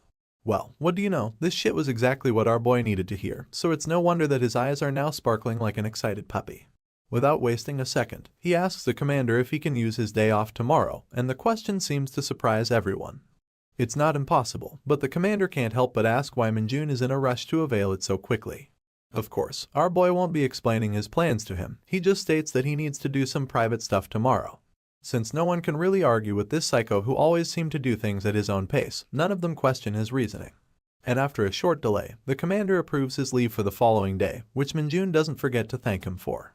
And so, here we are in Huechin, the scene of destruction that Tiny showed to our hero in his memories. Minjun definitely arrived at the correct location, but this is not what he had expected to see. A bunch of female hunters were busy cleaning and sanitizing the area, and when they notice a shadowy figure standing close to them all of a sudden, we zoom in to find an incredibly bored expression on our hero. It seems to him that the situation is already over, but he doesn't understand why there's so many female hunters in the area. He stands there awkwardly as he tries to process the information, and comes to the conclusion that he'll need to ask Tiny to give back all the demonic energy that he fed him earlier, because he can't find anything for him to do here. But that's when a familiar voice calls out his name, and as the girl takes off her mask to reveal her face, we see that it's our favorite Nepo baby, who looks a bit confused to see what Minjun is doing here. Let's rewind the time a little, so we can get an explanation to what is going on in this place. Before Minjun arrived, the girls were already busy sanitizing the entire scene of decimation. A pink-haired corporal was getting tired and irritated. She couldn't process why they had to do something so tedious right after their hunter field maneuver training. The tall black-haired beauty right next to her was also a corporal, and she knew that their training results were quite bad, so this is a sort of punishment from their battalion commander Colonel Yu. Even so, the pink shorty can't help but complain. Bad results or not, all of them are tired, and now they have to clean up after a monster outbreak without getting any rest. On the contrary, the tall girl is just happy that they weren't part of the attack team, who had to deal with the stampede of monsters that broke through the dungeon gate. And while the pink lady was busy cursing and grumbling, the tall mommy spotted someone familiar to her side. Even from a distance, you can look at the girl's blue hair and guess that it's the Nepo baby, doing her best with her duties as always. The corporal approached Yunseo, asking her if her injury is fine and requesting her to not overdo it with the work. As serious as always, the private first class stands on attention in front of the corporal and states that she has already recovered. The tall corporal commends her fast rate to recovery, but as the girl's superior, she advises her to take it easy for the time being. Looks like Yunseo really appreciates the corporal's concern for her well-being, and thanks her for worrying about her all the time. That's when they hear murmurs from the other girls, who are all wondering what a male hunter is doing here. The corporal may not know what's happening, but our Nepo baby has recognized the person right away. That's right, the dude is none other than our hero, and while some girls can tell that he's from the same division, none of them seem to know more about his identity. That's when we finally catch up with the last chapter, where Yunseo reveals her beautiful face to look at her favorite hunter, who also happened to carry her on his back to let her complete the training. Minjun, on the other hand, couldn't be wearing a more opposite expression on his face. He's just lost to see what this girl is doing here, probably because he didn't intend to get identified while conducting his shady business. Yunseo walks closer, and the two have a little standoff in front of the other female troops, who all seem amazed to see a male soldier in their midst. With a calm expression, the Nepo baby asks what Kim Minjun is doing in this area, because only the female battalion was asked to come here for support. In response, our boy makes a rather annoyed face, and replies that he's here on vacation. I can't even blame the Nepo baby for being mad at his response, because it doesn't really make any sense. She bluntly asks him if he's lying, but then my boy presents her with an application of leave signed by his platoon commander. After reading that, there's no more doubt that he's actually on vacation. But the girl still finds it hard to believe, and now our boy is wondering if she has some sort of trust issues. Giving back his paper, she asks him why he would come to a restricted area during his vacation, and Minjun is now starting to fizzle out on excuses. Averting his eyes, he lies through his teeth and explains that he had some business in Huachin, but came here first because he had heard about there being some sort of emergency. Just then, his sight falls upon a blue fracture in the air right behind the troops, which quickly expands in all directions to become a full-fledged dungeon gate. Of course, this is the sort of thing that makes our boy happy, and he quickly assumes a stance to get ready for some actions. The cackling sounds of the gate make Sun Yuncio turn around as well, and now everybody is panicking that a dungeon gate has opened. As they all rush to vacate the area, the pink-haired corporal cries that her day is only getting worse. They now have even more mess to take care of. For now, the tall beauty seems to show the most reasonable response, as she orders everyone to rush back and report the situation to the platoon commander before taking any unnecessary action. It's a total mess out there, and while everyone is heading back to their camp, only our hero is walking forward. The Nepo baby notices that, and quickly urges him to evacuate with the rest as well. But you see, this is exactly the sort of thing that Minjun was hoping to encounter when he came here. There's no way he would leave now. And so, he makes the excuse to the girl that monsters may start pouring out of the gate soon, so he will be the one to stay behind and buy time for everyone else to get themselves armed and ready for combat. I mean, just look at this dude's grin, he couldn't be more happy. Sun Yuncio can't understand his reasoning though. She thinks it's too dangerous because they don't even know what sort of monsters will come out of the gate. But once again, Minjun reminds her that the attack team has already left the scene. And if monsters actually come out, then everyone in this area will face a lot of danger. He assures her that he will make a run for it if the situation gets too rough, and if she has any equipment to share for him, he urges her to let him borrow it before retreating with the rest. One last time, the concerned girl tries to talk him out of this terrible idea, and this time, Minjun reminds her of her injured foot. He tells her to hurry up and start running, because it might be too late once the monsters come out. At last, the girl grits her teeth and gives up on having this argument, so she proceeds to take out the knife from her belt so she can hand it to our hero. Putting the hunter knife in his hands, she begs him one last time to evacuate if things get too dangerous. And with those words, the girl finally starts running away from the gate, promising to bring back the rest of her platoon soon.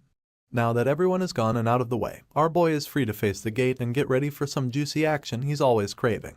He walks closer towards the gate, reminding himself that many monsters chose not to come out of a dungeon gate when it opens in the human world. He takes the hunter knife out of its sheath and drops the cover along with his military bag on the floor. The gate is now oozing all sorts of negative energies, but Minjun is perfectly ready for anything to come. He knows that the monsters who come out of these gates tend to move in packs, and sure enough, the first silhouette we see comes in the shape of a boar. As it steps out of the gate completely, we see its strong tusks and salivating mouth, along with a purple layer of demonic energy that's covering its entire body. As expected, it's a pack animal, and our boy is fully prepared to take it on. Following right behind the first one, a bunch of other red boars start crawling out of the gate, and the one at the front already seems to have its eyes fixed on our hero for a charge as it roars at him in anger. I guess these bastards stink quite a bit, because even Minjun is forced to close his nose when they get close. While he was busy waving away the stinky air, the stampede is approaching with a charge that's ready to blow him away. But instead of fleeing in response, Minjun braces his knife and starts running towards the boars instead. He starts off by shooting a bunch of dark arrows from his palm, but surprisingly enough, the arrows seem to bounce off on the boar's tough skin. I guess his E-ranked skill isn't strong enough to penetrate the hard skin of these creatures, but that doesn't mean Minjun doesn't have any alternate means. First of all, he jumps up into the air to avoid a direct collision with these charging beasts. And while they're confused after losing their target in an instant, our airborne hero is ready with his knife to slice up some angry piggies. He comes raining down with a barrage of swift slashes in all directions, carving up the demonic beasts in quick succession. But even after that attack, the eyes of the creatures stay purple and angry. And although they're all staggering, none of them have fallen to the ground or lost their balance. Minjun acknowledges that their skin is tough, but that doesn't mean their organs and insides will be the same. And so, my boy unleashes his D-ranked skill, Corruption. It sends out waves of volatile demonic energy out of his body, and enters the insides of the monsters through their various cuts and bruises, corrupting their wounds from the inside. With an evil expression, Minjun taunts the creatures if his demonic energy doesn't suit their taste. On the other hand, the sturdy boars are finally starting to bleed to their imminent death. But first, one of them decides to charge one more time with its last remaining strength. Of course, it doesn't take our boy any effort to dodge the attack, and it even works out in his favor as the stupid boar team kills its friend by charging into it instead.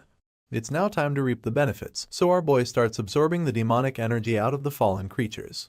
In a matter of seconds, the light starts to leave the monster's eyes, and the last remaining few also buckle to their knees after having their life force sucked out of their bodies. Now that they're on the verge of death, my boy comes back with his knife to finish the job. With another barrage of quick slashes, he finally manages to carve up the beasts one final time to end their miserable lives. And with that, a bunch of notifications start informing him of his achievements. His demonic energy stat increases by 3 points in total, and his Nightwalker skill gets enhanced to a new level. Moreover, since he was handling a blade, even his basic swordsmanship skill receives a level up. Now that he's done with the ones who rushed out first, Minjun gets ready to face the next wave of monsters. He hopes that more will come pouring out soon, and he can't wait to absorb all of their demonic energy as well. But just then, his enthusiasm is killed when he hears someone call out his name from behind. He turns his head to see what's happening, and it looks like Yunseo is already back with her friends who are now fully armed for combat. Our boy didn't expect them to come so soon, and he gets greeted by a heavy-handed shake up to his shoulders by one of the girls. This short-haired lady is the Nepo Baby's platoon commander, and she seems desperate to know if our boy got hurt by the monsters. Of course, Minjun replies that nothing happened, but the commander finds it hard to believe. She scans him from top to bottom for any injuries, and asks him why he stayed behind to fight the monsters on his own. Once again, Minjun's response stays the same, as he claims that he had to stay behind to buy some time for the rest. His words are sparking a lot of pink hearts and love bubbles inside the thirsty girls of the platoon.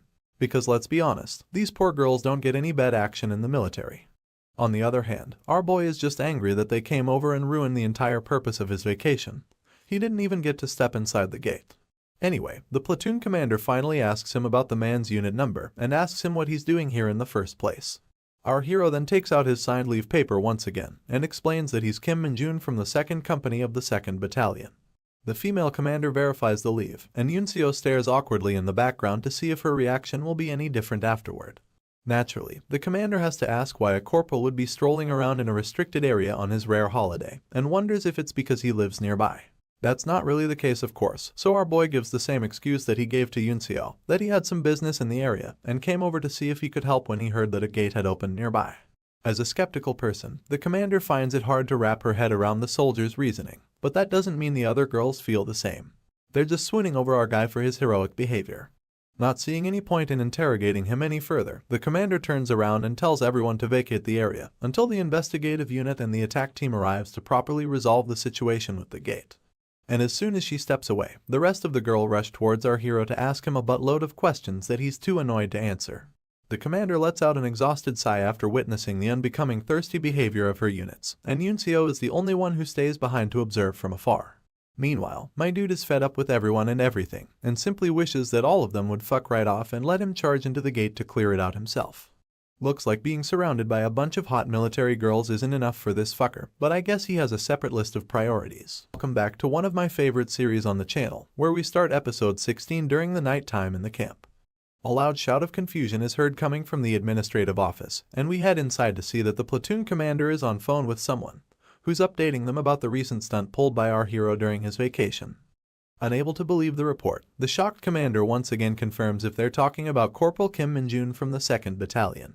The man confirms that he's one of his subordinates and is currently supposed to be on vacation. The next part of the report included our boy's current whereabouts and the fact that he solo killed a bunch of red boars after volunteering for work. The commander can't help but get up from his seat after this information, surprising his colleague from across the desk. As it turns out, the person giving out the report was the Nepo Baby's commander. She explains that although the gate has been closed and they are currently disinfecting all of their troops, there's something else that bothers her. She's too confused by the fact that Minjun is still deciding to volunteer and help out with the disinfection, which is a case she has never encountered before. My man's excellent sweeping techniques are being witnessed by the corporal duo from last episode, and the tall beauty can't help but wonder why someone would waste their precious vacation on something so bothersome.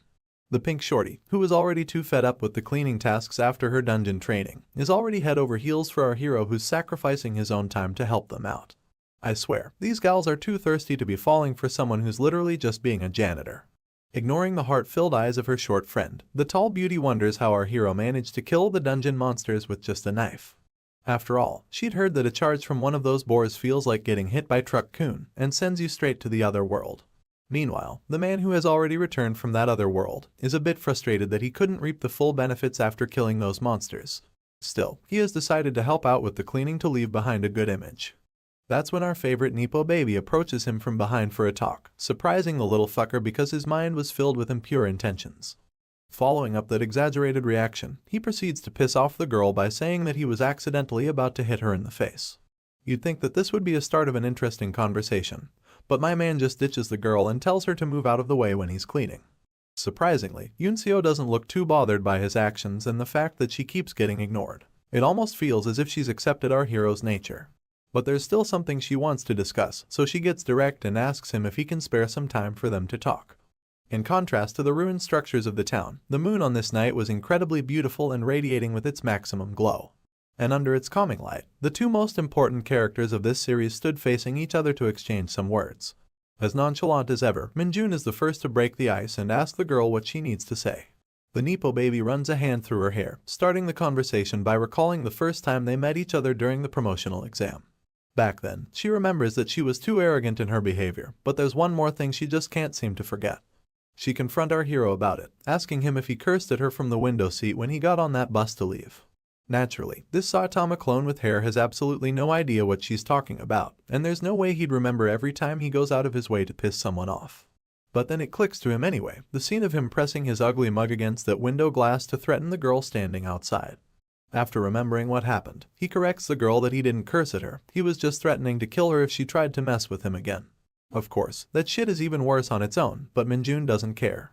The girl heaves out a heavy sigh after hearing him out, and rolls her eyes like a defeated wife who knows her husband would never quit smoking, even if he says otherwise. In any case, Nepo baby realizes that she was the one who instigated him first, and although her apology is late, she makes sure to say sorry to the man she's now greatly indebted to. Minjun sees her proper nature and sincerity, but for a wild nut like himself, he finds her way of living to be very tiring. On the other hand, the girl looks up at the man with a concerned face, hoping to see a reaction. And when he says nothing, she asks him directly if he will accept her apology. As you'd expect, Minjun tells her that there was nothing to apologize in the first place, and if that's all she had to say, he will now be taking his leave. But the girl stops him from leaving once again, and points out that there has only been one case in history where a private managed to get a perfect score on the promotion test. The mention of an achievement gets our boy's attention, and he asks Yunseo if he's the one she's talking about. As the cold night breeze rustles the leaves on the trees, the girl responds that there was someone else, although our hero now holds that record as well. Curious to know more, Minjun asks impatiently about the other person who got the perfect score. The girl opens her mouth to say that it was her dad, but corrects herself immediately and changes the word to father. You can tell by the absolutely adorable smile on her face that Yunseo is definitely a daddy's girl who idolizes her father. Minjun asks if she's talking about the division commander, and with a face full of admiration, she replies with a yes. The girl further adds that her father was the only person in the military to receive 2 stars on his badge after starting as a private, which is the reason she also enlisted herself in the same rank. Finally, the blockhead is getting interested in the conversation, because he now knows about someone who had achieved the same goals as himself. But then, the wheels in his cobbed-up brain start spinning, and he reels back from the shock when he realizes that the Hunter Army was only formed when he was 7 years old. That means her father wouldn't have been young enough to enlist as a private back then, so he wonders what the heck actually happened. The girl explains in detail, starting by the fact that her father used to have a really weak body when he was young, and due to his bad vision and a few other health issues, he got excused from the mandatory military service. That was enough explanation for Minjun to figure out that he probably joined the military on his own when the gates appeared, and the mass awakening effect improved the division commander's physique. The girl confirms his theory with a massive smile on her face, mentioning how much his father wanted to grow strong to protect her and her mother. After hearing this much and observing Yunseo's delightful expressions, even the usually indifferent Minjun is now curious about her father and expresses his desire to meet him. I guess our Nepo baby was hoping for the same, because under the shining moonlight with her hourglass figure and a face full of happiness and respect, the girl confirms that he would get along swimmingly with her father. Her assumption is based on the fact that Major General Sun has an extraordinary affection for strong soldiers, but those people don't usually go around carrying his daughter on their backs. And we now head to the location of the man in question, where massive sounds of pounding tremors are vibrating throughout a gymnasium, and a poor colonel on the sidelines is absolutely losing his shit over what's happening. Looks like Colonel Yu is also present on the scene, and her expression tells us that the situation is already beyond her control. The entire building was shaking, and we hear General Sun's voice echo through the court, asking his opponent if he's come all this way to tell him about Kim Min-jun. The panel switches to the bruised-up face of Major General Brutus, who looks shocked to see that Nepo baby's father already knows about our hero's name. General Sun's face is just as bruised, and while wearing a smile full of confidence, he informs General Brutus that he has an excellent network of information. We then zoom out a little bit, and find out the building was quaking thanks to these absolute human weapons beating the fuck out of each other. Brutus seems worried about what General Sun plans to do with Minjun, and the doting father replies that it's none of his concern. With a swollen cheek and bruised up knuckles, the man charges up for one more powerful fist, and Brutus responds in kindness by charging up an attack of his own.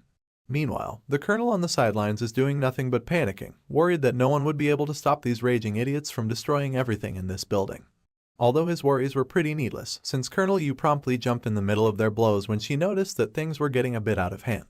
With their bloodied fists stopped inches away from her face, she warns the grown-ass men that they have already been fighting for 5 minutes, and it's now time to give this shit a rest. Guys, I think I got myself a new mommy to worship. Scared of Mommy Yu pulling their ears and grounding them for a week, the two children look at each other and activate the silent bro code, signaling the fight to stop. But even if the physical violence has stopped, they both still stand face to face with each other to continue the quarrel. They call each other names and refuse to admit that either of them has lost. And as we zoom out, we find out that the destruction they've caused to the gymnasium is going to cost them a pretty penny to fix. In any case, the fight ends at last, and we find ourselves outside of the building once again. Brutus sits with gritted teeth on one of the park benches outside, and General Sun wears the same sour expression while sitting next to him on a different bench. Colonel Yu comes to them with a report from the 3rd Battalion commander and informs the 2 major generals that the Red Boar Gate has been cleared. Brutus acknowledges the report and the hard work of the 3rd Battalion commander and also makes sure to commend Colonel Yu as their senior. True to her character of a strong soldier, the woman accepts the commendation with a firm salute. She then proceeds to exit the scene and leaves the old friends behind to settle their scores in peace. With Mommy Yu out of the picture, General Sun finally speaks up and asks Brutus for the real reason he came here. The bearded behemoth takes a moment to glance in his friend's direction and judge his state of mind. And after seeing that he looks calm enough, he proceeds to inform General Sun to stay clear of Kim Minjun, because he's going to specially promote him to the position of a sergeant. The calmness on General Sun's face went to shit when he heard our hero's name, and he started fuming that Brutus was rooting for the guy who messed with his daughter. Of course, Brutus lets him know that no one did anything to his daughter, and he should be grateful that Minjun helped her out when she was injured. They both take a few moments to let off their steam once again, and I'm really starting to wonder how such idiots manage to climb to their positions. Anyway, now that he's a bit more rational, General Sun states that Minjun was only recently promoted to a corporal. And from what he hears, it also wasn't long ago when he was specially promoted to private first class as well. Brutus acknowledges that, and admits that he plans on at least raising him up to the position of a commissioned officer. The doting father lets out a heavy sigh upon hearing this, worried that such an action would give him a lot of unwanted attention. Not to mention, Gu Haxiao, the actual fucking general of the entire hunter army, would definitely want to recruit Minjun under his command, once he finds out that he's earned the acknowledgement of Brutus. Our bearded friend seems to be aware of that, and since he can't possibly go against the general's decision on his own, he has come here to ask Major General Sun to be on his side in the future. Of course, the doting father strikes back by saying that he can't possibly place his blind trust on a man he has never met, and he will decide what to do when he meets our hero in person. Basking under the beautiful radiance of the full moon, the two then stare off into the distance as Brutus asks his friend if he has any ulterior motives. And in response, the man simply chooses to stay silent about his intentions regarding Minjun. At the same time, while these old rivals were reuniting, something incredible was happening at the location of our hero. Kim Minjun was surrounded by an ominous energy, and he felt himself reeling back from the sight he was witnessing. You see, a dark-robed figure was conjuring himself up in his dimension right before his eyes, and our boy was too stunned to react to this bizarre scenario. Surrounded by dark demonic energy, the man finally finishes materializing and stands up to his feet, and we see his long silver hair peek out from the robes. As he stands up and looks at our hero in front of him, a cunning smile appears on the man's face as he calls out that he has finally found him. But before we explore further what's going on, let's rewind the time a little bit and start from the moment where our hero and his new female friends were going their separate ways. The female soldiers were getting on the bus to leave for their camp, and the girls who had fallen mad for our hero were saying farewell, hoping to meet him again. The pink shorty in particular was very keen on asking him out for a date, but the tall guardian behind her was there to keep her on a leash. Before the shorty could blurt out her phone number for Minjun to call, her friends shut her up by holding her mouth and thanked our hero everything he had done to help them. The pink shorty then turned around to argue why her friend would ruin her perfect moment, and it allowed some time for Yunseo to exchange some glances with our hero. This time, there's no cursing, life threats, or awkward rivalry between them, so the girl simply bids her farewell with a warm smile. Just like that, the bus had left, and our boy was left alone on the road to go about his way. He turned around and heaved out a sigh, looking glad that he could finally stop with his nice guy persona and go back to being normal. That's when he laid his eyes upon something unexpected, and as the perspective switches, the pouting condom head was standing close to him once again. Minjun looked at him with eyes full of disappointment, not knowing what the creature wants this time around. The tiny shadow demon coughs on his hand while extending the other, quite shamelessly asking for more demonic energy for his ever-growing belly. Of course, my man is already angry with Tiny for the misinformation earlier, so there's no way he's gonna reward him with anything good. Tiny looked a bit disappointed after getting rejected, but his expression soon changed once he picked up a weird signal in his head. The adorable condom head started jumping up and down to get his master's attention, but Minjun was already looking in his direction. Since Tiny can't really speak, he communicates with his master by wincing his eyes and exerting demonic energy waves to send his thoughts. The waves tell Minjun that someone from Isgard is currently crossing into this world, and they're not even using a gate to do so. Instead, it's using a direct dimensional portal. Seeing how Tiny was able to detect such a faint presence, our hero finally realizes that maybe his shadow demon isn't meant to be an assassin, but an excellent radar for any traces of demonic energy. Delighted by this news, the excited Minjun tells his little minion to show him the way and take him to the location of this intruder. A few minutes later, the two of them find themselves in the thick of forest woods, and Minjun tosses a ball of demonic energy to Tiny for his excellent work, which the little creature happily accepts. This is when the demonic portal suddenly starts cracking into the air, startling the both who were standing carelessly right next to it. The portal expands slowly into an ominous field of purple pulses, and bursts into crackles of black lightning before a person starts to appear. The next few panels are a repeat of what you saw earlier, so I will save you the trouble and switch them quickly to bring you up to speed. After the man from the portal seemingly recognizes our hero, we found out that Minjun is in fact extremely repulsed by the intruder's appearance. The panel flips to the face of the silver-haired man who just appeared, and I'm suddenly not sure of this guy's actual gender. I guess I'll just assume he's a male until we're told otherwise. Anyway, a blob of snot starts dangling from the man's nose, and abruptly starts rushing at our hero with tears of happiness. He refers to Minjun as Master Minold, but my dude just wants him to stay the fuck away. Not that his concern was necessary, because the weird person trips by himself and falls flat on his face for reasons unknown. Concerned for the man's safety, Minjun reluctantly goes closer to check up on him, while Tiny waves goodbye because this shit is way beyond his pay grade. It looks like our boy has also recognized this person, because he asks him why he followed him to this world when he told him to leave him be.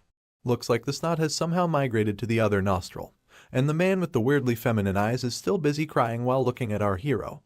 Minjun sees how the man's devotion to him is the same as he remembers, and heaves a sigh of relief as he remembers their first meeting. You see, back in the other world, this silver-haired dude was once on the verge of death in the middle of a desert dungeon. A heavily clawed paw of a beast stomped close to him, and we zoom out to see that he was about to be devoured by a manticore monster. The man had accepted his defeat and closed his eyes, but opened them again when he realized that he was still somehow alive. To his surprise, the beast was stopped in its tracks by a mysterious ball of demonic energy. The volatile ball had killed the monster, and the owner of this power made his appearance on the scene. It turned out to be none other than our boy Minjun, and while calling back his powers, he was intrigued by the presence of another human in this desolate place. He then comes closer to the fallen man, standing tall over his head while inquiring to know his identity. The man was trembling in front of the dark mage's presence, and he was too famished to exchange any words. Our hero noticed that the silver hair was nearly at the edge of death, and leaned in closer to comment how he was strangely handsome for a dude stuck in a desert. He was about to ask him why he wasn't speaking, but that's when the man opened his mouth to ask if the dark mage was Master Minold. Our hero gets confused why he knows about him, and out of nowhere, the silver-haired handsome starts crying with tears in his eyes. He starts trembling and shaking, and comments how Master Minold is the hope of all dark mages in the world. Minjun gets repulsed by such words, of course, and is even more surprised that the silver hair was also a dark mage. He then stands back on his feet and asks the man why he's so fucking weak if he's also from the same class, and wonders if that's somehow normal in this world. In any case, he could care less about such things, and waves goodbye to the man after warning him not to refer to him with such cringe titles. But before leaving, he remembers something very crucial that makes him stop. My man turns around, and the polite Korean inside him is suddenly worried that he didn't ask for the man's name he had just saved. The silver-haired dark mage lowers his head upon hearing the question, and depressingly replies that he doesn't have a name. That seems very odd to our hero, but he's not one to ask a lot of questions. Still, seeing that the man doesn't even have a name on top of being weak as shit, Minjun thinks that he's the perfect person to give him a proper name. That's when the next panel brings us back to the present, where he is once again holding the pathetically weak dark mage who somehow managed to follow him to this world. He calls the man Lee Bongu, and shakes him aggressively to ask why he would risk traveling to another dimension. Now I know you guys are also curious, so I went ahead and googled what Bongu means in Korean. And holy fuck, my man actually named this handsome dude as Lee Fart. I'm well aware that fart jokes get boring really quickly, so I'll just leave you with this translation, and go back to calling him Bongu from here onwards. Anyway, Mr. Bongu is looking like he's about to collapse any second, and replies to our hero that he had no choice, because Minjun disappeared without leaving behind a single note, and his cult has been on the verge of collapse ever since. Our hero gets pissed to hear this. He never wanted any loose screw fanatics to start worshipping him in the first place, so why the heck would he tell them before leaving? Looks like my guy had a very devoted fan club in the world of Isgard. And one such fan followed him back to Earth after all, so he once again gets annoyed and pushes the silver-haired dark mage back to the ground. Just like how you would wave away the air after farting.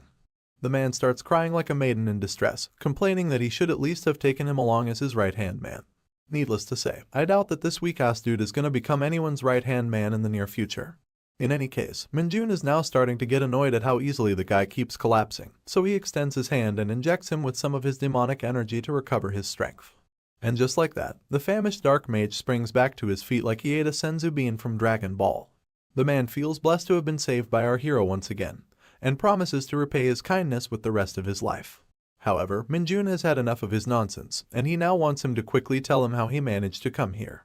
With a serious look on his face, the man replies that his arrival in this world was a miracle, created by his longing to always stay next to his savior. This shit is getting gay really quickly, so Minjun tells him to cut the crap and get serious. I mean, he knows that there's no way such a weak dark mage could possibly gather enough energy to open a dimensional gate, and he suspects the Saintess of Isgard must be the one who sent him here. Once again, the fanatic replies that Minjun devotees never follow anyone's orders, and he's the only one they worship. Fed up with his cringe, my dude pops a vein on his forehead, and threatens to kill this so-called devotee if he doesn't tell him the truth. So, finally understanding his situation, the cultist dark mage starts explaining that he was keeping an eye on the Saintess due to some disturbing rumors. The scene switches to Isgard, and we explore the man's memories as he was surveilling the giant cathedral in the body of a raven. After successfully crossing the barrier and infiltrating the building, he turned back to his human self to keep tabs on the rumors. People were reporting that strange sounds were coming from the temple every night, and the dark mage was hiding here to investigate. He took a peek at what was happening, and found a bunch of temple guards transporting some cages. From the cages, you could see the silhouette of some growling beasts possessed by demonic energy, and from the tusk of this one in particular, I'm pretty sure it's one of the red boars that Minjun defeated later. Rumor had it that the temple was catching a large number of monsters, and from the way these guards are transporting the cages, it's safe to say that everything was true. Bongu followed them up to the door, and what he saw inside had completely left him shocked and bewildered. Although the Saintess and the guards noticed his presence, he managed to find out why none of the monsters were ever seen leaving the temple. And following his intuition, the man jumped straight into the summoning portal in the chamber instead of trying to run away. He had wondered how these monsters could have disappeared without a single trace, and without a doubt in his mind, this ominous summoning circle was the reason. Minjun quickly grabbed the man's collar when he finished explaining, and threatened him with a serious face to make sure he's telling the truth. But of course, there's no way such a devout person would lie to his idol, and Minjun was now left wondering how dirty the Saintess really wants to play this game. And since he now knows that the blonde bitch was actually behind all the demonic monsters he was encountering, Minjun figured that his new friend may also know about a certain item he found a few days ago. He shows him the piece of Damascus steel that he found in a troll monster he had defeated, and asks him if he recognizes this metal. Judging by the pattern and the shape of the metal, Bongu can easily guess that the fragment resembles the blades that the temple guards carry on their person. In particular, it strongly resembles the blade of the guard captain, who was also our hero's Spartan teacher in Isgard. When he mentions it, Minjun also suddenly remembers his sword, and a shiver is sent down his spine when he remembers those absolutely hellish days where he was trained like a fucking donkey. In any case, now that he knows the truth, our hero wonders why Bongu decided to enter the circle instead of running away, especially when there was no guarantee where he could have arrived. Not to mention, there was a very good chance for him to get killed if he was one step too late to enter the circle. Of course, the mad lad just laughs it off, because he didn't really think any of this through. It doesn't really surprise our hero either, because his cult followers were neither very smart, nor were they normal in any sense of the word. He then proceeds to look again at the blade fragment in his hand, and thinks long and hard about what the Saintess must be planning by doing something so strange. I'm also not too sure of her endgame, but it's pretty clear that she's only feeding our hero with more demonic power, which he otherwise had no way of increasing in his world. Welcome back to this epic manhwa, where we resume the story 1200 days before Kim Minjun's return to Earth. During one beautiful sunset in Isgard, the Saintess was staring off into the distance next to her temple. Her flowy blonde hair were shining mesmerizingly in the orange sunlight, and she wore an expression of loneliness on her face. Her daze was interrupted when she heard a familiar voice from behind, asking her what's the matter. As she turned around, the voice belonged to none other than our hero, who was curious to know why he was called to see her. Pushing back her hair and sprouting a radiant smile on her face, the saintess simply commented that it's quite nice to be outside and feel the wind. But of course, our hero is a thought slayer, and there's no way in hell he's gonna let himself be swept away by this sort of mood. In fact, he's incredibly pissed at the woman's answer. With a bitter tongue and a popping vein, he replies that he's been sleeping out on the fields for several weeks, and he's definitely not in the mood to be getting cozy in the wind. As is evident by the saintess's expression, you can tell that she's regretting her choice of words as well. In any case, she brings back the smile on her face and apologizes with a lonely expression for her inconsideration. After all, she was simply excited to be out in the open since she can't really leave the territory of the temple any further. Once again, Minjun could care less for her sob story and immediately asks her again why she called him. Finally, the saintess gets to the topic and replies that she received some reports of our hero's colleagues getting seriously injured inside a dungeon. She was about to mention their extremely embarrassing cult name, but our boy cuts her off to clarify that none of those idiots can be called his colleagues, and he's definitely not a part of any such cult. Moreover, he clarifies that they followed him on his own and then got injured by some dark hounds, and since he has already treated their injuries, he'd rather not think about them any further. The saintess smiles at the mention of dark hounds as she's once again learned a new word from our hero. Seeing her expression, Minjun walks closer to her and elaborates that he's referring to a monster called the Parkas. Since its literal translation in his home language is a dark hound, he prefers to use that instead. But that in turn makes him beg a certain question, and he suddenly turns serious to ask the saintess about it. You see, Minjun wants to know if there's really no connection between Isgard and planet Earth, which was swarmed by these exact same monsters before he got summoned. After a brief moment of silence, the saintess replies with a simple yes. Not gonna lie, her expression right now makes her look very suspicious. In any case, she explains that gates and monsters began to appear in Isgard hundreds of years ago. If there's any connection between this world and the Earth, then it's the fact that they're both suffering from the same unusual phenomenon. Although she admits that it makes sense for him to be suspicious, especially because he came to Isgard through a gate. But she also clarifies that dimensional travel is not so easy. A lot of energy and resources were spent in summoning only Minjun to this world, so it would be impossible for them to conjure so many dungeon gates and monsters through different dimensions. Our boy gives the woman a keen look of observation after hearing her explanation, and after confirming her answer, he starts walking back while giving a singular warning. When the time comes for him to go back home, he simply wants the saintess to not go back on her words. Once again, we see an unexplainable smile of confidence on the woman's face as he watches him leave, almost as if there's a lot she has planned that she's not yet willing to reveal. Regardless, that marks the end of the little flashback, and we now find ourselves back in the present timeline. Inside the mountains where our hero discovered his #1 fan. He thinks about the exchange with the saintess that we just witnessed. Since he never really trusted her, he investigated a lot about Isgard on his own, and unfortunately, whatever the saintess said appeared to be true. At that time, it was indeed impossible for her to move large dungeons and monsters to his current dimension, but things now seem to be very different. He has been running into demonic monsters one after another, and he can't really figure out why the saintess would spend so much of her holy power to do something so pointless. One explanation that comes to his mind is the presence of holy artifacts, which could make it possible for her to be able to perform such a feat. But even then, it doesn't really answer if she's actually going to so much trouble just to catch our hero. In any case, while he was wondering about all of this, his attention is diverted by the creature in front of him. Mr. Fart, also known as Lee Bongu, is currently bending the knee to proclaim his eternal loyalty to Master Minold, who has once again saved his life. Minjun knows that there's nothing he can do to dissuade such an absurd fanatic, so he tells him to at least call him by his real name, since Minold was just an alias back in Isgard. With a face full of excitement, the fanatic tries referring to his master with his proper name. But Korean is hard, and he fucks up the pronunciation in a way that I can't even describe. Minjun tries to correct him, but immediately gives up and asks if Bongu is able to utilize some imitation arts. The man confirms that he can, but our boy is a bit doubtful since he could only spare him a little bit of his demonic energy, as it's an extremely hard resource to collect on Earth.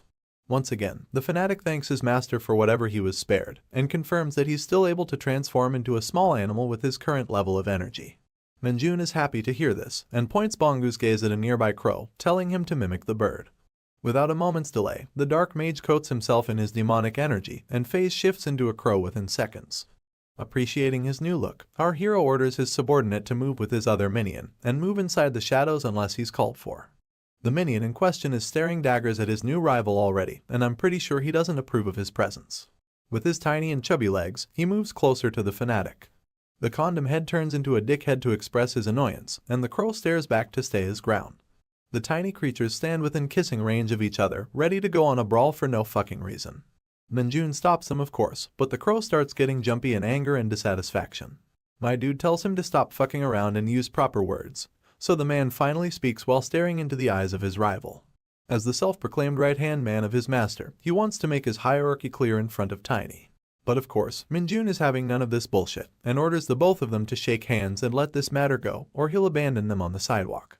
For a moment, the two familiars stand comically in anger like Tom and Jerry, but after realizing that they can't go against their master, they both shake hands and save the matter for a later time. While the peace lasts under the rustling green trees of the forest, Minjun quickly makes it clear that Bongu will follow Tiny's instructions to know what he needs to do, and Tiny will stop Bongu from doing anything crazy if he loses his way. With safety first as their chief motto, the master asks his minions if they understand, and the creatures salute in response to confirm. And with that, he finally dismisses his familiars to go on their respective missions. The crow flaps its wings to take flight, and the night walker disappears into his shadow to tag along. Now the both of them being part of a singular body, they finally fly off into the night sky to do whatever the fuck they're supposed to do. As Minjun watches them leave, he heaves a sigh of relief with a rumbling stomach. Not sure if anything is still open at this hour, but my man expresses his desire to fill his stomach with some ramen and then go to sleep. A few days later, we find ourselves back at the camp, where an excited Corporal Guangxik bursts into the locker room to announce something exciting. The boys were being boys and hanging out as usual, but no one was able to interpret the former asshole's excited expression. After a moment of awkward silence, Ponytail commented that maybe his friend has finally gone insane, and the rest of them seemed to share the same opinion. Still, Orange Hair and his friend entertained Guangxik's enthusiasm and asked him to explain what the fuss is about. With a big-ass smirk on his face, the man informs everyone that the platoon's quarterly performance chart has finally been posted in front of the admin office. That news garners the attention of a few sleepy individuals, and while Sergeant Lee puts on his uniform, someone comments that he probably got the first position again. There were a lot of raids and trainings this quarter of the year, and as the usual ace achiever, it's not too difficult to imagine Sergeant Lee at the top. Even Guangxik confirms that Lee was able to attain 75 points according to the result, which only assures the rest that he's most likely to take the first spot. But of course, we can't ignore the latest spice to the mix, and Guangxik makes sure to reveal the most surprising news of all. With a very docile expression, he whispers to the others that Sergeant Lee has actually only managed to get second in this quarter. For a moment, the others were excited that the top dog finally got dragged down a peg, but it also raised some concerns about who managed to get more than 75 points in the assessment. We already know who it is, and the man in question comes saluting into the locker room at literally the most perfect timing. As Minjun gets busy greeting his peers, the orange hair starts speculating if he's the one who topped Lee Seung-ho. Guangxik confirms this, and adds that our hero actually managed to shake the entire division by attaining a whopping 99 points in the assessment. Naturally, such an unfathomable feat garnered an insane reaction from the clueless corporals, who didn't even know that achieving such an absurd score was possible. Just then, the platoon commander walks into the room to see his subordinates, and everyone responds with a salute. He waves to Kim Min-jun to ask if he had a good vacation, who enthusiastically responds that it was a great time. And while looking pleased to hear that response, the commander decides to show our hero the result of his latest achievements. The item in question results in some pretty strong reactions from the rest, who can hardly believe how this is possible. The only exception was Sergeant Lee, who somehow kept his face turned as if he already knew what was happening. You see, what the commander held in his hand was the symbol of a sergeant, which basically means that our boy was promoted once again.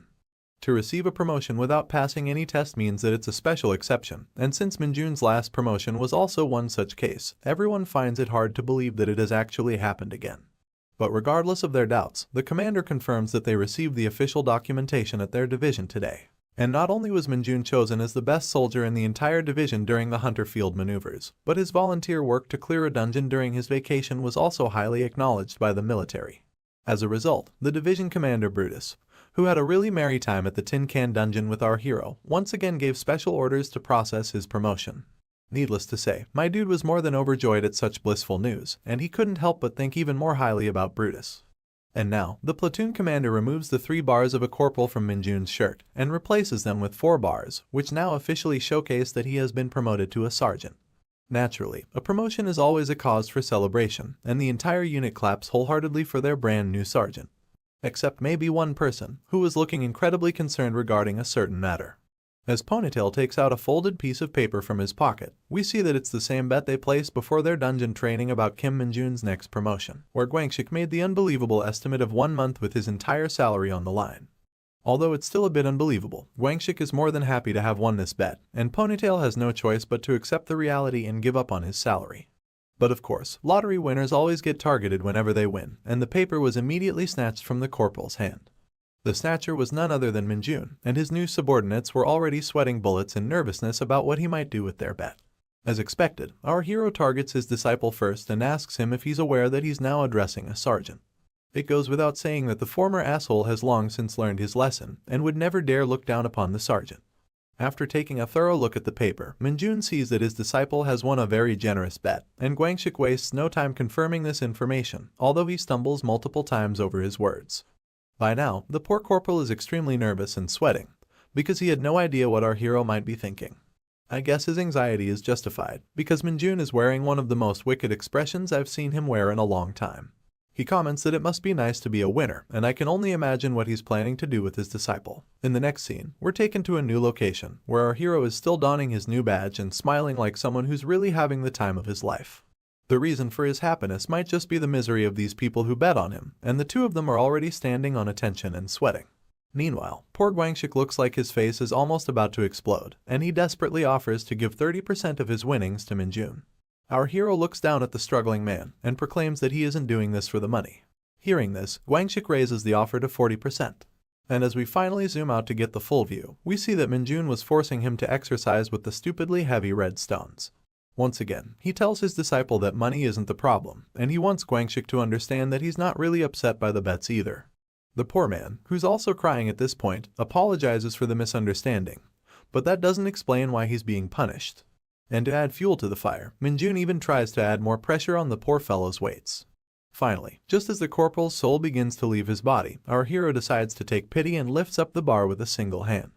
The steaming corporal is now looking almost lifeless on the bench, and his two friends are scared beyond belief to see how the sergeant is managing to lift the redstone weights with just one hand. You see, according to Minjun, none of this can be considered as punishment, as he's simply helping his disciple train who previously expressed his desire to grow stronger. Moving on, he'd like to extend his generosity to the other two as well, but the betting addicts both nervously reject the humble offer in fear of their lives. Seeing their disagreement, Minjun shows a pitiful expression and calls it a shame that they don't want to train. And taking his smile as a positive signal, the corporals try to make the escape by saying they now have somewhere they need to be. Of course, they're stopped in their tracks when they hear the ominous tone of our hero, who's still repeating that it's such a shame. He then slowly turns to face the two, and with an absolutely horrifying smile, he reminds the corporals how it's a real shame they actually think they have the right to refuse his commands.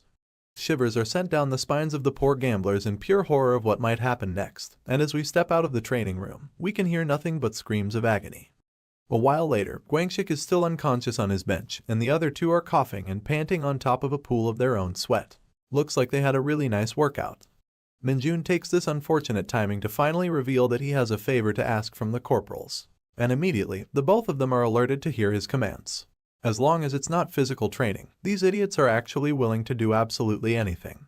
That's when Minjun starts hitting them with some facts of low-class injustice, where if a hunter is lower than private first class, he can't use either the training room to train or the PC room to play games. At first, the two corporals were lost in the sauce, but then our hero starting expanding that anyone who's lower than the sergeant is not even allowed to use a smartphone, and the list simply goes on. After hearing his complaints for a while, the gamblers rise up on their feet. They have the most resolute expressions you're ever going to see them make, and they completely understand that such discrimination and injustice in this day and age is extremely barbaric. And so, although they don't really give a rat's ass, they both understand their assignment and look at each other to acknowledge that they must work together in order to eradicate such rules. That's exactly what our hero wanted for them, but he warns them to not go overboard with any of their actions. He says that he will try to convince the other sergeants to lift some useless regulations, but he's going to leave the rest to the corporal duo. Of course, his commands are immediately accepted by the cornered gamblers, who would love nothing more than to leave this room if they're done with the details. With a small chuckle and a sigh, our boy waves his hand and allows them to leave.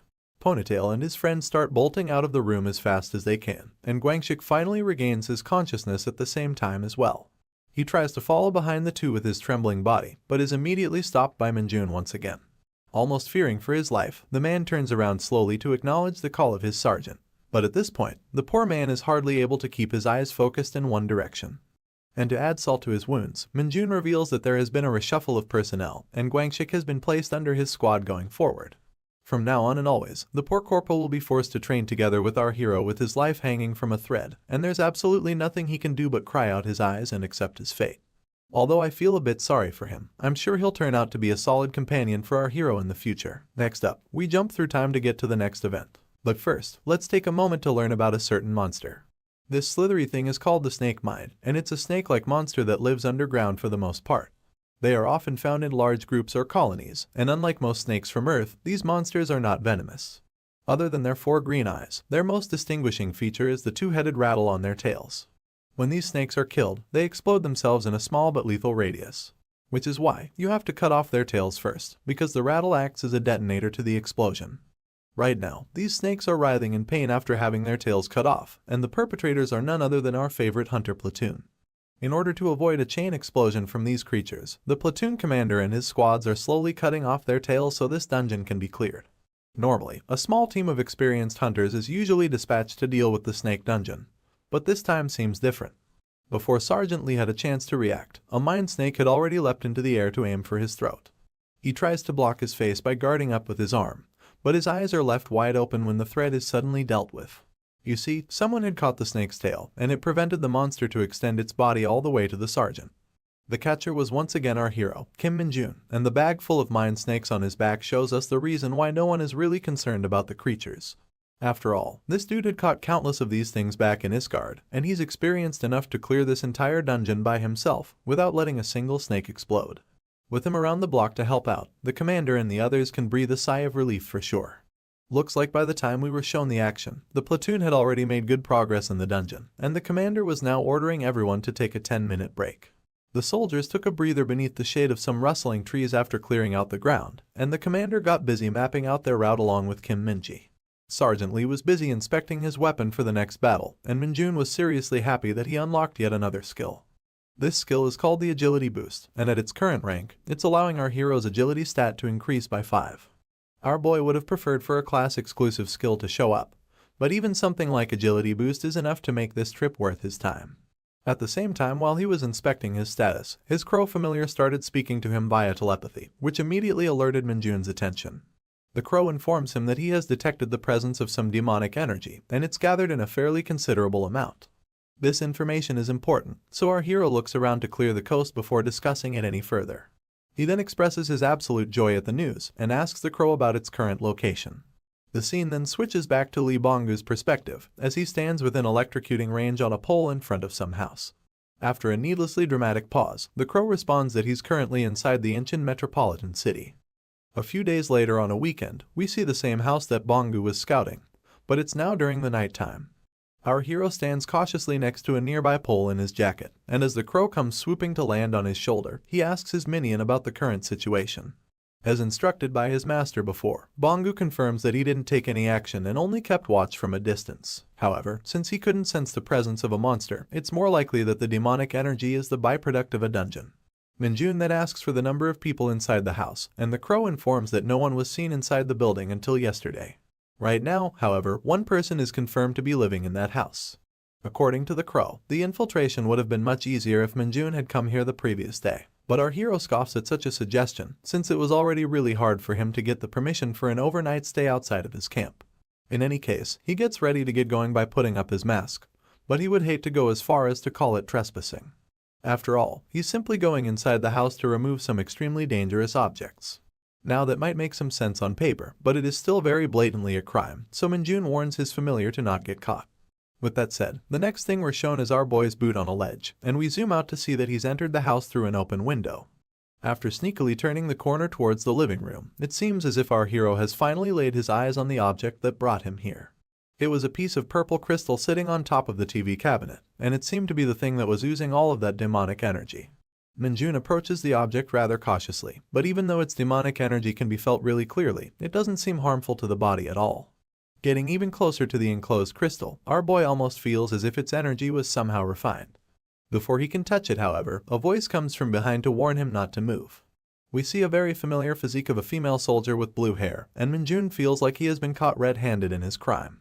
As you must have already guessed, the voice belonged to none other than our favorite Nepo baby, who's dressed very loosely inside her night. In this video, we start our story from back inside the house that our hero infiltrated in the last episode. The Nepo baby was still unaware of the home invasion, and was chilling down on the bed with her phone in her hand. Looks like she was talking to her mom, who was pretty excited to inform her that she went on a movie date with her father. Unable to believe that her usually strict father actually booked some tickets to the theater for her wife, the daughter couldn't help but smile at his cute side. Her mom asks her if she'll be fine on her own in the house, and while Yunseo was writing down a reply, she heard a certain rattle in the house. It was concerning enough to make her stop writing and get alert, so she quickly opened the door to take a peek outside. Looks like the noise was coming from downstairs, so without any hesitation, she started sneaking down to confirm what's up. That's when she noticed something from the corner of her eye, the dark figure of a hooded man, sneaking about her living room like a robber. Of course, being the soldier that she is, the girl decided to call out to the invader and warned her not to move. She had already struck her fighting stance by now, and since she was convinced that no one would dare try to rob the house of a military general, she demanded the invader to reveal his motive. It took a moment for our hero to slowly turn around and acknowledge the voice, and when he looked at the person behind her, he was completely shocked to his core. Of all the people he could have expected to meet in a place like this, it just had to be the Nepo baby, someone he just can't seem to shake off his tail. Gotta admit though, our girl is looking smoking hot in those pajamas. Anyway, the two of them shared an awkward moment of silence in the living room, with neither of them saying anything at all. Naturally, Minjun was quite pissed at this point at the absolute absurdity of this coincidence. He stared daggers at the stupid crow who brought him here, and scared of his master's wrath, the traitorous bastard started pointing his feathers at the condom head, claiming that he's the one who first detected the demonic presence. Our boy could care less about the quarrel of his minions, and now that he knows that he's inside a division commander's house, he can kind of accept why there would be a byproduct of a dungeon inside. But what he can't accept are the absolutely worse odds of meeting the Nepo baby here. It was the same back when he found her during his forced vacation as well, and it really seems as if they're both bound by an ill-fated relationship. Our guy puts up his hands in frustration and annoyance, and the girl behind him sees it as a sign of aggression. Alerted by the danger, she puts up her fists and warns the intruder to freeze in his spot, as he's been clearly warned to not do anything stupid. Minjun ignores the warning of course, and simply puts his hands back in his pocket, convincing himself that he won't leave empty-handed. His careless actions alerted the girl to make her move, and she immediately took action to subdue the hooded figure. Her first attack was a high kick, which our boy ducked without a single moment of hesitation, while also rummaging around his pocket to look for something. He took out a pen and a folded piece of paper that he was randomly carrying, probably because he expected to leave a note of apology somewhere during his mission. Determined to drive the bastard out of her house, the girl relentlessly kept attacking him with a 1-2 boxing combo, but our boy simply dodged all attacks and continued his writing on the paper. Naturally, Yunseo was getting quite pissed at this point, so she decided to close things out with a heel kick to the robber's head. That's when our boy was finally forced to pay some attention to his attacker, and he noticed that the girls had improved a fair amount since the last time he saw her. In fact, he believes that she has the potential to get promoted to the position of a sergeant pretty soon. Still, after dodging away all of her kicks, Minjun got quite bored when a karate chop was coming to his neck, and instead of dodging once again, he simply chose to block this attack with his hand, utterly surprising the girl in the process. It's quite clear that our Nepo baby is still 1,000 years behind this bastard when it comes to combat. And even though she didn't know who she was fighting, the girl was finally starting to realizing the gap between herself and her opponent. Quite nonchalantly, he pushes her hand down to waist length and grips it tight with the other one, almost like a dirty businessman sealing an unfavorable deal with a company on the verge of bankruptcy. Naturally, the girl got disgusted and snapped her hand away from him in anger, demanding to know what the fuck he was doing. Her eyes were now laser focused on her opponent, since it became quite clear that she wasn't fighting with an ordinary civilian, but a high-level awakened. Determined to take this seriously and do her best, Yunseo once again took her stance to fight, and swung her leg at our hero with an axe kick. Of course, it was dodged once again, but Minjun also took this chance to gain some distance from the soldier. His eyes were only focused on one thing alone, and it was nothing other than the crystal full of demonic energy. So this time, instead of avoiding his opponent, he went charging straight for the girl. Given his extraordinary speed, Yunseo instinctively put up her guard, as she knew she wouldn't be able to dodge in time. But as you'd expect, the dude simply twirled around her, grabbed the bottled crystal, and bolted out of the living room in a single go. By the time our Nepo baby noticed what had happened, Minjun was already up on the balcony and out of the house. She tried to go after him and make him stop, but it's pretty clear that she was a step too late. My guy was already hopping out of the fence by now, accompanied by his bird companion. Yunseo stared at the crazy bastard in astonishment, absolutely stunned at the fact that she couldn't hit him even once. That's when she noticed the paper in hand, which Minjun secretly put it there during the dirty handshake from earlier. Curious to know the contents, she opened it immediately to see what it's about. Surprisingly, you would expect a few words of apology, but all we see is a single taunting word that I'm too old to understand. Still, it's very clear that the word was actually meant as an insult of some sort, because this is the first time I've seen our girl get so mad.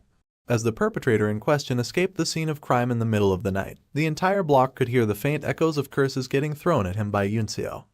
A short walk away, the hero managed to hide himself inside the woods, and immediately got to inspecting the weird crystal that brought him so far away from his camp.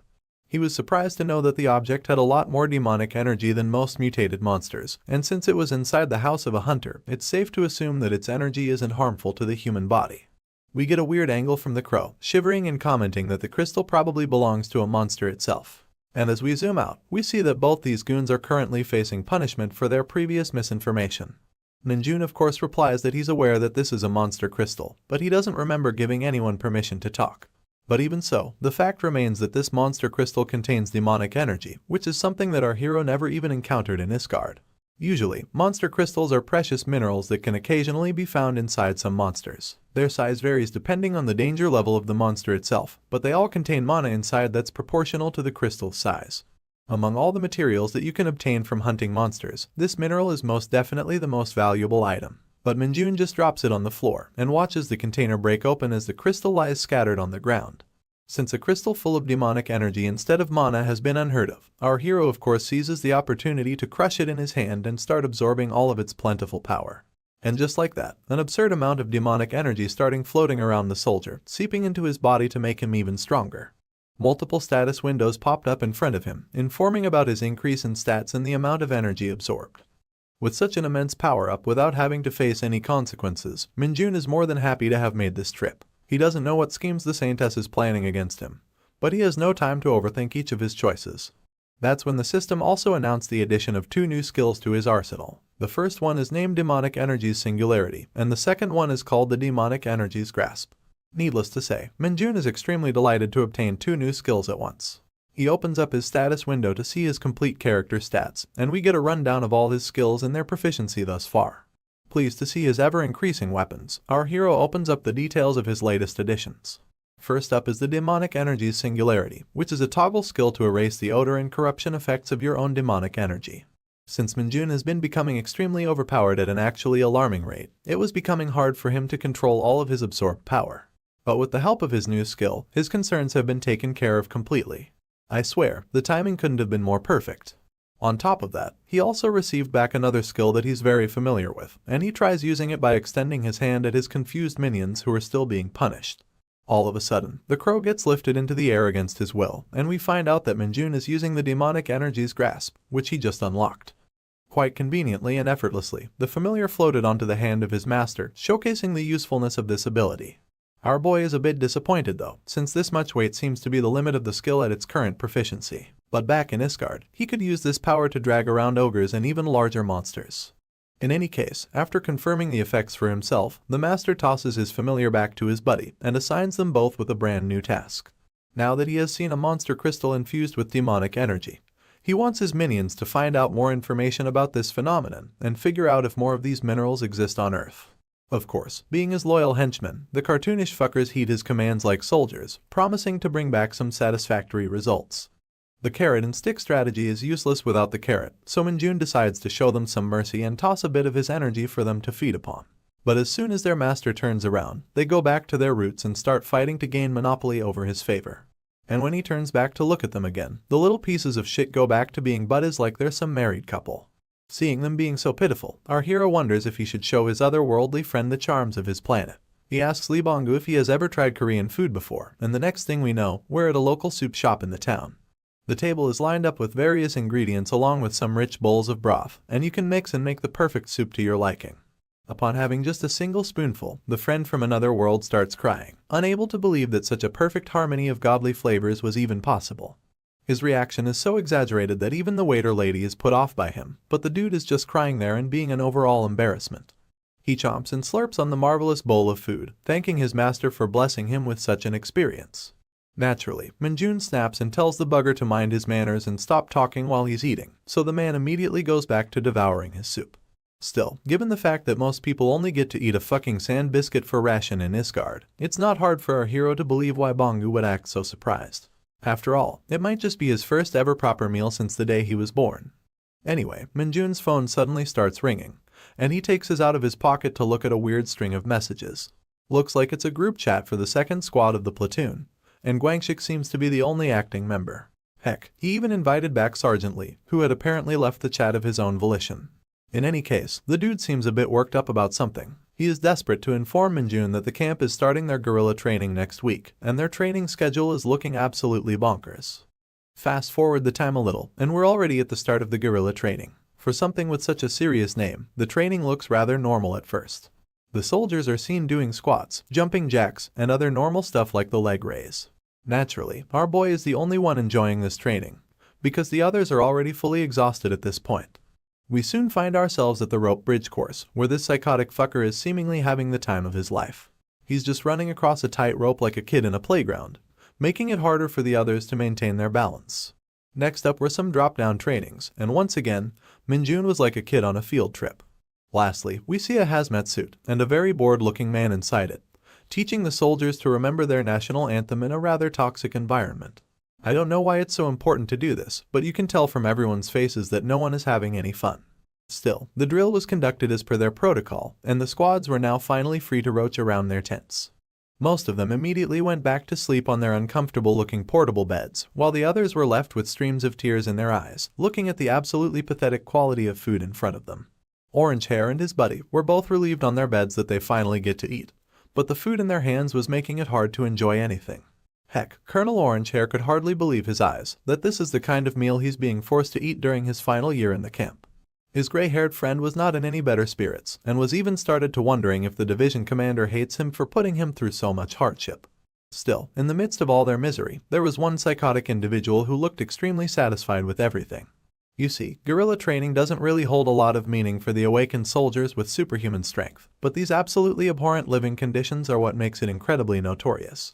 As disgusting as the food might be, the Orange Hair is getting his fill and wondering why his friend isn't doing the same. But the gray-haired colonel is looking completely depressed, worried that eating more would make him need to use the toilet.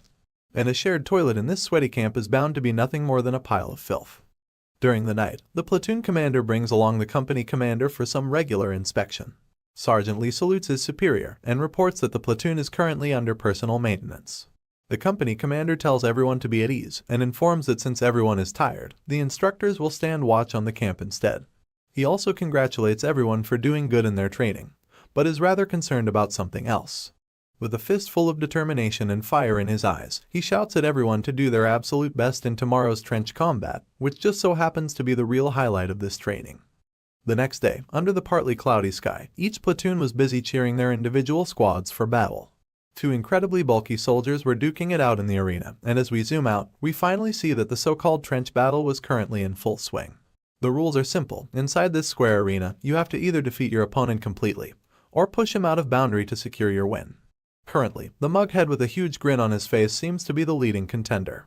After testing the waters with his opponent, he lifts him up in the air and very casually throws him out of the platform like a ball. And immediately after, he swiftly tackles down the rest of the opposing squad to eliminate them as well. The defeated soldiers fall on top of each other, and the referee calls for the battle to stop when the victor has been decided. The winning squad belongs to the 1st Platoon of the 2nd Company in the 1st Battalion, and they have now officially been announced the victor in their combat.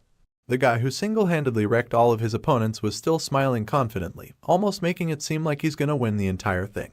The judges were the battalion commanders sitting under a tent, and someone in particular looked a bit displeased with the results. This person is Colonel Junbium, commander of the 2nd Battalion, and even though he admits the exceptional skills of the mughead, he can't help but feel a bit disappointed. That's because the mughead is apparently the winner of the last year's trench combat as well, and he belongs under the command of the 1st Battalion commander, Colonel Jian, who's currently very happy to see his squads in the lead. Colonel Junbium knows the man's skill is real, because he just saw him push off an entire squad on his own. The 3rd Battalion commander takes this chance to chime in as well, and slyly slips that the mughead was actually offered a promotion, but the 1st Battalion pushed it off for the time being. That immediately alerts Colonel Junbium, and the reason is actually pretty valid. He starts yelling at the 1st Battalion commander that he delayed the man's promotion on purpose, just so he could use him again to win the trench battles. because otherwise, his rank would not permit him to participate in this training. Of course, the cunning man gets aggressive at the accusation, blatantly refusing to admit any such intentions on his part. This kind of rivalry is a bit expected, because the trench combat is usually seen as a direct competition between the battalions. And while the glasses guy was smirking behind his hand after instigating a fight, the 4th Battalion commander was simply silent. She kept herself out of the idiotic commotion of the rest, which only seemed to be getting worse, but her silence doesn't mean that she isn't competitive. In fact, Colonel Yu's eyes were firmly fixed on the referees and the results they announced. Upon a closer look, you could see that she was hardly able to maintain her emotions at the moment, because out of all her units, only a single squad had so far managed to stay in the tournament. We're then greeted upon the magnificent sight of the qualifying squad, featuring our favorite Nepo baby in the back. There's also the slender black-haired beauty and her pink friend on the side. But the main highlight for me are those abs. I mean, the incredible Dami Mommy build of the golden-haired soldier in the front, whom we've never before seen in the story. I can't wait to know about this new and hot character, but I'm afraid that it's time to move away from this panel. We move ahead to our hero's side now, who's just sitting in a corner with his buddies, watching the match winners step away from the stage. That's when the passing mughead notices his face and stops in tracks due to curiosity. He suddenly sprouts a wicked smile on his face, asking our boy if he's the famous Kim Min-jun from the 2nd Battalion. Of course, the man replies with a yes, and he seems a bit excited to note that other battalions have heard about him as well. The mughead tries to act all chummy with him, commenting how he'd heard that Min-jun was the fastest person to become a sergeant. My guy is not one to get hyped by praises, so he just coldly affirms the rumors with a yes. But of course that's where the ugliness of the mughead comes out, and we see him smirking at his future opponent with confidence.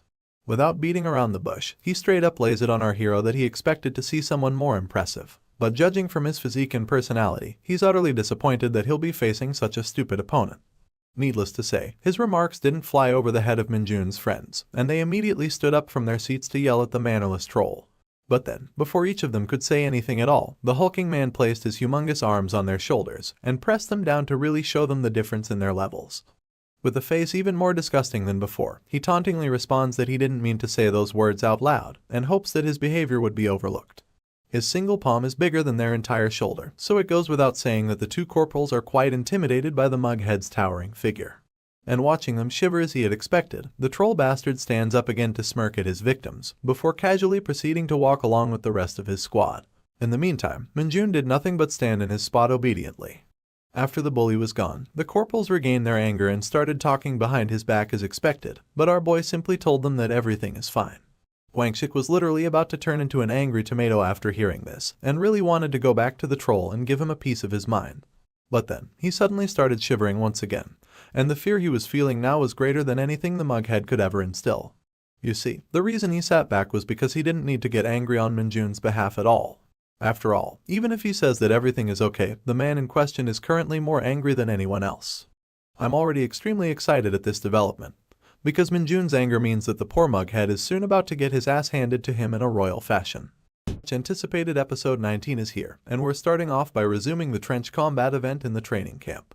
The babes of the female squad are currently on standby, and it looks like our pink-haired shorty has something on her mind. Her name is finally introduced to us as Cha Mary, and she's irritated because she doesn't see the point of these battles. Not only are they tiring, but she's also someone who doesn't enjoy touching the sweaty bodies of other people. Surprisingly, it seems that her tall friend, Ms. Yoon Hyeju, is also inclined to agree. She seems to believe that the combat is slightly unfair, and they also get chewed by their superiors if they don't perform well. Not to mention, Mary is even more concerned that they are the only female squad who made it to the current round. And as she glances over at the direction of her battalion commander, she can't help but worry that she must be very angry. Her concern isn't baseless either, because we clearly see that Colonel Yu isn't pleased with these results at all. Her fuming face is caught perfectly by the pink shorty, and judging by her expression, you can tell that the girl is really fearful of the scolding that might come after the tournament is finished. That's when a certain mommy figure walks into the scene, assuring her team members that there's absolutely nothing to worry about. Right on cue, the referee calls for the female squad to step forward for their next battle, and we finally get to see the absolutely dominating figure of the mommy, whose abs I kept praising in the last episode. This magnificent lady's name is Oh Seepyeol, and she's a sergeant and the leader of this particular squad. As she openly declares that she's going to win this tournament, we realize that her character isn't only defined by her abs, because she also has a really fierce personality. The round starts, and the first thing we see is the screaming face of the pink shorty. Looks like the ladies are off to a bad start, as Mary is running off from a guy who's trying to chase her, while the tall lady is trying her best to push back her own opponent. In the background, two more ladies are really struggling against a single giant, who's hardly budging an inch despite their combined efforts. These two ladies are merely private ranks, and they really can't compare to the build size of their opponent. However, as a single hand grabs the man's collar from behind, we remember that there's someone in the female squad who far exceeds his caliber. That's right, it's the Sergeant Dami Mommy, and we see her strength on full display as she effortlessly flings back the humongous soldier in the air. The man barely stops his momentum from pushing him out of the boundary, but the lady sergeant is already on the move to take away his initiative. The woman gives a single spear tackle to the man's body, completely uprooting him from his grounded position. And of course, the impact is so strong that he spit out all the oxygen in his lungs and falls unconscious without getting a single chance to retaliate. The man lands outside the arena's boundary with his ass in the air, and the sergeant gets up elegantly to clap the dust off her hands and look at the rest of her team. Guys, I won't lie, but I think I'm in love. Anyway, even though the woman is a literal force of nature in the arena, it seems like the rest of her team isn't doing as well, because the pink shorty is still just running away from her chaser without fighting back. Looks like the soldier's hand is finally about to reach the girl, and just as he got excited that he'll be able to eliminate her from the round, Mary shows an unexpected display of skills out of nowhere. She grabs the unsuspecting soldier's hand from behind her and flings him upside down with the perfect posture of a judo master. A loud thud is heard when the man hits the floor, and the sergeant huffs a smile, almost as if she knew this was going to happen. The pink girl isn't even the least bit exhausted after running out so much, and the confidence on her face tells me that she was simply toying with her opponent. We finally get a sense of her character when she boldly tells the defeated soldier that he was warned to stay away from her. After ending her own fight, the girl looks back to check the status of her tall friend, who's still just standing her ground against the opposing fighter. Looks like the man is slowly managing to push back the female corporal, but won't be enough to finish her off. That's when we see him smile and glance to his side, as his other friend rushes over to help him win the duel. The helper thinks that he has spotted an opening to take out the black-haired girl, but he doesn't even notice the hand that's currently grabbing his collar. And the next thing he knows, the idiot is flipped upside down in the air with his gaping mouth. As my man flies off in his reverse position, we see that the perpetrator this time was our favorite Nippo baby, Sun Yunseo. She smiles with satisfaction at her victory, making it clear that she's not one to be underestimated. And with that momentary distraction, Sergeant Yoon regains her footing and Monster grips the hand of her opponent, forcing his back on the ground with a powerful thrust. That earns her a wicked smile from her pink friend, who almost makes it seem like such a result was always expected. But it looks like these girls have two more people to deal with, who seem to be clicking their tongues at the pathetic display of their squad. These twin-looking bald heads are straight up bad-mouthing their own teammates, and laughing at them for not being able to take down a single opponent. The defeated soldiers have no choice but to stay silent, as the still-standing twins claim that they're going to carry their asses to victory. The brothers seem very confident of themselves as they take their crouching positions, and they actually believe that they will be the ones to win this entire tournament. With their baseless confidence, they charge at the female squad to claim their victory. But then we suddenly hear the swooshing sound of the air, and the next thing we know, Sergeant Mommy is holding them both by herself with her well-developed arms and her incredibly muscular back.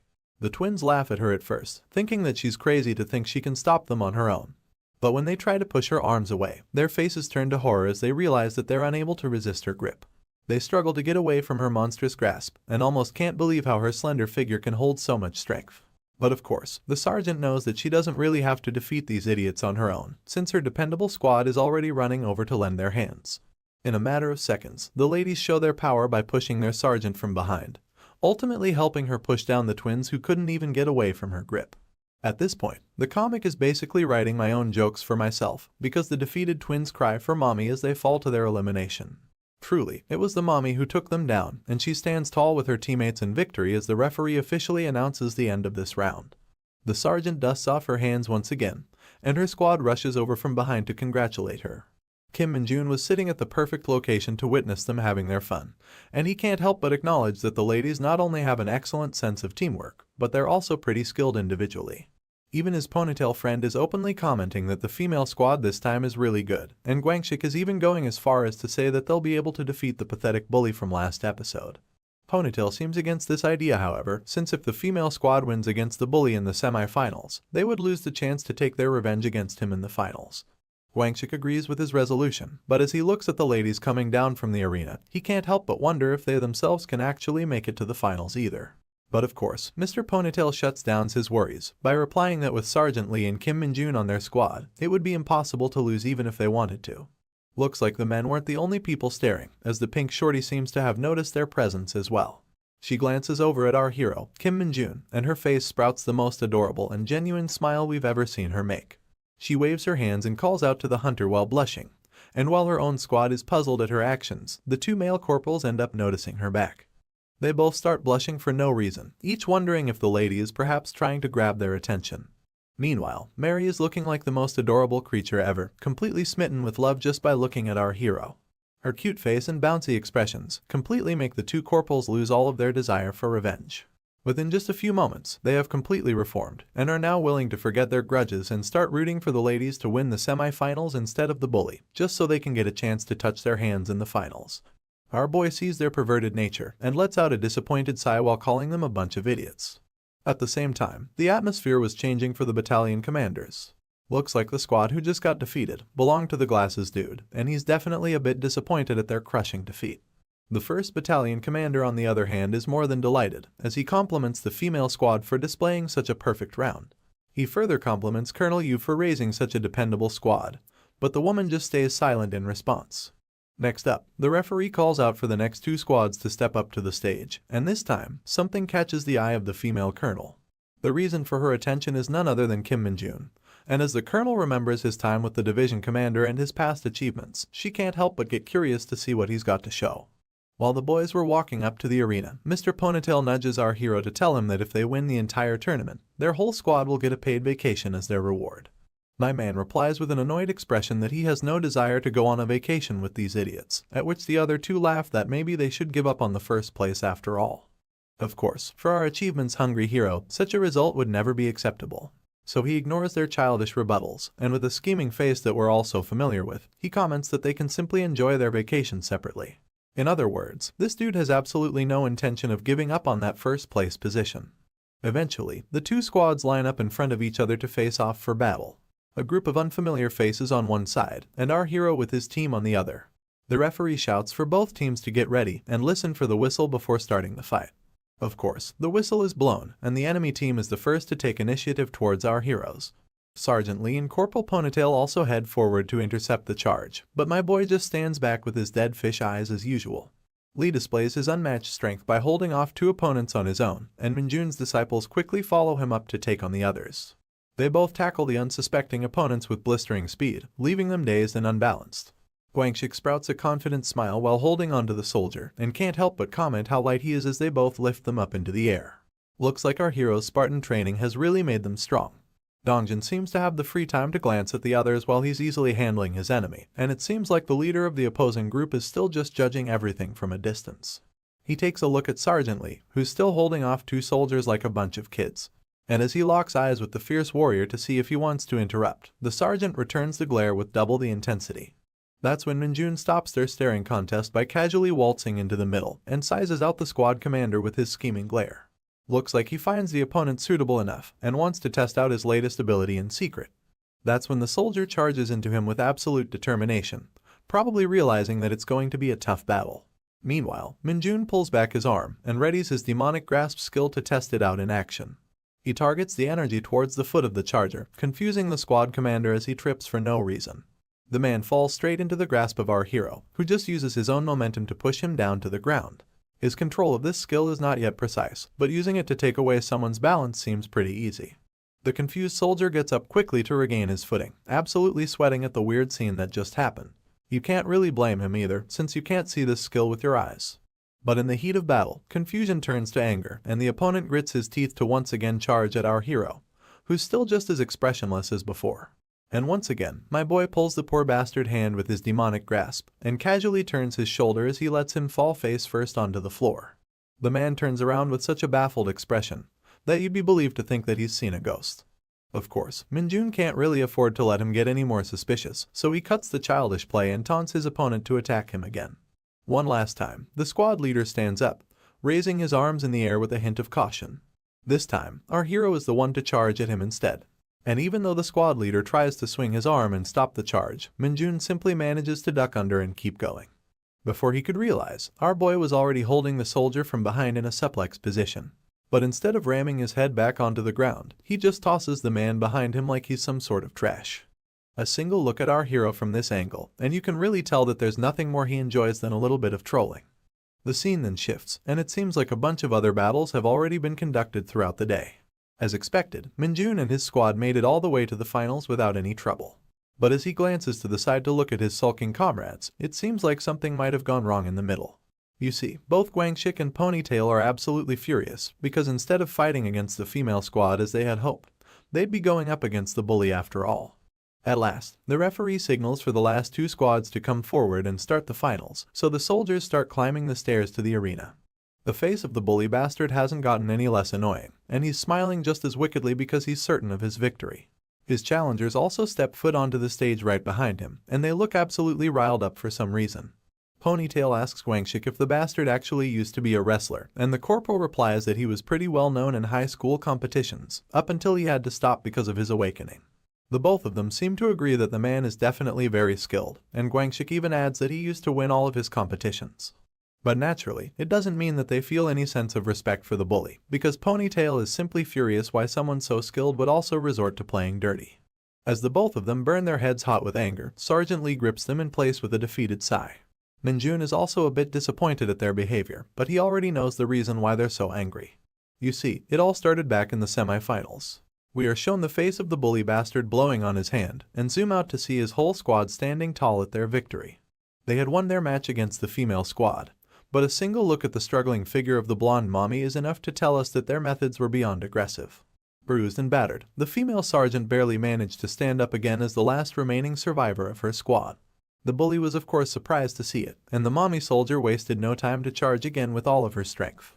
But once again, she was easily picked up by the gigantic wrestler and tossed back onto the floor to her crushing defeat. You see, in this match, the bully and his teammates defeated every member of the female squad, but made sure to not push even a single one of them out of the arena's boundary. Instead, these assholes kept beating them and tossing them, until they were actually unable to fight back and completely out of spirit. As we're brought back to the present, Minjun thinks about how the bully's method was definitely repulsive, but this is all part of the combat training in the end. He realizes that it's not the winner's fault for absolutely shaming their opponents, and as he glances over at the ladies who are obviously upset about their defeat, he can't help but think that it's the loser's fault for being weak. In the end, the mommy sergeant is so exhausted and dejected that she simply sits on her seat with her face covered in a towel, not saying anything to the others. Meanwhile, Guangxik is completely pumped and ready to teach some manners to those barbaric bastards. Our hero can't seem to sympathize with his feelings, however, as he believes that his reaction is a bit too extreme. He remembers all the comical and the horrible faces of the man who insulted him and smiles it off casually, completely unbothered. After all, he knows that there's no point in getting angry beforehand, when he can simply beat him up to a pulp during the fight.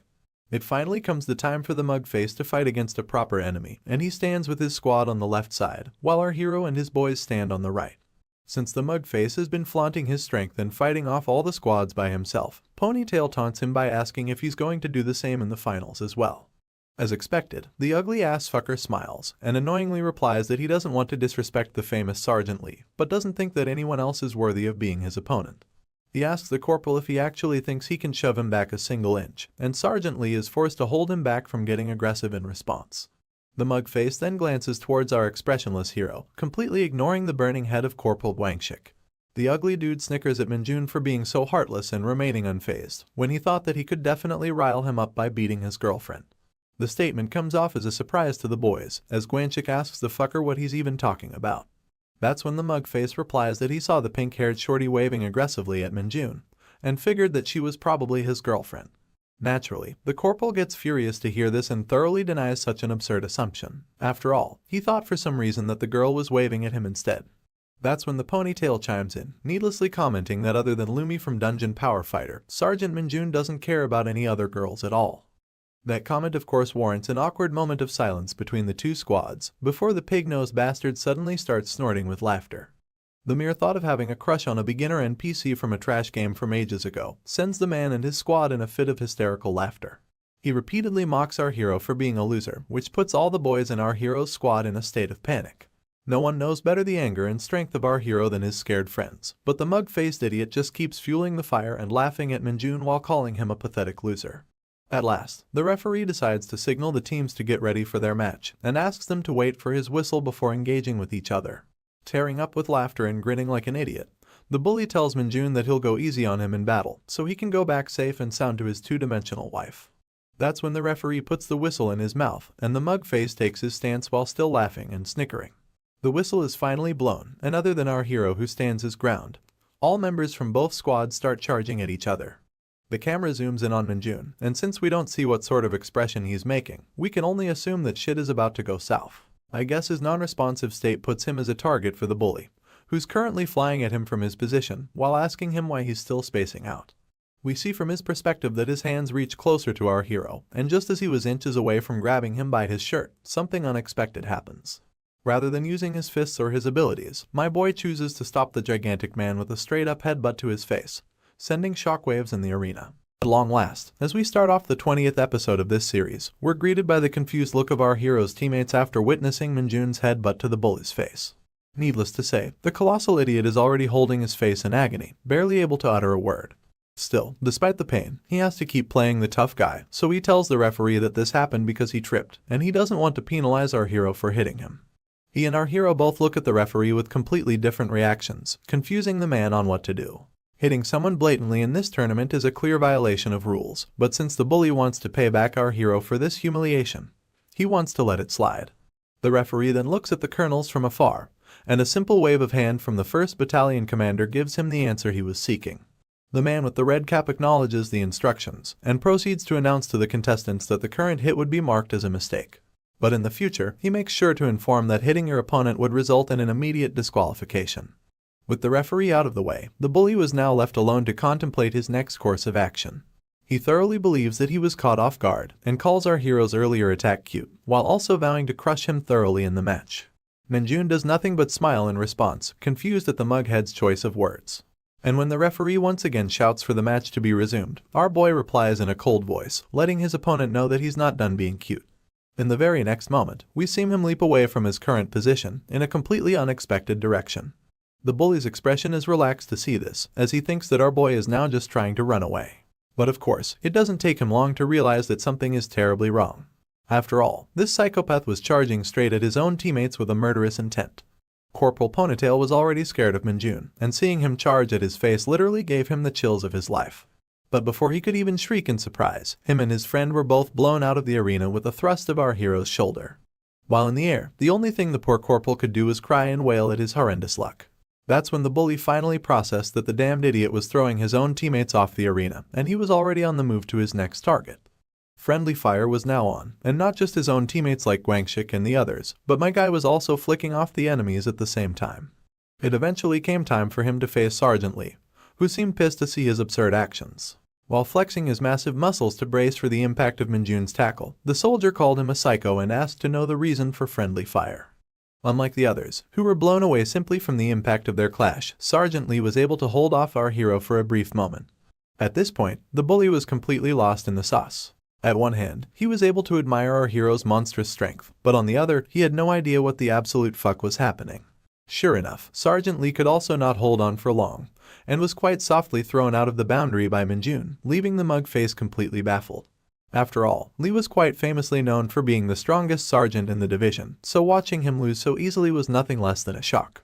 I mean, when you look at our hero in his current form, he looks nothing less than a demon incarnate, and it's not really a surprise that no one else stands a chance. Meanwhile, at the tent of the colonels, the 1st Battalion commander was absolutely fuming at this absurd shit show. But in response, Minjun's own battalion commander shouted back that our boy wasn't really breaking any rules. However, while that might technically be correct, the 1st Battalion commander makes a point that it's definitely not normal to be eliminating your own teammates.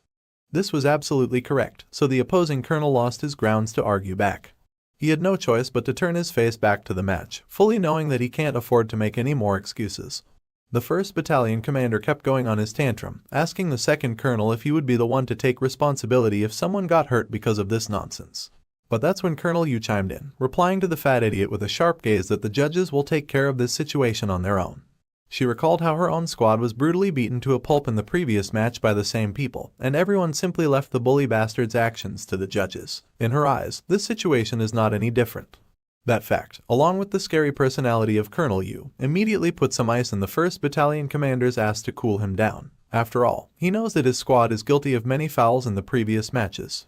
Seeing him shut his yapping hole, the woman lets out a sigh and chooses to forget the matter. Her gaze is then refocused on the match, where Minjun and the massive bully are finally fighting in a 1v1, since no one is left standing to interfere on the arena. Even now, there's nothing but confusion on the ugly asshole's face. He can't figure out why he would eliminate every other player in the arena, only to engage in a simple wrestling match where his smaller body isn't favored. That gives him confidence though, since despite our hero's overwhelming strength, the bully knows that your technique is a lot more important when it comes to wrestling. So, with a smug look on his face, he proceeds to hook his leg behind Minjun's, hoping to trip his balance and slam him down with the weight of his body. But of course, as we all saw it coming from a mile away, the massive onion wasn't able to move our boy a single inch, let alone slam him anywhere. On the contrary, Minjun was able to lift his elephant body in the air with ease, almost as if he was trying to lift a baby. But unlike how you would catch a baby after bumping him into the air, this asshole deserves absolutely no love, and gets brutally slammed to the ground on his back. The impact made his mouth open with a gasp, emptying all the air in his lungs.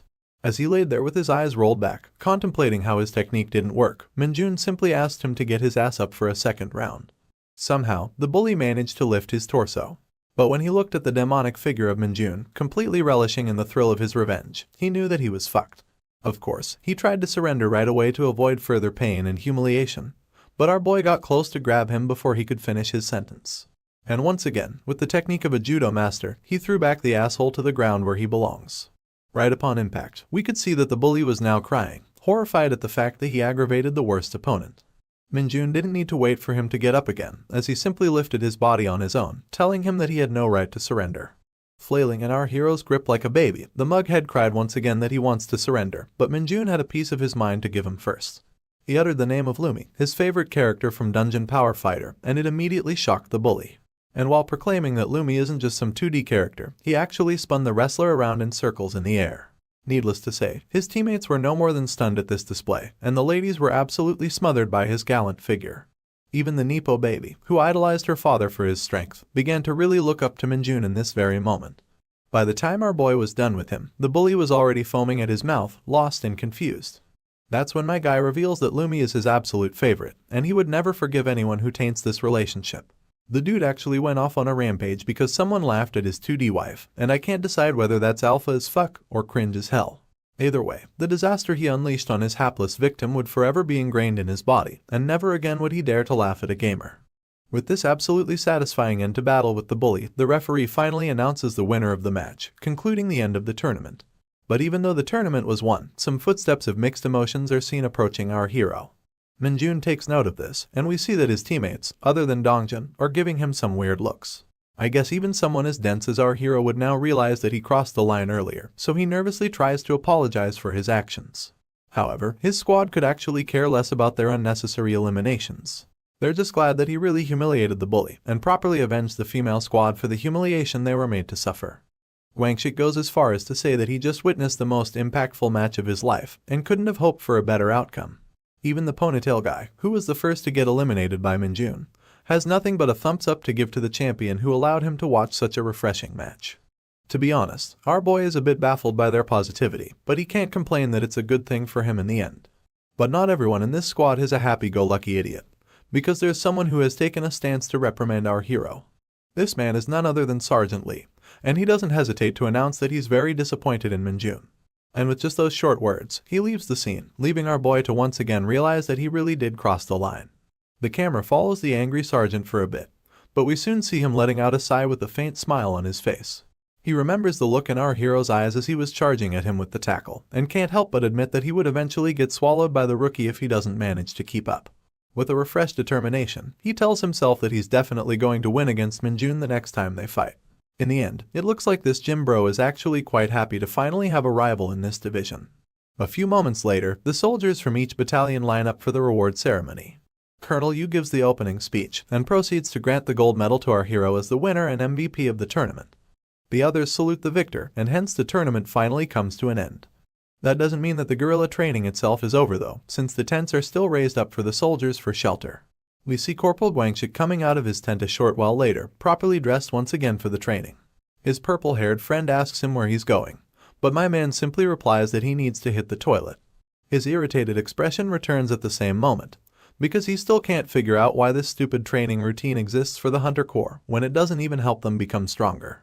This is when he's called out from behind by a female soldier with familiar hair and immediately starts blushing for absolutely no reason whatsoever. As we guessed, the soldier is our favorite Nepo baby, standing timidly with her blushed cheeks and a charming smile. Not gonna lie, she looks really cute in her armored uniform. The next day, after the short but intense training of the 104th Division, it started snowing in the campgrounds. We see the familiar hairstyle of Corporal Guangxik, carefully whispering to his friends that they should be careful with the matter at hand. The next scene is the goatee of the ponytail dude, who seems to agree with the suggestion and wants to push through with the operation at any cost. We also get a peek of Dongjin's head, and he seems rather worried that their sergeants might chew them out if they do something irrational, but Guangxik doesn't seem to care. There's also another person with these idiots, and according to Corporal Ponytail, his role is the most important in their mission.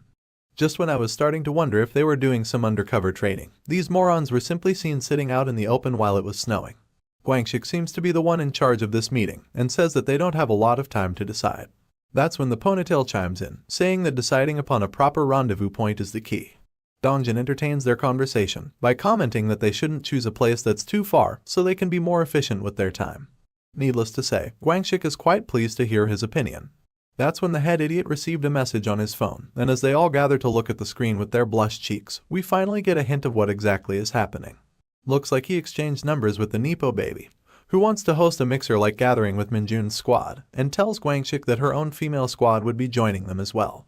And after asking him to choose the location and the meeting time to match everyone's day offs, she casually asks him if he can share Kim Minjun's number as well. I am pretty sure this was her objective from the start. Poor Guangxik and Ponytail get terrified to see the last message, because they think giving her our tyrannical hero's number might put them all in trouble. The former asshole wonders if he should tell her that he doesn't know his number, but both Ponytail and Dongjin tell him that it would come out as extremely unbelievable. After all, they're all members of the same squad who practically live together. But that just puts more strain on the poor Corporal's face, because he has absolutely no idea how to reply. That's when Corporal Ponytail starts getting cold feet and proposes that they should cancel their plan after all. It's fun and exciting to finally get to talk to some girls in their lives, but he thinks it's not worth the risk to get on Minjun's bad side. And with those words, he exits the scene by saying that they should quit this nonsense before they get in any trouble. The others agree and decide to leave as well, leaving poor Guangxik on his own, who still doesn't want to abandon such a chance. He tells his friends that it's possible that the sergeants might want to join them as well, but his words fall on deaf ears, and no one thinks to entertain such a thought. At the end, this sad and lonely loser is left all by himself in the snow, completely isolated in his dreams and horniness. Switching locations, we move inside the camp building, where the main hero of this story opens the door to the training room. First things first, he's quite excited to look at his newly updated status. As you can see, it looks like he has gained a bunch of strength and agility stats once again, while everything is practically the same. As he remembers the mug face he tossed around the map in the previous chapter, Minjun can't help but thank him for improving his status. You see, it was getting quite difficult to level up his stats once they reached 60, but thanks to defeating that wrestler, his surprisingly gained a boost to his stats once again.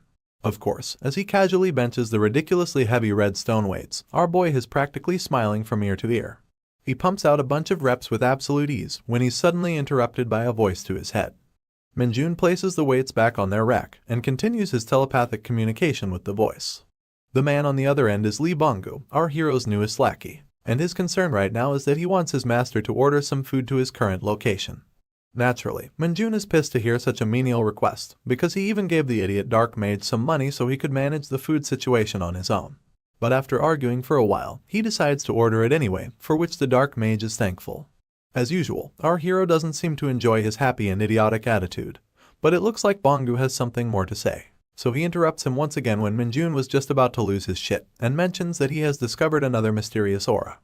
That quickly calms down our hero, as he sighs while asking why the idiot didn't start the conversation with such important information first.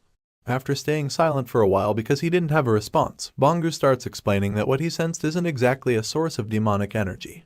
In fact, it's something completely different that he has never even felt in Isgard. He suddenly stops talking during his briefing, so Minjun gets alert that he might be in some kind of danger.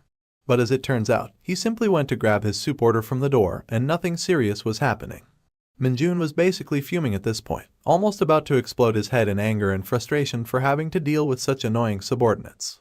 And as if done on purpose, this is exactly when he also received a message from the Nepo baby, confirming if she has the right number to the sergeant. For a moment, Minjun had a dumbfounded look on his face, because he was absolutely lost at the sudden turn of events.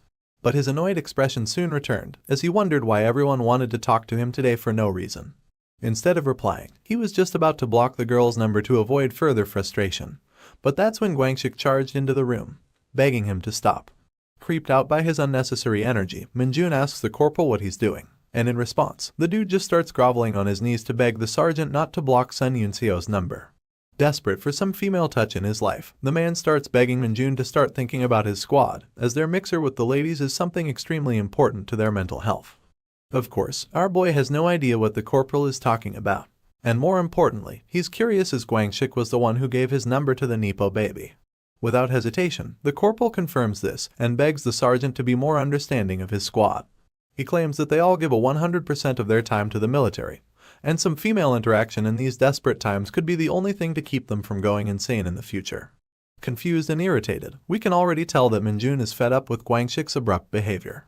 Still, he gives the hunter a chance to speak and inquires if he has arranged some plans with Yunseo. The corporal seems confused at this, as he assumed that she must have messaged the sergeant about their plans. But that was not the case, and Minjun is now even more furious that he's not getting any answers. And now, Guangxik suddenly doesn't know what to tell him. My boy then resorts to his usual method of threatening the crap out of people and asks Guangxik to choose his words carefully.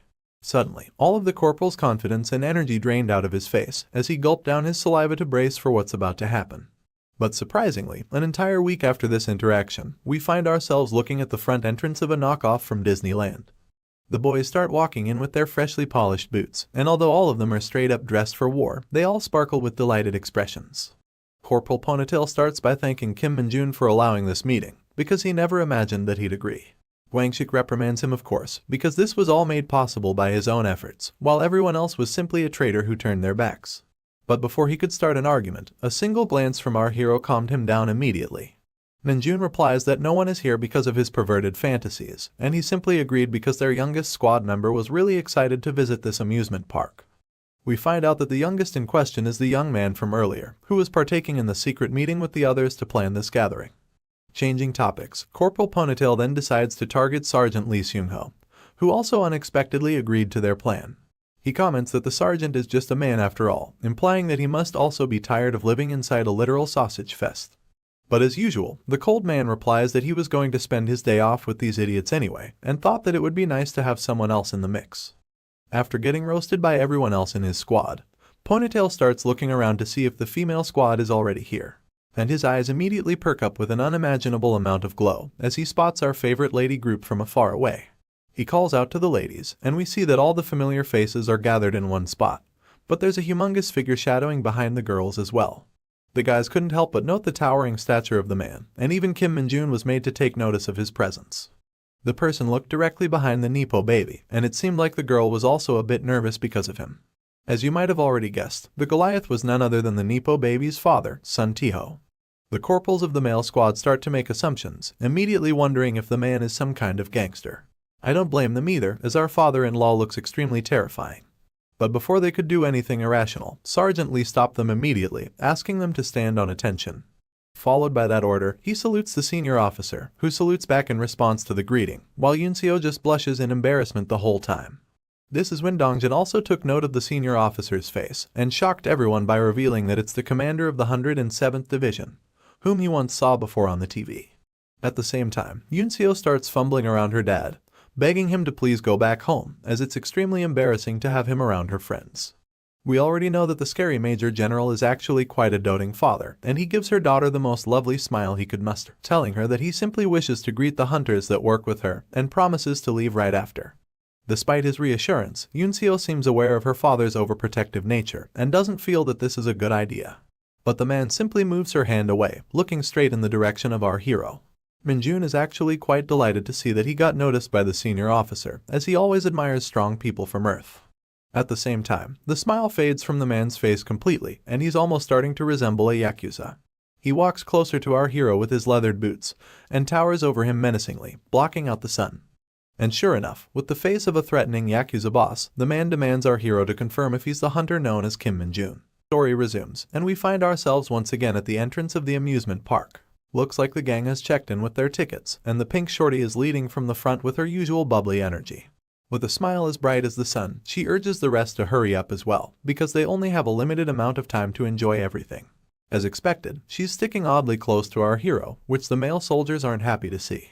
Seeing her trying to lock her arms with Minjun, a wave of mixed emotions washes over the rest of the party. The boys are feeling jealous, while the girls are just embarrassed of their comrades' actions. But well, the party spirit rules over everything, so the men display a burst of renewed energy, hoping to get as lucky as our hero.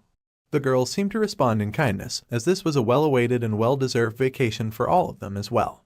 And so, together, they all rush towards the center of the park, leaving the two remaining sergeants behind. Sergeant Mommy and the ever-so-serious Sergeant Lee look at each other, not sure on how to react to the current situation. Our blonde girl is the first to speak, commenting on how she's not really fond of such rowdy places. It comes to no one's surprise that Sergeant Lee agrees with her statement, which the muscle mommy was quite pleased to hear. Looks like the two of them are going to hit it off well, as they walk together towards the rest, having light chatter along the way like a pair of muscle enthusiasts. In the next couple of scenes, we truly get to see how much everyone is enjoying this event. They all throw their hands up on the pirate boat.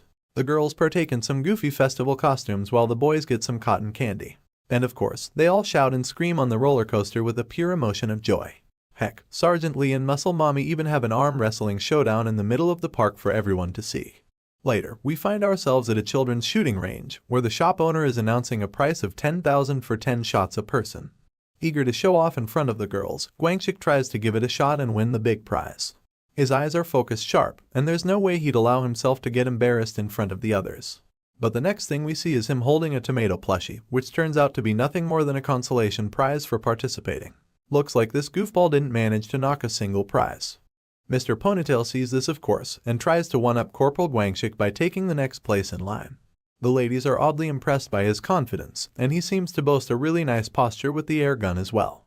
But of course, my man ended up getting the same shit as Guangxik, openly becoming a laughingstock in front of the merciless girls. Although he's convinced that the gun must have been tempered for him to miss all of his shots, there's no way his fellow corporal is going to let that slide as an excuse, as he continues to taunt him for sucking balls. That's when our boy walks up behind the two, and notices something interesting on the prize table inside the shop.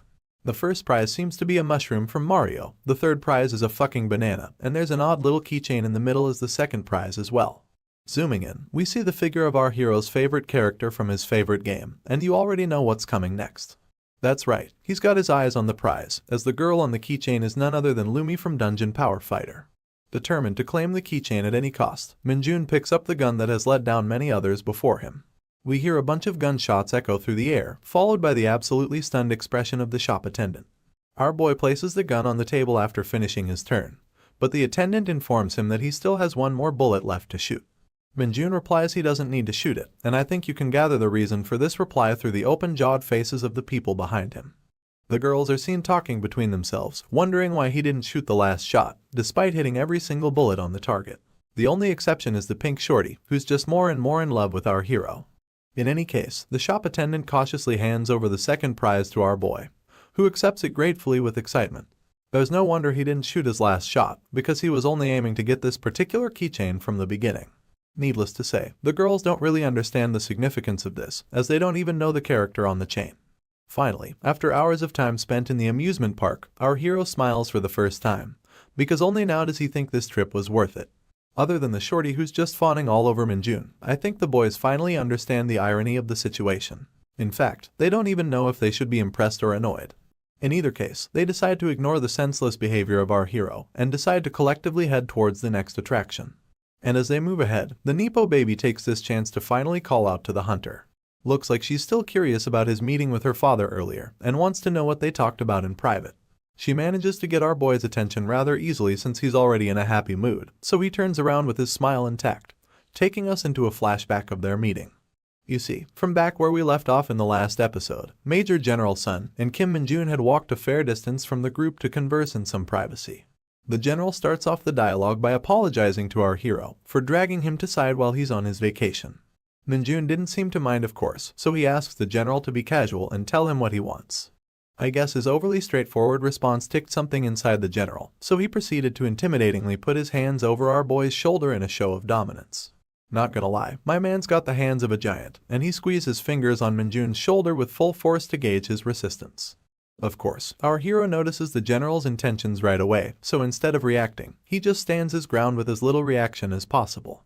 This gesture alone was enough to give the Nepo baby's father the answer he needed, so he smiles and puts his hands away slowly, respecting our hero's trained body and resilience. He apologizes to the sergeant for testing him so abruptly, and comments that he's definitely very well trained. Naturally, Minjun takes the compliment with stride. Once again, the general puts on a face that tells us that he's very impressed with our hero so far. He then casually reaches inside the dashboard of his car, and says that he's got something to give to the sergeant, since his daughter seems to owe him a favor for that incident inside the tin can dungeon. He takes out a small box of black wood, along with his contact card in case Minjun wants to reach out to him in the future. Before our boy could ask him further about the box itself, Sun Tio starts to elaborate that it contains an item that's generally reserved for general ranks only inside the hunter military. Although their technology isn't advanced enough to evaluate this item entirely, it's supposed to give a random raise to your stats. As the box gets opened, we see that the item in question is a silver bracelet of sorts, which looks rather rough and worn down. Perhaps it was previously used, or perhaps it's just the texture of this particular material. In either case, it looks like our boy has hit the jackpot, as his inner thoughts leak out to reveal it as such, while he's busy thanking the general for his generosity. Reaching for his car door to exit the scene, Sun Tio tells Minjun to use the item to train himself further, and warns him to not tell anyone that he's the one who gave him the bracelet. He then offers to treat him to a meal if he ever decided to visit his division, and follows it up with one last warning. As we all saw coming, the devil's face returns on the general, telling our hero loud and clear that if he ever tries something funny with his daughter, he would make sure to kill him with his own hands. And with that business concluded, the man finally leaves the parking lot with his car. Looks like his warning wasn't really needed, because as Minjun puts the bracelet inside his breast pocket, he smilingly comments how such concerns aren't necessary, implying that he has no foreseeable plans to get together with anyone. That's where the flashback ends, and we're brought back to the present, where our boy tells the girl that their meeting wasn't anything important. Not convinced by that answer, Yunseo inches closer to make sure, asking if he's sure her father didn't say anything rude to him. While reaching into his pocket once more, Minjun confirms that no such thing happened. He then takes out the general's card from his pocket and shows it to the Nepo baby to rest her mind at ease. He informs her that he received it as a gesture of goodwill because her father wanted to treat him to a meal if he visits his division. As far as Yunseo is concerned, her father isn't the kind of figure who would show such politeness to his juniors, so she wonders why he received such a gift for no reason. That's when Minjun replies that it's probably because the general is bothered that his daughter owes him a favor. Of course, this triggers the memories of the tin can dungeon when the Nepo baby was helplessly clinging to our hero with an injured foot, and it blushes her cheeks pink with embarrassment. With the same shy expression, she tries to shake off the memory by addressing the sergeant once again, apologizing for the fact that he had to put up with her overbearing father. One last time, Minjun just snaps the card in front of the girl, and as she gets startled, he tells her that he's simply going to force his father to treat him to an expensive meal in return. Continuing on, we once again return to the main group, who's now just strolling inside the busy pathways of the amusement park. Guangxik tries to meekly approach the pink-haired shorty and starts getting embarrassed for no reason. Looks like he just wanted to thank her for this wonderful get-together, as she's the one who initially proposed this idea. But still, he's also curious to know the reason why she wanted to do this.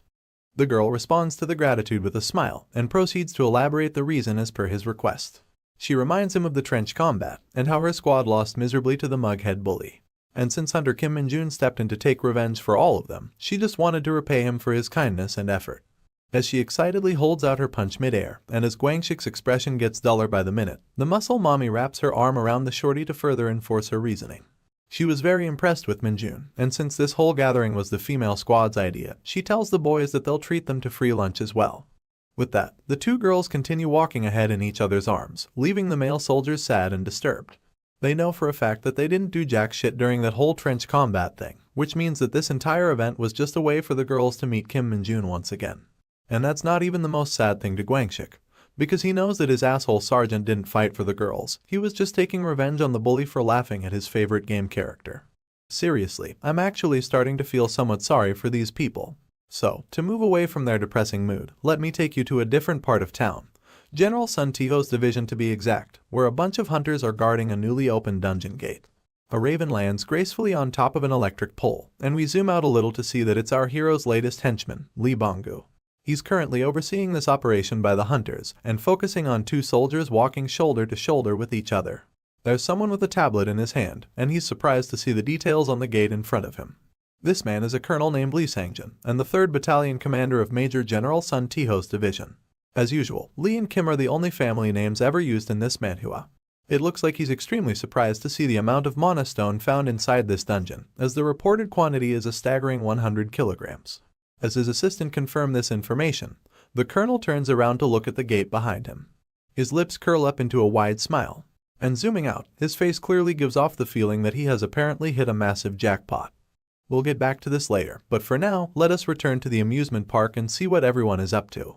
As it turns out, the girls and the boys have split up at the exit of the park and lined up to bid their farewells. We already knew that the girls had a ton of fun on this venture, so they make sure to relay their thanks to the male soldiers and wish them a safe return to their camp. Looks like the boys have also forgotten their sorrows from earlier, as we see them cutting into each other to get the last talk with the girls. Their bickering continues, and we also get a cute panel of the Nepo baby shyly waving goodbye to our hero, who, as expressionless as ever, doesn't even bother to respond to the gesture. At last, time to part their ways finally arrives, and the pink shorty literally had to get dragged away by her tall friend. In the next scene, we find ourselves near a more busy area of the city, where the soldiers are slowly lining up at the bus stop to catch their ride to the camp. That's when Lee Bonggu finally starts talking into Minjun's head, annoying him and telling him that he has encountered an issue. As our boy asks him to give details, the perspective shifts back to the raven, and through its eyes, we see the full view of the violent dungeon gate, which Bonggu comments to be a bit suspicious. He previously informed his master that the gate was under investigation and properly guarded by the hunters, so Minjun doesn't understand what's so suspicious about it now. Bonggu explains that there were only entry-level restrictions on the gate previously, but now it seems to be getting a lot busier, as hunters are seen carrying inside a lot of mining equipment. The perspective then suddenly shifts to a split screen on our hero and the colonel on site, both with polar opposite facial expressions to each other. While the colonel is just happy to have encountered this marvelous opportunity to extract a ton of mana stone, it looks like Minjun has spotted some sort of trouble. The next day at Daejeon, the jurisdiction of General Sun Tio, a certain bus approaches its stop on time. Out from the bus, an annoyed-ass Kim Minjun emerges, who looks like he was forced to make this journey. He confirms the same to us as well, loudly mouthing that the current situation is an absolute mess. Back at the site of the gate, which is still being guarded by the hunter army just the same, we see a bunch of soldiers loading and unloading carts full of mana stone. Meanwhile, our boy reaches into his pocket and takes out the contact card that he received from the Nepo baby's father, wondering if this will allow him to enter the work site without any trouble. And while he's thinking that, we see a peculiar pigeon approaching him from the side. Minjun notices the cooing sounds of the bird, and as he turns to face it, the camera zooms into the goofy-looking creature, which is just Lee Bonggu changing his appearance. Our boy recognizes him and tries to ask why he looks different, but the minion just replies that he's been keeping diligent watch over the site up until his master arrived. I guess Minjun isn't in the mood to argue, so he simply lets out a sigh and asks if it's true that they discovered 100 kilograms of mana stone inside the dungeon. Bonggu isn't aware of the weight system on Earth, so he doesn't know how much 100 kilograms is supposed to be, but confirms that this is definitely the figure he heard. This amount is definitely very suspicious to our hero, because it's 100 times more than what you would find inside a dungeon in Isgard, and that's only if you get really lucky. Sure enough, it finally surprises the little goofball as well, since he knows that such an amount is not normal. Minjun further confirms that it's an incredible amount of energy, and since the forces on Earth are currently working to weaponize it, it's no wonder that they're extremely greedy for it. Once again, he looks at the cackling and pulsing blue gate of the dungeon, and his brain picks up a strange energy signal that feels out of place. To confirm his suspicions, he asks Lee Bonggu if this is the strange aura he talked about earlier, and quite frantically, the pigeon flaps its wings to respond, confirming that this is definitely what he sensed from the gate. He can't sense any monsters inside the dungeon, but still can't help the feeling that the energy is very evil in its origin. This is when Minjun outs on his serious face at last, replying to his minion that it's no wonder he didn't understand it, because he has also only felt this type of energy once before in his life. And when Bonggu asks if he knows what this energy is supposed to be, our hero starts gritting his teeth with frustration. He replies with a yes, and immediately starts bolting towards the gate at full sprint. Meanwhile, the workers at the site were still busy doing their tasks like before, but I guess it's not going to last for long. Because right in that moment, a bunch of slithering tentacles start shooting out of the gate. Chaos takes over the chain of command on the site, as the soldiers try to run away from this abomination, and the colonel tries to figure out what the fuck is happening. The platoon commander shouts that some of his squads are still operating inside the dungeon, but the colonel warns him to run away and save his own life first. Posing like a true hero, Minjun arrives on the scene just on time, confirming all of his suspicions from earlier. He comments that this is a fake dungeon, which might explain all the unnatural events surrounding it. As he's approaching, a guarding soldier warns him to stay away because the situation isn't looking good near the gate. But of course, Minjun just sprints past him without heeding the warning. He tells the soldier his name, division, and battalion number, and informs him that he'll rush ahead to open the dungeon from the inside. His words make no sense to the corporal, of course, as he just panics to see him rushing in. Making his way through the others, our boy also catches the attention of the colonel, who's the most superior officer on the site. Surrounded by tentacles, he tries to ask what the soldier is trying to accomplish. But once again, Minjun simply continues his charge and jumps straight into the mouth of the tentacle hazard. We see him disappear inside the electrical blue energy of the portal, and right after, the tentacles retract themselves in a swirl to shut the gate close. The bizarre turn of events leaves the colonel agape, because now the once presumed dungeon gate is just a mass of winding tentacles, with no way for anyone to approach it. The colonel swallows his spit in fear of the sight, and realizes once again that he's truly fucked. Meanwhile, a system window informs our hero that he has entered the dungeon, and we see him landing in the cavernous surroundings of this dimension. He notices a presence and looks up, only to find a bunch of mining hunters, scared of his sudden appearance out of nowhere. This is the point where the comic gives us the names and the class of each of these hunters, but I'm too lazy to remember them, so I'll just make up my own names as we move forward. Our boy notices from their badges that they're all privates and private first-class soldiers at best, so he asks to know if anyone else is present on the scene. One of the soldiers replies that this is all of them, and asks to know the identity of the intruder. Once again, Minjun gives them his name and other details, and responds that he just happened to be passing through this area when he found the gate. Before the privates could raise any further questions, he tells them quickly that the current situation isn't favorable, and he has no time to explain the details. He then asks them to ensure that no one is hurt, and confirm that they're all in possession of their equipment. After a quick inventory, we see that the privates were only carrying 3 katanas, 2 daggers, and a bunch of energy bars each. Naturally, Minjun is disappointed to see this, but the soldiers inform that they're just the transportation team, so this is all they get, and the inspection team has already left. Even so, our hero doesn't understand why someone in their right mind would decide to dispatch a transportation team without any backup. And as he once again looks at the inexperienced privates, he can't help but wonder that something is definitely wrong. In any case, he decides to put the matter on hold and orders the soldiers to take back their equipment. He then proceeds to inform them about the bitter truth, which is the fact that they're currently standing inside a fake dungeon. It's a bit hard for him to explain the full essence of it, so in order to make things simpler, he tells the squad to think of this entire dungeon as a giant monster.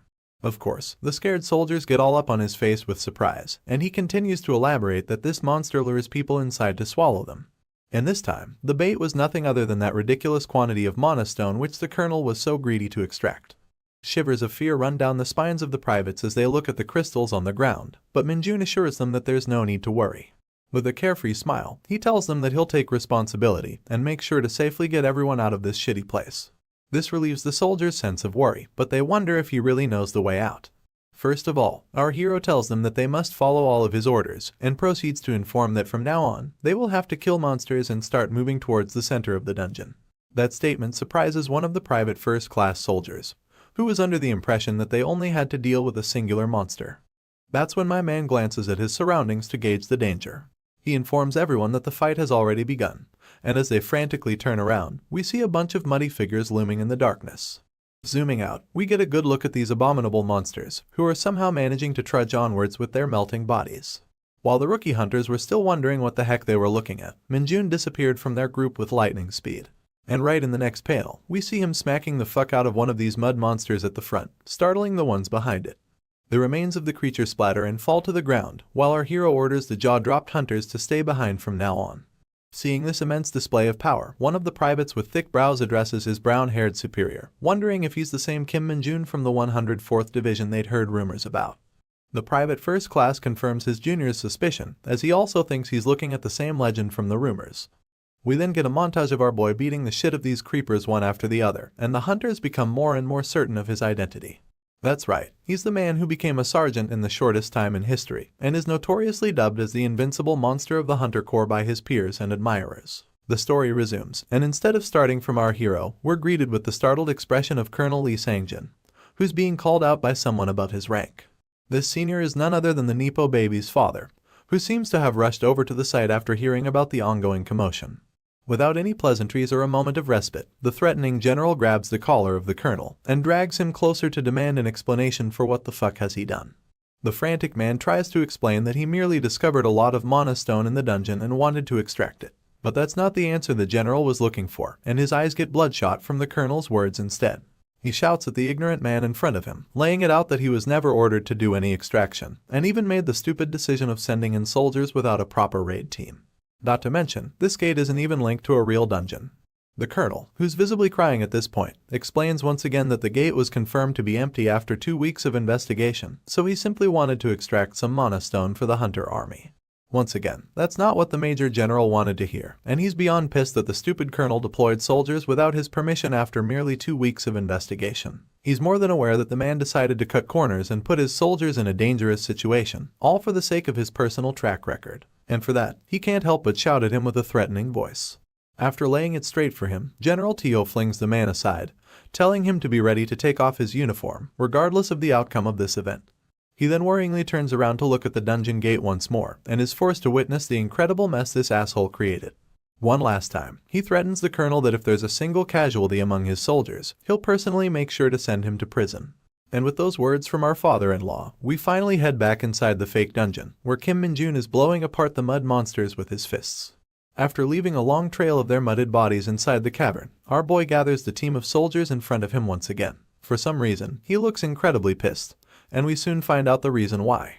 He asks the noobs why they're interfering in his fights, when he clearly told them that he'd handle the situation by himself. Of course, the soldiers simply wanted to be of help, so the sergeant lets out a huge defeated sigh to calm himself down. He looks back at the mud piles behind them, and reminds the noobs that he told them he had to defeat all these parasite monsters and reach the center of the dungeon. The privates look at him and nod in agreement to his statement, and that's when our boy explains that these monsters are created by the fake dungeon to absorb the prey that walks inside it. They will increase in number once he gets close to the heart of the dungeon, and start swarming their team from every direction. Which is why he wants all the privates to save up their stamina for that crucial moment. And as soon as the soldiers hear this, their eyes lighten up with confidence and admiration for their leader, who has just assured them that their presence is not useless. Once they get hyped up and start cheering, Min-jun is finally able to smile, because he knows that this rescue mission is now plausible. Of course, his words didn't actually have a hint of concern for these fools behind them, as the fucker was simply after the extraordinary experience points he's getting from the dungeon. And by making sure that he's the only one fighting, he'll make sure to grab every single one of these points for himself. So with that greedy obsession with power, he innocently signals his squad to follow behind him and keep moving forward. And without a shred of doubt in their leader's judgment, the privates happily raised their weapons to follow his lead. With a squad of ignorant buffoons behind him, our guy was now finally heading towards the heart of the dungeon. Soon enough, he stepped into another mud pile, and we zoomed out to witness yet another mob of these creatures swarming the party from front. Their number was greater this time, and they all seemed to be guarding some sort of massive gem behind them, which was conveniently raised on a pedestal to mark its importance. Meanwhile, even though they did nothing, the soldiers were starting to get extremely exhausted and out of breath. Min-jun is already aware that you start losing your stats and stamina simply by staying inside this fake dungeon, and had he allowed his men to fight from the beginning, there's a decent chance that they could have died due to exhaustion. Nevertheless, he assures them that they simply need to smash the core gem that they see ahead of them, and they would be able to escape this prison. But a ton of monsters stand on guard next to that core, making it a lot more difficult than it seems. But this is when our boy tells them to play their part properly, which is to make sure that no one gets killed or hurt, no matter what happens. He almost slips in his inner thoughts and blurts out that their health is necessary for his track record, but quickly fixes his words to tell them that they just need to focus on defense and stay safe in the rear. Once again, the soldiers shout in resonance, heeding the command of their leader while striking a defending formation to ensure everyone's safety.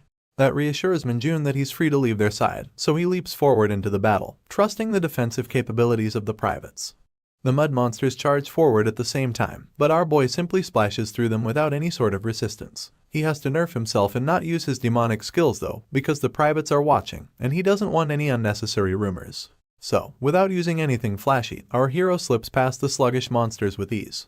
They try to swing their liquefied bodies to intercept his path, but then he simply jumps into the air, while John and Ted eat the full brunt of Dave's attack.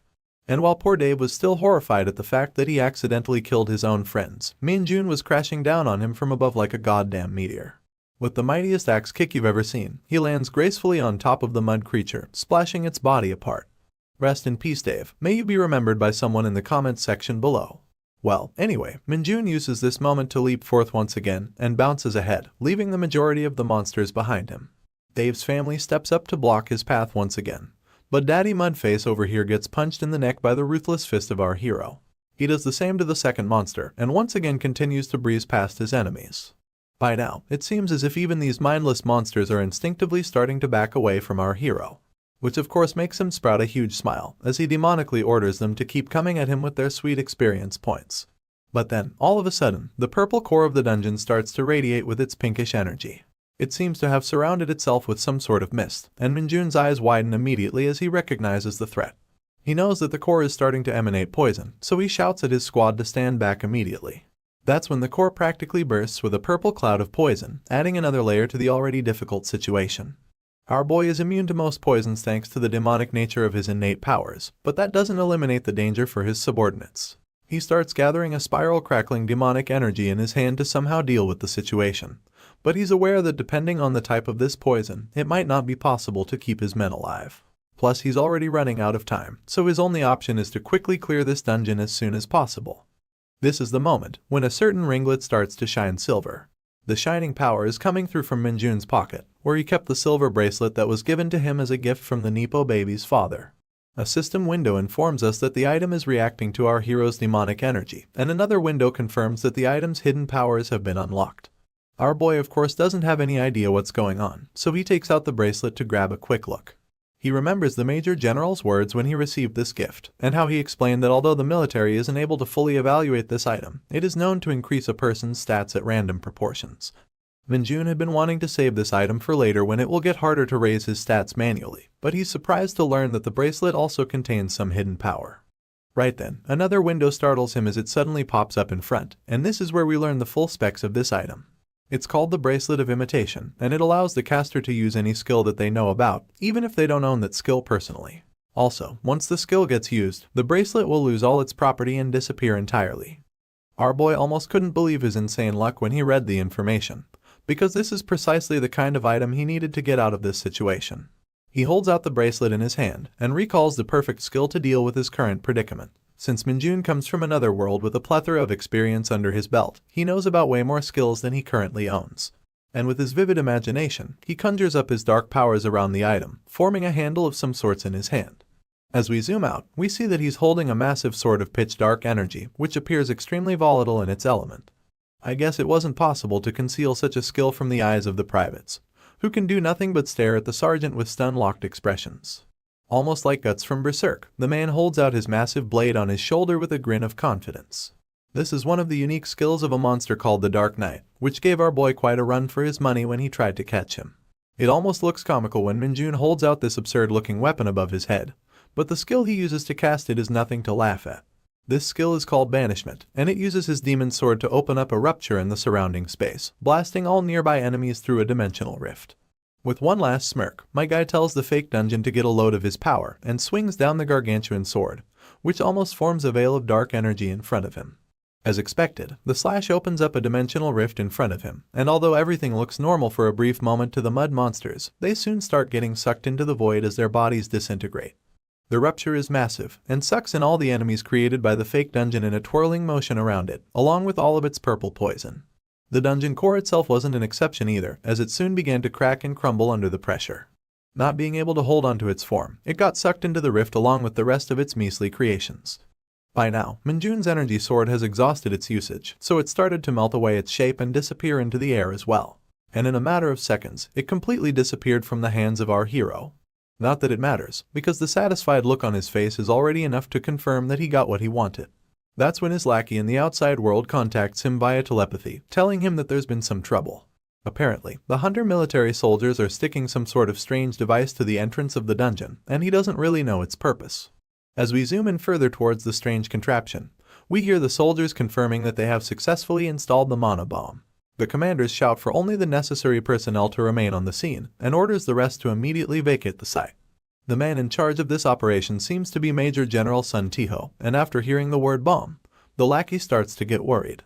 He informs his master of the same, who currently seems to be reaching towards the dungeon core without a care in the world. The destroyed core lays in front of him in pieces, as he replies to his lackey that there's nothing to worry about. He then quickly proceeds to further smash whatever remained of that purple ball, claiming that he's about to exit this place in a matter of moments. Going back outside, it almost seems as if the time is running out for our hero, The bomb has already been installed, and an officer is standing next to General Tio with the trigger to detonate it on his command. The division commander holds the switch in his hand, wondering if he has no option but to press it. It would be nice if they could open the gate through the bomb, but there's always a chance that it might trigger another unexpected reaction from the dungeon. That's when we get into a brief flashback where the general was shocked to learn about Kim Min-jun being present on the scene earlier. The commanding officer confirms this and informs that Sergeant is currently inside the dungeon along with their own personnel. That of course doesn't make any sense to Sun Tio, as our boy had no reason to be present at this site when it's not even his station of duty. Heck, this isn't even his division.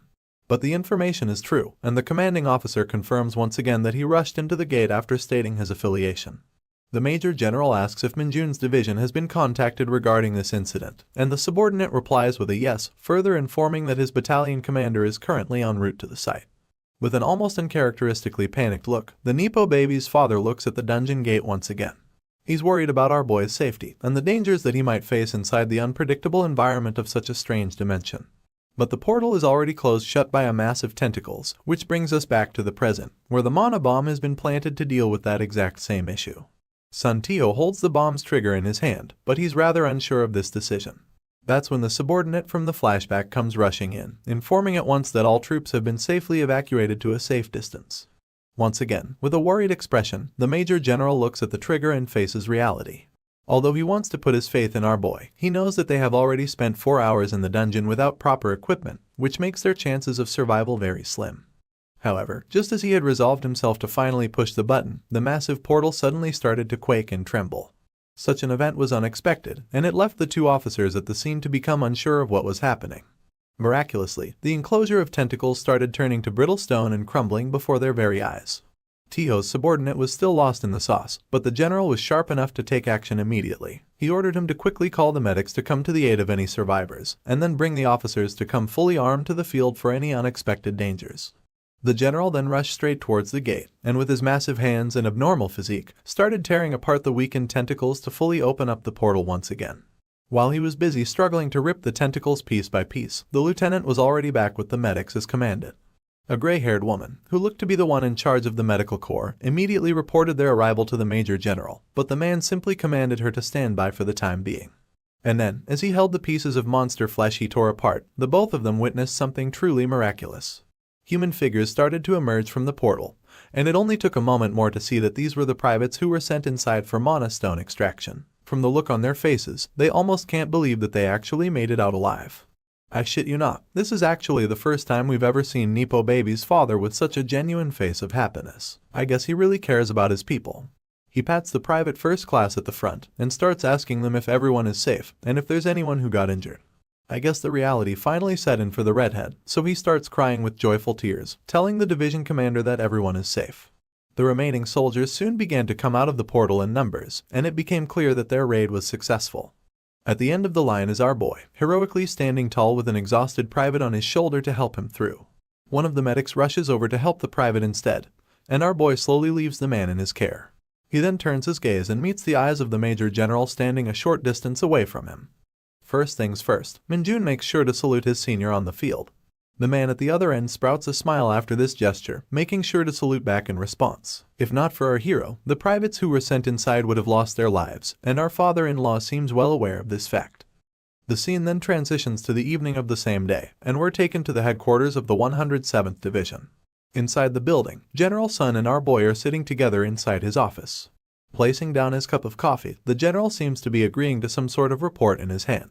He confirms the report by asking our boy if he was indeed on vacation, which the sergeant agrees to immediately. And when asked as to what he was doing inside a foreign division, Min-jun perked up and replied that he came to avail the offer from the Major General, who agreed to treat him to a meal. Of course, the officer finds it a bit odd that a soldier would willingly use his vacation for something so trivial. Not to mention, as soon as he arrived in the area, he noticed the portal acting weird at the perfect moment, and jumped in to save a bunch of people he had no affiliation with. And after listening to all the facts, even Min-jun is forced to face the fact that his lie is starting to stretch a bit thin. However, he has no choice but to stick to his words, so answers back with his usual bright energy, confirming that when he noticed the anomaly at the gate, his body started moving on its own to take action. There was a brief moment where the general was forced to think that this dude had to be bullshitting him, but he couldn't help and laugh at the answer instead. He likes the eccentric nature of our MC, and is finally beginning to understand why Brutus likes him so much. Meanwhile, my guy is just surprised that his lie somehow ended up working. After the hearty laughter, the Major General leans forward and informs our hero of the incredible feat he accomplished inside the fake dungeon by ensuring the safety of every soldier. He appreciates his efforts, and Minjun is more than happy to take up that compliment with stride. However, there's a sudden tension in the air when General Sun's eyes begin to sharpen.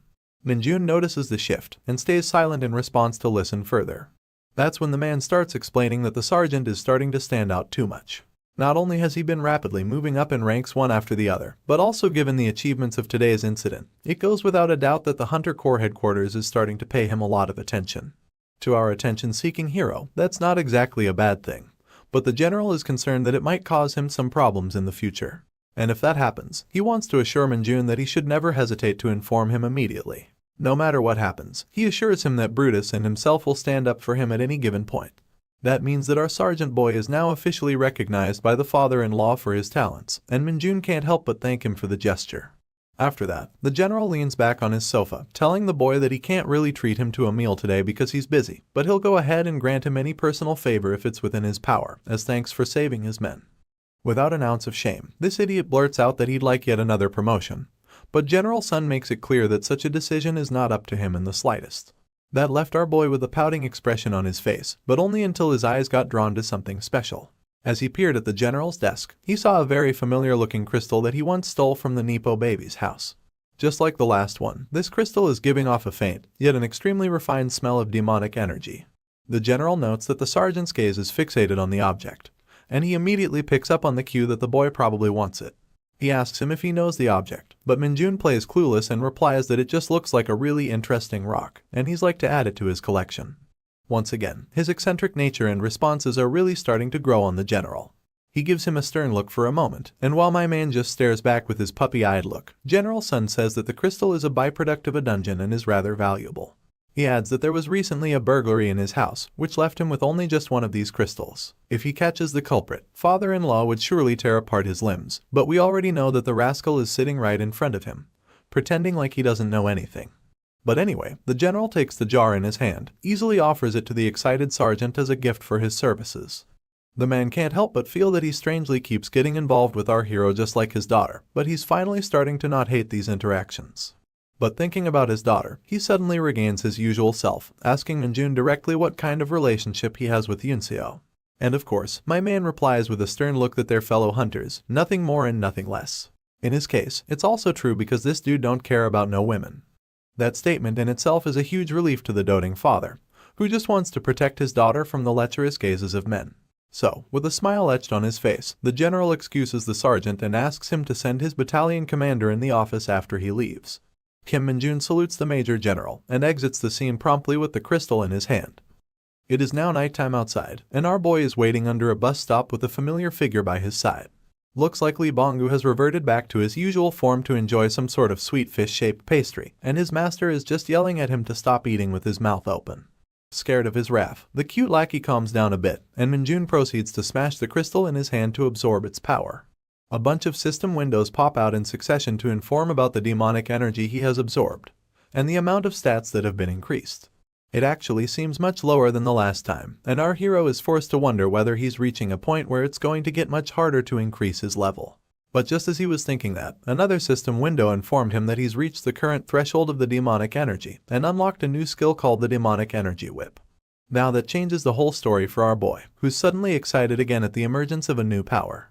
While all of that was going on, we go back to the Hunter Corps headquarters, where a meeting was ongoing inside one of the conference halls. Sun Tiho and General Brutus were standing face to face with each other, and the man in the center was their superior, yelling at Nepo Baby's father for the mess he allowed to fall on his sight. The man apologized for his oversight, but the superior officer, Lieutenant General Kim Changmo, was far too furious to accept his apology. He yells that the 107th Division would get audited soon, and warns the Major General to be ready for it as well. While the two-star officer could do nothing but hide his face in shame brought upon by his useless subordinate, the Lieutenant General stayed relentless in his remarks. Even Brutus had no choice but to witness the whole scene quietly, as there was nothing they could do to mend this situation. Moreover, Kim Changmo was dying to meet the battalion commander who was the root cause of this mess, and it's very likely that he's going to strip him of his uniform. Sun Tiho agreed to send Colonel Lee to the meeting room later, and that's when the door behind him suddenly propped open. A single emergence of the figure from the door startled the 3 officers present, and Lieutenant General Kim was the first to get up and salute. The man stepped forward with authority, telling Kim Changmo to go easy on the Major General, because he's yelling loud enough to even be heard outside the room. The 3-star officer immediately stands on guard after the statement, agreeing to the command and sweating profusely. That's when the figure finally took his seat while stating that he had received the report of the incident, and Major General Brutus quickly realized that shit was about to go down. You can already see the 4 stars on the uniform of this figure, which mark the highest status in the military, the rank of a general. And sure enough, as we zoom in on the cunning and calculating face of the man, the comic reveals him to be the supreme commander of the entire Hunter military, General Gu Hakchial. He utters the name of Kim Min-jun, the man who was at the forefront of his report, and you can immediately tell that some intense politics are about to go down soon. The story continues, and we're immediately greeted by a brown car, speeding its way inside the Hunter military camp. It comes to a halt with an abrupt press on the brakes, and out comes a fuming colonel, the commander of Min-jun's battalion in the 104th Division. Still mad and upset, the guy doesn't even bother to close the door to his car and marches straight into the building. His destination is none other than his own office, and when he bursts open the door to head inside, he's immediately greeted by an energetic salute from one of the officers. The colonel looks around frantically, asking where everyone is. As we zoom into the face of the officer, we find out that it's Min-jun's own platoon commander, and he seems a bit hesitant to answer the colonel.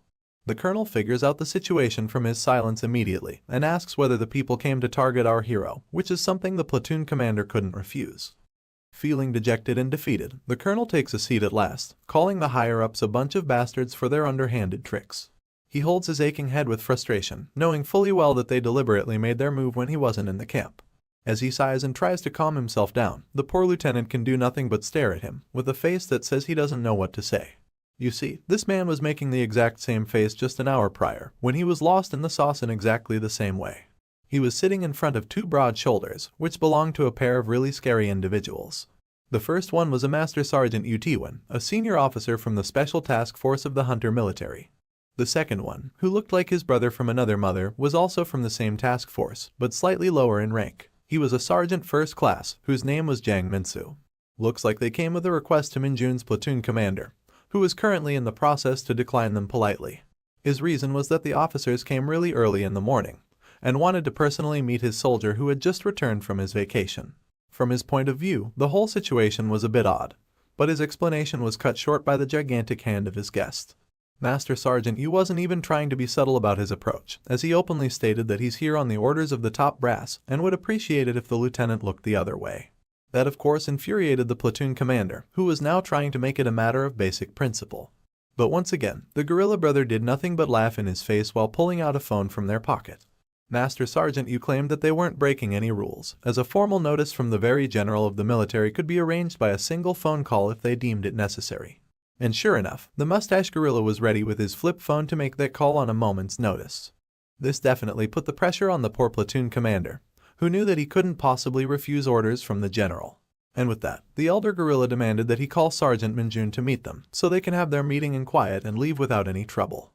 Well, the lieutenant was left with no choice, and it didn't take long for the office gate to open once again, and our boy Min-jun to step in with a salute to his senior officers. Both the first lieutenant and the gorillas turned their heads to gaze upon the man of the hour, and our boy immediately noticed the symbol of the Special Task Force imprinted on the guests. Ignorant as he may be, Min-jun lived inside the military, so he was able to quickly identify the mark. The lieutenant tried to set the tone to introduce his soldier to the guests, but the master sergeant jumped the gun to take the initiative. He got up and greeted our boy with a firm handshake, along with his own introduction to make it clear that he belonged to the Special Task Force. Min-jun replied to the gesture with the same energy, and was overall pleased with their appearance. By now, the Master Sergeant seemed to have gained complete control of the conversation by sucking up to Min-jun's achievements and asking him to sit down for a chat.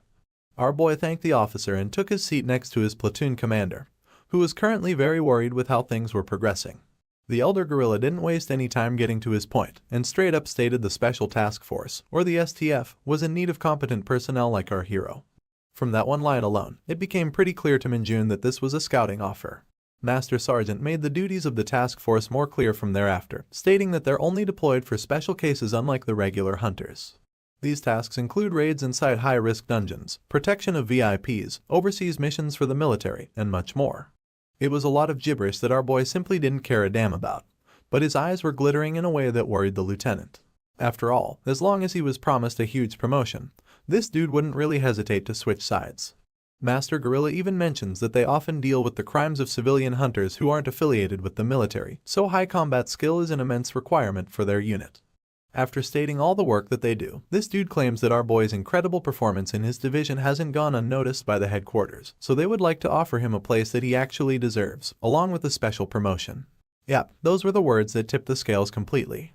As soon as our boy heard about the special promotion, his eyes perked up with excitement, very much in contrast to what his commander was feeling. The Master Sergeant is just layering the cream on top of this delicious cake of an offer at this point, and confirms once again that if our boy indeed joins their task force, he would be promoted to the position of a staff sergeant immediately. That's where the mustache gorilla chimes in, further elaborating that the initial promotion isn't the only benefit, as people in the special task force are basically on a fast track to future promotions and rank ups inside the military, because they have more chances to rack up their achievements. Of course, with all those SEO-optimized words to resonate with Majun's noodle brain, he was seeing absolutely no reason to refuse such a stellar offer. That's when the Master Sergeant's flip phone started ringing out of nowhere, and as he tried to excuse himself while trying to take it out of his absurdly plus-sized pocket, Minjun couldn't help but notice that it's the exact same model as the one on the table. For some reason, that put a sense of worry on our boy's face, so he asked the mustache gorilla about it right away. Feeling cocky and superior, Jang started putting it back in his pocket, while explaining that it's a special device that's only issued to the special task force. It should not be confused with a regular smartphone, as this thing is specially designed for security and confidentiality. As much as he was being cocky in his explanation, it was starting to have the opposite effect on our boy, who was picking up signs of rigidness in the special task force's way of operations. He surprises the Gorilla Brothers when he asks them whether he'd be allowed to use the internet and computers as much as he wants if he joins their unit, and as expected, the response wasn't to his liking. The officers explain that they deal with top-secret information regularly and have to control their environment to prevent leakage. In other words, not only are they not allowed to use the internet during duty, but also actively encourage not using it during your vacation as well. Well, that was it folks, our boy has lost all interest in their offer. Even his platoon commander is able to tell what's happening, because he now knows that these task force buffoons don't know shit about our hero.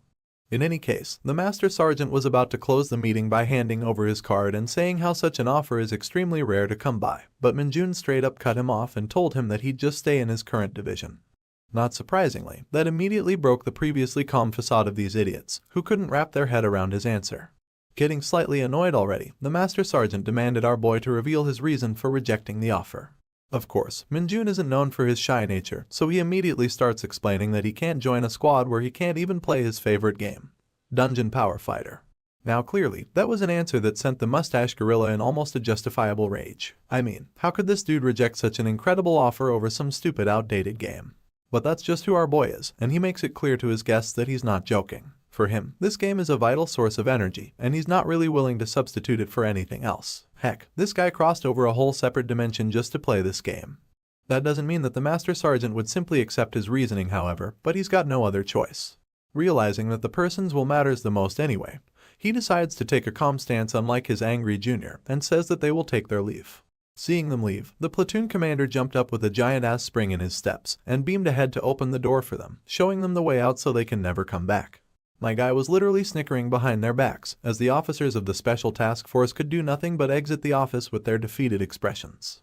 But as a one last fuck you, the mustache gorilla turned around and accused Minjun for having his accomplishments overly blown out of the proportion, as he never believed that someone of his caliber was fit to join the task force in the first place, and he's sure that he couldn't even pass their entrance test if he tried. I don't know what to say, but we all know that our hero doesn't like backing down from a challenge quietly. He unfortunately took the bait, and asked Jang how he could be so sure that he'd fail their test.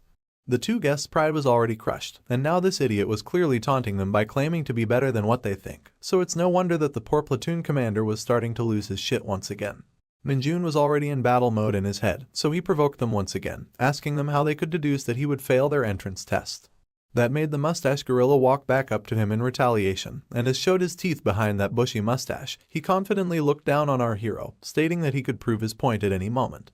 Right now, this asshole is clearly itching for a fight, and the platoon commander knows that nothing good will come out of such a mess, so he tries to stop the two from taking things further. But he immediately gets cut off and tapped on his soldier by the Master Sergeant, whose snickering face tells us that he's enjoying the direction this whole commotion is headed. Now that they've failed the mission anyway, he wants to take down our boy Peg and requests the platoon commander to let them use their training center for a duel. In the next scene, we head directly towards the mentioned training facility, where the mustache gorilla and our hero are holding their respective weapons to face off against each other. The observers are the Master Sergeant and the ever-so-confused platoon commander, who still doesn't know how to sweep up this mess.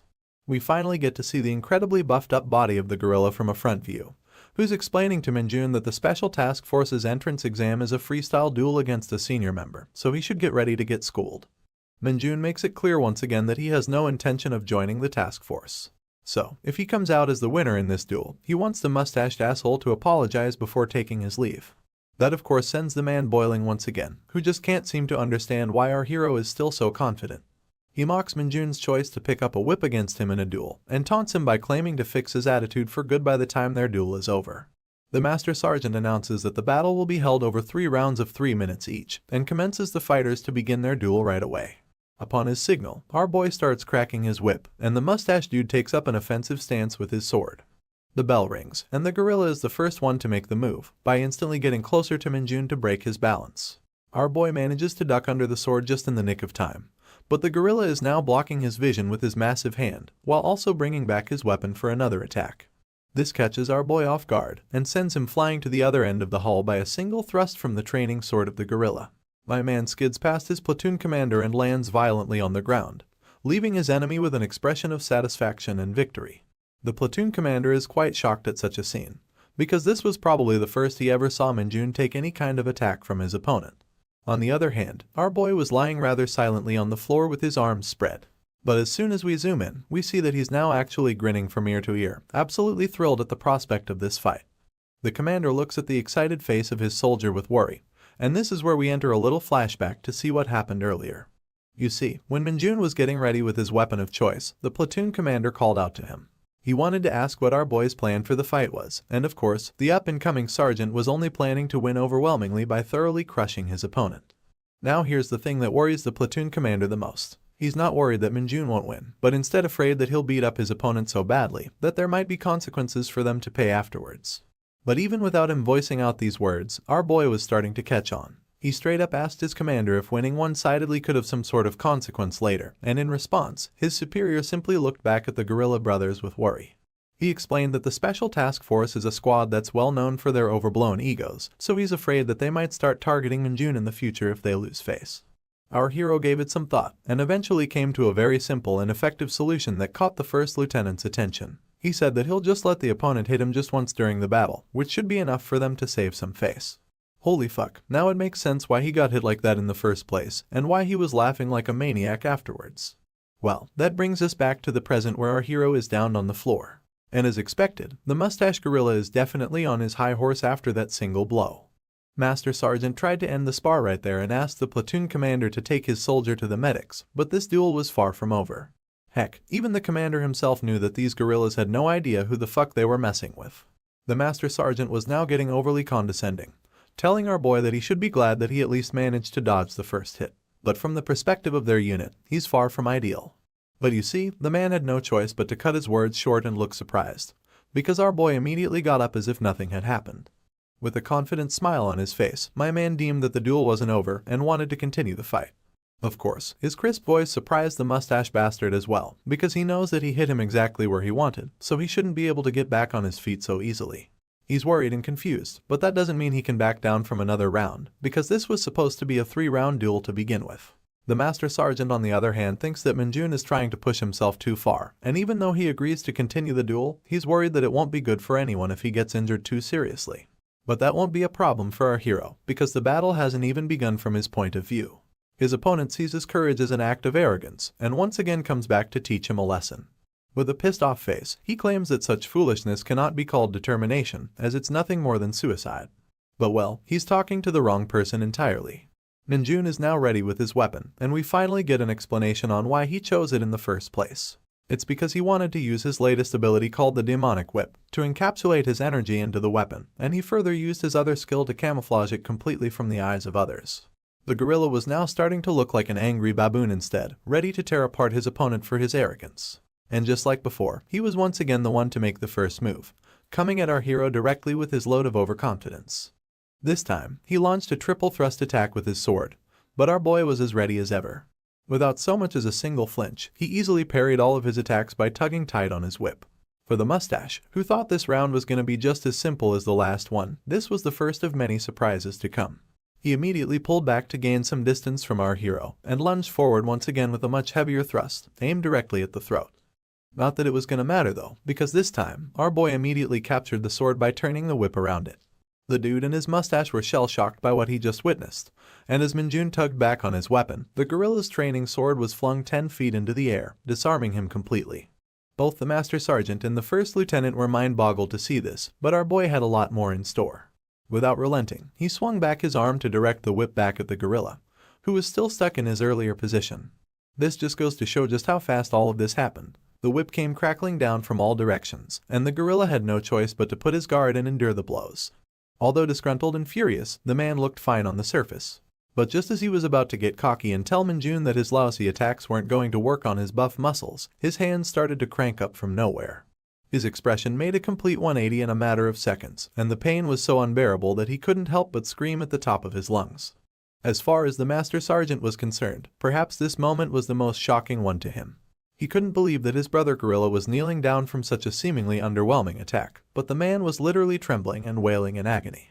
But this was just the start of the suffering, and the Master Sergeant could instinctively spot the threat when he saw the whip once again.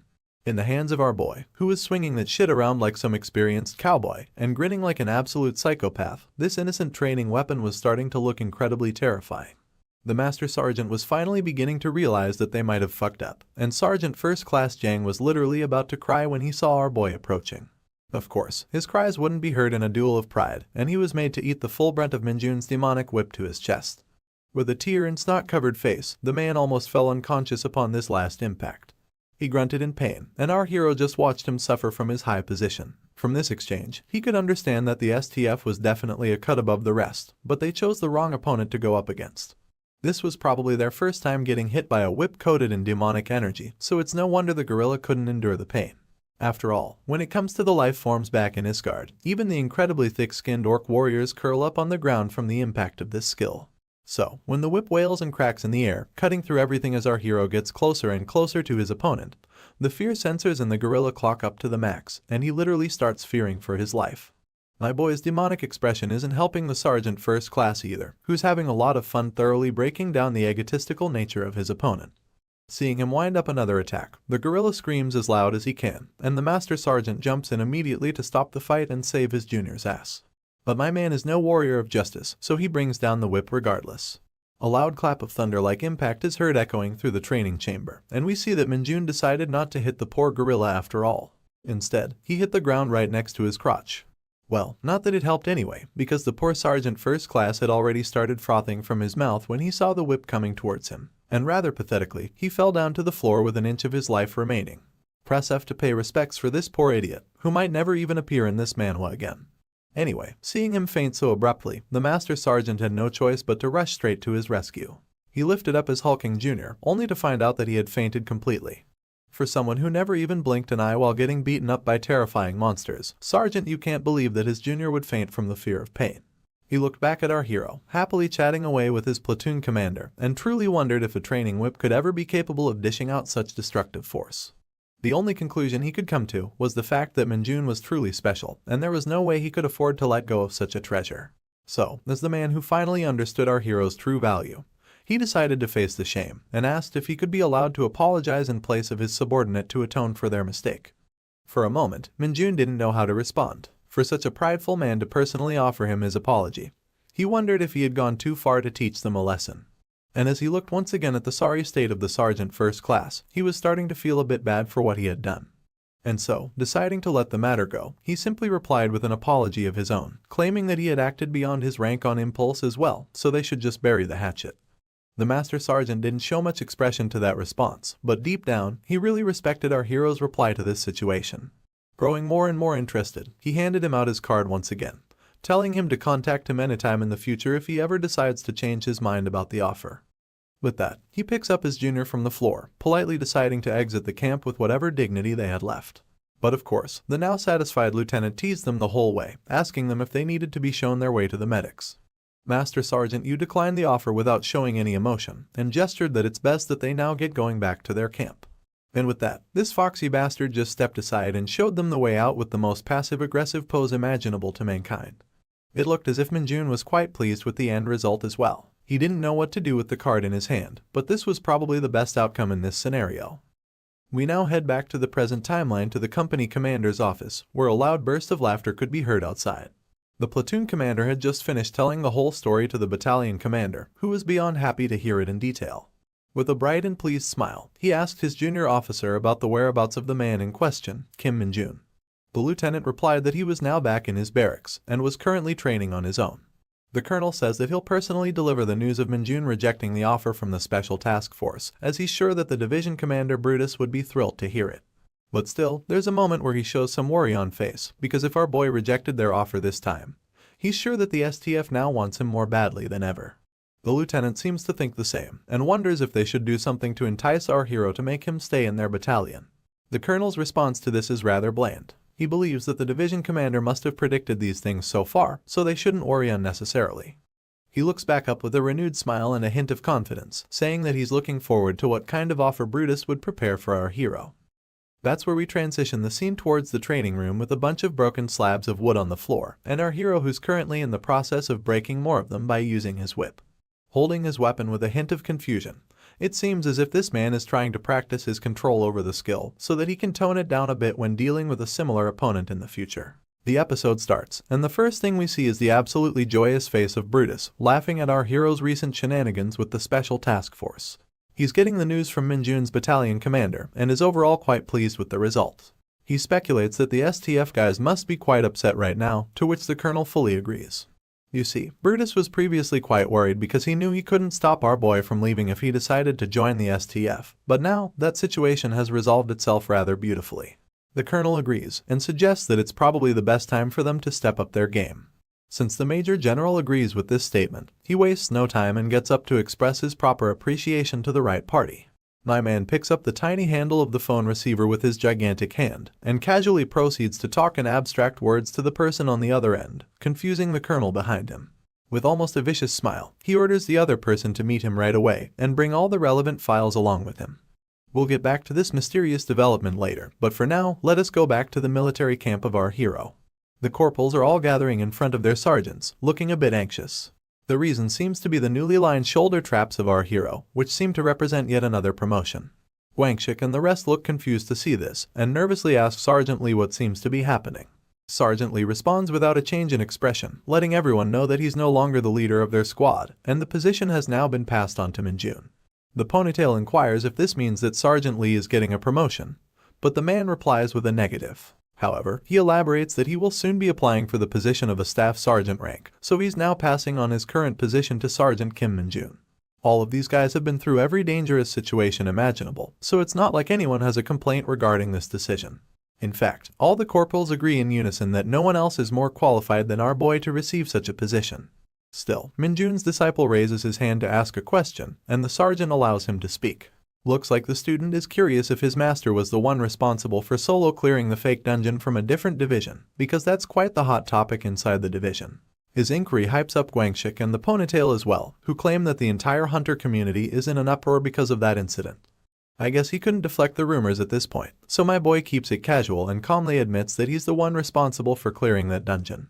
However, he makes sure to add that he was passing through that location by mere coincidence. After confirming the rumors from the man himself, it's to no one's surprise that the entire squad was dumbfounded. They knew it was possible, but getting the confirmation still left them surprised. Dongjin expresses his shock and asks right away if the sergeant suffered any injuries. But as you can see, this f***er is in perfect condition. Now the others get extra chummy, wondering if this achievement has something to do with his promotion to the squad leader and whether he's going to receive any other rewards. Getting tired of their persistent questions, our boy pushes them away while agreeing to have received some other rewards, but it doesn't look like these people have any intention of leaving without getting their answers. A few days passed after that, and we now find ourselves inside a goblin colony dungeon, where our boys are slaying the monsters left and right. One of the goblins gets sliced in half with his tongue sticking out, and the dialogue between the corporals begins. Guangxik seems to be asking if Minjun really got a scouting offer from the STF after only joining the military recently, and the ponytail confirms it immediately. Not only that, while hacking away at his target, the ponytail corporal even confirms that our boy straight up rejected the offer and brutally beat up one of their sergeants. Guangxik knows that all of this must be true, but given how unbelievable it all sounds, he can't help but comment that no one outside the military would believe such bullshit. But it remains a fact that the division commander made Minjun their squad leader, and even Guangxik knows that he has already been promised the position of a staff sergeant within a year. Anyway, while they were discussing such matters, the two corporals heard an unbelievable roar coming from the forest. A massive green hand emerged from the shadows, crushing a tree bark with its bare grip. Its glowing yellow eyes and its shiny white tusk became visible, making it clear that the Goblin Lord had made its appearance. My guy was built like John Cena, and creepily inched towards the corporals to avenge its fallen comrades. Once again, it roared with all of its might, but somehow, it got absolutely zero reaction from our guys. Even while the Lord was charging towards them with its massive club, the hunters didn't bat a single eye, and kept staring at the creature with deadpan eyes. That's when a whip slithered past Guangxik with unimaginable speed, and hit the overgrown goblin right in its eyes. The poor creature let go of its weapon while wincing in pain, and we finally realized why the corporals didn't even consider it a threat. More lashes of whip kept coming out in succession. The monster cried in pain and agony, while the hunters did nothing but watch the show from the sidelines. At this point, the Goblin Lord was looking more like a beaten-up slave, cowering before its master to beg for mercy. That's when we finally see the face of the perpetrator, who's of course no one other than our boy, Minjun. He holds a rather sturdy-looking whip in his hand with his signature smirking smile, ready to crack a bastard's skull. Just from the conversation of the corporals, it would seem that the new whip in our hero's hand is personal equipment. That was granted to him by the division commander himself. And given the fact that even the platoon commander doesn't have his personal equipment yet, this is definitely an amazing privilege. But privileges be damned, our boy out here just wants to have fun being merciless to a bunch of monsters while swinging around his new fancy weapon. The whip cracks like thunder on the poor creature, blasting him away to bits and pieces. At this point, Guangxik can't help but wonder why he was given a whip out of all possible weapons. The ponytail corporal replies, saying that this is something their sergeant picked for himself. And now that they see the effects of such rewards in live action, they're somewhat starting to understand why Minjun would reject a direct scouting offer from the STF. Even Minjun himself is really fond of his new weapon, thinking to himself how it's a lot better than he'd imagined. Swinging it around once more, he gets a near-perfect feel for its weight, balance, and the grip, which are exceptional to say the least. Not to mention, because of the mana stone engraved in the handle, our boy no longer needs to use his demonic whip skill for the impact to be effective. And with all of that combined, it's only natural that he's having a ton of fun using this weapon, blasting mofos into the nether realm, and surprising the fuck out of everyone who's watching him do it. He was promised another promotion within a year, but from the looks of it, and with the help of this incredible weapon, Minjun is quite confident that he'll be able to move that date forward by quite a bit. Now, let us move forward and time ourselves as the scene shifts to a chicken restaurant inside of the Chuncheon area. The delicious Korean meat is sizzling on a hot pan. But unlike the scrumptious nature of the food, our boy Minjun is looking pretty sour. Looks like someone is sitting in front of him, quite eager to eat the food, but my man isn't the least bit enthusiastic. He lets out a sigh, looks at the person in front of him with a frown, and asks them why they're here. Quite surprisingly, the person on the other end of the table is the Nepo baby, completely engrossed by the food in front of her. The waitress swoops in to mix up the ingredients one last time, and earns one of the most beautiful smiles this world had ever seen from Sun Yunseo. And right away, without wasting a single moment, the girl starts chomping down at the delicious treat, completely ignoring Minjun's question from earlier. This puts our boy in a bad mood, as he stares at the girl with a mix of annoyance and puzzlement. At last, Yunseo finally notices his hostile gaze, and stops the next bite to observe further. She innocently asks her if he's not going to eat as well, and offers to cover the bill by herself. But of course, that's not the issue at hand. Our boy is just curious how the Nepo baby knew that he was taking a day off, and also the fact that he was coming to this area. Heck, she even knew the exact restaurant he was gonna dine at. While piecing all of these things together, a thought suddenly pops up in our hero's mind. He remembers how he shared his plans with Corporal Guangxik, and immediately figures that he must be the bastard who leaked the information to Yunseo. As soon as he asks the girl to confirm this, she starts averting her eyes as expected. It looks like his guess was on the mark. Yunseo claims it to be just a coincidence, but the scary looks from our hero sets her straight that she's already been caught. So, she decides to own up to it, and apologizes to the hero while admitting to the fact that she was the one who requested the information. But the corporal's punishment is now up to the sergeant to decide, so he just cuts to the chase and asks the female hunter what she's planning by coming here. In fact, he straight up makes the assumption that maybe she likes him, which is a remark that the lady waitresses of the establishment are trained to overhear. Of course, our girl gets flustered and calls his comment nonsense. She blushes innocently and asks why the sergeant is suddenly talking to her so casually. Minjun doesn't see the problem with that, of course, since they're both of similar age, and he'd actually prefer it if the Nepo baby would use the same casual tone. In any case, the girl rejects the notion that she likes her, but her reply only makes the old ladies in the distance smile with joy, almost making it seem like they know her true feelings better than herself. Anyway, Minjun once again asks her why she's here if that is not the case, and the girl finally admits that the sizzling meat wasn't the only reason she came here. Looking a bit shy and averting her eyes to the side, she suddenly mentions the tin can dungeon that they entered together for training. Minjun gets confused at the unexpected reply, but then Yunseo keeps listing other events such as the Red Boar dungeon, and even the recent fake dungeon incident. In all of these places where our hero is present, some sort of unexpected incident occurred, and although it's just a curiosity at the moment, Yunseo just wants to stick around to confirm if something might happen again. Still, now that she said it out loud, it sounds so ridiculous that she's actually getting embarrassed that she brought it up in the first place. The two share a moment of silence in the restaurant, and quite cutely, our girl tries to lift her head to confirm Minjun's reaction.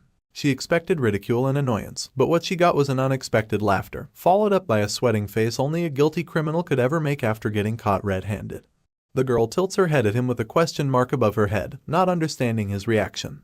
And our boy, absolutely losing his shit and unknowingly crushing the glass in his hand, can't help but panic that she might be onto him and his demonic powers. Once again, silence is shared between the two, until our hero notices the badge of a corporal on Sun Yunseo's uniform. He tries to take advantage of it to change the topic and asks if she got promoted, and Yunseo replies that she just passed her promotion exam last week. Minjun tries to egg on her some more, saying that it's an amazing feat to be promoted so quickly, but the remark only seems to annoy our girl. After all, he's sitting right in front of her as a sergeant, even though they both joined at the same time. Her annoyance brings her back to why this dude is still being so casual to her, to which he replies once again that she's allowed to do the same. The Nepo baby starts pouting once again, and even though the crisis seems to be averted, our boy's attention is quickly drawn towards a demonic call from his familiar. Looks like a dungeon gate is about to form near his location, and he's live footage of the scene through his ability. Minjun clicks his tongue, because this is literally the worst possible time for a dungeon to appear. After all, this girl over here is sitting right in front of him, actually waiting for someone to randomly happen while he's on vacation. You see, she was right on the money as well, because the only reason why Minjun took a break in the first place was because his employee of the year, the condom head demonic familiar, had informed him of a dungeon's arrival in advance. But now, his plans are completely ruined due to the Nepo baby's presence. Actually running out of options, my guy brings back his straight face and pulls out the oldest trick in the book to bail on your date in a restaurant, which is the excuse of needing to use the bathroom, and silently exiting through the back door. Yunseo allows him to leave, and the next thing we know, the idiot is out and about in a nearby park, waiting for the portal to emerge. He finds the crackling energy rather quickly, and starts looking around for his familiar. The camera pans towards a park bench, and our tiny condom head peeks through from behind it after spotting its master. Minjun gives it a thumbs up for bringing him such amazing news despite not even working with Lee Bongu, which is a praise that the familiar really seems to appreciate.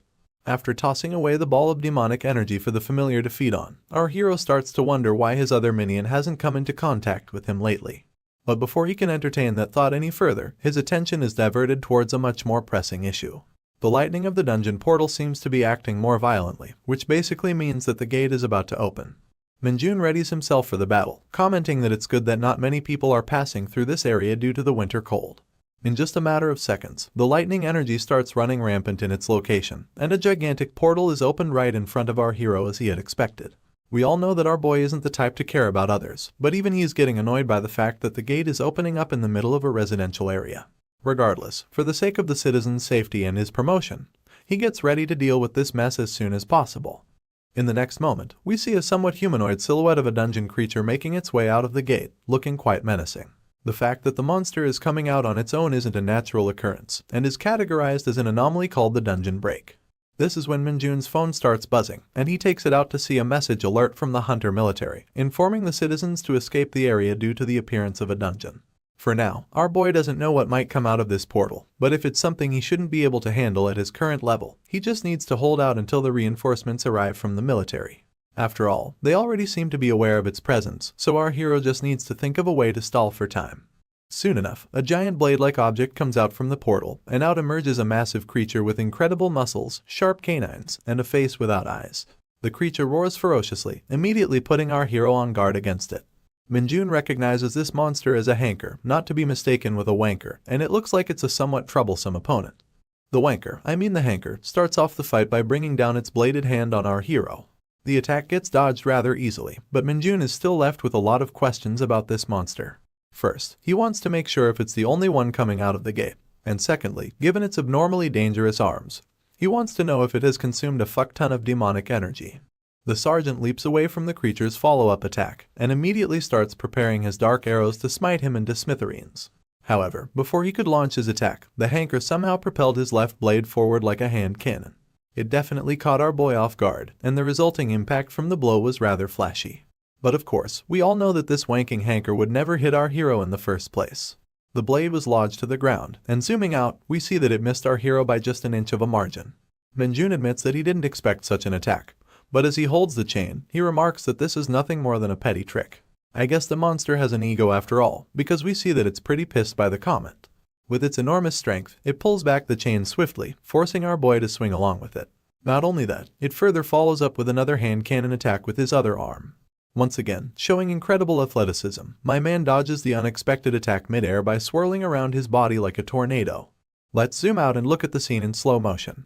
This shit looks straight out of some superhero movie, with the wankers both chain arms swinging in the air, and our hero being suspended in the air with a forward momentum. He comes crashing down at the monster's jaw with his demonic punch. The Hulk falls to the ground with the impact, and Minjun lands gracefully right behind him. But as he turns around, he can immediately tell that his earlier attack wasn't enough. After all, even with its broken jaw hanging by the torn flesh of its face, the monster still managed to stand erect. As expected from the tenacity of a wanker, Minjun was now getting ready to launch another attack, but he finally gets interrupted as someone calls out to him from behind. He recognizes the voice and turns around his head with a face full of worry. And lo and behold, our favorite girl was sprinting right towards him, holding a fucking signpost of all things imaginable. Seeing a girl in its vicinity, the wanker started moving its arms as expected. Its shiny blade was aimed directly at the Nepo baby, but our hero saves the day once again by holding firmly onto the chain and deflecting the blade's path immediately. While doing so, the sergeant asks the girl what the hell she's doing here.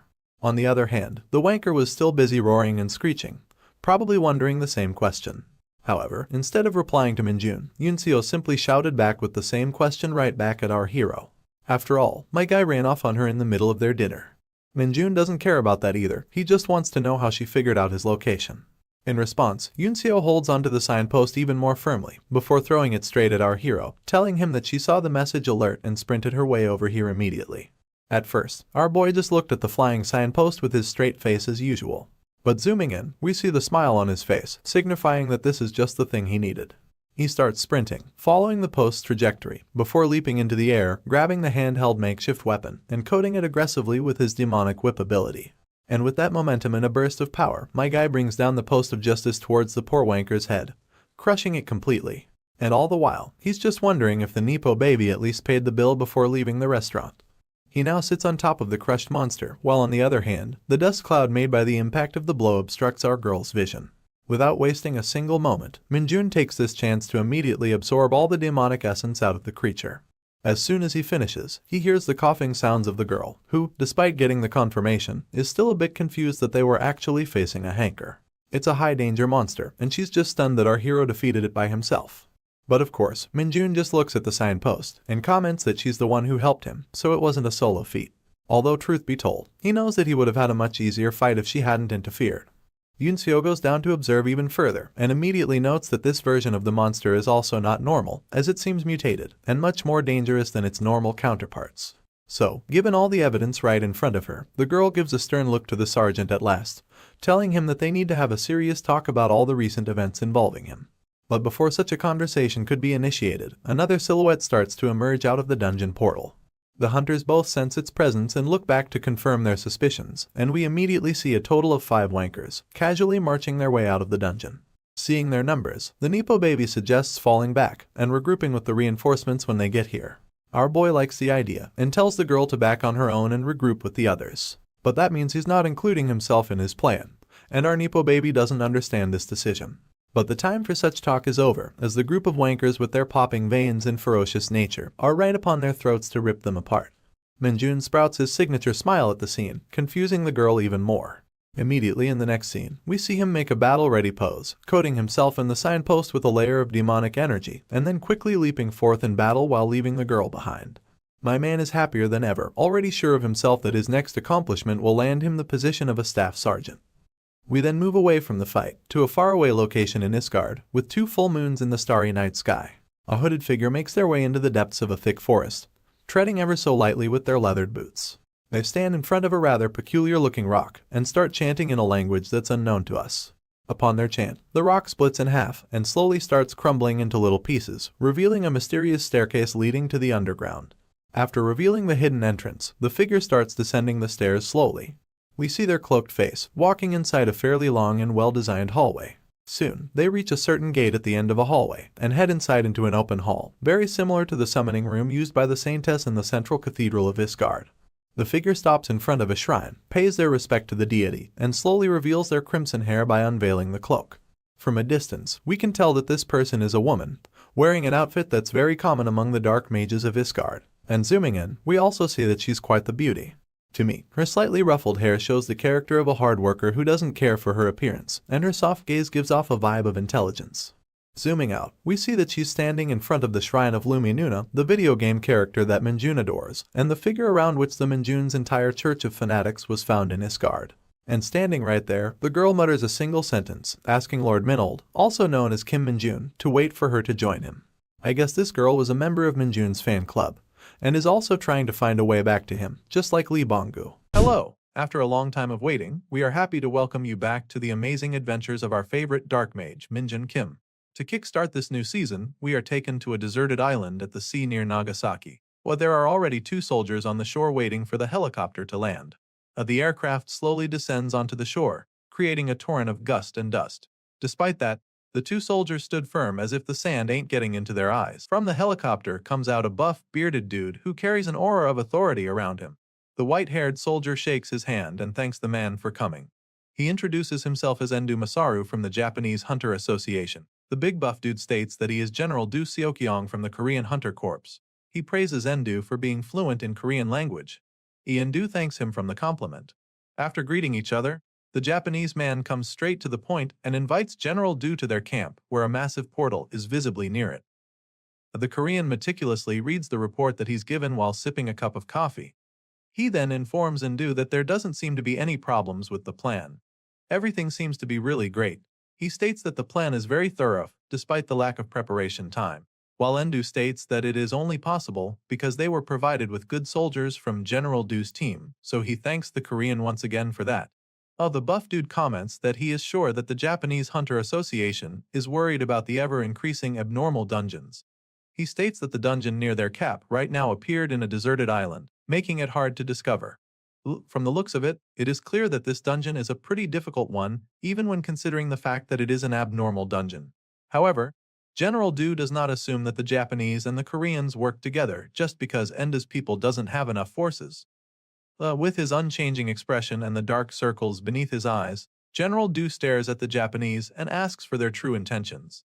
Mr. Endu fell silent for a moment. Clearly, he knew this question was coming, but it is still a bit hard for him to tell the buff dude the truth. While he opens his mouth and shares that it is a common knowledge that Japan has been dealing with the dungeons through the Hunter Association, which is run by the government, and the Hunter Guild system, which is run by the civilians. With these 2 groups, Japan is not having an issue with the number of forces yet, but because of the quick increase in frequency of the abnormal dungeons in the last few years, they have been feeling a need for a more organized hunter education system. His words catch the buff dude's interest, making his eyes widen for a bit as he stares intently to the man talking. While Endu states that they are interested in Korea's Hunter Corps training system, he was hoping that they could establish a close connection through this cooperative plan. The General Du smiles upon hearing this. It goes without saying that he is happy and proud that the Japanese Hunter Association thinks highly of their system. Now he knows why General Gu Hachiol sent him for this mission. The Hachiol even included the bastard in the dispatch list, a slimeman that General Du thinks highly of. He understands that General Gu Hachiol wants to make a big impression to the Japanese people. As the conversation goes, a hunter on the list piques Enda's interest. He states that this kind of evaluation, despite having only recently, is incredible. It seems like General Du already knows who Endu is talking about even without mentioning the man's name. The Japanese comments that the speed at which the man is getting promoted is astounding. The man is also mentioned a lot in the Korean Hunter Corps community. He states that compared to the resume that General Du sent him, the rumors in the community must be true. Endu asks how was the man able to grow that strong so fast. It is indeed very shocking. Le General Du sweats nervously as he confirms who is the man that Endu is talking about. He doesn't know how to describe the man or explain everything to Endu. On the other hand, the Japanese is really mesmerized by the reports about the man, even stating that he is very excited to see how the man will perform in this raid. As it turns out, the man that they are talking about is none other than our boy, Sergeant Kim Minjun, and he's currently on a raid mission right now, looking bored as usual as he picks his ear. Our boy is currently facing a red Oni, which is about to smash him with its giant club. The medic scolds our boy, telling him to get out of the way, but Kim Minjun didn't move an inch and remained unbothered. As the monster swings his weapon towards our boy, he barely missed him. It is because someone jumps in and kind of save our hero by kicking the monster in the face, making its attack miss. Following the masked man is another hunter, a blonde boy wielding a katana. He rushes into the fray to back his comrade up. He thrusts his sharp blade towards the monster, creating a powerful impact upon contact. However, despite the strong attack, the red Oni was able to block the attack with its arm. Even though it was stuck with a sharp and pointy blade, the monster remained unscathed except from a single bruise. The masked man comments that the monster is one sturdy dude. As the two think of a plan to eliminate it, a female hunter steps in from behind, saying that she will deal with it.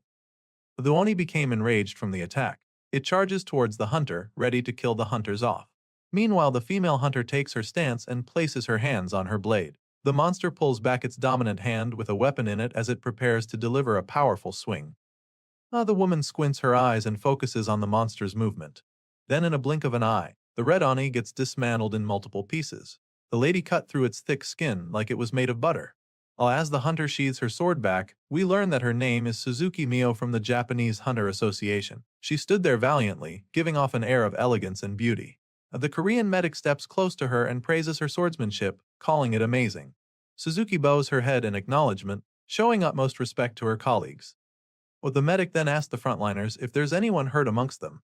Both the blonde-haired dude, Ren, and the masked man Ken, from the Danjo Guild seems to be alright. After witnessing Suzuki's prowess, Ren calls her a monster. He knows how tough the enemy was, for it took a strike from his sword, and it didn't even suffer any injury. Ken joins the conversation, asking Suzuki if she's really not interested in joining the Danjo Guild. Unfortunately for them, it seems like they won't be able to scout the lady anytime soon, as Suzuki just ignored them and walks past through them as if they didn't even exist. The Japanese swordswoman went straight towards our boy, asking if he's alright. She saw what happened earlier and thinks that our boy almost died if it wasn't for Ren and Ken. It seems like despite her skills, Suzuki has no eye for talent because she scolds our boy, saying that it seemed like Kim couldn't concentrate at all. She states that they can't have people getting hurt or dying when the Japanese were the ones to suggest a cooperative plan. She tells our boy that if he's feeling nervous, she begs him to cover the backlines only, or better yet, do not participate in combat at all. Kim Minjun was taken aback by her harsh suggestion. But of course, knowing our lazy-ass hero, he is more than happy to do just that and stay in the backline. He makes a thumbs up and acknowledges Suzuki's suggestion. He also thinks that the female's Korean is good. Meanwhile, the 104th Division Medic Squad leader, Major Jeon Hyundo, goes to the monster's corpse and examines it. He remarks that the monster is much bigger than the red dokebi, also known as Korean ogres, that appeared in their country. He comments that Japan also doesn't have it easy with the dungeon situation. However, as he looks back, he notices that the man he is talking to, Kim Minjun, is nowhere to be found. Then we see Captain Sangdeok blood boil and face turn red from anger. As it turns out, he's currently scolding our boy, asking if Kim is trying to humiliate them. He states that our hero's action is making their entire nation look bad. However, Kim Minjun remained unbothered and denies these allegations, saying that he is not doing it on purpose. The captain furiously states that he knew this kind of thing would happen when that damn sergeant sent our boy here. Sangdeok doesn't understand why the division commander even likes someone like Kim Minjun. Seeing the commotion, Major Jeon Hyundo steps in and tells the captain to stop. He states that he shouldn't be too harsh at Sergeant Kim, as he doesn't have that much experience in the dungeons. However, the captain protests that our boy's behavior shouldn't be tolerated. As a fellow Korean hunter, the major is so embarrassed to hear what the Japanese hunter said to our boy.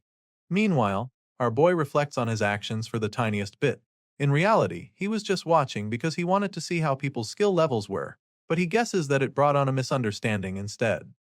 Well, it certainly would, because why the hell would you observe other people's skills while standing on the front line? Anyway, Sergeant Kim recalls the battle from earlier and deems that the Japanese hunters are better than he has expected. Although Suzuki really stood out from the rest, our boy shifts his gaze towards the female hunter and sees her just chilling like a villain. Captain Sangdok grabs our boy's shoulder and tells him to get it together, for he will be watching him carefully. Our boy remained unbothered but still acknowledged his superior. In his mind, however, he wonders what got the captain so riled up. It is not as if Sangdeok was any of help either. Meanwhile, while the Japanese hunters are talking about mundane stuff, something catches Suzuki's attention. Her eyes widen from terror as she spots something from a distance. She immediately takes her battle stance and warns everyone that something terrible is coming. However, she wasn't able to finish her sentence because an axe came flying straight towards her face. Fortunately, Suzuki managed to deflect it just in time, sending the projectile into the air. But as the axe hits the ground, Ren and Ken also took their battle formation and are now on high alert. Though we can somehow say that the Japanese hunters are lucky that the enemy chose Suzuki as its target. If that axe was thrown at any other person except Suzuki, that person would have surely lost their life. Well, then out from the darkness of the cave comes out a sinister figure slowly walking towards the group.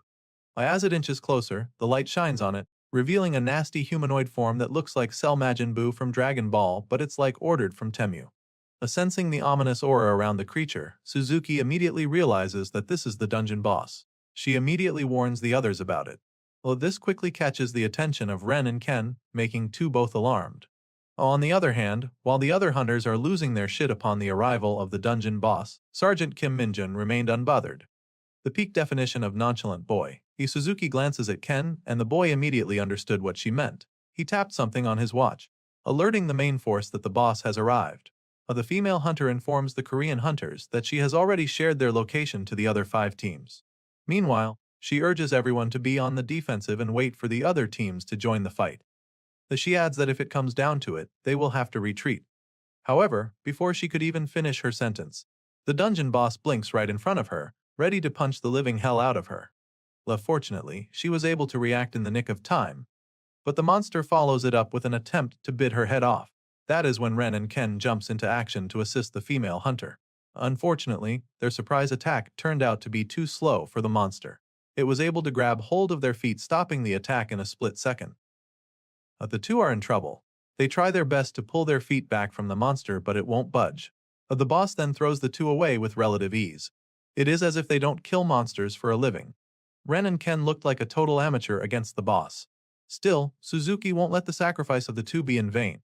While the boss is preoccupied from the two, she took her stance and delivered a powerful slash towards the side of the monster. The blade connected. There was no way that the boss would be able to dodge nor block the attack. Suzuki as well gave everything she got with that slash, for she won't let that golden opportunity go to waste. However, the attack didn't even make a dent nor a scratch on the dungeon boss' steel-like skin. The boss even stared at the blade for a moment and laughs at the female hunter. As things are looking grim for the Japanese hunters, one man breaks the silence by activating his mana sword. It is none other than Captain Sangdeok. He unsheathes his sword, claiming that the equipment is an anti-monster device. It maximizes destructive force by absorbing the user's mana. He states that the aura they see on the sword is the proof of such destructive power. Sangdeok boasts that his sword is different from the mediocre equipment that the ordinary soldiers get. Our boy Kim here becomes interested with the glowing sword, but the way he looks at it is as if he is staring at a children's toy. While the boss is tanking the relentless attacks from Suzuki, Captain Sangdeok rushes in to assist the girl. Wielding his glowing blade, he fearless charged towards the enemy. He shouts that he is the mana sword instructor of the 104th Division's Invincible Hunter Squad, but his cool entrance was cut short by the monster's foot connecting to the captain's face. After all that pep talk, the loud-mouthed captain was sent flying into the ceiling with a single strike. Then, a shiver runs down the monster's spine. It senses that Suzuki has also conjured her blade with mana. But her weapon's glow is much brighter and more vibrant than the captain. Suzuki swung down her blade in an attempt to kill the boss. But the monster was too quick and agile. It avoided the surprise attack once again. As the monster steps back away from the hunters, Suzuki takes the opportunity to instruct the others to fall back. This girl impresses me even more every time she does something. She wastes no time deciding the best course of action in every situation. She shouts that she will stall for time so the others can take care of the unconscious Ren and Ken. However, as she looks back behind her, she sees that our boy is already way ahead of her. Kim Minjun has already retrieved the unconscious hunters and has delivered them to the team's medic. Suzuki loses her composure for a moment from the shock at how fast our boy works, but she still instructs them to fall back to safety. But Alice, our hero, has grown tired of just watching from the sidelines. He grabs the sword dropped by the captain and asks Suzuki why do they have to retreat when they can just kill the monster by themselves. He says this with such sincerity displayed on his face, and no one will think he's joking. Of course, Suzuki, who has been attacking the boss since earlier, knows that the monster is not to be taken lightly. She tells our boy that his suggestion is too rash and dangerous. However, our hero is set on killing the boss. He tries to copy the mana sword technique and was able to pull it off the first try. But his is totally different from the previous two. While Suzuki's mana sword did emit powerful glow, it was nothing compared to our hero. It is as if the sword itself was engulfed by a powerful torrent of mana. Suzuki's slit eyes widened as far as it could from the shock. Despite this, she still cannot believe what she is seeing. Even the cocky dungeon boss knew that our boy spells trouble. The arrogant smile on its face has left him long ago. Meanwhile, our boy seems to be enjoying the new technique he has learned. We can see from the maniacal smile of his how much fun he's having. As it turns out, the initial size of the mana flame was not even its final form. It kept on growing and growing, becoming even more powerful. But the boss knew that it just can't let our hero charge his mana sword to its maximum power. So, it reaches for its axe and rushes towards our boy. However, Kim Minjun has already finished setting his sword up. He condensed the mana to the sword, making it sharper and powerful. The monster tries to hack our boy with its axe, but Kim just stared at him with his usual uninterested and dead eyes. As the axe was about to reach our hero's face, he counters the monster attack with a swing from his sword. Our boy sent the dungeon boss flying straight toward cave ceiling. Even Sergeant Kim was shocked by the sheer power of the sword. He didn't even try putting much effort in that attack, but it sure was devastating. Still, we have to acknowledge the durability of this monster. Despite getting launched by our hero, it seems like it didn't suffer any major injury. Then our hero's sword started shaking, and the mana enveloping the sword became unstable. Suzuki notices this as well, and she shifts her gaze towards our hero with great interest in her eyes. Then the aura around Kim's blade went out of control and shoots indiscriminately. It was so powerful that it prompted Suzuki to take a step back and protect herself from our boy's mana. Some of the mana shot towards her, and she was left with no choice but to deflect them. However, thanks to that incident, we get to see a glorious angle of Suzuki's obs. Major Gion's jaw almost dropped to the floor after witnessing the incomprehensible sight right in front of him. On the other hand, Kim Minjun acts like it was just a minor thing. He smiles politely and apologizes half-heartedly, like saying oopsie my mana got a bit out of control type of shit.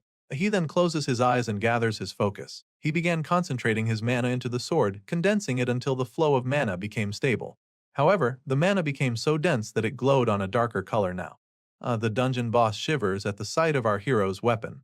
It instinctively knew that it would be the end of him if he gets hit by it.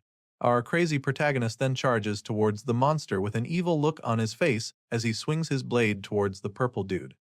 At this point, it's a bit hard to distinguish who's the real monster. The boss gritted its teeth, braced for impact, and used its weapon as a shield to block our boy's attack. Kim Minjun's blade made contact with the monster's weapon, creating a powerful explosion and an overwhelming surge of mana into the surroundings. Unfortunately, the strike was so strong that the special sword of Captain Songdeok shatters into millions of pieces. But the sword is not the only victim of our boy's attack. Despite being able to block Kim's strike, the boss still suffered massive damage. Every finger of its hands and bones from its arms were destroyed as the monster screams in agony. The cold sweat drips down from Suzuki's face as she watches what's happening from a safe distance. As an aura user herself, she couldn't fathom that a mana equipment will break just from a person's enormous mana. Meanwhile, our boy stares at the broken blade and thinks that he shouldn't just put all his force into his attack, else his weapon will break. He kind of feels bad for destroying the sword. His gaze then shifts to the dungeon boss, who is currently kneeling on the ground while shivering in pain and agony. In a swift instant, Kim Minjun forgets everything about the sword and drops it. Our hero with ADHD then turns his full attention to the monster. He smiles and pulls out his whip, saying that he will make up for breaking the sword by torturing the monster, killing the boss and getting the boss reward. Meanwhile, the panel shifts into a peaceful sky. There, we see 4 idiots relaxing and enjoying the peace and quiet in the academy. The brown-haired dude blissfully asks his comrades how long has it been since they got a rest like this during work hours. The red-haired boy complains that their hardships are all because of Sergeant Kim Minjun. It is because our boy said that there are no exemptions from work no matter what your rank is. Before he can say unwarranted things, His friend covers his mouth and scolds him to watch his words. They then look at their other colleague who is wearing a fade, calling him Fraxia. They say that they should really be watching their words around a rat like him. The poor guy denies the allegations of being a rat, saying that he's innocent. He complains that ever since he got appointed as staff sergeant, Kim Minjun has been living with them instead of entering the bachelor officer quarters. With that being said, he can't do anything but follow Sergeant Kim's words, even though he really doesn't want to. A one chill-looking dude with the ponytail states that the faded boy is right. He mentions that despite everything, the platoon's atmosphere has become much better thanks to our boy. He also improved everyone's skill in the process too. Where the red-haired dude no longer wanted to argue with them and just stretched his limbs. He says that he just hopes that our boy will stay in Japan for a long time. It would even be better if he'll be out of the academy before Minjun returns, a sentiment that everyone present shares. Then suddenly, someone catches their attention. They call out to a young-looking dude named Lee Dongjin. The kid scolds the troublemakers, saying that they should address him as Corporal Lee Dongjin now, as he sprints towards them while holding a mop. They ask the kid why is he still working so hard even though he already got the corporal title. The man has no response. He just chuckled and laughed it off. While the red-haired dude then asked Dongjin about any news on our hero, saying that Lee Dongjin is Kim Minjun's #1 Fraxia, also known as Kim's dogs. Lee Dongjin denies being our boy's lackey, but he shares that he did get some news earlier about the sergeant. Apparently, the team finished the raid yesterday with Sergeant Kim Minjun killing the boss. He doesn't really know the specifics, but it was confirmed that our boy soloed the monster. The four fell on their knees from the shocked, asking if it's really true that he killed the boss on his own. Also, the most pressing issue is that if they have completed the raid already, does this mean that Minjun will be coming back today? Dongjin reveals that because the raid ended much earlier than expected, everyone sent to Japan was given a vacation. Our boy will be resting in Japan for a day and come back tomorrow. A ponytail guy gets envious of our hero being able to take a vacation in Japan. While the red-haired dude is angry that our boy will just be away from them for a day, he suggests that they should give Sergeant Kim a whole year worth of vacation. The brown-haired dude comments that it must be fun to have a vacation in Japan, especially that the weather is nice today. However, Ponytail remarks that they can't really assume that our boy will really be enjoying his vacation right now. Knowing Kim Minjun, he's probably training somewhere doing strength exercises and gaming. He also speculates that our boy might be raiding dungeons as of this moment. All five of them laughed upon hearing his words, saying that they can totally picture Minjun doing just that. They then realize how much of a strength addict the sergeant is, so he's probably clearing dungeons for real. Speaking of the devil, we see our boy walking the streets of what seems to be an abandoned city in Japan. The air around the place looks ominous and there is no signs of life to be found. Despite these, our boy merrily walked the streets like he's walking in a park. Then his familiar appears in the form of a crow. It lands on our boy's arm and Kim questions if the thing he's looking for is here in Japan. The crow states that it is indeed here. He has found the closest place with the demonic energy as our boy ordered. And Kim smiles and praises the crow for the great work. He states that he can't waste time when he came all the way to this place. Anyway, the familiar is a bit troubled by the previous actions of our hero. It saw our boy raging saying that he can't do shit because of lag. The crow thought that the lag she was referring to was a person. While the crow states that he will teach that lag bastard a lesson for pissing our boy off. But Kim tells her that it's alright and that there's nothing they can do about the lag. This surprises the familiar. Even the great Kim Minjun is not able to do anything about the guy named Lag, making him think that Lag is a powerful being. But suddenly, the air around our boy turns serious. He tells the crow to shut up for a second as he senses someone's presence coming close to them. We then see a motorcycle roaring towards our boy. The driver seems to be a female rider. She brakes and stops right in front of our hero, as if she specifically went out of her way just for the sergeant. While the rider slowly takes off her helmet, we can see the confusion building up on our boy's face. As it turns out, the rider is none other than the Japanese hunter, Suzuki Mio.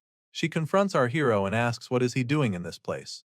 Like confusion is written all over our boy's face, wondering if this black-haired chick was stalking her. Suzuki sighs and states that this region is uninhabited because of a dungeon break in the past.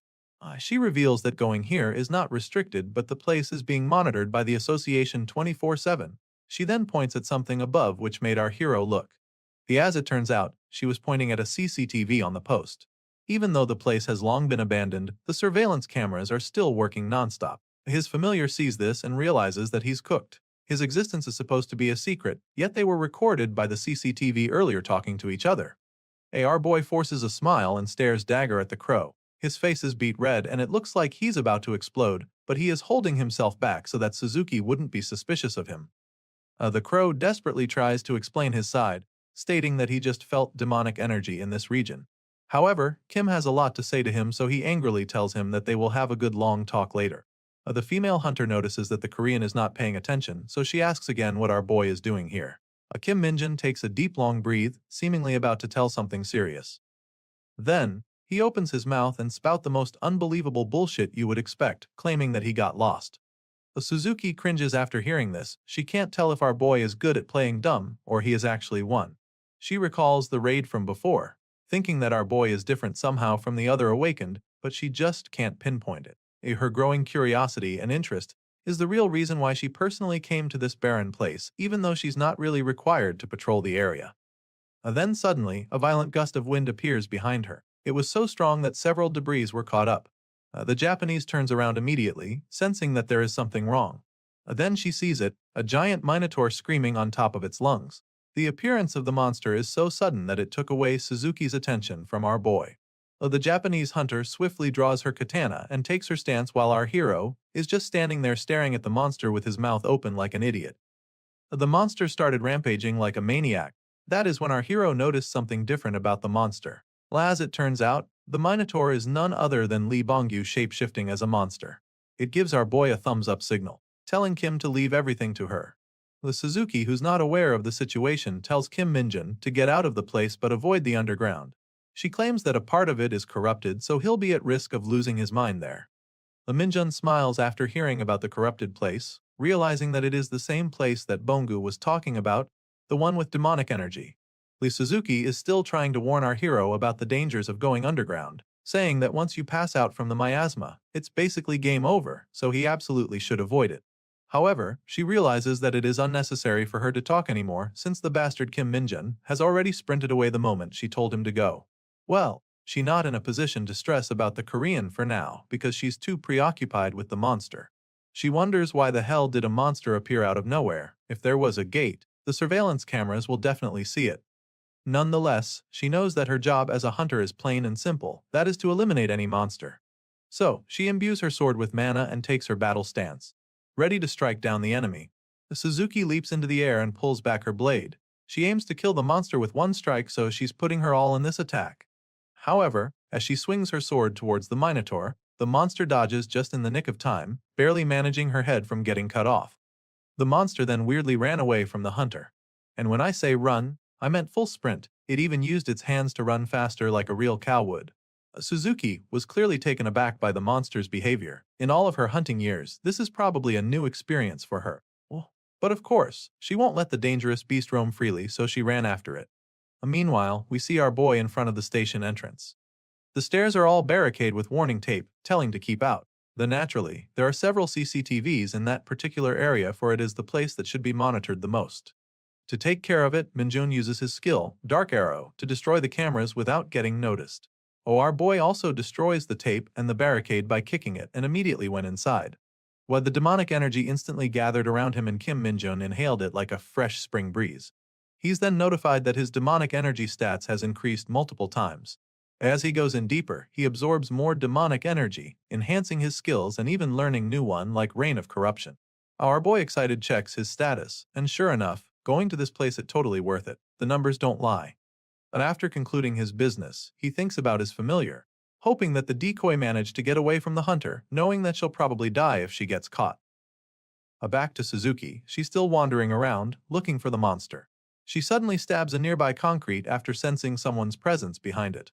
We can really say how experienced and keen the female hunter is, because if she only moved her sword for a few more inches, Lee Bongu's head would have a hole by now.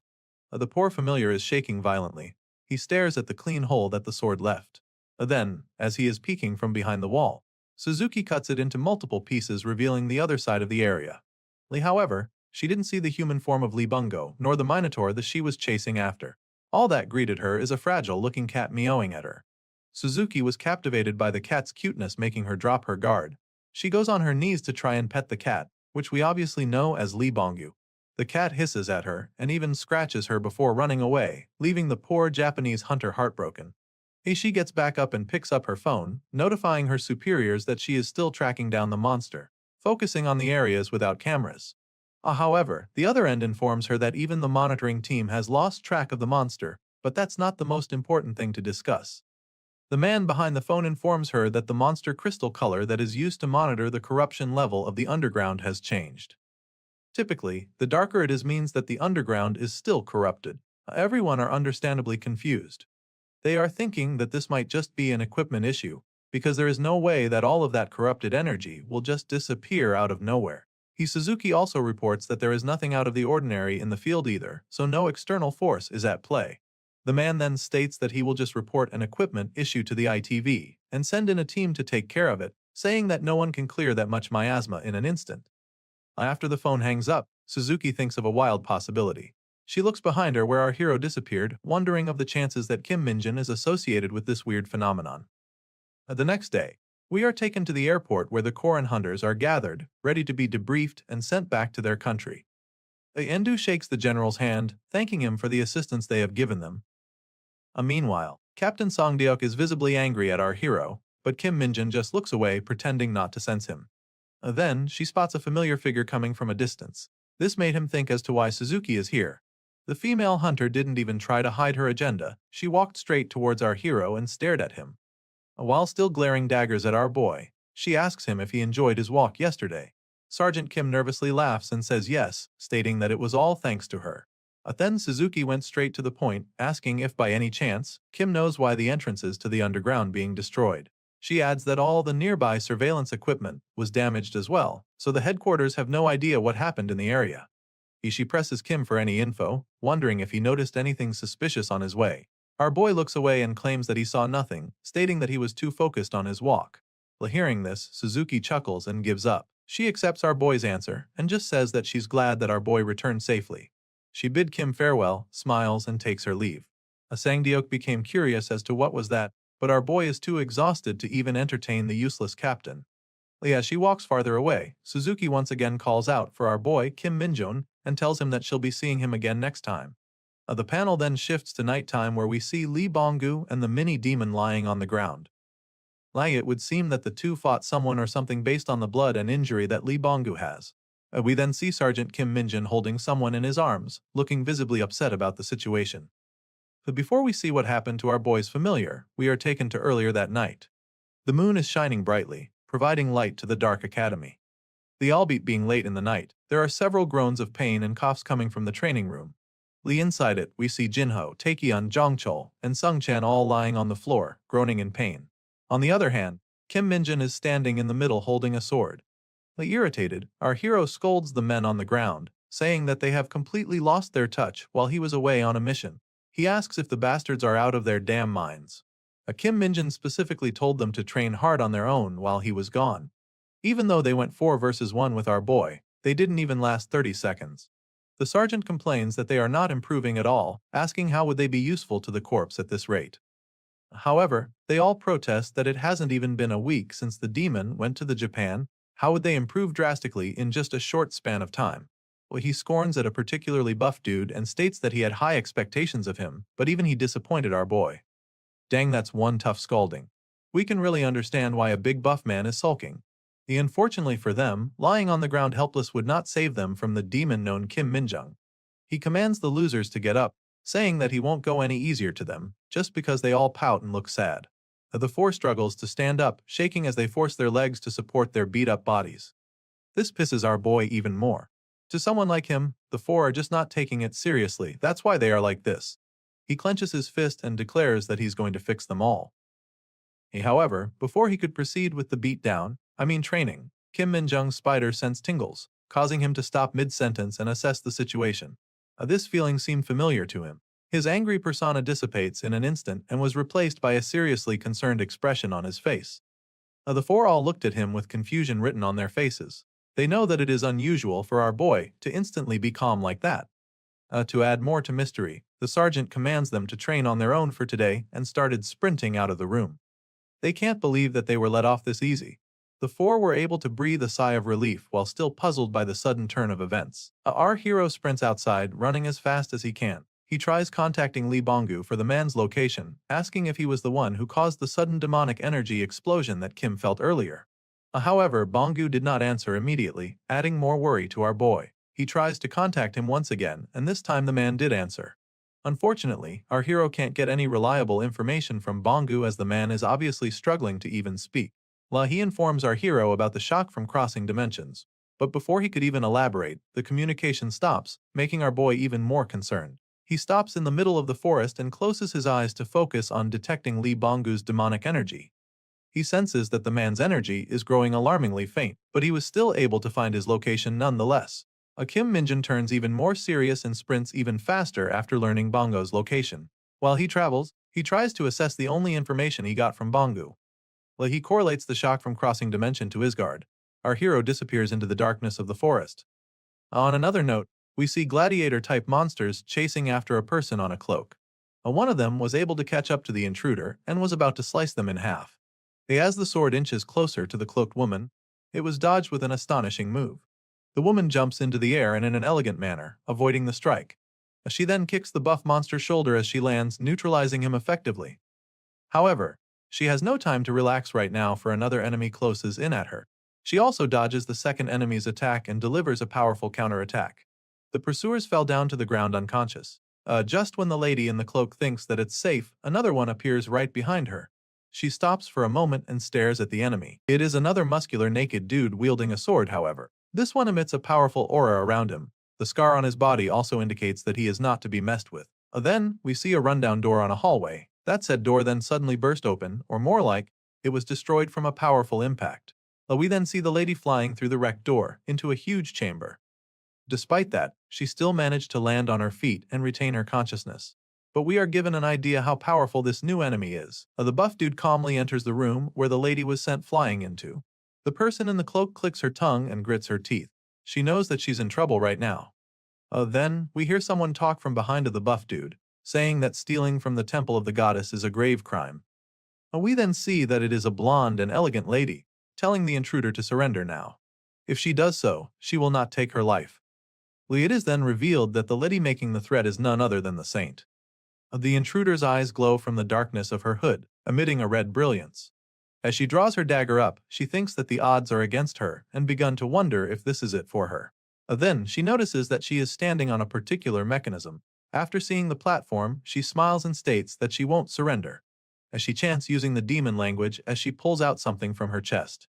As it turns out, the person with the cloak is none other than Seo Hyeon Kim Minjung's familiar.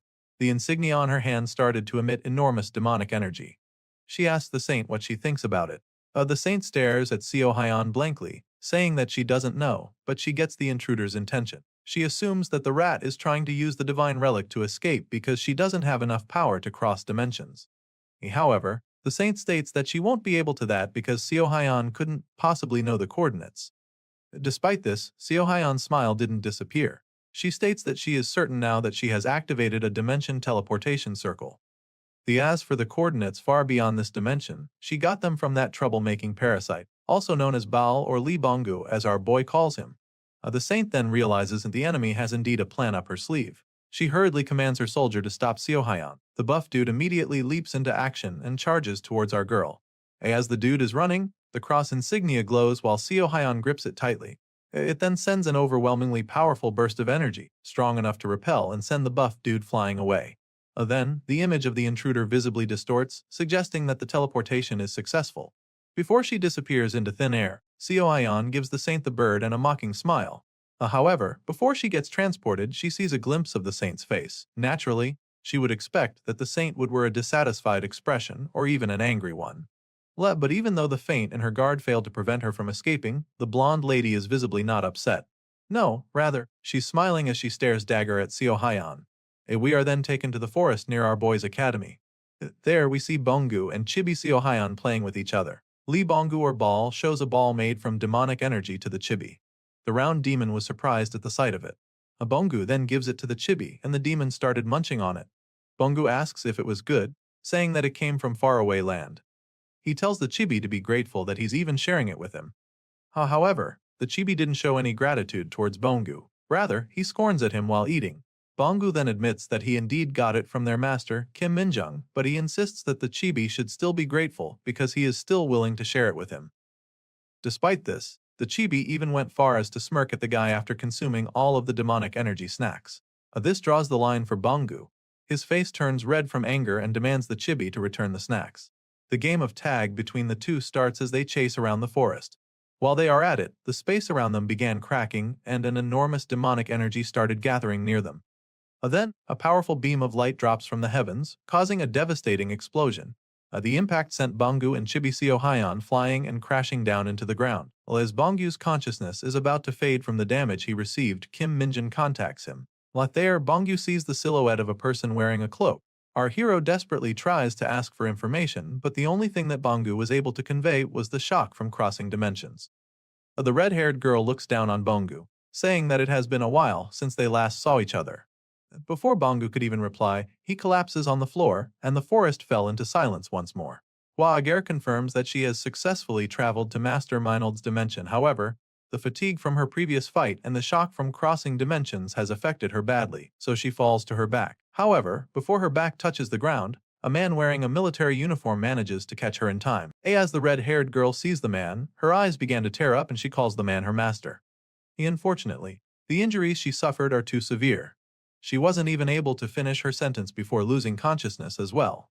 Minjun was left standing alone in the dark gloomy forest with his comrades all unconscious. His worries and concern have built up so much only to find the three all beat up.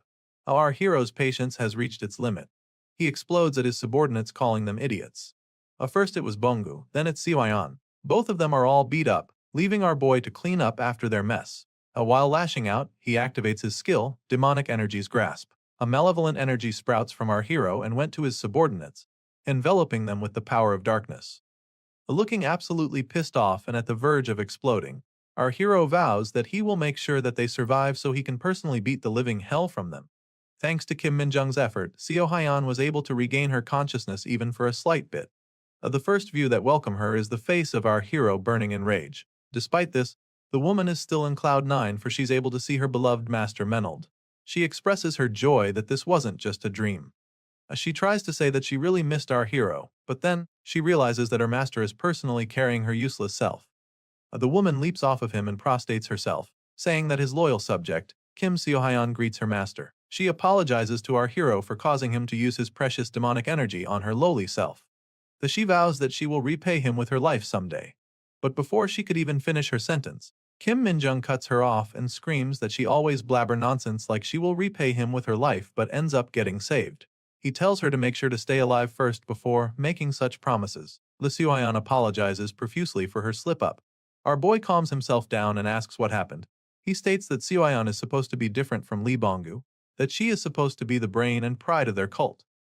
He expresses his disappointment, saying that he expected so much from Seohyan that he even put effort into her name, unlike what he did with Bongu. Anyway, Minjun went straight to the point and asked her for her business. Seohyan replies that unlike Bongu, she is here for a different reason. This flips our hero off, saying that Bongu doesn't even have a legitimate reason to be here in the first place. He then asks the woman if she has seen something.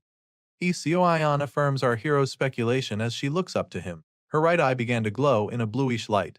As it turns out, that eye is known as the Fickle Demonic Eye, a super rare item that our hero got for Kim Seohyan because she lost her eye during battle. As for the artifact's ability, it is known as the Imperfect Prophecy. Curious, he asks his subordinate for her prophecy. Seohyan becomes serious and states that she has seen the fall of Earth. We then get to see the Earth all scorched up by the fire with our hero standing alone. However, her claim is too extreme that our boy is having trouble believing her. Despite the gates appearing on random locations, it's still a bit hard to imagine the Earth falling. But Seohyan insists that it is what the fickle demonic eyes showed her. Although it didn't show when it would happen, but she definitely got a glimpse of our hero on what remained of Earth alongside Bongu. Our boy then walks towards her asking if she came all the way here to tell him that by using the tracking spell that he had on the troublemaker Lee Bongu supervision purposes. Pissed, he inquires how Seohyan was able to come here, knowing that she doesn't have the power to travel across dimensions. He sarcastically asks if she stole a divine relic from the temple or something. However, before our boy could even finish his sarcasm, he catches a glimpse of the pendant hanging on Seohyan's neck. It is indeed a holy relic from the temple. Seeing this, our boy switched his attitude in complete 180 degrees. He fixed his hair and acts all dignified and in a calm manner. He inquires more about Seo Hyun's vision. She replies that she thinks it was because of a war. She felt a collision of great hatred like in Isgard right now. This shocks our boy, making him ask Seo Hyun to repeat her words. Then he explodes, exclaiming that he tediously resolved that damned war, yet they are all back at it again already. He then asks against whom are they fighting this time. Kim Seo Hyun stood straight, and with a serious expression on her face, she reveals that the Nova Empire is back. We then get to see a glimpse of what happened in the past. In a dark castle, one day before Kim Minjun returns to the Earth, we are taken to the Nova Empire, northern region. Several corpses of Demonkin lies around the castle interior. It is very evident that they all died from the injuries they suffered from a horrifying battle. At the throne room, we see a mysterious man walk towards the throne where a huge monster and a noble person is waiting. The man stood before the giant warrior. As we observe warrior, we can all see that it is all stitched up like the Frankenstein monster. Behind it is a blond man looking undisturbed despite the chaos. He calls out to the intruder, telling Minold not to be all overjoyed because he took down a few minions. Why, he states that they were all just testing subjects to create the giant creature with them. Hearing his name, the man curiously asks if the blond man knows about him. The nobleman reveals that he is the Duke of the Nova Empire. It is only natural that he has intel. Anyway, he says that it is a shame that someone as skilled as Minold is being used as a mere hound to do the biddings of the higher-ups. He tries to invite the intruder to their side, saying that the Nova Empire would have him do much more important things. However, our boy didn't even consider his offer. He outright refused, saying that they are not friends to begin with to be having this friendly and calm conversation. He wants to end all the chatter already and just get this shit over with. But the Duke did not get discouraged. He continues saying that with the knowledge that the Nova Empire have, they could help Minold shine even brighter. Unfortunately for him, his tenacity only pissed the intruder even more. Minold claims that he has no time to spare, and if the Duke has something to say, he can tell it to the full-time employees of Isgard, who is waiting on standby outside. The noble sighs, realizing that he can't scout the talented intruder. He expresses how much of a shame it is that someone like our boy would just be crushed by their monstrous creation. As Frankenstein inches closer to our boy, Minold just stood there, waiting for the last possible moment to make his move.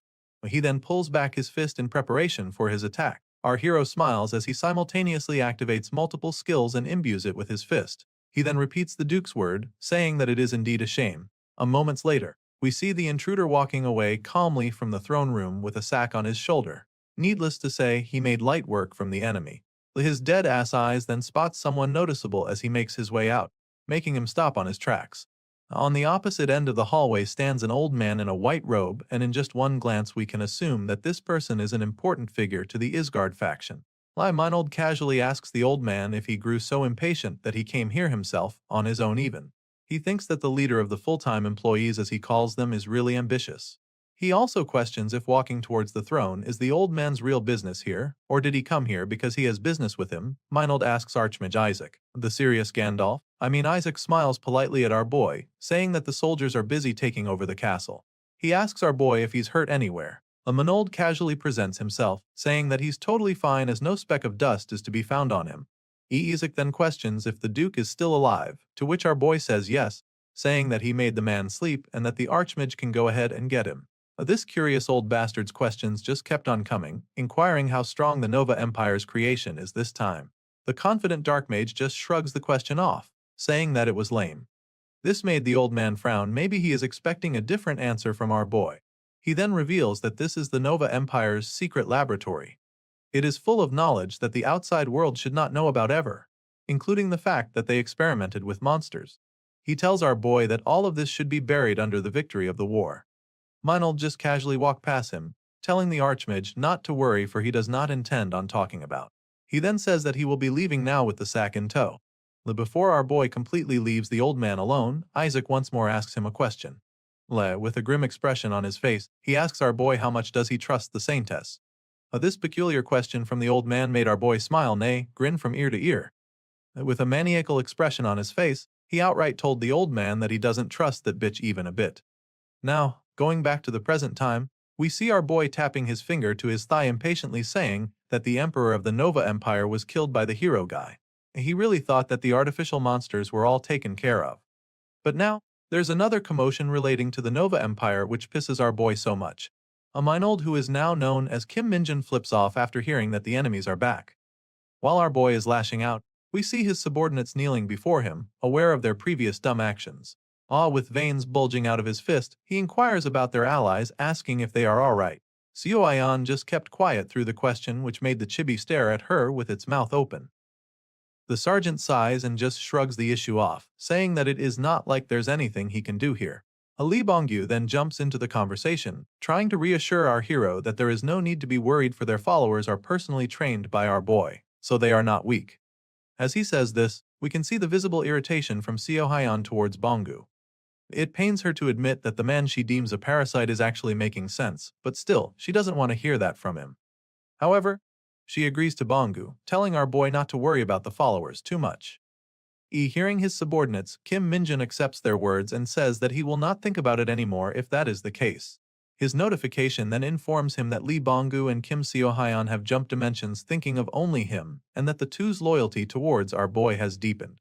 Lee Bongyu and Kim Seo Hyan are passionate followers of Lumi Nuna is my favorite character cult. It also informs our boy that when he uses demonic energy on a passionate follower, some part of it will be earned back by Manan again.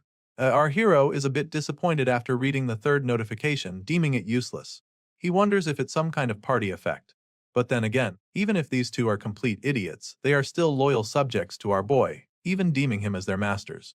We can really see the look of admiration from their eyes as they look up to our hero. Kim Minjin gives up, concluding that who else will look after them if not him. As he stands up, he declares that the prophecy is not going to change anything. If it says that the world will end because of war, then he will just regain his powers from the past and become even stronger. Kim Minjin stands up and states that regaining his power will solve everything. All his three subjects rejoice after seeing their confident master make a declaration. They could not agree more that it even brought the grown-ass man Lee Bongyu to tears. The Kim Minjin then smiles and states that if that is the case, the thing he has to do right now is, but he doesn't get to finish his sentence as we are taken to a few days later in his complex. The inside, we see our boy in crossed arms while in front of a boatload of cash. On the floor sits Seo Hyan and Lee Bongyu on his crow form. The two are mesmerized by the amount of money in front of them, especially Bongyu. The stupid crow's mouth waters at the sight of the cash, and it even mindlessly tries to get some using his wing. Unfortunately for him, he was immediately stopped by Seo Hyan punching his head. Seo Hyan, who is having a hard time address our boy as Minjin, rather than Minold asks if it's really for them. She states that it is good enough that Minjin provided them with this amazing place, he doesn't have to do all this. However, he tells the two that this money is necessary for the two to keep helping him. Unlike Lee Bongyu, Sahayan doesn't have a transformation skill, so it is hard for her to be around our boy. However, the girl still insists that it is still too much. Kim Minjin reassures her that he still have lots of it and he can regain it all soon. He mentions that he couldn't do anything about the two living a broke life in Isgard, but he can't have them living like that in his own homeland. Hearing their master's generosity tingled their hearts and made their face blush. Lee Bongyu immediately expresses his gratitude to our boy, saying that he will make sure to get this identity card that our boy mentioned using this money. Minjin approves, but he reminds him that it is not a legal method, so he can't really assist them that much. He warns the two not to get scammed though, and make sure to give him regular reports. Lee Bongyu makes a peace sign and says that he understands our boy's words. Meanwhile, Seo Hyan is burning in rage as the sly crow has beat her first. She even forces the crow to shut the hell up by grabbing the bird's beak. Watching this duo bicker caused our boy to sigh, knowing that at the end of the day, they are still just idiots.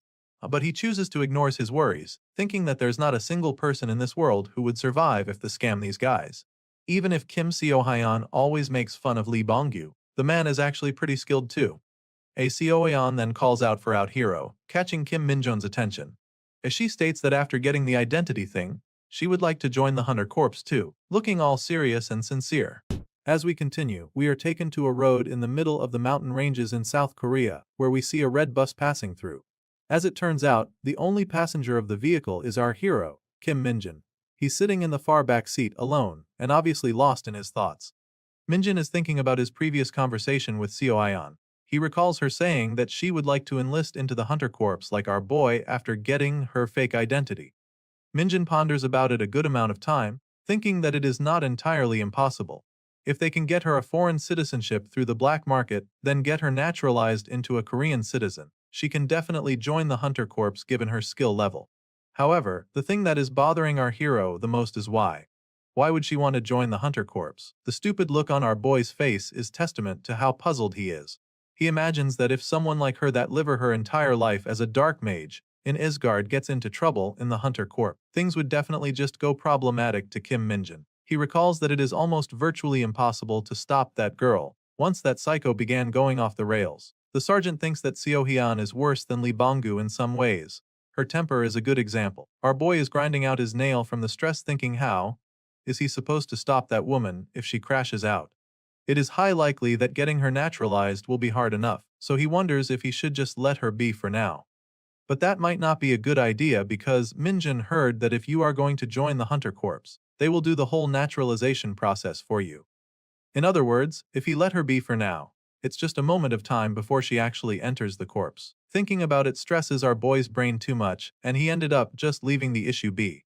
He takes a deep sigh and accepts that he has troublemakers of subordinates. As the bus nears the toll to Seorak Station, Kim Minjin reassures himself that it will all work out somehow and hopes for the best. Later that day, we see our boy take a walk into the forest. As he passes through, the bush near him started rustling, indicating that a creature is nearby. From it pops out the chibi familiar. It leaps out from the bushes and latches on towards our boy's shoulder like a koala. Kim Minjin started conversing with his familiar, saying that the thing they are searching for is not around the area. The chibi familiar nods happily to our boy, affirming his statement. Kim pats the thing's head, making it smile with joy. He states that he is excited to see what kind of guys he will come across this time. The two continued their walk, searching for the thing they are trying to find. Then, something catches our boy's attention. The chibi familiar instantly hid its presence to avoid being seen by others. Kim Minjin stumbles upon a gate with a camp set up and several people guarding it. Our hero was kind of surprised that people have already found the gate. As he inspects the group, he sees that they don't look like they are from the Hunter Corps. The gang spots our hero and they are immediately alerted by his presence, as if they are doing something illegal. One tough-looking dude arcs at the intruder and started walking up to our boy. He stood tall in front of the sergeant, releasing an intimidating aura. He looks down at the sergeant in full confidence. A few moments gone by and the tall dude just kept on staring at our boy. In response, the fearless sergeant also stared at him with a confused expression on his face, wondering if the dude will kiss him or not. Finally, the buff dude breaks that silence and started asking our boy for his business here. Kim Minjun acted dumb and states that he heard that there might be some abnormal phenomena in the dungeon, so he is here to investigate it. His answer pisses the dude off, saying that he thought that the investigation was already over. He reveals that his group are from a raid, a civilian hunter company, and states that they have official permission. He tells our boy that the Hunter Corps is the one that gave them information and asks the sergeant if he would like to see the permit. Our boy respectfully declines the offer, saying that he doesn't intend of making an issue out of this. This made the dude even more confused. He then asks his first question, wondering what our boy is doing here. He questions if Minjun if he's really here for an additional investigation, on a weekend, all on his own. Our hero stares at the man intently. Knowing that the Hunter Corps manages all dungeons in Korea, and most are taken care by their own forces. It is rare that they will hand over the raid rights to civilians, and the sergeant can see that the man is worried that the rare chance to raid this dungeon is going to be taken away from him. Our boy understands how the group feels. The dungeon is money after all. However, a creepy smile appears on his face. Even though he understands their sentiment, Kim Minjun wants to get into this dungeon as well. He clears his throat and states that he won't interfere with the group's rights with the dungeon. But he says that an additional investigation is necessary so. Our boy then puts up his hand, showing 5 of his fingers, making the other party confused. He then instructs them to please enter the dungeon 5 minutes after he goes in the pretext of him just making a simple investigation. This made the man extremely suspicious of him. He stares intensely at our boy, indicating that he's not trusting the soldier. The other group members are starting to feel uneasy with our boy as well, and they began moving suspiciously. They began putting their guard up even more. Seeing this, Minjin de-escalates the tension, convincing them that there is just something he really needs to look at. He promises that he won't interfere with the raid profits or loot that might be inside. The dude takes a moment to absorb and consider the sergeant's words. He then walks away from our hero, saying that he will discuss it to his teammates first. Our boy patiently waited under the tree while the man talks to the group. The big guy states that he doesn't know that the soldiers is trying to do, so he's kind of conflicted. One member then states that if there's no need to share their gains, then there's nothing to worry about.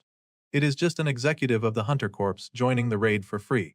However, the man with the mask, Lim Sungjin, states that the soldier came here barehanded without any equipment. Xiangmin, the light-haired dude, looks at his teammate with irritated gaze, kind of annoyed of how pessimistic the man is. Sungjin approaches the buff dude who turns out to be the team leader of Team 6, Chan Baiyong, suggesting that they should check with the Hunter Corps first if our hero is legit. The leader gives him a stern no, reminding his comrade that the Hunter Corps gave them a condition that they should have more than 10 people in the team if they find out what they are doing. Things will be annoying for them. He states that they want profit if they get 10 people into this lame dungeon. However, Sungjin argues that it was not the point, saying that they are at the disadvantage here. Suddenly, a female joins the conversation, suggesting that they should just go with Minjon's condition. That female hunter turns out to be the blonde Nepo baby, Song Jion. She states that there should be no problem following our boy. Now that the Nepo baby has voiced out her opinion, everyone was left with no choice but to agree with her. The three men then went on talking to themselves while Jiyoon stares at our hero at the distance. Meanwhile, we see Kim Minjin patiently waiting while the team discusses their decision. He expresses his sleepiness by yawning. The panel then shifts into Jiyoon still staring at our boy. Her suspicious smile indicates that she's thinking something sly involving our boy. Later on, the team captain informed the sergeant of their decision, and they both walked towards the dungeon gate while chatting. As our boy nears the gate, he was halted by the Nepo baby, asking if he's Sergeant Kim Minjin. This surprises our boy for a bit, causing him to look towards the girl. He gives a good long stare at the Nepo baby, but it was not from adoration, rather from trying to figure out if he knows her. Ji-yoon gives him a wide smile and states that she is a fan of his. In response, the sergeant kept on walking along his way and gives a dry response to her. Our boy continued his talk with the team leader while the Nepo baby is still resting her gaze at him. The timer on the watch starts. Just as our boy said, they will give him 5 minutes before they enter the gate. As they agreed upon, Chain Baiyong reminds our hero that they will enter after 5 minutes, to which our boy affirms. Before he goes through, he talks to the team leader one last time, taking the man's attention. Kim Min-jung smirks, declaring that while he's doing the investigation, he will kill whatever gets in his way. And that is not up for debate. Our hero enters the dungeon and the panel shifts into the Hunter Corps headquarters. Inside, we see two officers discussing something. Special Task Force Commander, Major General Song Byamji, is seen wearing a wary facial expression as he looks at his superior. General Gyu Hakiel, the Hunter Corps commander, is reading through a report in his hand. After a while, he asks Major General Song Byamji if there's really nothing they can do about the situation. In a meek yet uncertain tone of voice, Byamji tells the commander that he will try to get in touch once again. Suddenly, the report portfolio slams into the table, creating a deafening noise followed by a chilling silence in the room. In a stern and commanding voice, the corps commander asks the Major General what exactly is the problem. Hakiel stares directly at Byamji's soul, asking if it is Major General Du who is giving them trouble. Byamji states that it is true that Major General Du is very expressive about his disapproval of their plan. However, the main issue is that their target himself is very much against it too. This pisses the commander even more, but he knows that lashing out at the poor Special Task Force commander. He leans back to his chair, saying that there is nothing they can about it then. He then tells Byamji to see himself out of his office. Suddenly, Byamji was overcome with determination. He exclaims that he will try again. He will duke it out with Colonel Lee Junbame himself. Unfortunately, all he achieved was pissing the already upset commander. Hakiel once again repeats himself in a calm and chilling tone of voice, telling the general to see himself out. Byamji leaves the room with a visible disappointment written on his face. His phone then suddenly rings in his pocket. His voice and mood suddenly made a full 180 turn. As it turns out, the one calling is his beloved daughter. They talk about a man, saying that the general was actually scolded by the commander because of that person. His daughter then tells him something that catches his attention, prompting him to stop walking. The life on his face returns as he tells his daughter to tell him more about the topic. Back at the entrance of the dungeon in the forest, we see Jiyeon talking on a phone. She tells her dad that she has just met Sergeant Kim Minjin. As she says that, a creepy smile forms in her face. We are then taken to the inside of the dungeon. It is a dark, gloomy, and eerie place. Something like a deserted street in the medieval period. The place is so quiet that you can hear the drips of water to the ground. Suddenly, a limb splats the puddle of water. It was from a lizard-type monster that resembles a Komodo dragon.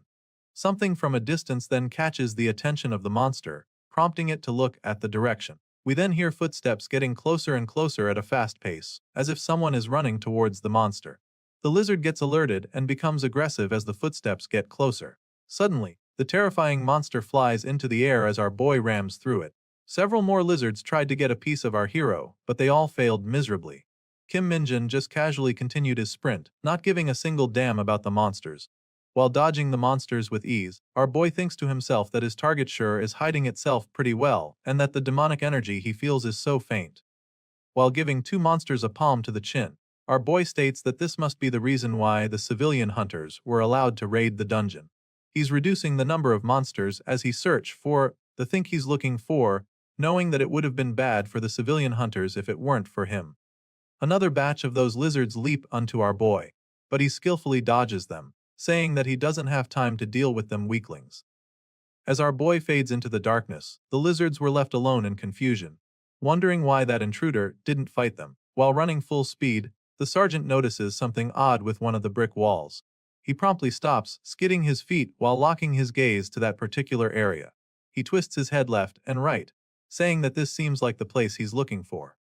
He taps the wall and realizes that the thing he's looking for is behind it. But there is no way in. In that case, the dark mage has his own method of getting through. He pulls his leg as far as he can and swings it violently. It crashes against the wall, effectively destroying it with ease. Leave it to our hero to create his own path in a pre-made dungeon. As the dust clears from the destruction of the wall, Kim Minjin takes his fighting stance for good measure. But there was nothing that jump on him as he enters, so he calmly walks in the area with his hands in his pocket. In the darkest spot of the room, we see a sleeping lizard. However, this one is definitely different from the ones that our boy ignored earlier. The monster emits dark purple aura, undeniably demonic energy. As our boy inches towards it, the monster senses the intruder's presence, prompting it to wake up from its slumber. The monster stood up, revealing its towering stature, forcing our boy to stretch his neck to even look at its eyes. The lizard stares dagger at our boy. It is very evident that it is confident in its power, for it didn't even got alarmed from our boy entering its lair. A sinister smile forms on the sergeant's face. As he told the civilian hunters earlier, he will kill anyone who gets in his way, and this big-ass monster is one of them. The one to strike first is the lizard. It violently whips and thrusts its tail towards our hero, aiming to neutralize the enemy. However, its attack is too slow for it to hit our boy, who is just casually dodging each and every one of them. After a while, Kim Minjun got bored of dodging, so he chooses to stand still. But this doesn't mean that the lizard will halt its onslaught. It whips its gigantic tail towards where our boy is standing. Too bad for the reptile though. No matter how big its tail is, it is no match against the dark mage. Kim Minjun easily stopped the attack with his hand. His feet didn't even move an inch from the impact, testament to how powerful our boy really is. He lets out a smirk, saying that there is a sick skill he learned just recently, and he wants to try it out with the monster. While still holding the lizard's tail with his left hand, he extends his right arm and points above the monster. As the lizard shifts its gaze above, it sees a gigantic cloud of purple smoke forming just right above its head. Kim Minjin activates the skill he obtained in Japan, Reign of Corruption. He smiles mockingly at the monster, asking if it wants to try out the skill. As the name states, Reign of Corruption pours down demonic energy in a certain area. The rain of demonic energy corrupts any wounds, preventing it from healing and causing extra damage. Our boy then points his finger downwards, signaling the start of the rain. As he does so, the cloud of demonic energy started pouring down corrupted liquid towards the target. The lizard senses this and immediately sprints out of the way. However, it was a bit too slow to dodge, and its tail got hit by the purple liquid. The part of its tail where the rain made contact started to rot and decay, causing immense pain to the monster. It is so painful that even though the lizard's skin is made from tough scales, it still caused the monster to scream in agony. Even though it seems like it's effective against the enemy, Kim Minjun is a bit disappointed with his new skill, commenting that it is not as dramatic as he has expected. It might be because the skill is still in D rank. Then, something catches the attention of our boy. In order to cope up with its tail being damaged, the lizard chose to cut it off entirely. It then contracted all the muscle in its body.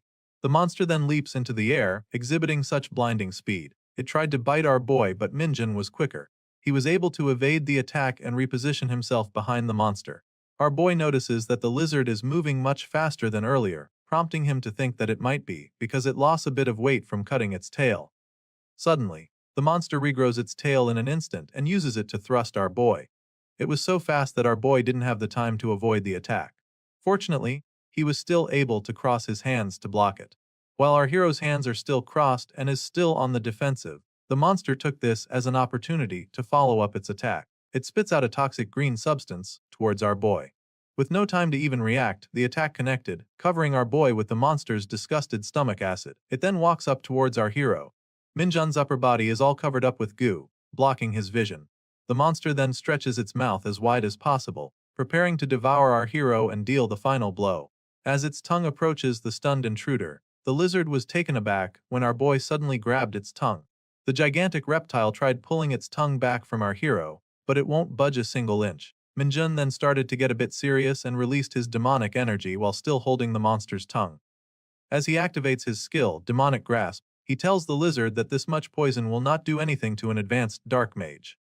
The unseen hands from our hero's skill grab hold of the monster's mouth, forcing it open and leaving the lizard stunned.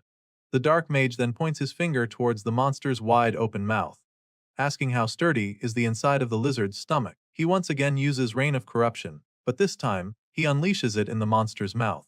The cloud of demonic energy causes the inside of the monster to explode, effectively killing it. We are then left with the glorious panel of our hero showcasing his 8-pack abs and well-defined muscles. A little fan service for us. Just kidding. The corpse of the lizard lies flat on the ground, and our boy began absorbing its demonic energy. As a result, his stats ramped up once again. His demonic energy and stamina have increased by 1 point. Also, since Minjun's demonic energy has reached the threshold, he has unlocked the skill Vicious Charge. Our boy smiles as he sees the notification window. Vicious Charge lowers our boy's defense and stamina while it is in use, and in return, he gains bonus speed. He can also deal damage to any enemy upon colliding with them. Minjun states that most dark mages aren't physically strong, so they don't use this skill. But it is a different case with our ripped daddy. After looking at his stats, it is time for our hero to clean up after his mess. He activates his skill, Corruption, and uses it on the monster's corpse. His demonic energy then started to eat away the remains of the boss, leaving no trace of the gigantic lizard behind. Our boy smiles, commenting that Corruption skill is the best for cleaning things up. The only problem with it is that it is hard to hit moving targets. The sergeant then turns towards where he came from and walks away from the crime scene, wondering if his 5 minutes is up now. On the other hand, the civilian hunters are patiently waiting for the time to run out. Sungjin comments that it has already been more than 5 minutes, yet the group are still on standby. Chainbyong looks at his watch. It is indeed more than 5 minutes. But he's still not giving the command for the group to enter the dungeon. His members ask him if they aren't going in now, but he states that something feels a bit off. The leader didn't say anything about it because our boy is from the Hunter Corps, but he wonders what kind of investigation is the sergeant supposed to do in just 5 minutes. Assuming that the soldier was really telling them the truth, in that case, this dungeon might actually end up being dangerous. If that's so, the sergeant going in alone will be his death sentence. Sungjin and Seongmin realizes that they are screwed if the sergeant dies alone in there. Chainbayan tells them that they will just inform the Hunter Corps that they were there to set up camp, and that they are waiting for the rest of their team to come. If something does happens to the sergeant, he states that they should not be involved. His subordinates ask him what is he talking about exactly, to which Chanbayan states that if the sergeant dies or something. He didn't even finish his sentence when the Nepo baby interrupts him, saying that the sergeant won't die inside. Chainbyong then inquires more about our hero to Ji-yoon. He mentions that the Nepo baby said earlier that she is his fan or something. In return, the Nepo baby states that Kim Minjun was the one who cleared the fake dungeon a few months ago in Daejeon. This rings a bell to the team leader. He cannot believe that it was our hero who did that. He thought that was a regular sergeant from the 104th Division, not a sergeant first class.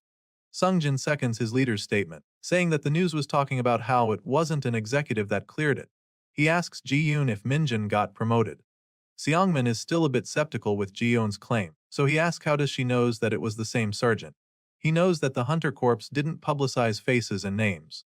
Ji-yoon just sighs and comments that she has her ways. She then tells them to just get their equipment so that they can go in. However, Chanbyong doesn't like that idea. He is still adamant on not getting involved if there is really something wrong with the dungeon. He states that Kim Minjun can't possibly fend off anything. Ji-yoon once again sighs and asks the team leader if he really believes the sergeant's words earlier, claiming that she don't, not a single bit. She states that they have waited for 5 minutes. So, as per the agreement, she would like to check for herself why the sergeant went into the dungeon. She adds that they might find something they can use to blackmail Kim Minjun. However, before she could convince everyone to start entering the dungeon, Her female colleague points towards the gate. Both Sungjin and Seongmin were surprised when they shifted their gaze to the gate. From the portal appears the shirtless sergeant, brushing his messy hair with his hand. Ji-Yuan and her friend both blush for a bit from the delectable sight. The first one to approach our hero was none other than the team leader, asking our boy what happened. Kim Minjin tells him that there are no issues in the dungeon, and that they can now enter it, but before they do so, he has just one request from them. This made the group stare at him in confusion. What could he possibly ask from them? With a huge smile on his face, Kim Minjin requests them if they can spare him some clothes. As we continue, we are taken to the apartment complex that our hero, Kim Minjin, gave his two subordinates. The inside, we see the red-haired Seo Hyeon busy typing something on her computer. Wow. There are also several books on her table on how to learn the Korean language. I guess she's crash coursing the Korean culture. It's very apparent that this girl is locked in and has been like that for a while since her eyes are decorated with dark circles around it. While she's busy grinding, Raven form Lee Bonggu arrives from the window with a plastic bag in tow. But as he enters the room, he transforms back to his human form while still looking at the goods he's holding, seemingly excited to open it up. He sticks his tongue out of anticipation as he opens the bag that contains a pack of instant noodles. Sensing his presence, Seo Hyeon interrogates him about his whereabouts without saying anything to her. He reveals that he went to the convenience store in front because they were out of instant noodles, and he gleefully answers that tired and exhausted Seo Hyeon while reaching for a pot to cook his noodles. As he happily looks at the pot, he senses Seo Hyeon slowly creeping up to him, catching his attention, while he turns around with a huge grin on his face and proceeds to ask the girl if she would like some as well. But before he could even finish his sentence, Seo Hyeon's raging fist makes contact with his chest, taking the poor dude by surprise. Lee Bonggu collapsed to the floor as his soul leaves his body from the powerful punch. Seo Hyeon scolds the idiot for transforming into his crow form. She tells him that he could have just walked to places that are close. There's no need risking their identity for something so trivial. While struggling to catch his breath, Lee Bonggu protests that Seo Hyeon is too quick to use violence as a mode of communication. He says that she can just use her words first before resorting to using her fist. This pisses the already exhausted Seo Hyeon even more. She asks why is the dude flying around transformed when he doesn't even do anything but eat all day. She questions if he thinks that their master Kim Minjin is giving them demonic energy just so Bonggu can take a leisure walk. Lee Bonggu pouts and argues that he managed to find a lot of dungeons for our hero, so he's not basically a freeloader. However, Seo Hyeon states that if she had known that Master Kim Minjin had received a dimension traveling penalty, she would have never accepted demonic energy from him. To that, Lee Bonggu smiles and states that there is no need for them to worry. He reveals that Minjin will definitely be increasing his demonic energy stat faster than anyone, and Bonggu will make sure to play a core role with that. This pisses Seo Hyeon so much that it made her grab the man's collar and lift him up. She tells him how dare a dark mage say that kind of bullshit. She states that increasing the stat can only raise the total amount of demonic energy that can be saved.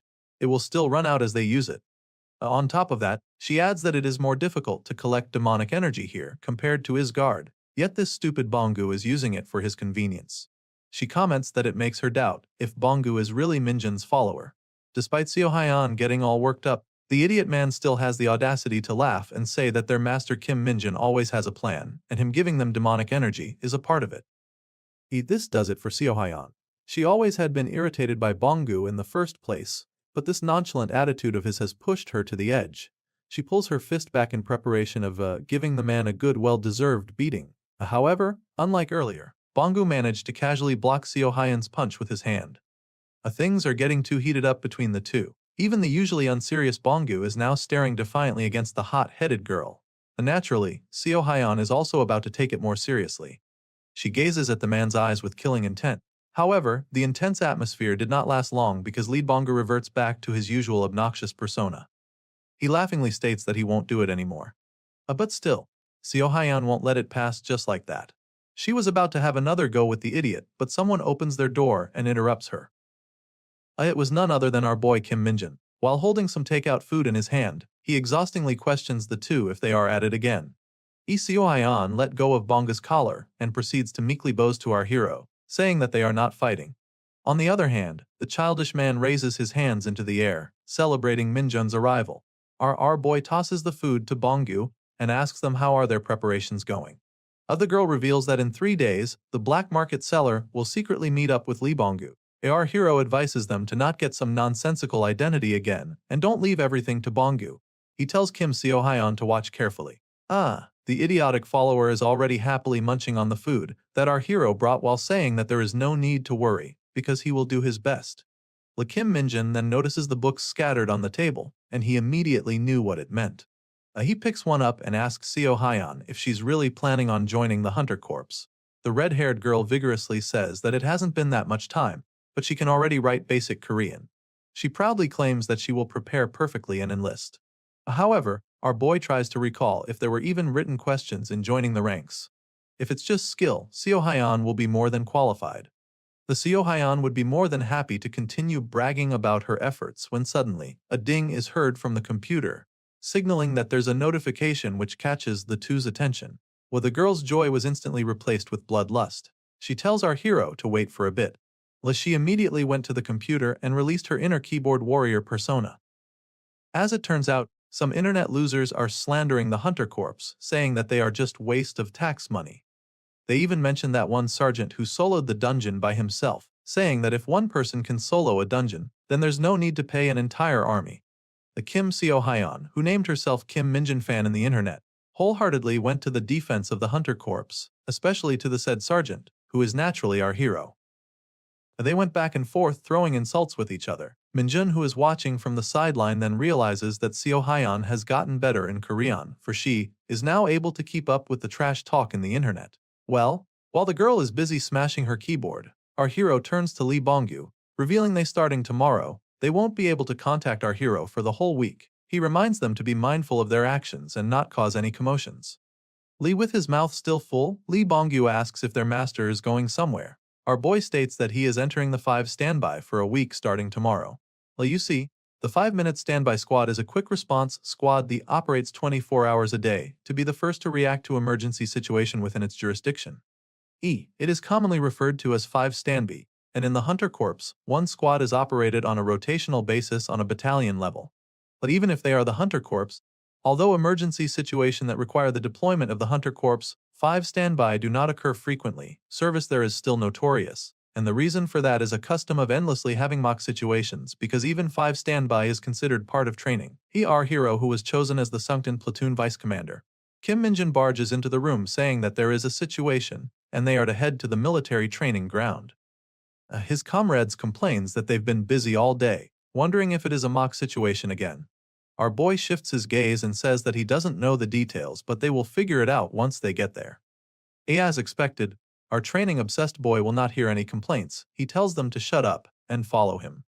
As he leaves the room, the soldiers left inside started crashing out, ranting that the fake situations are too much, even saying that 9 out of 10 situations of the 5 standby are fake. Another one states that it makes no sense that they have to do a fake situation every hour since this is just the first day. The ranting of the two was halted by a calm-looking soldier, telling them to just let it go and follow the sergeant. However, despite the calm tone of voice that he's projecting, his face is telling a whole different story. It is very apparent that he's getting pissed at the vice commander as well. And so, left without any options, the gang went outside and hopped onto the army truck. Our boy receives a call, telling the 5 standby unit to the given location quickly. The Kim Minjin looks at the mirror to see if all of his comrades have boarded the vehicle. He sees one soldier giving the thumbs up, signaling that they are all good now. The platoon vice commander then orders the driver to start moving. As soon as he says the command, the truck went jolting full speed, showing that they are quick to respond even if this situation might just be another drill. However, our boy senses something a bit different this time. He thinks that the headquarters are being a bit more extreme than normal, making him think that this might be a real crisis. While our boy is pondering in his thoughts, the driver calls for his attention, telling him to look ahead. Curious, the sergeant did just that. And when he shifts his gaze into the road ahead, his eyes widened from surprise. The road is being blocked by 2 officers, one signaling our boy's crew to stop. The tire of the truck screeches against the pavement as the driver floors the brake to halt the huge-ass vehicle. The behind-the-traffic guy is a familiar face named Office Jang. The man with the slick mustache stares at our boy's crew with a huge grin on his face. The Kim Minjin takes a good look at the man and recalls his interaction with him in the past. He is one of the arrogant officers who look down on our hero, thinking that he can just bully our boy. But just like any other idiot who tried to mess with the Dark Mage, he got his ass beat by our boy, making a complete fool of himself. Minjin quickly dismounted the truck and went straight to the man, asking for their business. While blocking the road, Jang apologizes to our hero, saying that his car broke down, which is an obvious lie. He's obviously trying to slow down our boy and his crew. Kim Minjin checks his clock to see the time and gave a bland reply to the man. Jang then smiles from ear to ear, knowing full well that his little shenanigan will delay Minjin's travel time. However, our boy won't fall for the man's trap nor to his petty provocation. He turns to his squad and orders them to jump off the truck, saying that they will continue on foot. The 5 standby unit pass through Jang while the other soldiers give him an irritated look. They are already exhausted enough and now they have to run to the location. Seeing his stupid plan fail, Jang curses at our boy. The squad sprints through the dense forest, hastily running towards the given coordinates. Despite their commendable speed, the Demon Vice Platoon commander orders the squad to speed up even more, even threatening to punish them if they don't comply, saying that they are almost at their destination. Of course, his squad members loudly complained, grunting at the demanding order yet still following it. For a smile creeps up from our hero's face as he thinks that from the very first day of the 5 standby unit, it has been so interesting. A few moments later, the gang arrives at their destination, where they find a camp and several officers waiting for them. Kim Min-jun's boys quickly catches their breath as soon as they halted, while our boy gets a bit surprised at what they find. Amongst one of the people present in the camp is Hunter Corps Special Task Force Commander, Major General Song Byamji. He stops his timer, saying that Minjin's squad almost failed as they got here in 4 minutes and 55 seconds. Kim Minjin didn't make a big deal out of it and just tells his soldiers to straighten up. They gave salute to their higher-ups, demonstrating their discipline and professionalism. Kim Minjin then sees the patches grooming Byamji's uniform. A sinister smile then creeps up to his face, realizing that the Special Task Force seems like they want to play a nasty game with him. We get to see what happened in the camp a few minutes before the arrival of the 5 standby unit. Of the 4 officers, Song Byamji, Lee, Han and Seo are all waiting for the 5 standby to arrive. Major General Byamji looks at Sunken Battalion Commander, Colonel Lee Jun Byam, telling him not to be too uncomfortable, for this is how they run things. The Colonel nervously laughs, telling the Major General that it is an honor that he would come all the way here for such a lowly battalion. Getting buttered up by the Colonel, Byamji laughs loudly, saying that if that's the case, he would come here more often. We can see Junbem make an exhausted face behind him. Captain Seo Jongwon is behind them as well. He's staring intently at the Major General, thinking that considering that the Hunter Corps is made up solely of awakened, the ranking and hierarchy systems alone are not enough to control a unit. He then shifts his gaze to the person behind him and thinks that the said statement is even more true when you have to manage and supervise a bunch of officers who are confident in their skills. The confident-looking dude is Hunter Special Task Force, Major Han Boram. The captain thinks that because of that, only the Hunter Special Task Force can take on the military police roles. He thinks that the Special Task Force being here makes sense. It is a group made up of only 10 elites after all. However, it's a bit confusing to him why they will stay that long just to keep an eye on 5 standby unit. What's more confusing is that the commander of the Special Task Force himself is here as well. While the Major General is still trying to loosen up the Colonel, he hears footsteps nearing them. He then spots our hero and his squad smiling widely as he informs the others of their arrival. The next day, we are taken back to the quarters of the 5 standby. The team is visibly exhausted from the tiring drills and fake situations they had to attend yesterday. One soldier comments that he wishes they would stop getting picked for mock situations. They've been up all night, and this is definitely more than usual. Another dude mentions that the commander of the Special Task Force was there as well, making him think that the general came here with vengeance in mind or something. The other soldiers agrees with him, saying that he thinks so too. He assumes that the Major General Byamji is probably after Sergeant Kim Minjin. The Corporal Lee questions if they are talking about the trouble there was with the Special Task Force Sergeant First Class. Corporal Hanyong states that it is the only logical explanation. Corporal Guangshik then comments why would such a big shot come here just to do that. He states that the Special Task Force must have a lot of free time, saying that they are so petty. While the team are busy ranting their opinions with each other, their commander, Sergeant Lee Seonho, calls for their attention. Lee, with a serious expression on his face, he tells the team that if the Special Task Force is really being petty towards them, then they absolutely must not lose. With those few words, the exhausted team members all regained their vigor back, saying that they only have to tough it up for a week. They even state that even if the special task force bullies them, it won't be harsher than Sergeant Kim Minjun's hardcore training. Recalling the training of our boy, the room fell into complete silence and awkward atmosphere. They immediately got drained once again after remembering the hellish exercises of the demonic sergeant. One even suggests that they should just intentionally fail the 5 standby test. Guangxik then remarks that if they do that, it's only going to make Kim Minjun's training exercises worse. This motivated Hanyang to try harder even for a bit. They then proceed to complaining about Minjun's training routine. I guess complaining is their specialty. However, despite all these, they are still working hard and pushing through any challenges. This made their commander smile, realizing that Minjun's hellish exercises are bearing positive effects. Speaking of the devil, the harbinger of bad news barges into the room, saying that there is another situation. All of the team member is to run outside to the military training ground. Despite always complaining, the squad all stood up in unison. This time, they are all wearing motivated smiles in their faces. And so, the gang sprints through the dense forest once again, while carrying their weapons.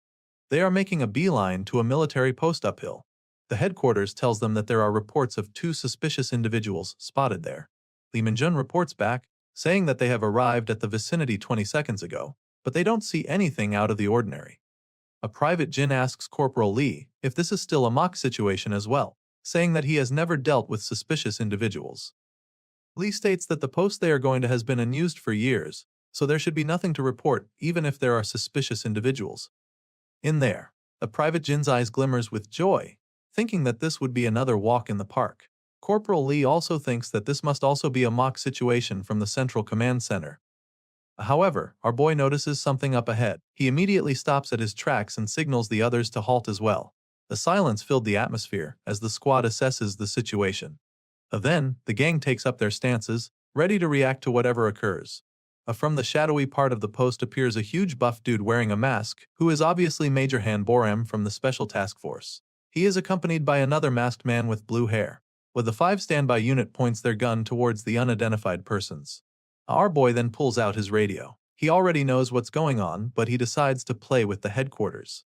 He reports that they have located 2 suspicious individuals lurking the post, and they will go ahead and arrest them. The HQ then commands the squad to capture the 2 alive. While hearing that instruction, tells his members to put their guns down for they are going to beat the intruders up. While blood boiling and ready to go, the team sprints into action. However, despite the high morale, it became quickly apparent that this will not be an easy task.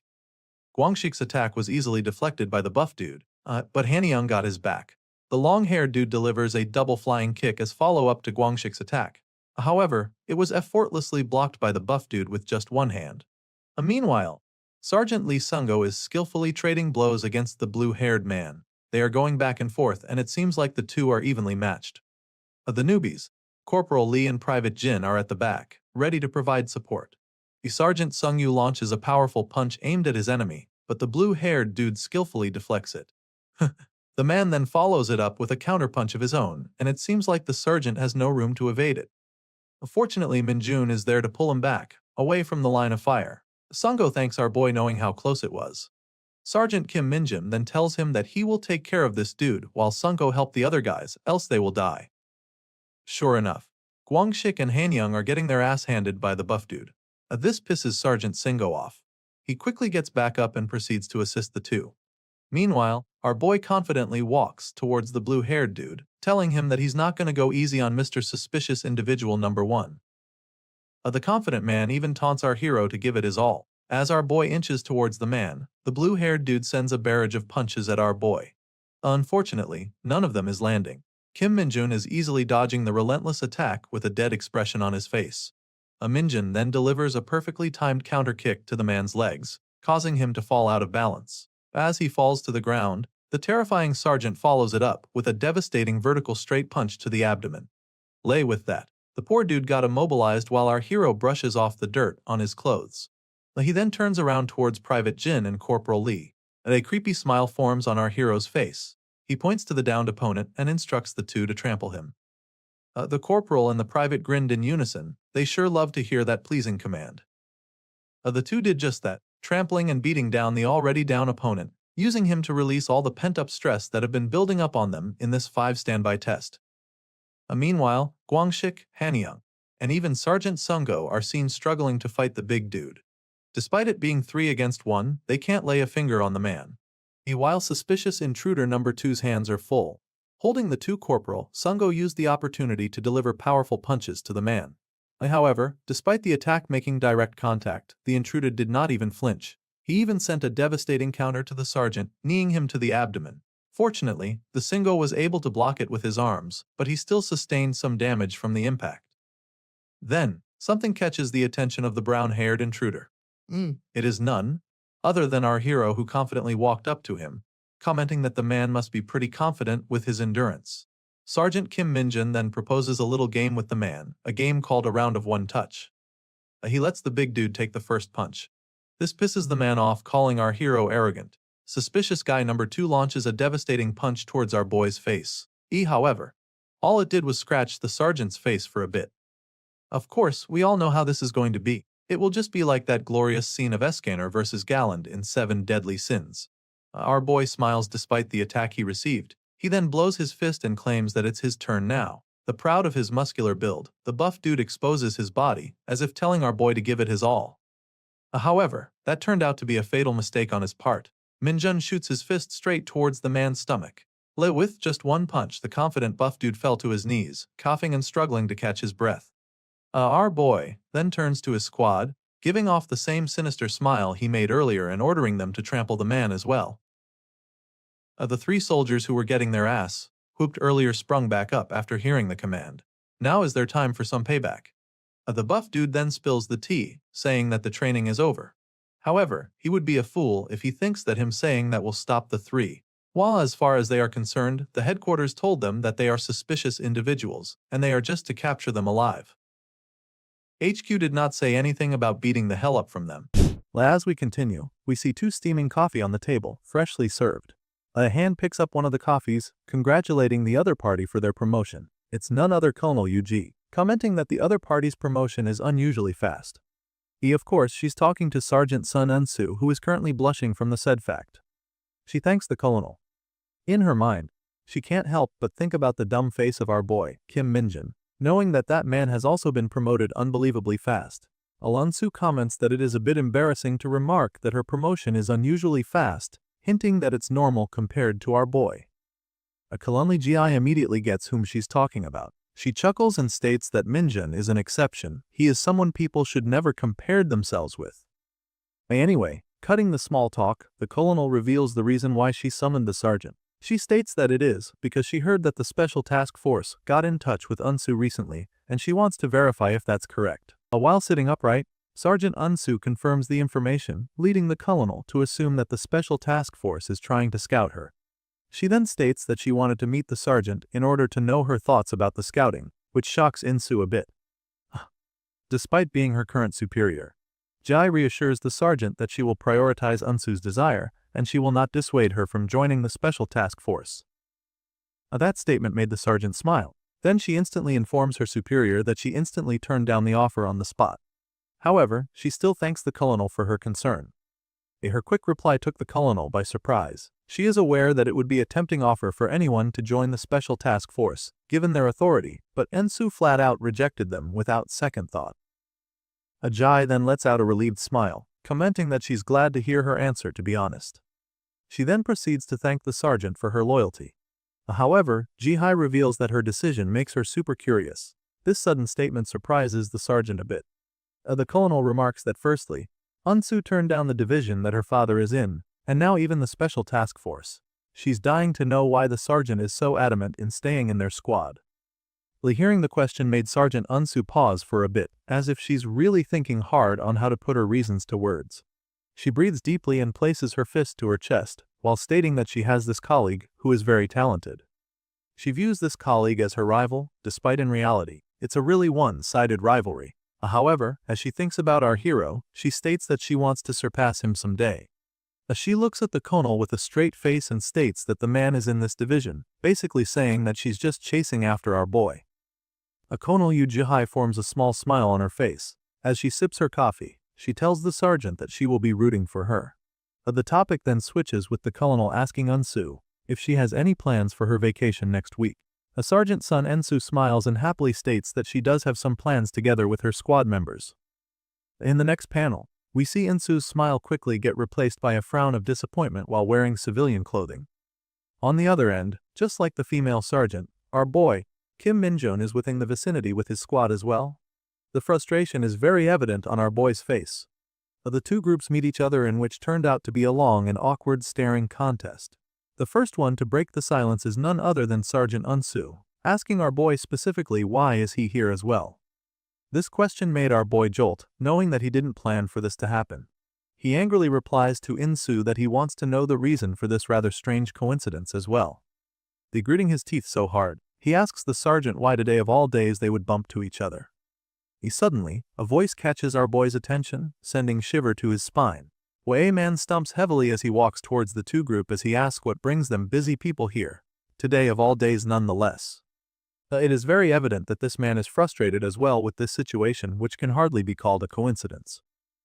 He walks closer and closer while gripping his suitcase tightly. The fiery aura enveloping him reveals that he doesn't like the situation one bit. Just like our boy, he menacingly asks just what exactly is going on here. As it turns out, all of the people involved are having their vacation. Today is a sunny and peaceful day, perfect for a bitch getaway. Inside one of the buildings, we see Minjun's squad unpacking their belongings. Guangxik expresses her happiness, stating that he didn't expect to meet the 4th Battalion members here, commenting that it is fate that brought them here.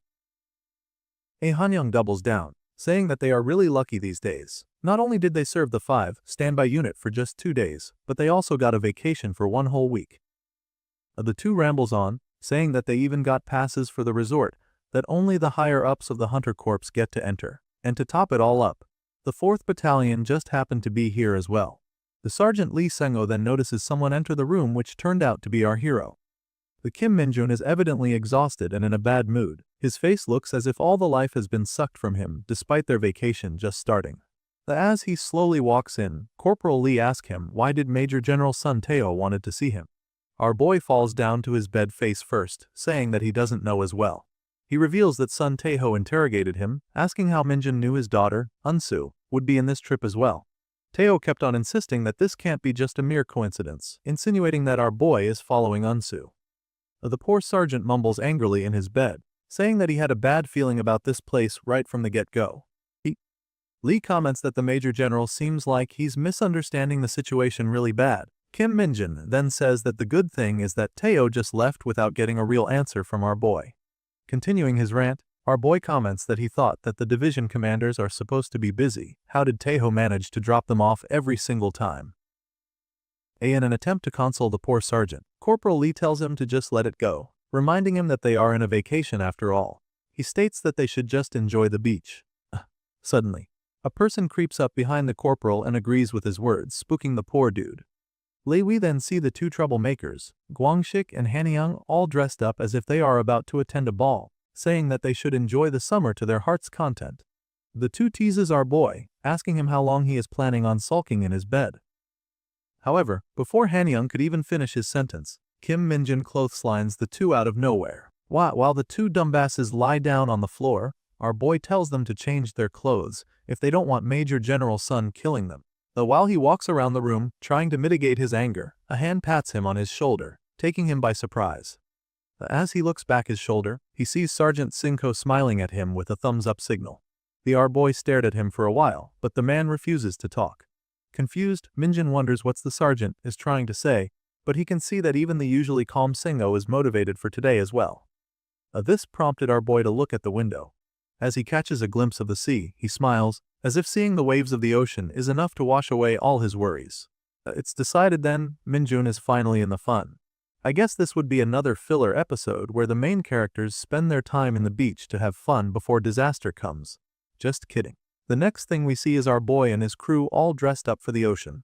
On the other hand, Insu's squad are up for the occasion as well. They each wear their respective beach outfit, showcasing their own and unique charms. Well, of course, since we're in the beach, this particular ball game will never be absent. It's beach volleyball time. We see Guangxik giving his all with his strike as his squad goes up against the 4th Battalion. The black-haired girl managed to save the ball and set it to Unsu. The girls' team decided to give Guangxik a payback, and Unsu spikes the ball as hard as she could directly to Guangxik's face. Meanwhile, the pink-haired chick, who is clearly into our boy, is seen chasing the sergeant holding a bottle of sunscreen, as if telling Minjun to put some on her. The fun continues. They proceeded to fight a one-legged battle while soaking their feet in the ocean. Our boy, who's not really that extroverted, finds himself getting dragged by the two troublemakers. They tried throwing Minjun into the ocean, but it backfired severely on them. Guangxik finds himself flying into the sky as our boy retaliates, while Hanyang gets his neck squeezes. While a small chuckle is heard from the group, then the next thing we see is the whole squad laughing their asses off. The Hunter Corps soldiers whose lives are in constant battlefield can finally relax and unwind for a bit. Unsu especially is seen smiling to her heart's content. She's been working so hard to chase our boy, so it's kind of refreshing to see her have a bit of a good time. I guess they got tired from all the horsing around and decided to sit on the bay as they drink cold refreshments. All in all, everything turned out well despite their initial encounter with each other. Li Guangxik happily comments that the ocean sure is a nice place to have a vacation. Meanwhile, we see a kid picking up his ball on the sands. Everything seems to be fine and well until this brat, harbinger of bad news, notices something in the ocean. He calls out for his mother, asking what could that thing from a distance be. It turns out to be a white smoke, a fog, a mist, or a vapor. Whatever it is too unusual of occurrence that even a child would take notice. The panel gets closer and closer to the rocky island where the smoke is originating from. As we enter the crevices of the rocks, we see two anglerfish-like silhouette from the water. If this was a movie, I just know that we will hear the background music of Jaws as we stare at the water. The panel then goes back to the peaceful atmosphere in the beach. People are enjoying the sun and the cool breeze, unaware of the danger that awaits them. We then see the two side characters, girly pink hair and black hair girl, walking towards the tent where the bags are located. The pink-haired girl started rummaging as if she's looking for something. Then she notices a keychain attached to a certain bag. She calls out to her friend, Haijo, telling her to come take a look at it. A little flashback of hers contains our hero smiling and receiving the said keychain. It was so unrealistic for our boy is wearing a huge grin on his face, contrary to her usual dead facial muscles. She hugs the bag tightly, commenting that Minjun was holding on to their precious memories. Haiju naturally knows that's not true, but she doesn't want to destroy her friend's delusion. Suddenly, they hear some people walking closer towards them. It is none other than Sergeant Kim Minjun along with the two troublemakers, Guangxik and Hanyang. The rascals are pestering our boy for a so-called fair game of rock, paper, scissors. The sergeant is clearly irritated by the two, but they are not giving a single damn. They tell him to accept the challenge, but is only allowed to play rock. They add that if they win, Minjun has to buy them ice cream. To make them stop, our boy plays along. He shoots scissors while the two shoot rock. Technically, the two bastards would have won. However, Kim Minjun has watched that certain episode of Baki. He pressed his fingers against the two's rocks and pinches them. The bastards groans from the pain while our boy crushes their fists, saying that his scissors seem to be stronger than their rocks. Witnessing the comical and dumb interaction of the men, the two girls can't help but laugh, but Hanyang still insists of Minjun buying them ice cream. The desperate, Guangxik takes our boy's bag and holds the keychain, thinking it was the zipper of the pocket where our boy hides his wallet. Minjun pulls his backpack, saying that his wallet is not there so they should just quit it. Unfortunately, as Minjun pulls the bag towards him, Guangxik was still holding at the keychain, causing it to snap. The sound of the chain snapping was so loud that Minjun and Guangxik fell silent. The idiot stares at the broken keychain in his hand, knowing that our boy likes that one. Even his partner in crime, Hanyang, stares at him with absolute horror, knowing that he has crossed the line. Guangxik slowly turns his gaze towards our hero, hoping that he will let it slide. However, his face turns pale when he sees our boy shaking in rage. In a desperate attempt to buy some time, Guangxik turns to the pink-haired girl and gently hands her the broken keychain. Then, Guangxik and Hanyang sprints in an instant. Kim Minjun finally snaps. He yells the two to halt, but Guangxik explains that it was just an accident. While running, Hanyang tries to argue that he didn't do anything. However, as he turns around to look at our boy, he sees the very face of the devil, instantly realizing that the sergeant won't listen to any reasons. With that in mind, the two ran as if their lives depend on it. I mean, honestly, I think that their lives do depend on it, for they are surely dead when Kim Minjun grabs a hold of them. Out of desperation, the two idiot jumps into the sea, just to get away from the furious lieutenant. Kim Minjun stayed ashore, not wanting to get himself wet again, but he's definitely pissed at the two. Meanwhile, the pink-haired girl thinks that Minjin is this furious because he treasures their memories so much, to which Haiju don't believe. Going back to the two idiots. They are still swimming as far away as they could from the shore, not risking getting caught by our hero. They reach the place where the vapor was coming from earlier, and decided to rest there. While catching his breath, Guangxik remarks that the situation could have been bad, a statement that Hanyang wholeheartedly refutes, saying that it is already bad. He states that he was about to be collateral damage because of Guangxik's stupidity. With tears in his eyes, the green-haired idiot explains that it was all an accident. He didn't mean to tear the keychain apart. Hanyang adds that of all the things they can destroy, it just had to be that Lumi keychain that Minjin really likes. He tells Guangxik to go beg for the lieutenant's forgiveness. Guangxik shivers not from the coldness of the water, but from the thought of asking our boy for mercy. Suddenly, something catches the attention of Hanyang, prompting him to look under his feet. Confused, Guangxik asks what's bothering his comrade. Hanyang comments that he feels like something warm passed by his feet. Little do they know they are already been circling around by the unidentified monsters underneath. All of a sudden, the monster leaps out of the water in an attempt to take a chomp of the two. It revealed its razor-sharp teeth, blood-red scales, and terrifying eyes as it jumps out from the water. Guangxik and Hanyang are immediately alerted by the sudden appearance of the monster. The scenery then switches back to the shore where things are the same as they were. We see Sunko building a detailed and lavish sand castle. This dude is just serious to everything he does. Corporal Lee approaches him, notifying him that he can't find Corporals Guangxik and Hanyang anywhere. He asks the sergeant if he has seen the two idiots. In response, the sergeant stood up and says that he last saw them making an ice cream bet with Kim Minjin. Suddenly, the crowd started gathering at the shore, and you can hear the people murmuring that someone has been hurt. Out of the water comes both Corporal Guangxik and Hanyang. The two are evidently injured with bite marks on their limbs. However, it is apparent that Hanyang is in worse condition than the other. Seeing this, Sungo and Lee rush towards their comrades to provide necessary help and aid. The Sergeant Singo notices the injuries of the two and is instantly alarmed. He orders Corporal Lee to take Hanyang to the medic immediately, to which Lee copies.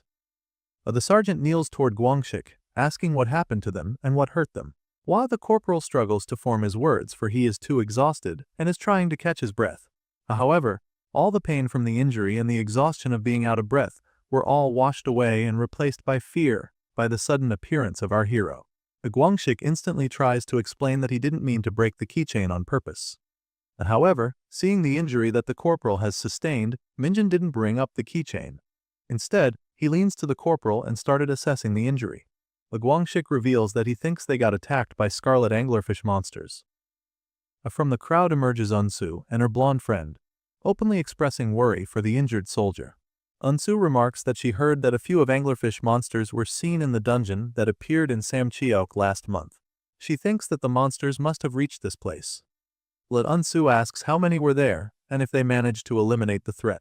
Corporal Guangxik looks down and states that they barely managed to escape, because Hanyang got hurt before they even saw the monsters. As a result, they have failed to hunt the monsters. He sincerely asks for Unsu's forgiveness. The sergeant becomes embarrassed and states that there is no need to apologize. Meanwhile, Kim Minjin wears his game face on. He starts instructing his men on what to do. He tells Singo to go to the medic room with Guangxik, while Sergeants Oh Sakebile and Sergeant Sun Unseo report the situation to the resort and initiate the evacuation. He also tells them to request for a raid team from the division as well. Minjin then asks Unsu how much she knows about the scarlet anglerfish. Unsu states that they are fish-type monsters that got their name because of their red color and the lamp-like feature on their head. They are extremely aggressive and can generate very high body temperature, but the heat shouldn't be a problem as long as you fight underwater. Minjin affirms that textbook answer from the sergeant, but he adds that the monsters are so aggressive that they cannot hunt in groups. Their appetites are so great that they eat even their own kind. That's how disgusting the scarlet anglerfishes are. However, for two of them to be here, dozens of kilometers away from Samcake, more so, attacking people together is truly strange. Minjin flexes his muscle and states that he will check what is up with the monsters. As he walks towards the waters, Unso grabs his arm and tells him to wait, saying that it is too dangerous for the sergeant to go on his own. Lee, however, our boy is dead set on going on ahead, saying that there might be less time than they might think. Besides, he states that he will do better on his own. This comment shocks Unseo. For that words to come from her so-called rival is a hard pill to swallow. But before our boy completely takes off, he turns slightly around and reassures everyone that they should just do whatever they can do for now. There is no time to waste. It seems like the vacation mode for the soldiers are over. In an instant, they are now in work mode and affirms the orders of our hero. Kim Minjin smiles. He is a bit satisfied on how adaptable and reliable these people are. Knowing this, he can go all out on his own. Our boy then sprints as fast as he could. He knows that there is only one reason why two scarlet anglerfish would work together. Aggressive monsters like that, which doesn't like being around even with the same species, makes amend when it's mating time. True enough, inside the rock island, several scarlet anglerfish eggs are incubating. No, several might not be the perfect words to describe it, for there are hundreds if not thousands of them in the water. We see the headquarters of the resort. Inside it, Satebail and Uncio are running frantically. The blonde girl instructs the people to connect her to the security team. The receptionist gets a bit confused, asking the girl to please give him a second. Meanwhile, Sergeant Sun Uncio is making a call. She tells that there is an urgent situation at the F. Sokcho Resort under the 110th Division's affiliation. She informs the other line that monsters that they believe to be the scarlet anglerfish have appeared. She requests the resort to help with the evacuation. While she's talking to the person on the phone, Uncio can't help but look at the rock island in the distance. Worried about the safety of our boy, she reports that Sergeant First Class Kim Minjin from the 104th Division is currently dealing with the monsters. There we see our boy swimming towards the danger alone and unfazed. As we continue, we see our boy, Kim Minjin, swimming towards the location of the monsters. He knows that if a bunch of scarlet anglerfish are hatched, it would be impossible to kill them all. That fact alone is a huge problem, though there is a bigger issue. The zygotes of these bastards have really high body temperature. Not only that, but they are extremely unstable. The shock of hundreds of these fish hatching could lead to a gigantic explosion. As such, these eggs are used as weapons in Isgard as well. Our boy thinks that it would be convenient if an explosion just blows up all the eggs, but the main problem is the scale of the outburst. If it's big enough to reach the resort, the result will be catastrophic. Minjin then comes to abrupt stop and stares at the sea below. As expected, our boy has reached his destination.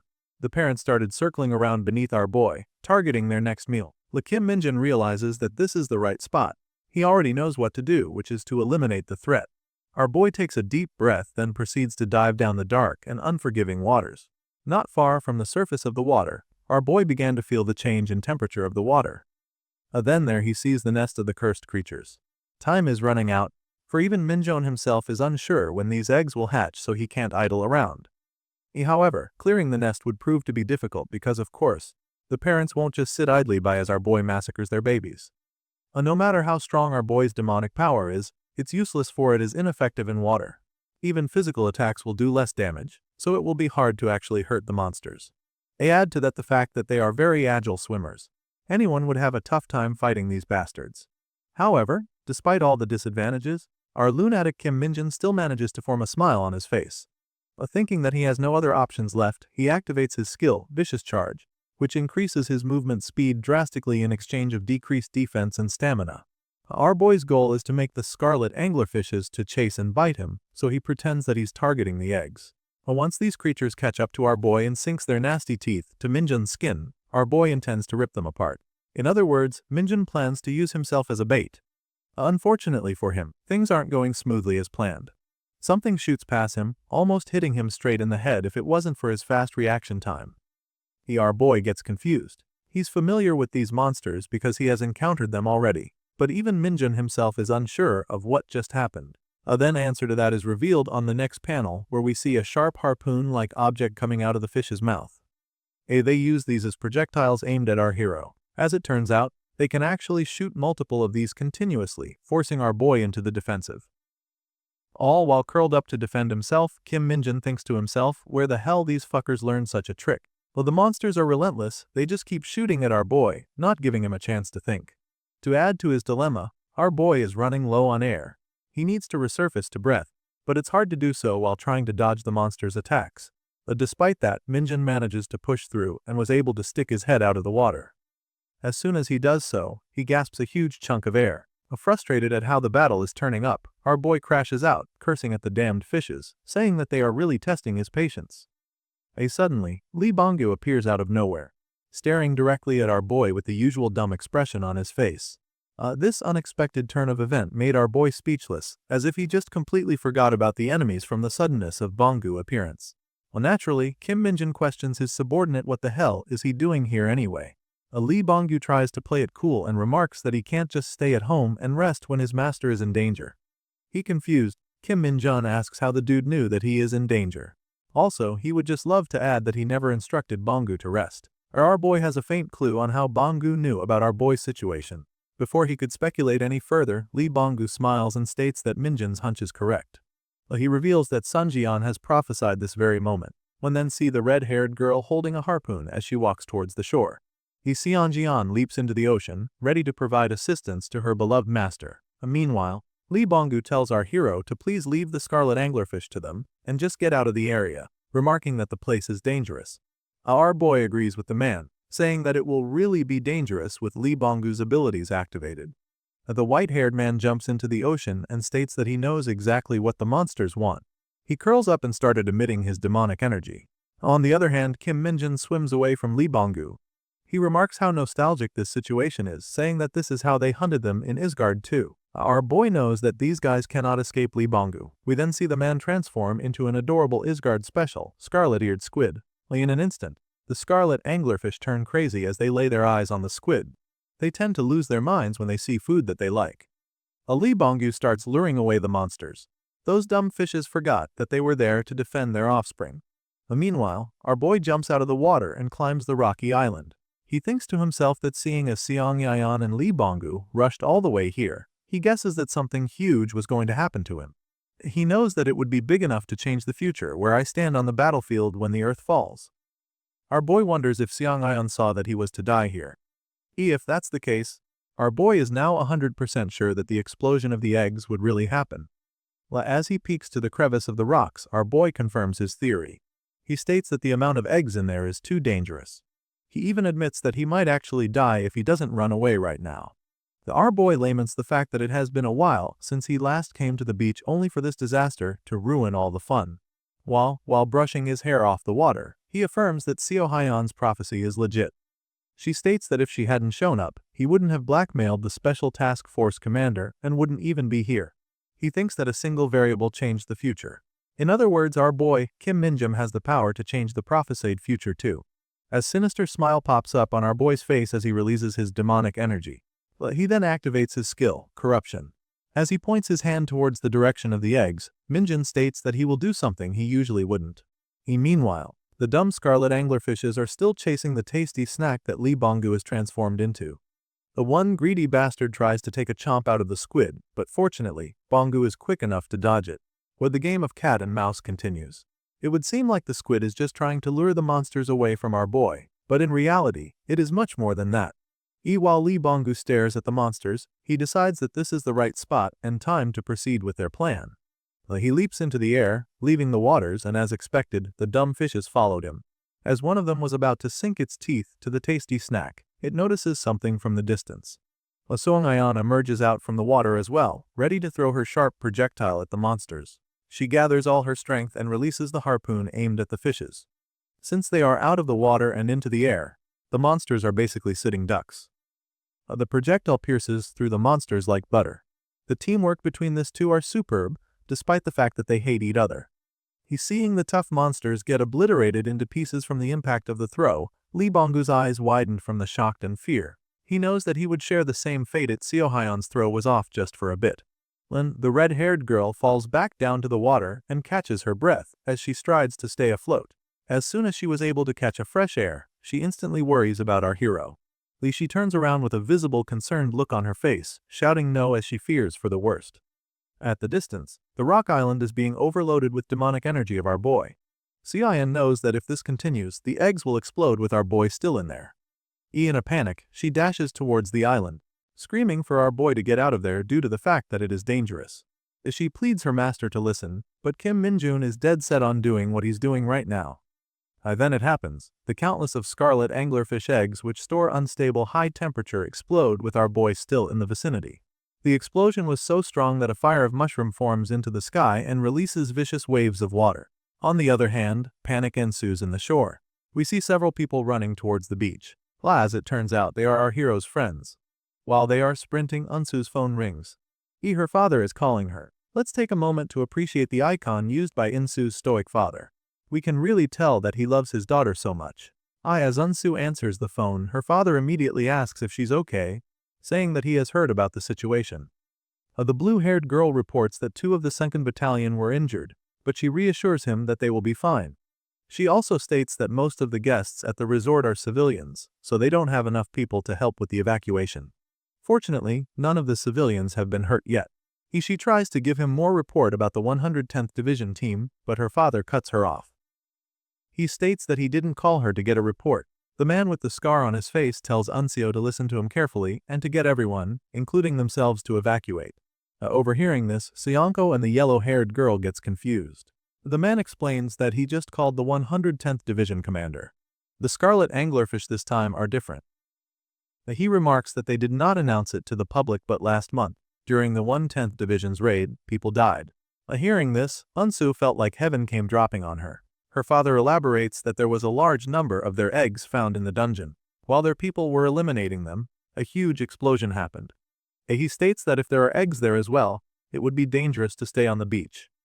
However, before he could even finish his warning, a huge explosion where our boy went occurs. It was so strong that even from far away, they can clearly see the giant cloud of fire from the rock island. The 3 were stunned by the sudden explosion. It is as if time has stopped briefly for them.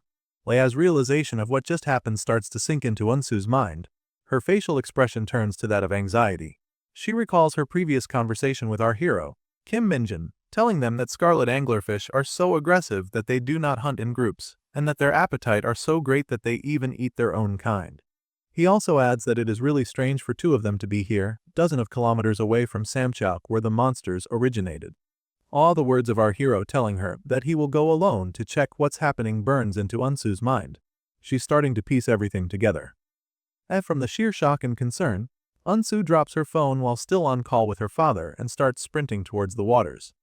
We can really see on her face the concern and worry that she has for our hero. She keeps replaying how heroic and cool Kim Minjin was when he was giving them orders to stay calm and do what they can for now.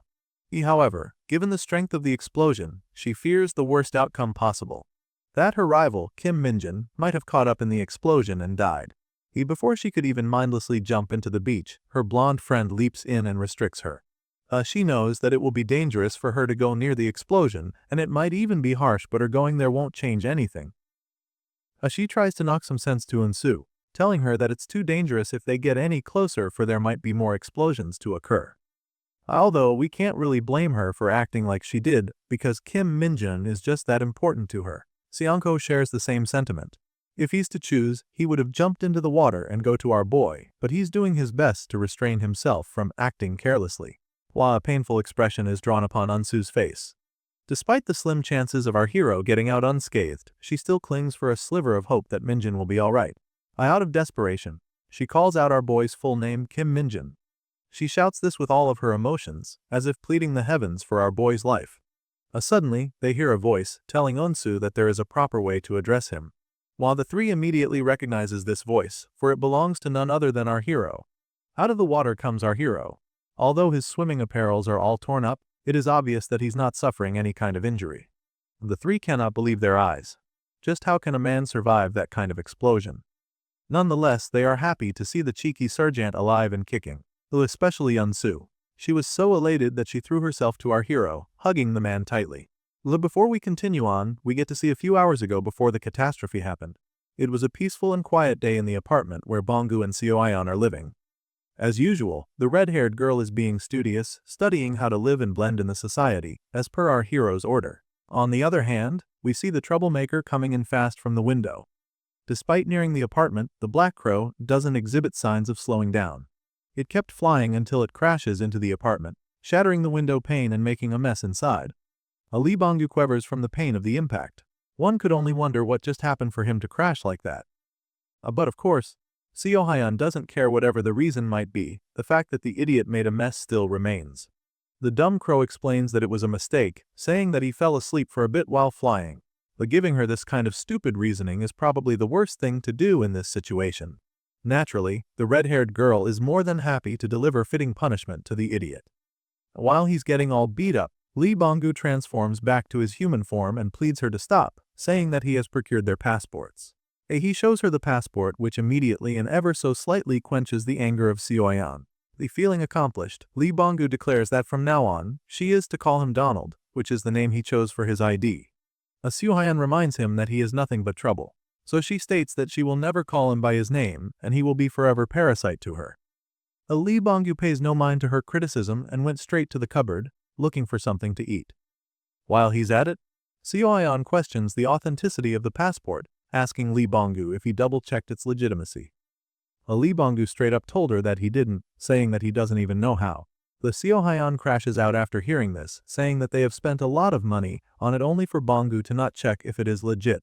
However, as she tries to lecture the dude, she realizes that even she is not aware on how to check if the passports are legit. In response, Lee Bonggu chuckles and smiles at her, calling her out for her hypocrisy. For the first time, Seohyan accepted her mistake to Bonggu and states that they will just ask their master Kim Minjin once he gets back. All of a sudden, Seohyan's spider's senses tingles. Or maybe it wasn't a spider sense, since her eye began to glow in bright blue light, signaling that she's seeing something. In her vision, we see our boy, Kim Minjin, swimming towards the rocky island where the scarlet anglerfishes are. But just like what happened, our boy struggles to fight the monsters in the water. However, in her vision, she sees our boy gets caught up in the explosion. Later on, she sees the casualties on the shore. There are significant amount of victims and the hotel resort is completely thrashed. In her vision, we get to see Unsu's dad screaming in agony, indicating that he has lost his daughter in the incident. Meanwhile, we see her and Lee Bonggu standing still beside a corpse lying on the ground. Needless to say, in her vision, our boy died from the explosion. The veins started bulging up on Lee Bonggu's hand from the sheer rage and pure emotions that he is feeling. It is very rare that we get to see this side of Lee Bonggu, but he is very angry as he asks Seohyan if this is actually real. And with that, Seohyan's vision comes to an end. The red-haired girl falls to the floor shaking as Lee Bonggu tries to assist her, asking if she got another prophecy. As she pants to catch her breath, she tells Bonggu that the future has changed and that their master, Kim Minjin, is in grave danger. It seems like the man is having trouble believing this, but Seohyan has no time to idle around. She grabs the man's shirt, pressing him for the current location of our hero. Then, we get to see their perspectives as the explosion happens. Seohyan cries as she watches our boy get caught up from the explosion. However, before she throws herself in danger, our boy surprisingly pops out from the water. She gets a bit confused, but she immediately swims near our boy, asking if her master is alright. The Minjin floats on the water and admits that this was a mistake on his end. Seohyan tells him that his effort was not in vain. She explains that in her vision the explosion was on a much larger scale. Minjin has just saved countless of people. More importantly, he thanks our boy for surviving the catastrophe. Kim Minjin coughs as he states that it wasn't him but Lee Bonggu who saved him.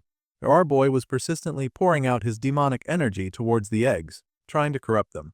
Somehow, it is working and some of the eggs are getting disintegrated. But still, it's still not enough to eradicate them all and prevent the explosion. Despite the time ticking dangerously close, our boy refuses to back down, thinking that he just needs to do a bit more. Unfortunately for him, he wasn't able to calculate his move precisely this time. While he's still trying to corrupt the eggs, they began igniting, resulting to a chain reaction. Our boy could only watch in horror as he sees the devastating fire approach him. Fortunately, just in the nick of time, a tentacle wraps itself around our boy's waist. The kraken-like creature then tosses away our boy from the danger. As a result, Lee Bonggu didn't have enough time to escape. Left with no choice, he just looked at his master, gives him a wide smile, and a thumbs up as he gets engulfed by the explosion. Hearing this, Seohyan gets a bit sad. Despite everything, Bonggu is still her comrade serving under the same master. However, she remarks that the man did what he should have, stating that there is no death more honorable for a follower than a death for their master. As they were about to completely write the poor man off, Lee Bonggu appears beside them, still with his usual smile that seems to piss people off.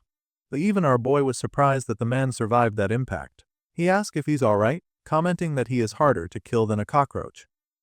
Despite this, Lee Bonggu did not come out unscathed. He tells them that he won't be able to use his hands for a while, but he's glad that Kim Minjin is safe, while a huge grin forms in his face. In all honesty, this man is alive just by the stroke of luck. Without it, he would have really died. Our hero happily comes up to him too and pats his head, commending for the job well done. Even though things got messy, Seohyan and Lee Bonggu were successful in saving their master, defying the prophecy and changing the imminent future. Seohyan smiles, saying that Lee Bonggu did good today. This is the first time that she has ever called the man's name. After the explosion, our boy reappears to the beach as if nothing major happened. He still have that dumb facial expression on his face. Meanwhile, the 110th Division's forces soon arrived. Thanks to them and Major General Sun Taho, who came back as soon as he heard the news, the situation was quickly taken care of. What the father and daughter hugged each other tightly, knowing that the situation was really a close call. As for the investigation on the survivors of the explosion incident, our boy thinks that it will mostly be taken care of without him having to do anything. Despite their differences, General Sun Taho stared at the sergeant with a proud smile on his face, as if telling our boy that he did good during the emergency. And with that, we end another episode of this awesome manhwa.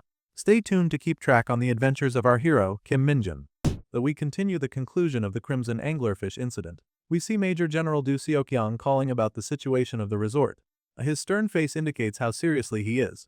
Meanwhile, our hero is standing valiantly while staring at his comrades who are delighted to see him alive. Guanchik and Hanyoung are also doing well and are already having fun in the hospital. Our hero, Kim Minjun, smiles, knowing that all the credit in resolving this incident is going to be none other than him. The dawn arrives and the sunset paints the sky with a beautiful golden-orange hue. The Corporal Lee Sungjo and Co are seen packing their things from the condo. I guess they also took the other members' belongings as well with them, since the others are recuperating from their injuries. The same is true for the female squad of Anseo. They have already packed their things and were about to go home. General Sun Taho is also helping them. The pink-haired girl cries, saying that it has been so long since they went on a vacation, and it had just to end the way it did. Her friend consoles her, saying that there's nothing they could have done. She states that they are shutting down the resort until safety is guaranteed. And with this kind of major incident, who knows when that will be. As they walk, Onseo looks back at the resort and gazes at the rooftop. She spends a good amount of moment just staring at it, as if she's looking for something.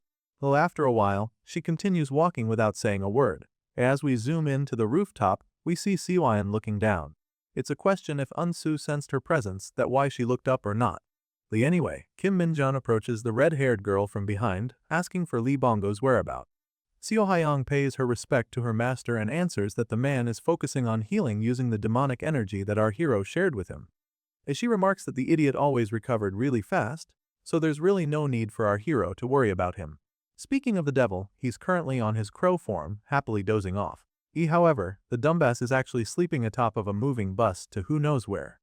This idiot really knows how to cause headache for himself and to others. Our boy comments that Lee Bongu might have been a bit far off from the explosion, but it is really impressive that he was only hurt that much. He has always thought about this, but there is something special about Lee Bongu, despite everything that he is. Jealous from hearing their master compliment the idiot, Seoin states that there is nothing special about Lee Bongu. Our boy then notices something from his follower. He asks the girl why she's always wearing the same old outfit. He comments that he has given them money to use on whatever they need. Why does she insist on keeping this old and out-of-style outfit? Seo Hyun says that the outfit is good enough for her. Our boy becomes curious and questions if she even washes it. This prompts the girl to sniff herself to check, then she states that it still smells fine. Kim Minjun sighs and tells her to go buy herself some nice clothes, but Seo Hyun is too hard-headed to listen, insisting that her master's money is too precious. Our boy was just about to give her a good talk when suddenly, the chibi familiar leaps straight to his face and hugs it. It flails its arms around our boy, hitting Minjun from the almost weightless limbs. Still, I presume that it's a bit irritating. Our boy grabs the familiar and pulls it away from his face, telling it that he gets that he's worried for him, but he's fine, so there's no need to get on his face that close. The poor adorable familiar smiles awkwardly, realizing that he has just annoyed its master. However, Minjun quickly smiles after, feeling happy that the chibi familiar actually do worry about him. Our boy sits on the ground and asks what brought the familiar there. It explains that a gate has appeared somewhere. On the other hand, Seo Hyun is still on the side sniffing herself as if checking if she really has to wash her clothes, or if she can still use it for another day. Suddenly our boy calls her name, prompting her to jolt and become defensive, saying that she is not smelling herself. However, our boy doesn't care about that. He straight up asks if she is still interested in joining the Hunter Corps. The red-haired girl was taken aback by the suddenness of the question. She calms herself down, and with great resolve showing on her face, she tells our boy that she wants to join. Our boy smiles upon hearing her answer. He states that if that is the case, then they will do something together. Fast forward to the next day, we are taken to the city of Gangnong. On one of the convenience stores in the area, we see Seo Hyun and our boy standing outside the store wearing their casual clothing. As for Seo Hyun, I'm pretty sure that she just bought these clothes a while ago. She is a bit flustered standing near our hero. Kim Minjun gets curious and asks if she's feeling unwell or something. Seo Hyun says nothing is wrong. She states that she just feels a bit guilty since her new clothes are expensive. Our boy tells her that he has a plan in mind, so she needs to stay still. The red-haired girl thanks him for the gift. Our boy pays her no mind. Instead, he asks if it is fine for her to use her demonic eye this much. As it turns out, Seo Hyun has her demonic eyes constantly activated right now. She tells our boy that as of now, she isn't feeling anything wrong. You see, the fickle demonic eye is an item that shows the future as it wishes. But under certain conditions, the user can see the future in the time period they want. These conditions are that you must be within 10 meters from the location where the events will take place. Also, you should try to look too far into the future. On top of that, you also need to spend a bunch of demonic energy to use it. Despite saying that she's fine, we can see that using the demonic eye is pretty exhausting, evident by how much Seo Hyun is seating right now. Precisely because of the consumption of demonic energy when using the eye is the reason why it cannot be used very often. Our boy laments about that fact. Well, who wouldn't? The eye is pretty useful. Suddenly, Seo Hyun's eye glows brightly, indicating that it saw something. She immediately informs our boy that she saw it, telling our boy that the gate will appear in a minute. He asks for the monsters inside the gate. She tells our boy that they are bipedal wolves type. Our boy acknowledges it and comments that they are lycanthropes. He then asks how many monsters are there, and if they will come out from the gate. Seo Hyun concentrates hard to see further. She states that one type that looks like the monster's leader will come out from the gate. The Kim Minjin can't help but make face in secret, thinking of how absurdly overpowered the demonic eye skill is. I mean, yeah, no shit, Sherlock, having the ability to see the future gives you the best advantage in any situation. Anyway, the space and time begins to form a crack in the middle of the city. In just mere moment, the small crack in space turns into a fully formed dimensional gate. Naturally, the people around the area panics for a bit. Even though these occurrences is not uncommon, it is still terrifying to think the possibility of monsters coming out in the middle of the city. However, the opposite is true for our hero. He seems happy that the gate that the chibi familiar told him yesterday is now in front of them. He tells Seo Hyun that he thinks they can now go with their prepared plan. He asks his follower if she can manage to do the instruction that he has given her. With the dedicated looks in her eyes, Seo Hyun firmly tells our hero that it is no problem. Kim Minjin wears a face mask as he asks Seo Hyun if she still remembers what he told her. The red-haired girl calmly walks towards the gate and reiterates our boy's instructions. First, she needs to make sure that no civilians are hurt. Second, she must not let others see the dark mage skills. Those are the two strict orders that our boy gave her. She glances at our boy and smiles, saying that she will keep those orders in mind and remember them even in death. Her dramatic statement made her master cringe for a bit. Then, the foot of the monster passes through the gate. It has long sharp black claws, and just like what Seo Hyun saw in her vision, it is indeed a bipedal type monster. Before anything starts, our boy casually reminds his follower that he will be sure to step in if anything goes wrong, so there is no need for Seo Hyun to push herself too much. And of course, the most important thing of all, our boy tells her to not get hurt in this fight. The monster finally comes out of the gate, revealing a figure resembling that of a Mr. Olympia contestant wearing a wolf mask, except this one really has a head of a wolf. Seo Hyun confidently walks towards the monster and tells our boy not to worry and leave everything to her. She unsheathes her weapon, a baseball bat. It's just an ordinary baseball bat, but Seo Hyun coats it with her skilled demonic energy whip. The pitch-black demonic energy started to cover the whole blunt weapon, and just from a glance, we can really tell that it deals huge damage.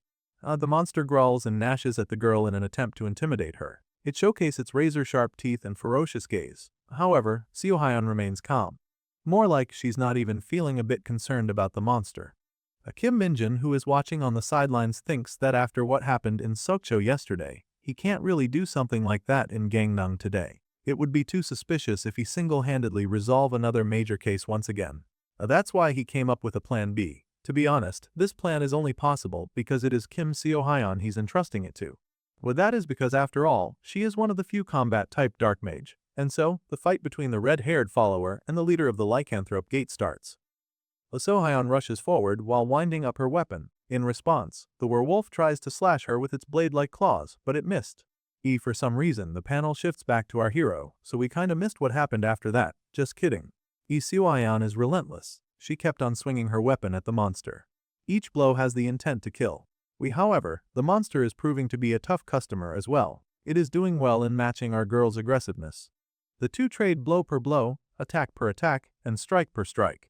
At the moment, it would seem like the two are equally matched, and it seems like the outcome of the battle is a bit hard to predict. Meanwhile, our boy comments something, saying that his expectation was correct. The werewolf then crosses its arm and started contracting all muscle in its body. Its fur began to raise, as if it is a warning that something big is coming. It then swings its arm towards Sioyan. The slash was so powerful that it generated blade-like projectiles made from wind aimed at its enemy. The lethal slash didn't deter the red-haired girl from her pursuit. She slides down to dodge the attack while still keeping the momentum. She was too quick that the monster was not able to recover from dishing out a powerful move. Our boy locks his gaze at the dark mage, thinking to himself that Sioyan is really talented. As she positions herself beneath the giant monster, Sioyan swings her bat with all her strength and strikes the monster right at the jaw. The blood spurts out of the wolf's mouth and nose, testament on how strong that strike was. However, Sioyan suddenly notices something wrong, causing her eyes to widen. The attack was not strong enough to eliminate the monster boss. It managed to recover instantly from the blow and deliver a counterattack. Fortunately, our girl's reflexes is too fast that she was able to dodge it in time. Sioyan backs away from the monster in order to collect herself. Her eyes are fixed on the monster, not letting a single movement slip past her. On the other hand, the werewolf growls angrily as it realigns its broken jaw. It slowly walks towards its enemy. While still bleeding from the attack, the monster gnashes at our girl, as if telling her that he will make her pay. In response, Sioyan provokes the monster even more. She places her bat on her should and signals for the monster to come at her using her hand. The werewolf howls and roars, signaling that he will give everything he got to win this fight. The two leaps off the ground and toward each other, prepared to finish off their respective adversary. The first to attack was the monster. It swings its lethal claws at the girl. Fortunately, Sioyan was able to duck in time to avoid it. She then launches a devastating counterattack, managing to blow half of the monster's upper body. Now, this werewolf and Toji from Jujutsu Kaisen belong on the same club. The monster falls into the ground, lifeless, while Sioyan stands victorious. Our boy who witnessed everything talks to himself, saying that he didn't even have to do anything. It's now clear to him that there's no need to worry about Sioyan. As of right now, the awakened with skills who killed the monster have yet to be reported. In other words, all there is a superhuman physical capabilities. If people find out that someone has skills, the entire world will pay attention to that person. Our hero is absolutely against unnecessary attention drawn from someone's skill like that. Thankfully, even though Sioyan secretly imbued her bat with his skill, in the end, she beat the lycanthrope up using a bat. Because of that, no one will find out that she is a skill user. Or so this is what our boy thinks. However, in the next panel, a dead-eye-looking guy comments that what the girl used in the fight was definitely a skill. We are taken to a certain cafe named Y Cafe where we see Jion, Byamji's daughter, and a man sitting around a table. The man tells Jion that he has never seen something like that before, so he is not too sure with his speculations, but he states that it is just the thought he had. He states that he thinks that Sergeant Kim Minjin used a skill. Jion appears to be losing a bit of patience talking with the guy, but nonetheless, she urges the man to tell her more in detail. The man seems to be a bit pressured or even nervous with the conversation. He looks down to the table and sees the raid company business card. He hesitates for a bit, but at last, he spills everything to the woman. He states that that day, in order to clear the fake dungeon, they reached its very center. As they get deep in the dungeon, the man and his team found themselves in a grave danger. They are surrounded by monsters, and it seemed like they have no means of escape. We then see our hero do something to his weapon. His blade was covered by a pitch black energy. It was so big that it looks like he's wielding a great sword. Naturally, all of his comrades were in disbelief at the sight of it. They were even more shocked when our boy used the weapon. With one swing of the blade, it produced a massive amount of energy that it created a rift in space which then sucked all the monsters in the vicinity. The man states that thanks to Sergeant Kim Minjun, no one was hurt and they were able to clear the dungeon. Our boy's comrades, who all thought they were goners, were finally able to breathe a sigh of relief. They celebrated the fact that they are still alive despite encountering a hopeless situation. However, their celebration was briefly paused by our boy, telling them to calm down. He states that as they can see, the dungeon has been cleared and the exit is going to open soon. All of the soldiers, including the man telling this story right now, calls Kim Minjun their savior. Our boy accepts that new title, saying that he is their savior indeed. Since that is the case, the savior has a little favor to ask from them.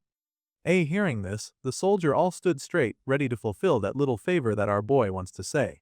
The Kim Minjun instructs them to pretend that they did not see anything unordinary during the dungeon raid.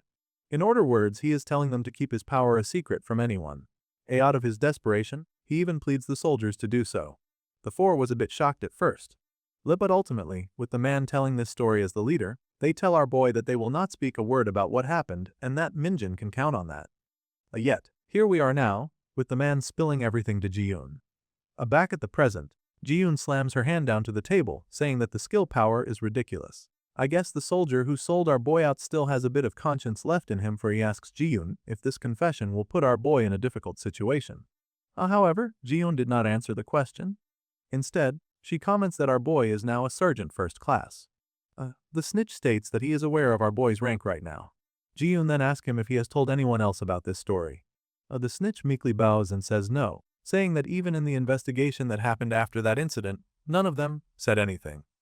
Everyone wants to protect this secret of Minjun, so those four soldiers don't even talk about it among themselves. Ji-yoon stands up and tells him that he better not tell anyone else about this, including the fact that they have met today, which the soldier agrees. Ji-yoon then turns around, briefly thanking Tae-man for giving her his time during his vacation. She then bids the snitch farewell. But before she could head out, the man asks her about the promise she made. While Ji-yoon then stares at him menacingly and states that this is definitely important information like the man said. She then instructs the snitch to contact her once he gets discharged from the corps. As it turns out, this sly nepo baby has promised the stupid snitch a position in the raid company once he leaves the hunter corps. She thinks that giving the man a position is nothing, but the main problem is that she is not even sure if the raid company is still standing by then. At that fateful day, all of the dangerous and sensitive papers they had in the offices were stolen. The security server went down as well, so they don't even know when it happened exactly.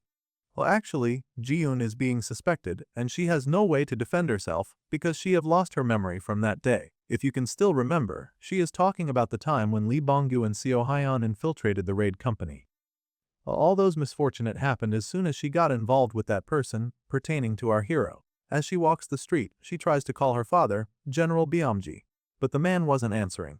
We can see how much of a spoiled daughter this idiot is, because she instantly throws a fit just because her father was not able to answer her call.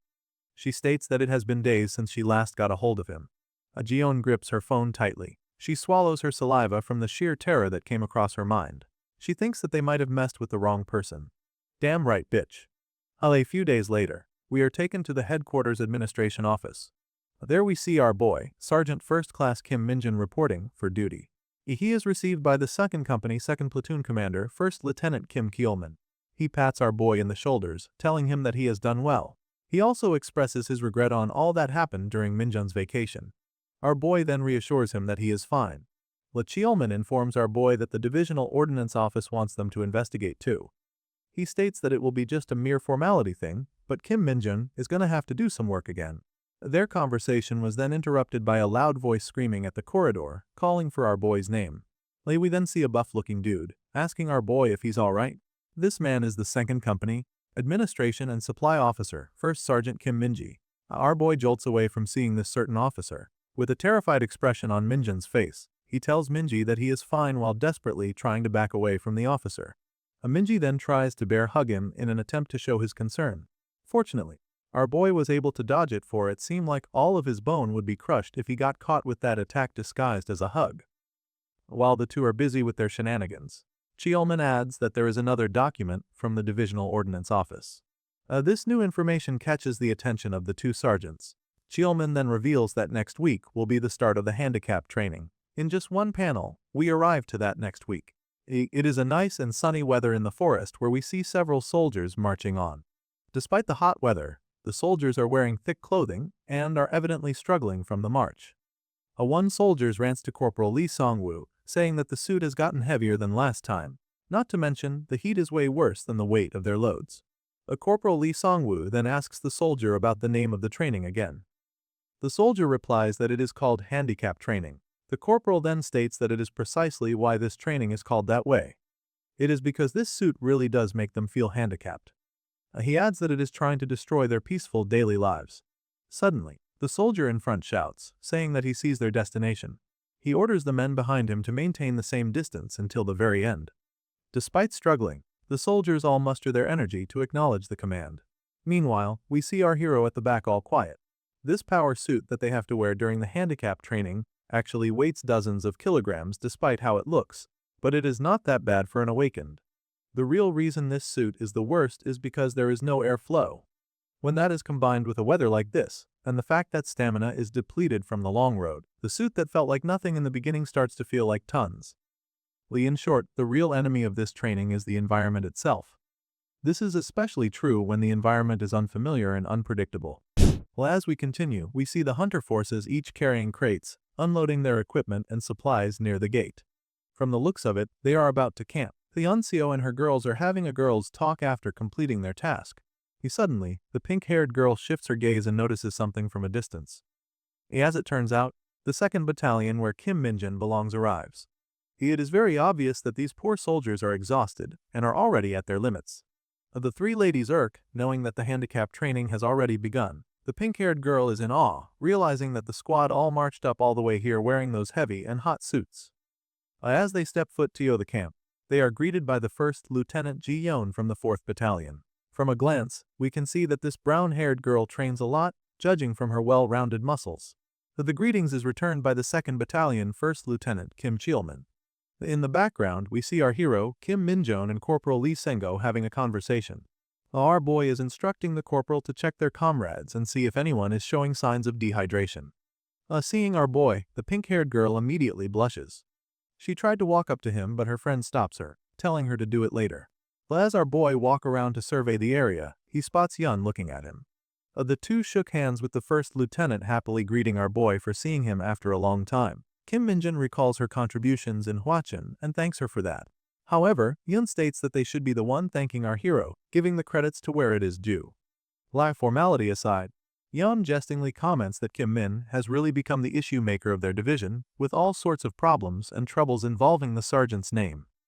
She then turns around to Keolman, asking if the man got briefed on their current mission. Later on, we see the company in the middle of the desert, under the scorching sun.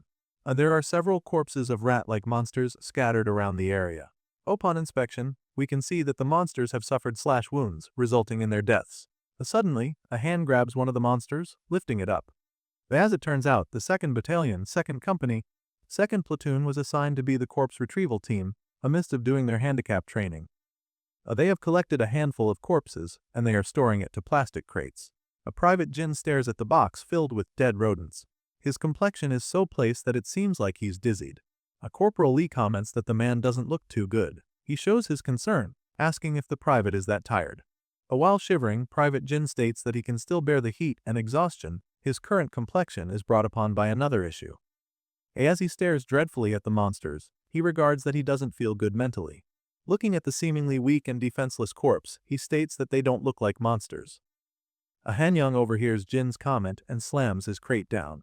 He calls out the private for being ignorant about the monsters. While still staring daggers at the poor kid, he tells him that they should be grateful that they are only doing the support job because they are joining during the handicap training. Private Jin bows down and immediately apologizes for his unwarranted sentiment. Hanyang chose to get over it and just walked away. Corporal Lee then tells the private that he is sure that the 4th Battalion is struggling quite a bit since they are the ones hunting. These guys are small, but they are always in groups, making them hard to deal with. Plus, they are really aggressive when they see food, most probably because they live in the desert. That aggression is the main reason why the hunter corps has to deal with them before they come out of the dungeon. Still pitying the monster for a little bit, Private Jin asks what kind of food do these monsters eat. Corporal Lee glances at one of the corpses and states that these seemingly harmless creatures are full-fledged carnivores. Private Jin then took a closer look at the creatures. He finds out that these monsters are not as defenseless as he thought, for they have long incisors that could penetrate flesh with ease. Realizing this, the already distraught private became even more anxious. On the other hand, we see our boy, Kim Minjin and Chulman patrolling the area. They find themselves atop of a hill. While looking at the distance, Cheolman comments that the 4th Battalion is moving faster than planned. Because of that, they are falling behind for a bit. Our boy then looks down and stares at his platoon. His comrades are still finishing up clearing the area. Considering the number of remaining corpses at each point, Kim Minjun comments that the 4th Battalion is only dealing with the smaller scale groups, that is why they are so fast. He adds that if they think about the habits of these red-eyed desert rats, it is not really normal. Le Chiolman ponders our hero's words for a bit, and states that if there is a main habitat and there is a bunch of them in that area, the difficulty level of this raid might change a whole lot. With the sandstorms are pretty severe, so the dungeon raid team can't use firearms. If they come across a giant group in such a situation, it will be really bad. The scene then changes to a couple of red-eyed desert rats leaping into the air, seemingly charging at someone. In a blink of an eye, the monsters were all cut in half while still in the air, testament to the superb skill of the hunter. The one doing the hunting is Unseo. Her impressive swordsmanship combined with her quick reflexes enabled her to fend off multiple monsters at once. She swings her blade violently in order to remove the blood from the monsters. She does this for extra aura effect, just kidding. It is revealed that her team 4th Battalion, 4th Company, 4th Platoon was assigned to be the dungeon raid team. While the others are busy finishing up the monsters, Yoon is seen talking to the radio, thanking the other line for their input. As she reads the current situation, she tells the other line that they will check the thing that was ordered to them out. Curious, Unseo asks her what the other line was talking about. Judging from the expression of the first lieutenant, it seems like the situation is a bit serious. She shares that the guys from the 2nd Battalion are saying that the numbers of the red-eyed desert rats are unusual. The muscular yellow-haired girl gets a bit confused and asks for clarification what the 2nd Battalion means. Unseo shares the same confusion, saying that it contradicts what they are experiencing right now since there are too few monsters in each group. She then speculates that there might be a chance that there is a much larger group somewhere. Yoon commented that it will be ugly if that is the case. So she triple-checks her map to see if they detect such anomaly. Suddenly, one of their comrades screams out saying that there is a group of desert rats ahead of them. She adds that she is unable to estimate their number. The reason being is there are lots of them and they are approaching fast. The gang is immediately alarmed by the sudden report. They just finished fending off one group, now a huge wave is already in their way. Going back to our hero, Chiolman shares that the 4th Battalion said that they will look into it, so for now, the 2nd Battalion is to wait for any news. La Chiolman states that they might have to join the 2nd Battalion to help, so maybe they should prepare for battle as well. However, the conclusion of having a giant colony of rats doesn't sit well with our hero. He suggests that there might be some other reason why there are multiple appearances of red-eyed desert rats in the area. The panel shifts back to Yun, already commanding her troops to prepare for battle. Multiple tiny little yet dangerous paws are heading towards the hunter corps. Individually, these monsters pose little to no threat to seasoned veterans like the Sun Battalion. However, this many desert rats is very lethal. Chiolman asks our hero what other reason could cause such an anomaly like this. Kim Minjin hints that the behavior of the monsters indicates that there might be a natural enemy monsters that is forcing the rats to go haywire.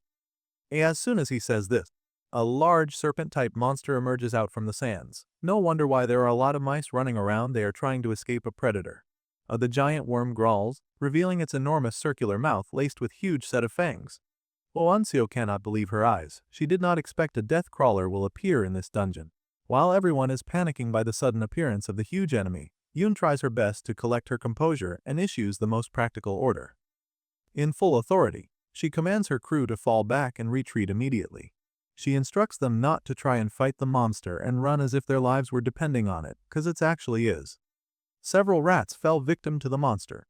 They fell helplessly to its humongous mouth opening. They didn't even have the chance to fight back. It's apparent that the death crawler is not satisfied with a few rodents. It needs more.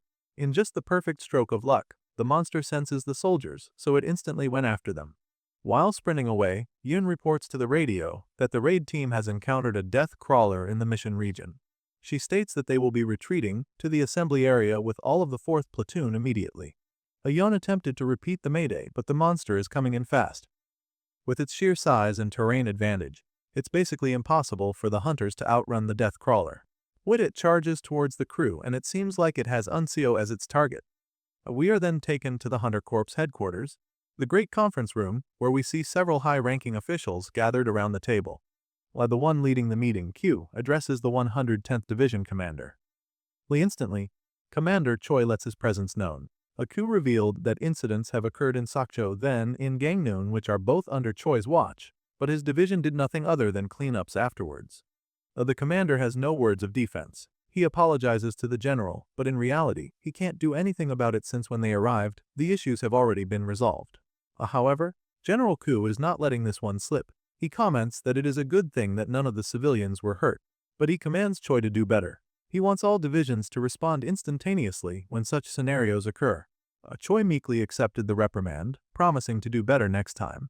The commander sneakily tries to hide his huge physique with his chair from the sheer embarrassment. Moving on to their next topic, the general scrolls through his tablet and finds another report amusing. His mouth and non-existent eyes formed a smile upon reading a certain report. He learns that it was a civilian who protected the people of Gangnam. In the tablet we see a censored image of Seo Ayan defeating the werewolf. She was nicknamed Kay and she revealed that her grandmother is Korean and that she wishes to enter the Hunter Corps after naturalization. There are even video footages of the fight where Kay was recorded clashing head-on with the monster. They even labeled here as Gangnam Gate's Wonder Woman. Well, General Ku is amused by what Kay said about getting naturalized as a Korean. He instantly ordered his subordinates to have the Hunter Special Task Force check this one out. General Moon receives the tablet from General Ku and acknowledges the order with a smile on his face. And with that, General Ku states that their meeting is adjourned. However, there is just one thing he has to tell everyone present here. He reveals that a few days ago, Major General Song Byomji was arrested by the Special Task Force commander. So that's why his spoiled-ass daughter could not get a hold of him. Naturally, all the members present in the meeting were taken aback from the news. Q continues, saying that they are investigating the matter right now. Byomji is under suspicion of having worked with a civilian hunter company. As for the result of the investigation, he states that he will report back to everyone after he learns everything.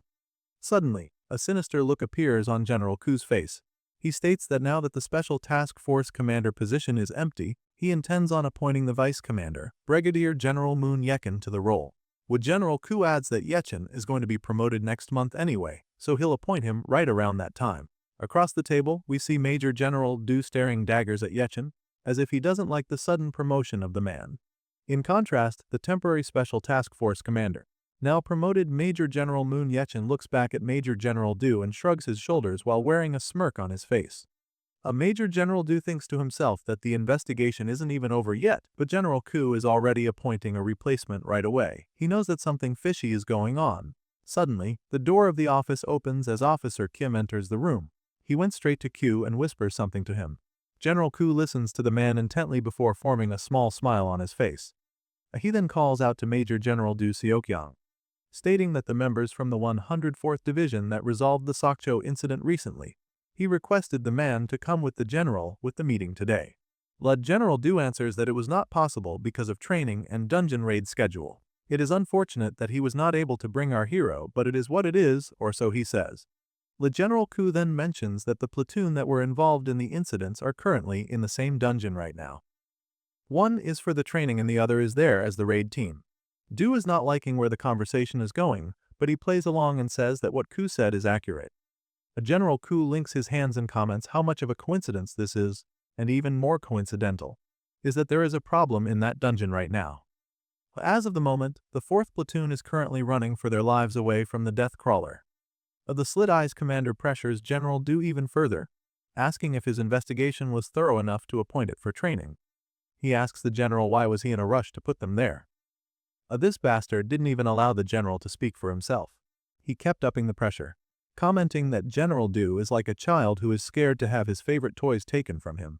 Iku continues, saying that he doesn't think that this is something he can just gloss over. However, before he could even finish his sentence, Du interrupts him and states that there is no need to worry.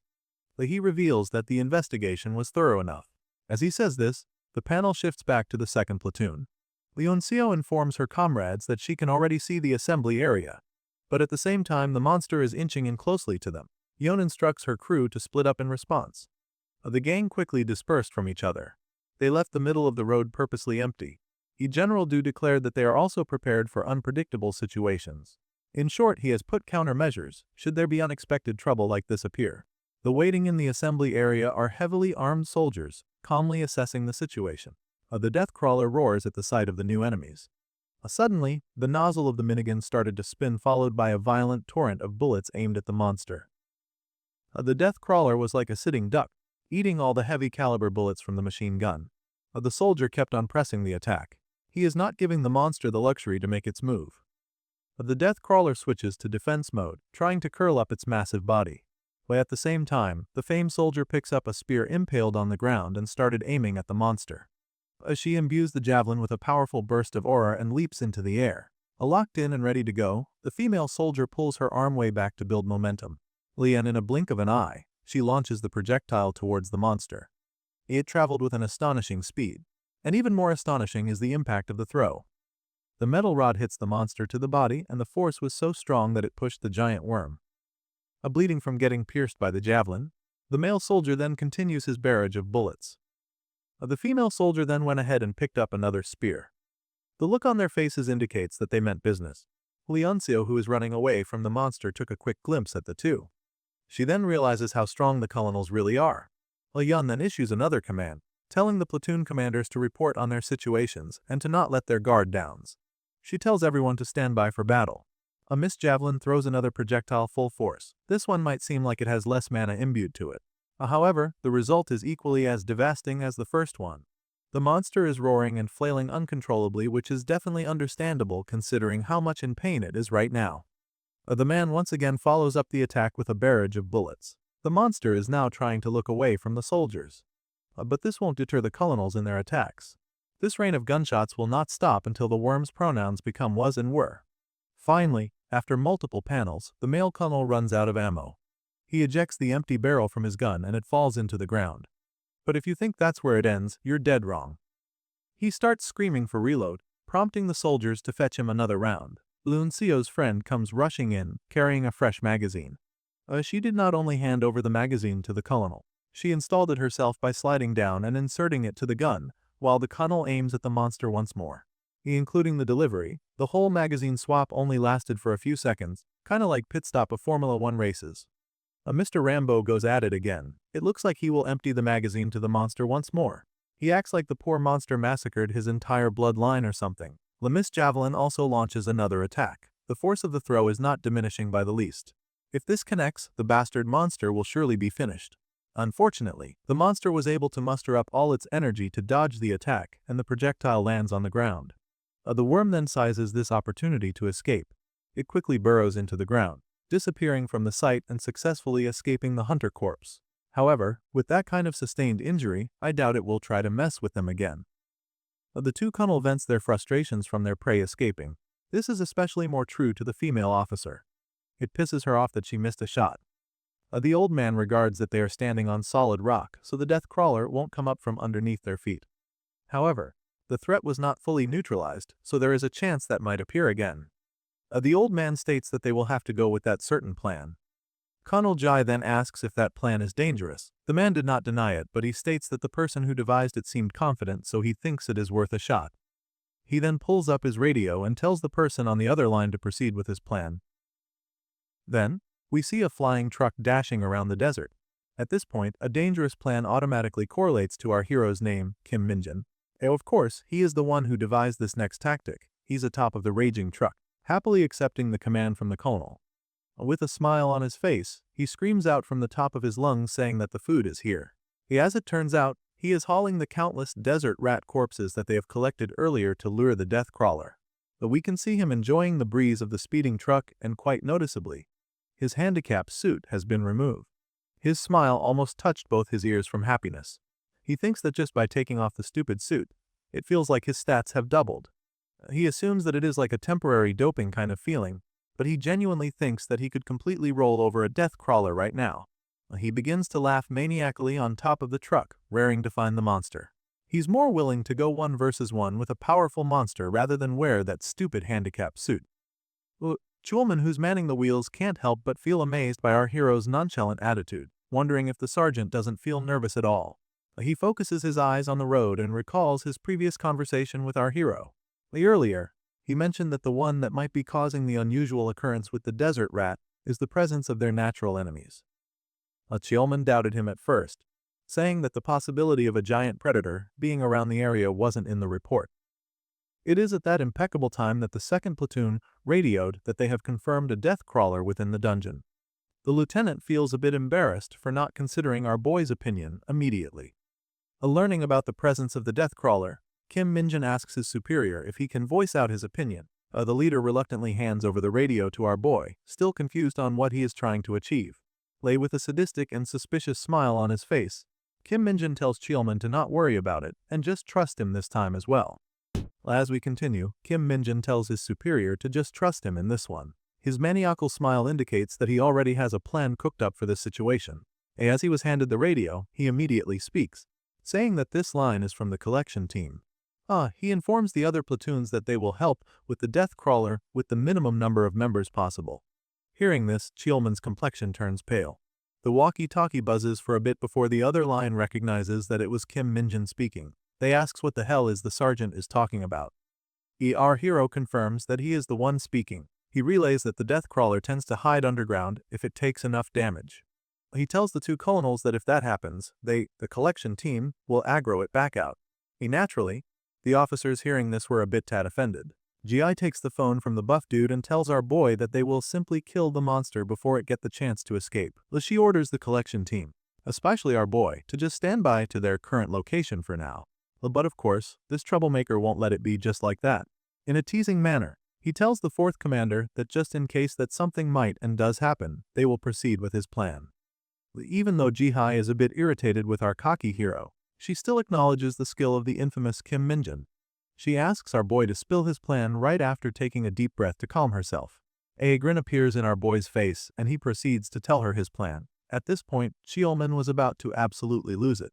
He knows that if our boy says something stupid to the fourth commander, his team, and most especially him, will be in big trouble. However, after our boy finishes relaying his plan, Cheolman's worst nightmare didn't come into fruition.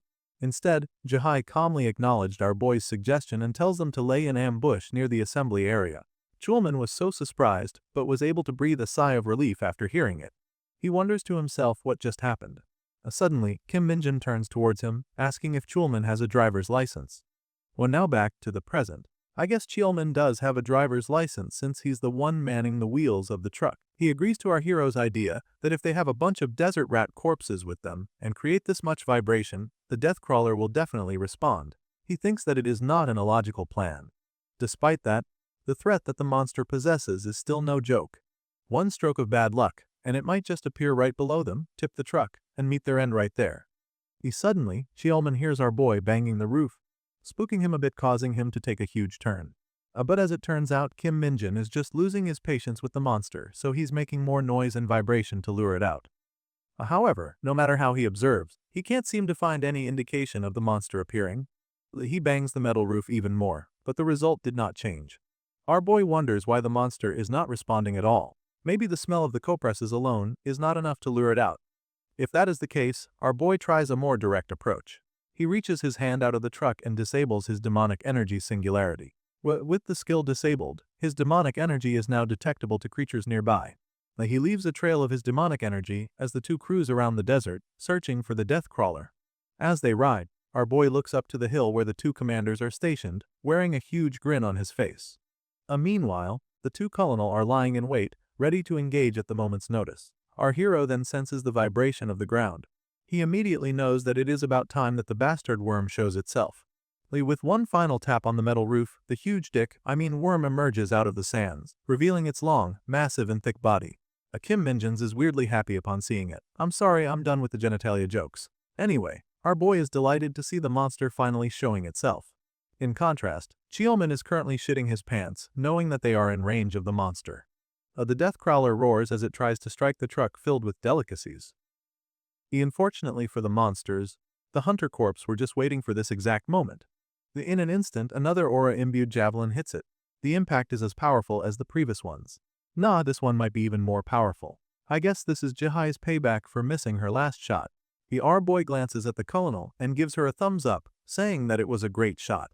However, despite all the damage that the monster has accumulated, it is still not enough to bring it down. Our boy surmises that it might be because the aura imbued in the javelin is not stable enough because it is a projectile weapon. It loses some of its power as it travels through the air. Our boy knows that if it struck the monster at point-blank range, this stupid worm would be dead by now. As they try to run away from the death crawler, Minjin sees something on the ground. It's the javelin that Jihai missed earlier. Minjin smiles, acting as if he saw a drop item in real life. They drive towards the spear while our boy wears a maniacal smile, excited to grab the drop item. Meanwhile, the other Conal sighs. He states that he can't go Rambo mode because the collection team is in the line of fire. He tells Jihai that she might have to finish the monster on her own. While hearing this, the 4th Battalion commander positions herself to throw another spear. As he stretches her back in preparation for the attack, he addresses the 2nd Battalion commander, asking what kind of person is Sergeant First Class Kim Minjin. The old man seems a bit conflicted with the question, telling Jihai that he's not even sure anymore.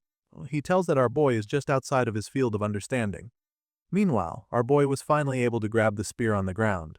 Jihai then smiles, and as she throws another spear, she comments that she now sees why Insu views Kim Minjin as a role model. While that happens, Kim Minjin calls out to his superior. Cheolman then realizes that our boy is actually hanging on the side of the truck, so he yells at him, saying that he's doing something dangerous and that he should come inside the vehicle. However, that is the least of our boy's concern. He has this stupidly huge grin on his face, suggesting that they should just be the one to kill the death crawler. The panel then zooms out as the two had their discussion. By now, there are already 4 spears impaled to the giant assworm. As it tries to close in towards the truck, another devastating projectile hits it, causing it to fall out of balance for a bit. Suddenly, the truck of the collection team drifts and makes a full 180 degrees turn. The 2 colonel were shocked and confused at the same time as to what the hell the two are doing. With the spear on his hand, Kim Minjin stands atop of the truck as it drives towards the monster. Our boy grips the spear tightly, then proceeds to crouch, steadying his ground as to not fall from the speeding vehicle. As they come closer and closer towards the beast, Cheolman is absolutely losing his shit, unsure whether they can actually kill the beast or they will be the one to get cooked. At this point, he can't help but curse at our hero. On the other side, the colonel is also losing his wits from the unexpected turn of events. He turns towards Jihai, complaining why the hell is the truck going full speed towards the monster. He even asks who's driving it, probably to scold the driver later. Meanwhile, Unsu and her friend, who's also watching the fight, instantly knew what's on Minjin's mind. She comments that our boy intends to kill the monster by themselves. Hearing this, the 2 colonel who don't really know our boy as much as Unseo were taken aback. The face of the officer shows a growing concern for his men's safety. However, they are aware that they can't do anything at this point because the truck is only a few meters away from the monster. Inside the truck, we can hear Cheolman's teeth clattering from fear, all while trying his best to convince himself that he can do this. As they get close enough, the whole windshield of the truck is covered by the mouth of the monster. It is at this point that Cheolman realizes how big and terrifying the monster actually is. All his false bravado were washed away now. But it is too late to regret listening to our hero now. He just closed his eyes and prepared for the worst, thinking to himself, why the hell did he agree to do this suicide plan of our boy? Meanwhile, Kim Minjin is enjoying the breeze outside. He then shouts the cue to his superior. Cheolman hears our boy. Despite his fear, he still followed the plan. He grits his teeth and leaves his fate to our boy, while he slams the brake into the floor, causing the truck to decelerate quickly, all while shouting that he believes in our hero. The truck tips over from the sudden stop. Our boy uses this as his leverage and leaps off the truck while holding the spear. Everyone who are watching clench their butts from the sheer tension, wondering how things would turn out for our hero. Kim Minjin arches his back and winds up the spear. He now has a serious expression on his face, saying that he doesn't intend on dragging this training out because the suit that they are wearing is shitty as fuck. He knows that the only thing standing in his way from removing the uncomfortable suit is this stupid monster, so he plans to get rid of it now once and for all. Just like Colonel Gi, our boy imbues his aura to the projectile while still suspended in the air. However, compared to the colonel, our hero's aura is significantly bigger and stronger than Jihai. The monster senses the danger approaching from above. It lets out a terrifying roar in an attempt to intimidate its attacker. Our hero is coming in fast. The death crawler decides to attack and devour our hero, but despite the distance getting closer than ever, Kim Minjin does not let go of the spear. The monster chomps its mouth, barely missing our boy. Kim Minjin perfectly maneuvered himself to avoid the attack and used the spear as a melee weapon. He aims at the spot where a spear is already piecing the monster, then proceeds to thrust it. The attack was so powerful that it made the monster flail from the pain. However, our boy's attack is not yet over. While his weapon is deep inside the skin of the death crawler, Minjin releases an even greater amount of energy, amplifying the damage tenfold. Then, he grabs the spear nearby and imbues it with aura as well. He then uses himself as a conductor to circulate the two enormous energy, creating a circuit of aura. The energy builds up inside the giant monster, causing it to swell up. And not long after that, the death crawler explodes from getting overloaded by our hero. His comrades watching the spectacular scene all had their jaws drop to the floor from shock. The oozy green blood of the monster splurt, and Minjin tries his best to avoid getting hit by the disgusting liquid while in midair. Chulman, who was left in the truck, sighs a sigh of relief and amusement. He murmurs to himself that this bastard Kim Minjin is surely going to get promoted again. We then go back to the meeting of the higher-ups. General Du Seokyang asks General Moon Yekin what he meant with his words. Well, Yekin suggests that they should use their current opportunity to resume with the project to equip all personnel of the Hunter Corps with mana weapons. General Du doesn't quite get what General Moon is trying to say. He asks what kind of opportunity is he actually talking about. Du then explodes and angrily reminds Yekin that the reason that the project was put on suspension was because there were problems with the quality control in the Baxen Industries. He adds that they need to start all over from the beginning, including choosing another supplier. If they don't do that, they would just end up wasting a bunch of funding instead of raising the Hunter Corp morale. It seems like all the other general were taken aback and a bit shook by the explosiveness of General Du's temper. Then, General Ku intervenes and says enough, telling them to calm themselves. This squint-eyed bastard then subtly shakes his head and comments that General Moon Yekin has a good point with his suggestion. The two bastards then locked eyes and smirked at each other. They're not even trying to hide that they have hidden agenda. Fortunately, Du is not alone with his sentiment. General Sun Taeho steps up and states that he agrees with Major General Du, stating that this matter needs to be overlooked again and that there is no reason to discuss it here. But then a sinister smile appears, saying that there is indeed a reason, since they have received a report that a few minutes ago, Sergeant First Class Kim Minjin from the 104th Division killed a death crawler alone with a mana weapon. General Ku states that everyone here is aware of that incident. He states that Kim Minjin just proved the usefulness of mana weapons. Ku remarks that he thinks that it is enough reason to proceed with the mana weapon project. However, this only pisses General Du even more. He reiterates that the problem is not the project itself, but the supply's quality. He reminds them that most of the mana swords they got from Baxen were faulty. Despite the strong sentiment and valid argument from Du, Yekin goes on saying that the supplier promised a better quality control.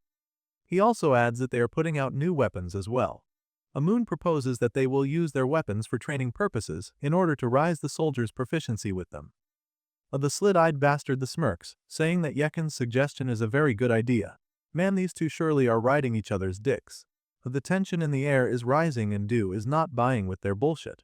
Unfortunately, Ku is still his superior and his voice weighs more than anyone else. General Du can only observe in silence and hold himself back, but he's 100% sure that these two are up to something.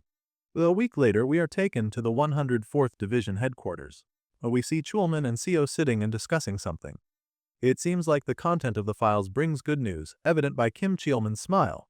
As it turns out, he was given an award for being a great model to others, personally signed by Major General Du Seokyang. Seo congratulated him and praises him for the training. Chulman blushes and thanks Officer Seo, stating that he didn't expect to get such an award. Colonel Seo chuckles, saying that Chulman definitely deserved it, emphasizing that he and his crew worked hard together after all. Despite all the praises, First Lieutenant Chulman gives credit to where it is actually due, stating that this is all thanks to his platoon vice commander, Kim Minjin. Speaking of whom, Cheolman inquires if there was any talk about Sergeant First Class Kim Minjin getting promoted. He bets all his money that Minjin might be hoping for it, considering all the contributions he has done lately. Colonel Seo ponders for a bit and states that it is true that Minjin has done a lot in this training as well in the incident in Sokcho, and he reveals that the battalion commander strongly appeared for our boy's promotion as well, but he personally thinks that the timing wasn't good. He informs Chulman that he higher-ups added another condition to promotions. Naturally, this surprises Chulman. Such an out-of-nowhere addition is not very reasonable. A troubled facial expression surfaces in Seo's face, saying that the people are saying that this is because of Minjin. After all, General Ku Hakyol decided it after learning that our boy killed the death crawler. Chulman was aghast. This kind of situation is very unfair. He proceeds to ask what was the new condition for promotion. Seo reveals that in order to raise the Hunter Corps' combat abilities, they are supplying everyone with mana swords.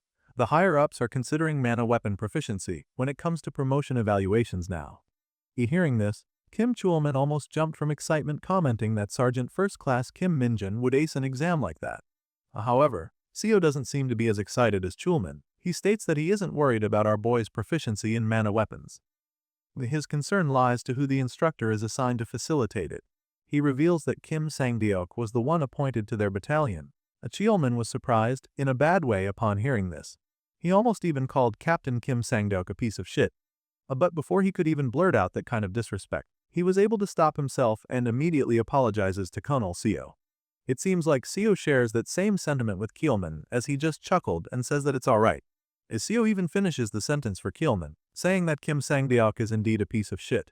He adds that the man has been ranked in last in the 104th Division's instructor evaluation for years. Meanwhile, we see our boy Kim Minjun going at it inside the training room. Despite being strong as he already is, Minjun keeps grinding nonstop. Suddenly, he notices someone entering the room, prompting him to stop his training to take a glance. Seo finishes his statement saying that Sang-deok was evaluated as the worst instructor due to the man's excessive violent language and unfair training methods. As it turns out, the man in question was the one who entered the training room. He wears a devilish smile on his face as he greets our hero. In response, Kim Minjun respectfully receives the man and salutes him. The Sang-deok returns the greetings and half-heartedly salutes our boy. He then proceeds to ask how the sergeant first class been doing lately. Our boy innocently smiles and answers that he has been well, then proceeds to ask what brought the captain here. Captain Kim Sang-deok looks around the training hall, as if checking out what our hero was doing before answering. He reveals that the 2nd Battalion will be having their mana weapon training starting next week, and he is here because he has to talk to the battalion commander about it. We then get to see a flashback from the older episodes where Sang-deok embarrassingly failed his aura farm attempt. He drew his mana sword and blurted out cringe words about how the glow of his mana sword reflects its destructive force before getting kicked to the ceiling by the monster seconds after.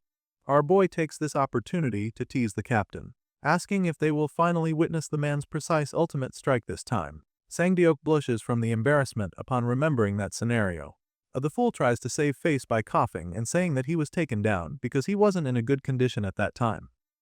Anyway, he asks our boy if he was told that Minjun would participate in the training as well. He also adds that the proficiency scores with the mana weapons will reflect on our boy's promotion decision. As he says this, a sinister smile forms in his face, indicating that he will give trouble for our boy. He continues, stating that even if Minjun has a lot of accomplishments, without the mana weapon arts instructor's evaluation report, he won't be promoted. In response, Kim Minjun turns serious and asks what the bastard is trying to imply. Sang-deok admits that our boy is skilled, especially how he was able to break his mana sword back in Japan. He has never heard of a sergeant first class exploding a mana sword with aura alone after all. However, he states that that is exactly the problem. He asks if Kim Minjun intends to hog all the attention to himself again this time in front of all the other trainees. He tells our hero that a conspicuous trainee like him is not welcome, as well trainees who are stupid.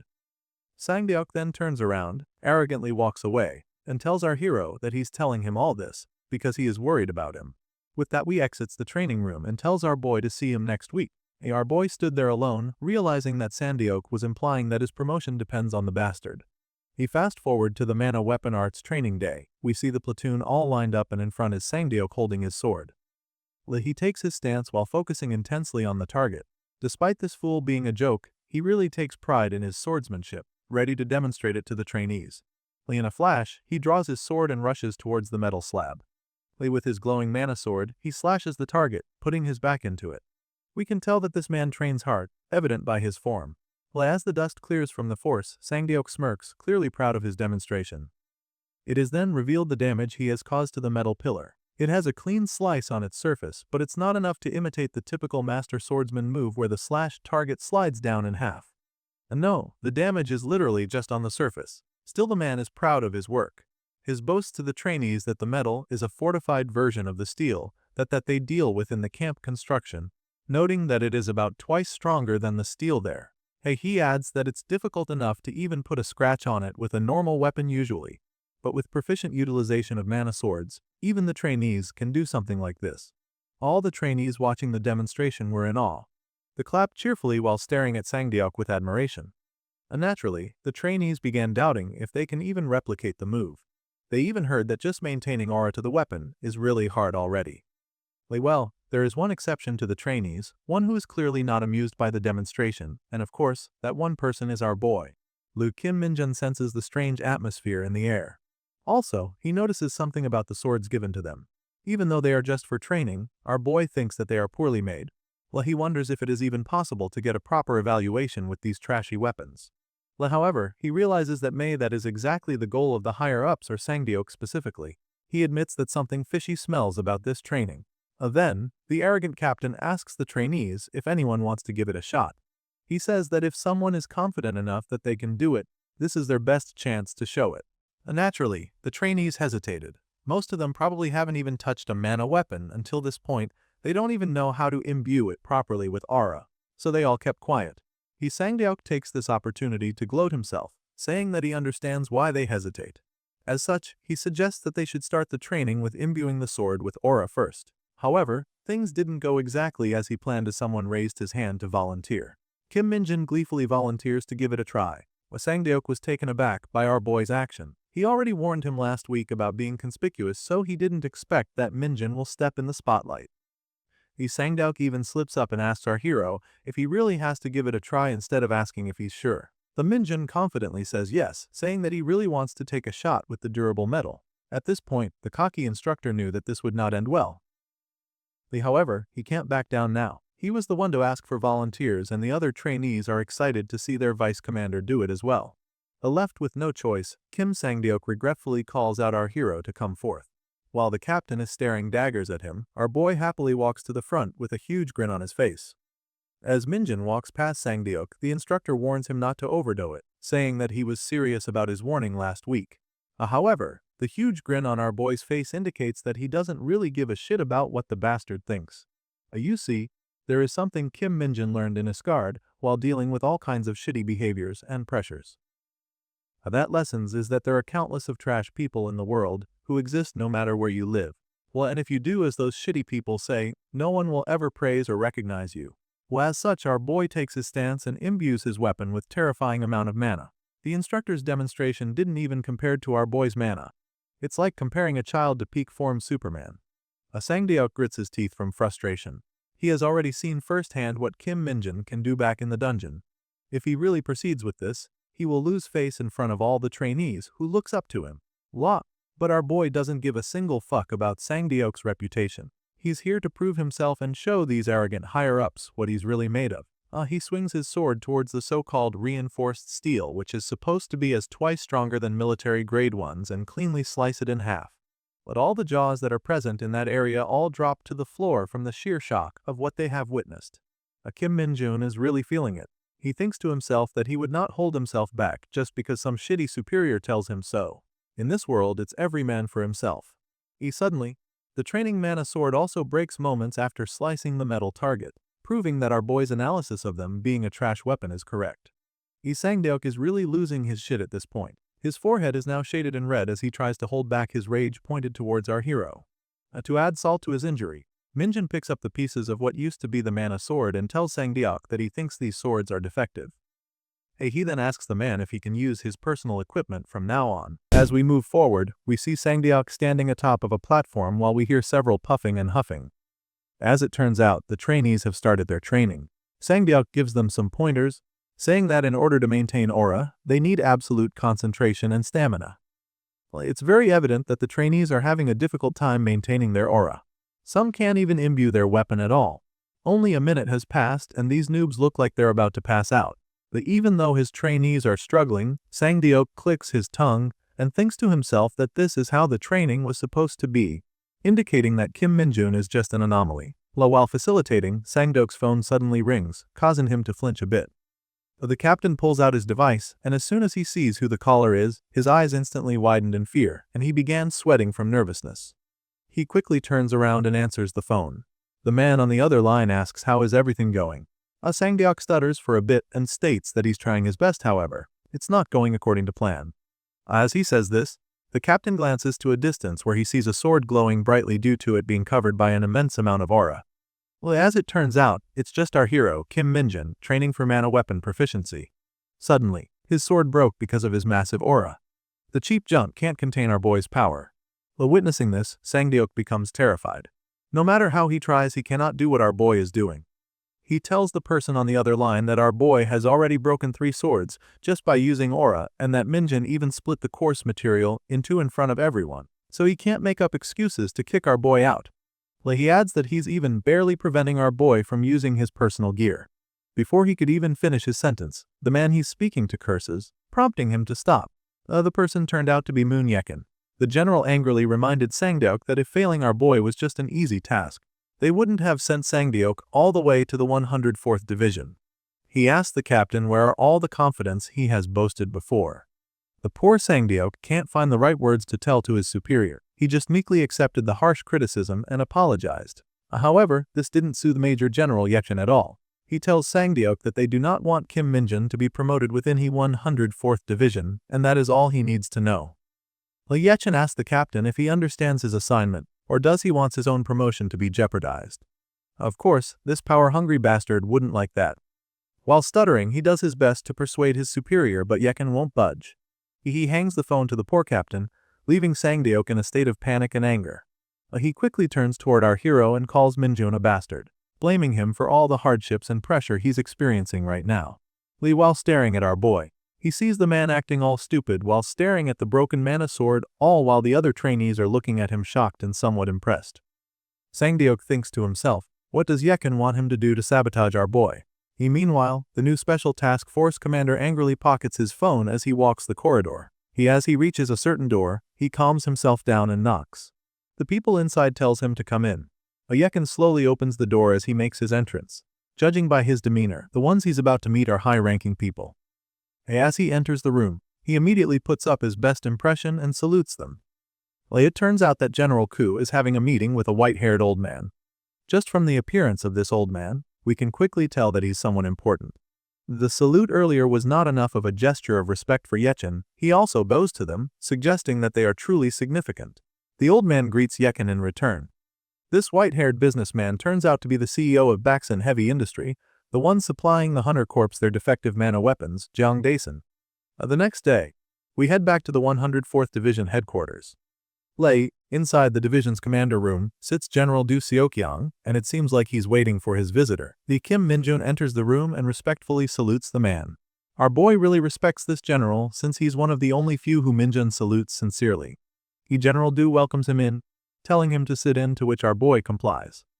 As our boy takes his seat, he blushes for a bit, wondering why he's called here knowing that there are no special promotions for this time. He's probably thinking that he'll get his well-deserved promotion. As General Du Seokyang opens the agenda, we can see our boy brimming with anticipation awaiting a good news. However, General Du doesn't mention anything about promotion at first. Instead, he hands our boy a long suitcase, making our boy wonder what's inside. Curious, Kim Minjun slowly opens the case and takes a peek of what's inside. He's a bit taken aback as he sees a mana sword, clearly different from what they are using in their training. The Sergeant First Class slowly lifts up the weapon and inspects it thoroughly. Suddenly, General Du smiles and reveals that it is the prototype of the second-generation mana sword. He states that unlike the first-generation garbage that our boy has been breaking, this one was made by another company. He asks our boy his thoughts about the sword.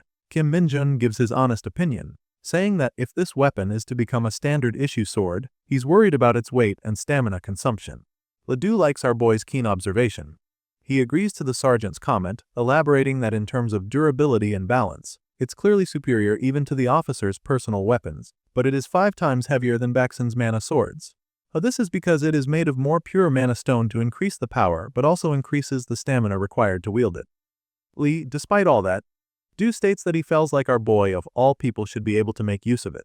He reveals that he's thinking of giving it to him to use as a tester. And after inspecting the sword even more, our boy shifts his focus to his superior and with a wide smile, he says that it is no problem for him.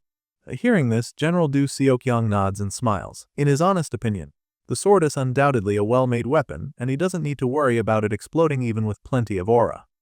Suddenly, the general chuckles and asks if Minjun is disappointed that he didn't bring up a special promotion this time. Our boy looked like a cornered mouse as he hears this because the general was spot on. But of course, to save face, Kim Minjun won't admit such a thing. He does his best to come up with a poker face and denies such thing. General Du then mentions that the sergeant's feats were actually enough to advance, but he made the choice to delay our boy's promotion. Our poor boy was hurt upon hearing this. He does his best to try and wear a smile on his face as he asks for the general's reasoning for his decision. But General Du Seokyang then reveals that it is because he intends to make our boy an officer. He wants Kim Minjun to maintain the position of platoon vice commander and rank up to second lieutenant at once, emphasizing that it would be much faster that way than trying to get promoted as a sergeant. They also thinks that they also need to lessen the army's excessive attention towards our boy for some time, but naturally, he won't tell the sergeant first class this. He states that it won't be easy for Minjun to become an officer in his current position, but he strongly believes that our boy is more than capable. He then asks the man if he will live up to his expectations. A wide grin forms on our hero's face. General Du's words are really convincing him. Minjun thinks to himself that experience is not gained for nothing, so the proposal is not half bad. Our boy then mentions that to get promoted in the Hunter Corps, he believes that all he needs to do is prove himself with skills. Then, with a straight face, he looks at General Du in the eyes and claims that he will try his hardest. The general appears to like our boy's enthusiasm and answer, evident with the genuine smile on his face. Before he forgets, Du also mentions that General Santejo asked him to pass something to our boy. As he hands a black box that honestly looks like a wedding ring container, Du mentions that since the Soksho incident, Teo seems to become rather benevolent to our boy. Minjun happily accepts the gift and thanks the general. As he opens the box, he was surprised as to what he sees. As it turns out, the box contains a rune stone. Even our boy was taken aback by this unexpected gift. Later on, we are taken to the restricted area of Gangwon Province, Chirwon. Minjun is seen casually walking the streets while carrying the suitcase containing the prototype mana sword. This area was greatly damaged by monsters in the past, so all the residents have been evacuated. Now, it is a place where nobody lives, a true definition of ghost town. But of course, there is a particular reason why our boy is here. He spots an abandoned construction building and thinks that it is a good place to go. He climbs the stairs and looks for a specific spot. Then, he pulls out the rune stone and started pouring demonic energy into it. He is then notified that the rune stone senses a powerful energy. Our boy then concentrates even more and pours even more energy into it. The rune stone is known as an item that randomly raises stats upon consumption, which is true whether it was in Isgard or here on Earth. However, if someone used the method our boy stumbled upon during his time in Isgard, it can gain an effect incomparable to just consuming it. Suddenly, as the rune gets enough demonic energy, a huge and unusual looking gate is shown in front of our hero. The Kim Minjun stares at the gate as the rune stone turns into dust. It can be said that he used the rune stone to amplify the dungeon gate instead of using it to boost his stats instantly. Naturally, our boy enters the gate, giving him the notification saying that he has entered a dungeon through the Gate of Growth. The dungeon seems to be a barren and eerie forest filled with dead trees and thick fog. Despite the horror-themed dungeon, Kim Minjun calmly walks through. This place is a hidden dungeon that opens when you take hell of demonic energy and put it into a runestone. Since they are extremely precious even in Isgard, our boy has not come here many times. But it is always different environment with different monsters appearing, and today is no exception. The one thing that doesn't change in this dungeon is that if you don't die and manage to clear it, incredible growth is guaranteed. Our boy stops and glances at a distance. As it turns out, there's someone or something watching him.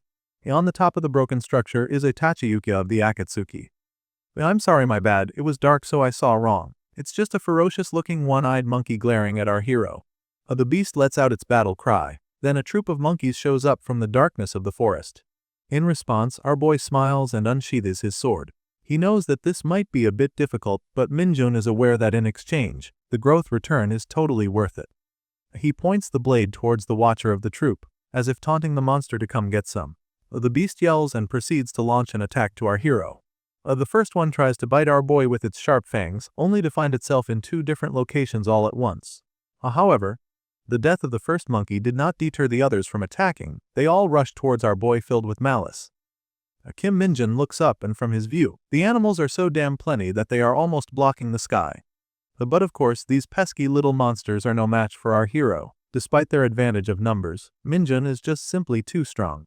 With every swing of his blade, a monkey or two loses its life. His next move is what I call the controversial star strike, killing multiple monkeys at once. The one-eyed bastard thinks it is being smart by using its comrades as baits and sneaking up behind our boy to launch a surprise attack. However, before it could even latch its fangs at our boy, its jaw was closed by a mysterious black shadow, piercing the monster's head. This skill turns out to be a rank skill known as Tihi Dark Arrow. Leave it to our boy to counter a surprise attack with a surprise attack of his own. Minjun rushes towards the remaining enemies. His goal is to complete the condition of the hidden dungeon, which is to defeat all monsters within. Our boy doesn't really know how many of the monsters are left, so he thinks that it is best to be careful about his demonic energy and stamina usage. Unfortunately, the monkeys won't give him an inch for a breather. They kept on coming at him as if he's some sort of banana tree. Kim Minjin then takes his stance and imbues his sword with his mana. Then in a split second, he performs a devastating circular slash like a certain elf who constantly saves the Hyrule. But even though these monkeys have low IQs, even them acknowledges the terrifying power of our hero. Their instincts are telling them that the enemy before them is dangerous. Our boy seems to be having fun with his newly acquired toy. Although he told himself that he will conserve his energy, he thinks that it will be sad if he doesn't play with his mana sword.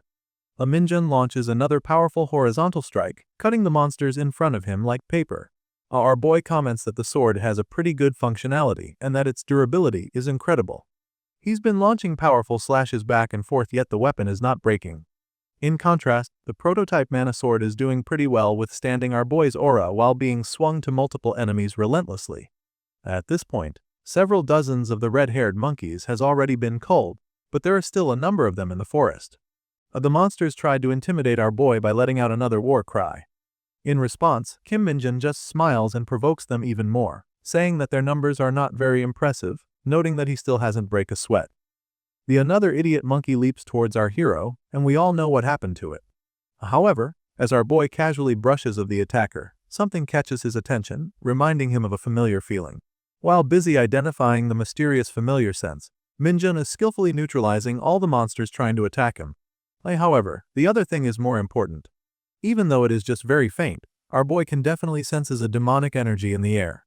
He looks around, trying to locate the origin of the energy. While he's busy doing that, our boy was taken aback when a dead monster suddenly grabs his leg.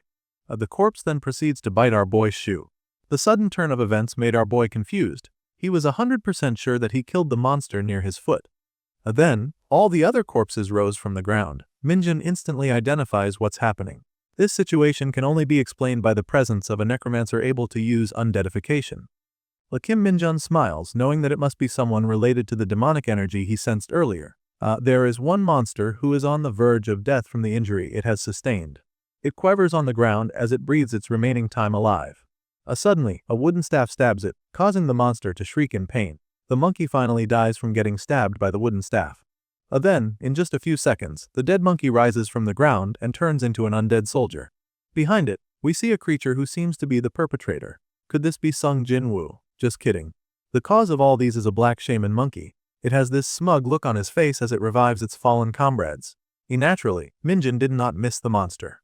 He smiles as he sees the shaman. Then, he conjures two dark circular spells behind him and shoots dark arrows at the monster. Our boy comments that despite the shaman being a mere monkey, it's actually pretty good. The projectiles shoot toward the enemy, building up speed as it closed the distance. However, the shaman just stood on its spot and didn't move an inch. This is because it knows that the other monkeys will protect him even if it costs their lives. Two red-furred monsters jumped on the line of fire, using their bodies as shield to protect the shaman. The shaman then growls and activated its spell once again. As he does so, a trace of demonic energy flows from his staff towards the dead monkeys.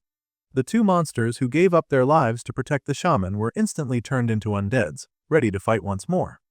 The shaman then orders all the monsters to attack our hero, and without a second thought, all the beasts followed the order. Minjun is now back at square one.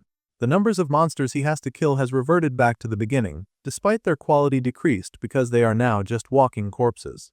In response, our boy drops the cover of his sword and started conjuring dark energy with his free hand. As he gets surrounded by the monsters, Minjun thinks to himself that this might not be the best time to be saving his demonic energy. The spiraling demonic energy becomes stronger and stronger until it forms a massive dark cloud above our hero. When the spell is ripe, our boy unleashes his dark skill, Rain of Corruption. Each droplet caused agonizing pain to the live monkeys. As for the undead ones, Minjun states that the Rain of Corruption doesn't work well on them, so he conjures another spell. Our boy swings his arm violently and launches several hell demon explosions. As it turns out, this spell is no simple projectile. They are actually sparks summoned from hell who then attacks our hero's enemies. Due to how tiny the sparks are, the dead monkeys didn't even notice that they have attached themselves to the corpses. When all of the sparks are now attached to their targets, Kim Menon simply smiles and snaps his fingers.